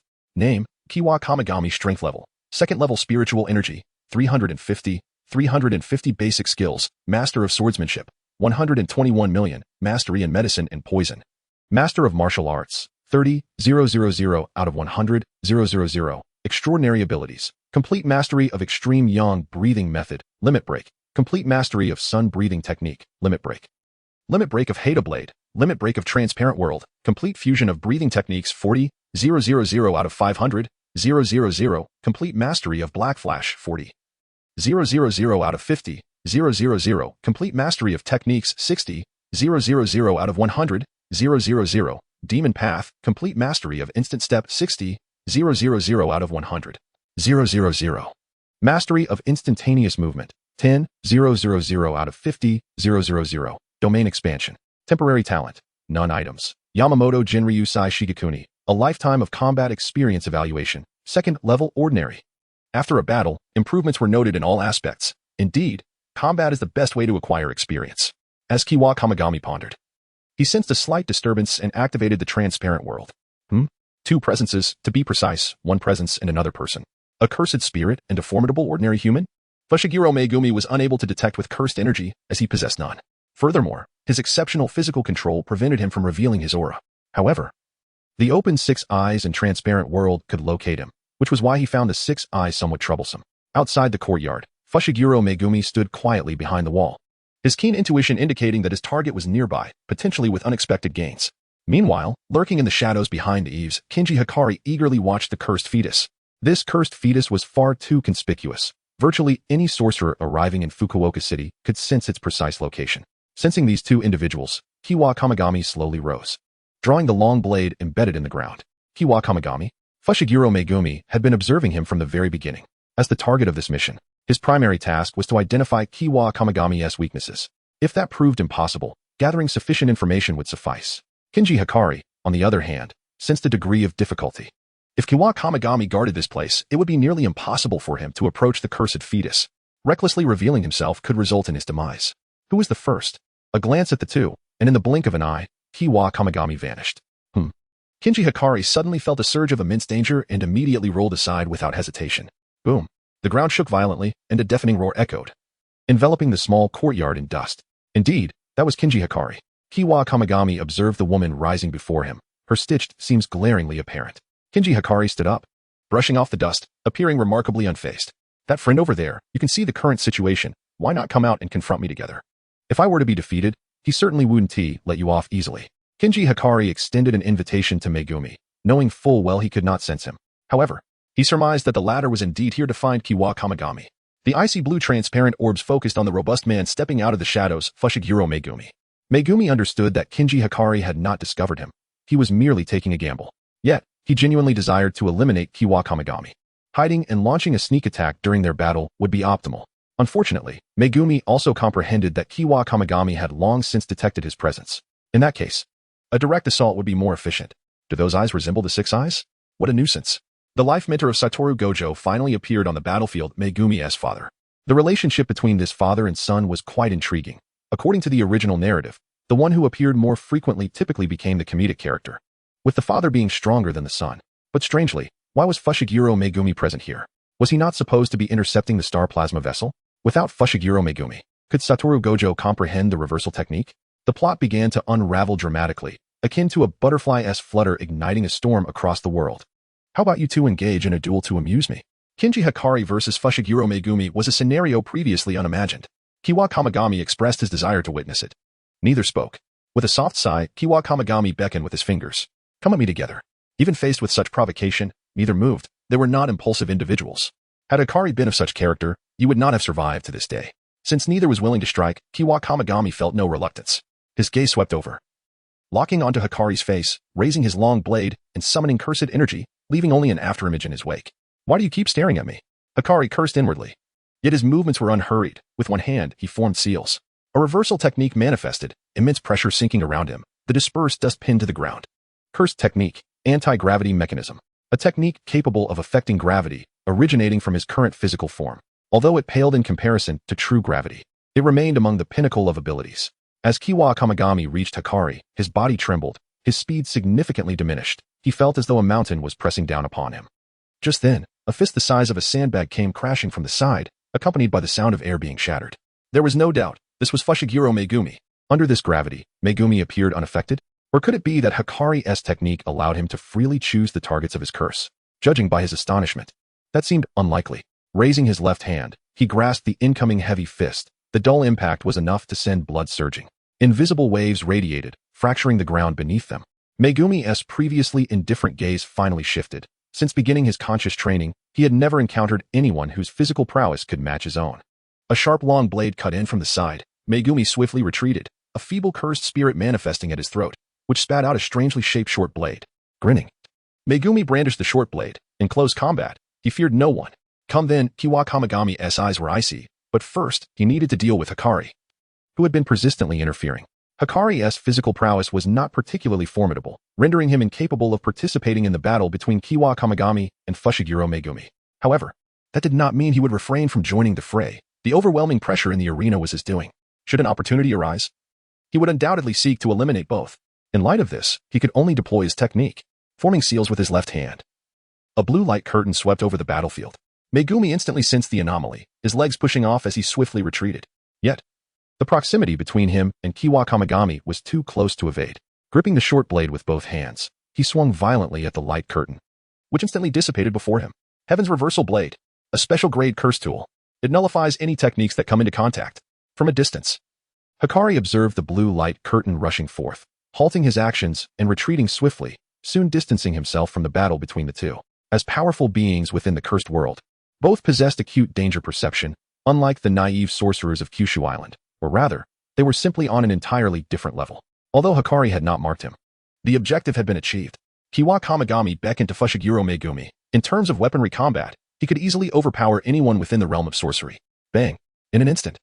The two figures vanished from their positions, the violent clash of long blades resonating like a cacophony, stirring up fierce winds. The once quaint courtyard had been reduced to ruins, now more akin to a garbage dump, with only the unborn embryo suspended in midair still remaining intact. Undoubtedly, Fushiguro Megumi is a master of close combat in the current sorcery realm, perhaps even the foremost among them. From a young age, he has diligently honed his physical prowess, mastering various forms of hand-to-hand combat without the use of cursed energy. Whether wielding short or long weapons, he moves with the grace of an extension of his own limbs. Unfortunately, he faces Kamitani Seiichi, a true sword saint. As the two engaged in fierce exchanges, deftly evading each other's razor-sharp edges, Megumi executed an aerial somersault, landing and attempting to create distance. Yet, Kamitani would not grant him such a reprieve. With a burst of black lightning erupting beneath his feet, he transformed into an indistinct form, reappearing directly before Megumi. He raised his hand, delivering a straight punch. The frenzied black lightning enveloped the battlefield, sending the ground soaring. Megumi, with his dual blades crossed before him, managed to block the strike, yet he was propelled backward, carving a deep trench into the earth. In terms of strength, his opponent was not weaker. Regarding martial skill, Kamitani utterly outclassed him. Was he destined to perish here today? Truly, a formidable adversary. As footsteps approached, Megumi rose, brushing off the dirt from his attire, retracting the Tenkakubo into his cursed tool. Oh, you wish for close combat? So be it. Kamitani sheathed his sword. It was evident that Fushiguro Megumi was strong. This was indisputable. However, akin to the elemental weaknesses in Pokemon, Kamitani possessed the inherent advantage over a sorcerer of Megumi's caliber. The crux of the matter is that Megumi is a meticulous thinker. Every action he takes is calculated, choosing to strike only after thoroughly understanding his opponent, aiming for a decisive blow, much like when he faced Satoru Gojo. Something feels off, he pondered. Why would someone like him act so recklessly? Was it merely because he had been discovered, or was there more? Across from him, Megumi also sensed the anomaly, both their gazes unconsciously drawn to the cursed embryo hovering aloft. I never imagined I would fall prey to an unborn cursed spirit. This was no ordinary cursed spirit. It was destined to become the king of curses, and only Kamitani was worthy to engage it in combat. A voice approached from the distance, filled with fervor. Returning to the battlefield was Kinji Hikari, his expression wild with excitement as if he were on the verge of grasping his ultimate goal. Has that old fool fallen for it? Hikari raised his hands before him. This cursed embryo is of great significance to me. Might I request the two of you to withdraw? Neither moved. Hikari's gaze turned icy as he formed a seal with his hands. Domain expansion. A tremendous surge of cursed energy radiated from Hikari, and behind him, a colossal shadow began to rise, countless heads merging into branches of a tree, their faces twisted in eternal torment, an array of dark, hollow eyes fixated upon the two men, blood dripping from the gnarled branches. The womb of curses spreads across the land. Standing before them, Hikari remained still, making it impossible to discern when he would strike. No barrier? This means the domain is open. An open domain, as the name suggests, lacks boundaries, making it a rarer phenomenon. Whether it is stronger than a closed domain depends on the circumstances. Generally, such domains offer a larger area of effect by allowing others a means of retreat, a form of coercive binding that typically outweighs its drawbacks. Megumi hastily retrieved the Tenkakubo, beginning to retreat rapidly, while Kamitani appeared unfazed. With no cursed energy at his disposal, Megumi had nearly no countermeasures against the domain, unless his opponent was significantly weaker in battles of equal standing. He could only seek opportunities within the domain to eliminate the core, but the risks were substantial, with minimal reward. Do you truly believe a mere domain can confine me? What gives you such confidence? Do you think I cannot initiate my own domain? I certainly lack confidence. I am merely gambling on your unwillingness to activate your domain. Only a domain can counter a domain. I cannot afford to refrain from activating mine. Even Kamitani, in the face of such power, must concede that victory without the aid of a domain is exceedingly difficult. Unless, of course, the opponent is inept. Which is precisely what I refer to when I mention you, Toge Inumaki. Be wary, for you cannot combat the king of curses while ensnared in the web of sorcery. Hikari's grin was insidious. Will he be born today? No, but I can awaken him at any moment. Oh, then the situation becomes intriguing. So what is your choice? Hikari stood before the tree of heads, an ominous aura suffusing the area, pressing down upon Kamitani, invoking a sensation akin to a sword hanging over his head. Ignoring Hikari's words, Kamitani proposed, "Let us collaborate. I shall offer you a bounty equivalent to the worth of my reward." He turned to Megumi, who was still retreating. Upon hearing this, Megumi briefly faltered but continued his retreat. And at Satoru Gojo's portion, with a crunch, Megumi crushed a stone beneath his foot, his form momentarily halting as his mind raced. How can I trust you until you eliminate me after my opponent is defeated? We can establish a binding agreement. At this, Megumi glanced between Hikari and Kamitani, weighing the disparity in their strengths. This agreement seemed rather straightforward. Deal. With a swift motion, he raised the Tenkakubo high above his head. Thus, my choice is to obliterate you. Kamitani propelled himself backward, closing the distance with Megumi as they charged forward. Hikari's expression shifted, an unseen force erupted, causing the ground within a 100-meter radius to tremble and sink, compressed to a metallic sheen. The sky is collapsing. Yet, Megumi, wielding the Tenkakubo alongside Kamitani, remained unaffected by the gravitational force. Even in a domain where gravity was an inevitable effect, the Tenkakubo could forcibly nullify the effects of such sorcery. The outcome was that while both were indeed caught in the sorcery, its effects were rendered null. That blade is rather absurd. Is it a special grade curse tool? The Tenkakubo's might was indisputable. If Megumi's formidable physical prowess was an offensive sword, the Tenkakubo served as an ultimate shield ensuring his survival. It is important to note that Megumi would not reverse the sorcery.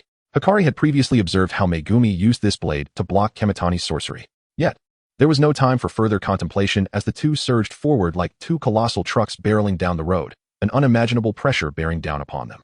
If contact can forcibly nullify the sorcery, what happens if you cannot reach us? The entire region lightened, with countless fragments of stone dislodging from the ground, floating upwards as massive rocks drifted like helium balloons. With a forceful push, Hikari hurled the boulders toward them at astonishing speed. If you possess the capability, then do not rely on that blade. Should you abandon the Tenkakubo, I can easily crush both of you. If he continues to utilize it, he can manipulate gravity to repeatedly launch such an assault. The stone, unbound by gravity, does not imply that it has lost its mass. The formidable blade aura swept across, cleaving the incoming boulders into fragments. Yet, the shards still sped towards the two individuals, forcing them to slow their pace to evade. Gravity shifted. The stones floating in the sky rapidly descended, akin to bullets from a machine gun, raining down from above. The larger ones resembled meteors falling from the heavens in a spectacular display. Whoosh, whoosh. A mere brush from a stone left a trace of blood on Kamiki Seiichi's face. Return to the heavens. A storm of blade energy formed a rapidly spinning sphere, deflecting all falling debris. However, Kinsaku employed the same trick again, swiftly transitioning gravity for another round of small meteorites. Exhaust you. Dust scattered, and to the uninformed observer, it might seem as if a modern war had erupted, with the ground riddled with craters resembling artillery impacts. Amidst the thick smoke, a figure shot forth, the grinning Fushiguro Zenin. From his shoulder, a small cursed spirit spat out a long knife, its blade stained with crimson. Zenin wielded the blood-soaked knife in his right hand and the Tenjin no Hoko in his left, triggering an incessant alarm of danger in Kinsaku's mind. Sleeting blade. It disregards hardness and strikes at the soul. This was truly Kinsaku's nemesis. Being struck by it would be disastrous. Damn it. Why didn't you use this when I attacked you earlier? Kinsaku silently cursed, switching gravity once more, causing the ground to shatter and rise. Zenin hopped from one rock to another, steadily closing in on Kinsaku. Zenin had his reasons for his earlier actions. He was fighting Kamiki Seiichi. Who are you to instill fear in me? Kinsaku is merely playing with martial prowess. He lacks the capacity to compete. The soul-eating blade swept through the boulders, sending massive clouds of dust into the air. As gravity shifted, grains of sand fell toward the ground. Yet, as Zenin approached, Kinsaku had to activate buoyancy once again in a brief span, leading to an accumulation of dust that obscured visibility. Kinsaku persistently disrupted Zenin's advance with gravity manipulation, all the while keeping an eye on his surroundings, for Kamiki Seiichi had vanished. After several manipulations of gravity, even with Seiichi's muscular strength, he would be forced to spit blood from severe injury. Within the dust and fog, Kamiki Seiichi held a seal in his hand, a faint blue glow flickering around him. It was a simple domain. The simple domain could only defend, not attack, possessing considerable limitations. However, it also had numerous advantages. Firstly, its learning curve was far less steep than that of a normal domain, and secondly, it would not suffer from significant technique disruption. Outside, the sound of battle echoed as Fushiguro Zenin clashed with Kinsaku. Although direction was nearly imperceptible to the naked eye, Kamiki Seiichi, possessing the ability to perceive the transparent world, could clearly observe the positions of the two, even noting the scratches on Zenin caused by small stones. Concealing his presence, Seiichi stealthily approached Kinsaku's position. If this continues, you shall perish here. It would be better for you to leave, and we can part amicably. Kinsaku sensed something amiss. He began to negotiate terms with Fushiguro Zenin. Zenin regarded him with a look of incredulity. Armed with the Tenjin no Hoko, he was both offensive and defensive, rendering Kinsaku incapable of a swift kill. As long as this deal was secured, it would afford him ample time to indulge. Kinsaku seethed. He was never short of money, yet he lacked the means. His scenes were too apparent. He could not engage in lucrative ventures. Clearly, this was a form of constraint, securing his ability to possess others. This overt characteristic ensured that his ability to seize control would not weaken with the loss of his body. Suddenly, An overwhelming sense of crisis surged forth. Kinsaku felt death beckoning him, a tremor coursing through him. Run. Through the smoke, Kamiki Seiichi, now close enough, decisively activated instant step. 2 bolts of black lightning erupted from his shoulders like dark wings, fists clenched, immense cursed energy surging forth. Instant step. I will crush you. Dual bones. A chilling voice echoed from the side, and Kinsaku felt as if he had plunged into an icy abyss. It seemed he could see his own demise. Without hesitation, he unleashed an explosive burst from his head, akin to an ejection seat from an aircraft. 2 fists enveloped in black lightning gently made contact with his body. Bang! A soft sound erupted, and this flesh was instantly transformed into a mist of blood, followed by a cataclysmic detonation. It was as if the world had ended. The area within 100 meters of the ground disintegrating into dust, an immense shockwave surging forth, obliterating countless particles until they vanished from sight. Exhilarating. Kamiki Seiichi brushed the dust from his attire. In that moment, Kinsaku had no time to awaken his cursed womb. Any hesitation, even for 0.01 seconds, would spell death. Money, how shall I pay? Cash or card? Behind him, Fushiguro Zenin began tallying the costs, quite literally. Undoubtedly, Zenin was the father of Fushiguro Mei. Both father and son sharing a certain cluelessness. While he truly intended to pay, he never stated that he wouldn't attack afterwards, still giving future Fushiguro Mei some face. After a brief pause, he added, by the way, could you pass a message for me? Huh, so he sent you with this bill to find me? Wataru Gojo and his companion were still frolicking with Ten and Riko when Zenin easily located them. Wataru Gojo, head of the Gojo clan, was exceedingly wealthy. Accompanying him was a letter, which, by the way, also came with a fee. The letter contained but a single word, come.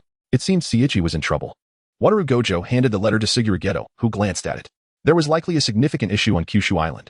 Go, once we finish the Starcore task. We must hurry there. Okay. Wataru Gojo gestured in okay, suddenly recalling something. He turned his gaze toward Fushiguro Zenin, removing his sunglasses, the brilliance of his 6 eyes shimmering.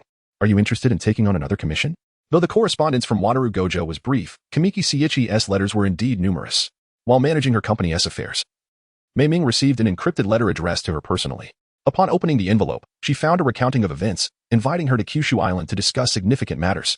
Skimming through, initially just viewing it as a story, she finally beamed upon reaching the end, where a long string of numbers awaited her. Preparations for departure commenced. In Kyoto, a dazzling woman with golden hair also received a letter. After scanning it a few times, she tossed it aside. Despite the verbosity, it failed to mention her preferences and partners. How dull. The special grade sorceress, Yuki Tsukumo. Even as she dismissed it, she began to gather her belongings. Unaware of what exactly Kamiki Seiichi had written that had even moved her. Simultaneously, several renowned powerful sorcerers received the letter. Some were touched, while others scoffed at it. Regardless, a tempest brewed within the sorcery world, stirring it into a frenzy. In the realm of sorcery, will a transformation ensue? Yaga Mazamichi set aside the letter in his hand. The brown goggles he wore obscuring his gaze. Outside, the moonlight bathed the surroundings in a silvery glow. Itadori, what are you doing? A companion nudged the dazed Itadori Yuji, urging him to pass the ball. Regaining his focus, Itadori leapt with exuberance, gripping the basketball as he soared through the air, delivering a resounding slam dunk that sent smoke curling from the net. I have something to attend to, so I'll take my leave. Bye. With a wave, Itadori departed, leaving his friends in stunned silence. Hey, what's the matter with you? Fushiguro Tsukimi gently patted the head of Fushiguro Megumi, noticing her lost expression. Megumi shook her head, clutching the basket of groceries as she followed Tsukimi home. The precocious Tsukimi cast a worried glance at Megumi, fearing that the absence of paternal affection might lead to psychological troubles. Is this the one called Kujisaki? Saori's gentle voice roused the contemplative Kujisaki Nobara, who turned to find Saori looking at her quizzically. I'm sorry, I don't know why I was lost in thought. Let us continue, Saori. Yuta, what are you up to? Rika pinched the hand of Okatsu Yuta, her face puffed up in annoyance. They were out shopping, after all. Yuta wore a troubled expression, unable to articulate the feelings stirring within him. Seeing his discomfort, Rika quickly placed her hand on his head. Yuta, is something wrong? I can't quite explain it either. Rika, it feels as though something has shifted, or perhaps something ominous is about to emerge. Yuta seemed to glimpse something elusive yet indistinct. Stop overthinking it. You probably just didn't sleep well last night. Rika offered comfort. Yuta nodded, choosing to set aside his concerns for the moment, as today was a date with Rika. Such scenes unfolded in countless locations, as individuals like to do Aoi, Inumaki Toge, and the Zenin sisters sensed an inexplicable change in the air, shrouded in mystery. With no one understanding the cause. Shall we be on our way? By the way, Gojo, are you alright? Suguru Geto patted Gojo Satoru on the shoulder. Ever since he had taken an Aminai Riko, Gojo had not closed his 6 eyes. I'm fine. I am exceedingly powerful. In terms of banter, Gojo was undoubtedly a master of the sorcery world. Aminai Riko, Suguru hesitated. I wish to inquire about her thoughts. What do you intend to ask her? Suguru looked at him, astonished. If she declines, I shall take her back. But how? Is there something you can achieve that I cannot? Gojo's azure eyes shimmered with authority and beauty. Suguru's lips curled into a smile, and he burst into laughter. What are you laughing at? Gojo felt a twinge of self-doubt, wondering if his earlier display had appeared ludicrous. I was reminiscing about something amusing. What was so amusing? Suguru wiped the corners of his eyes, nearly in tears from laughter. I recalled how you once stated that protecting the weak was the worst. Nothing to worry about. Gojo feigned ignorance. Suguru's expression turned serious as he posed a question. How does it feel to protect them? Gojo's lips curled upwards, carefree and bold. Not bad at all. So you want to impede me? In truth, what you just said was precisely what I wished to convey. Suguru chuckled again. Gojo delivered a playful elbow to him, causing him to gasp for breath. Let us take her back. Should issues arise afterward, we shall resolve them. After all, do you not often say that we are the strongest duo? Then it is settled. The two exchanged a fist bump in camaraderie. Meanwhile, as Gojo and Suguru shared their thoughts, Kamigami Seiichi sat cross-legged beneath the cursed womb. Surrounding him were several formidable sorcerers. The atmosphere thick with silence as they awaited the unfolding events. Each newcomer cast a furrowed brow towards the cursed womb above before silently finding a seat. Gradually, the numbers swelled. In the distance, an innumerable host of cursed spirits rushed forth, not in loyalty to their new king, but rather seeking an opportunity to devour it. Along the route to Fukuoka, encounters between sorcerers and cursed spirits were commonplace, with passing sorcerers lending a hand when needed. What a lively scene! Jujutsu Kaisen's Yuki spotted the gathering from afar. Regardless of their motives, be it for wealth or fame, none wished to witness the dominion of curses over humanity. From Kamigami's observations, the potency of this cursed womb had reached an extraordinarily terrifying level. 23 fingers of Sukuna? Or perhaps 24? Heaven forbid. Has a significant portion of the cursed world's power been infused into it? Sukuna must be on the verge of starvation. All understood that this battle would undoubtedly be a monumental clash, one that would shape the landscape of the sorcery world for decades to come, regardless of the outcome. As time flowed steadily, Fushiguro Zenin, Mame, Suguru, and Gojo took their positions, completing the assembly of formidable forces within the sorcery realm. Above, the presence of the cursed womb intensified, and around them, countless cursed spirits lurked, poised for an impending confrontation. With a thunderous roar, no one could pinpoint the origin of the chaos, but in the tense standoff of the battlefield, even the slightest disturbance acted as a spark, igniting a haystack. Swathes of cursed spirits surged forward, attempting to breach the core area, yet the sorcerers on the periphery easily dispatched them in droves. Numbers held little significance against such skilled sorcerers. Those receiving Kamigami's summons were all first-grade sorcerers. Suddenly, a formidable sense of oppression emanated from the eastern direction, a suffocating pressure that prompted many sorcerers to frown. A special-grade cursed spirit. Moreover, one capable of free movement. Even from a considerable distance, the overwhelming weight of its presence could be felt, causing some core area sorcerers to rise and head towards the east. Typically, special-grade sorcerers surpass their special-grade cursed spirit counterparts, easily dispatching them. But how many special-grade sorcerers are there? More often than not, it takes multiple first-grade sorcerers to exorcise a special-grade cursed spirit. Suguru glanced at Jujutsu Kaisen's Yuki, who merely shook her head. Given the circumstances, they had no choice but to place their trust in one another. Indeed, special-grade cursed spirits have emerged in the south, west, and north, with some areas even witnessing the presence of more than one. The overwhelming sense of oppression has transformed what was once a brilliant sunny day into a scene shrouded in ominous clouds as the sky gradually darkens. Undoubtedly, the most terrifying presence is that of the cursed womb, which cannot be attacked or touched. People can only watch helplessly as its aura intensifies, devouring the negative energy surging in from all directions with insatiable greed. Who can claim that these cursed spirits do not yearn for survival? If allowed to continue consuming at this rate, the curses themselves would find themselves bereft of sustenance. The sorcerers in the core area rose one by one to offer support in the surrounding areas, as the number of individuals at the center dwindled, with even the enigmatic Mei Ming heading towards an exceptionally perilous direction. Ultimately, only Shinga Kyoichi, Jujutsu Yuki, Fushiguro Megumi, and a handful of other powerful sorcerers with concealed auras remained, totaling 9 individuals. The departing sorcerers placed their trust in their strength, entrusting their lives to those who stayed behind. As the cursed energy in the air thickened, the energy enveloping the cursed womb began to dissipate, awakening a suffocating aura that made breathing nearly impossible. It has arrived. Everyone in the core area, including Shinga Kyoichi, gazed at the rapidly growing cursed womb, flesh-writhed as the cursed womb extended its arms. The muscles of its arms taut and defined. Each hand possessed 6 fingers, radiating a metallic sheen, with nails that were both hard and sharp. Its legs elongated, the muscular thighs resembling solid rock, and the upper body gradually took shape, revealing a robust figure. Its head bore a ghastly visage, with elongated fangs protruding ominously from the corners of its mouth. Whoosh! A blood-red line shot forth at an astonishing speed, leaving no time for reaction. its formidable penetrating force effortlessly piercing the body of the cursed spirit.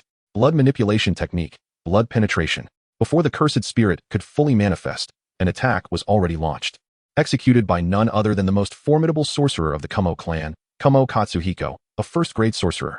As the assault commenced, others were not idle. Shinga Kyoichi swung his blade, the sharp blade energy slicing through the air, while Suguru Geto gathered immense cursed energy in his left hand, unleashing a violent beam. In the blink of an eye, numerous ranged attacks reached the cursed spirit. Buzz. Emotionless, the cursed spirit emitted a silent wave from its azure form, redirecting all incoming attacks back towards the sorcerers in an instant. Shingu Kyoichi executed a sudden step, vanishing from his position, while Satoru Gojo activated his technique to teleport, allowing everyone to swiftly evade. With a thunderous roar, the rebound of terrifying energy overturned a vast expanse of ground, sending dust swirling into the air. Was the technique a mere rebound? No, it did not quite resemble that. This is a Tengu? A middle-aged man murmured in disbelief, identifying himself as the first-grade sorcerer, Suda Daisuke. The others turned to him, and he continued, the Tengu is a widely circulated figure in Japanese folklore, known for its ability to reverse and invert. I once encountered a statue of it on Kyushu Island, and it bears a striking resemblance to this cursed spirit.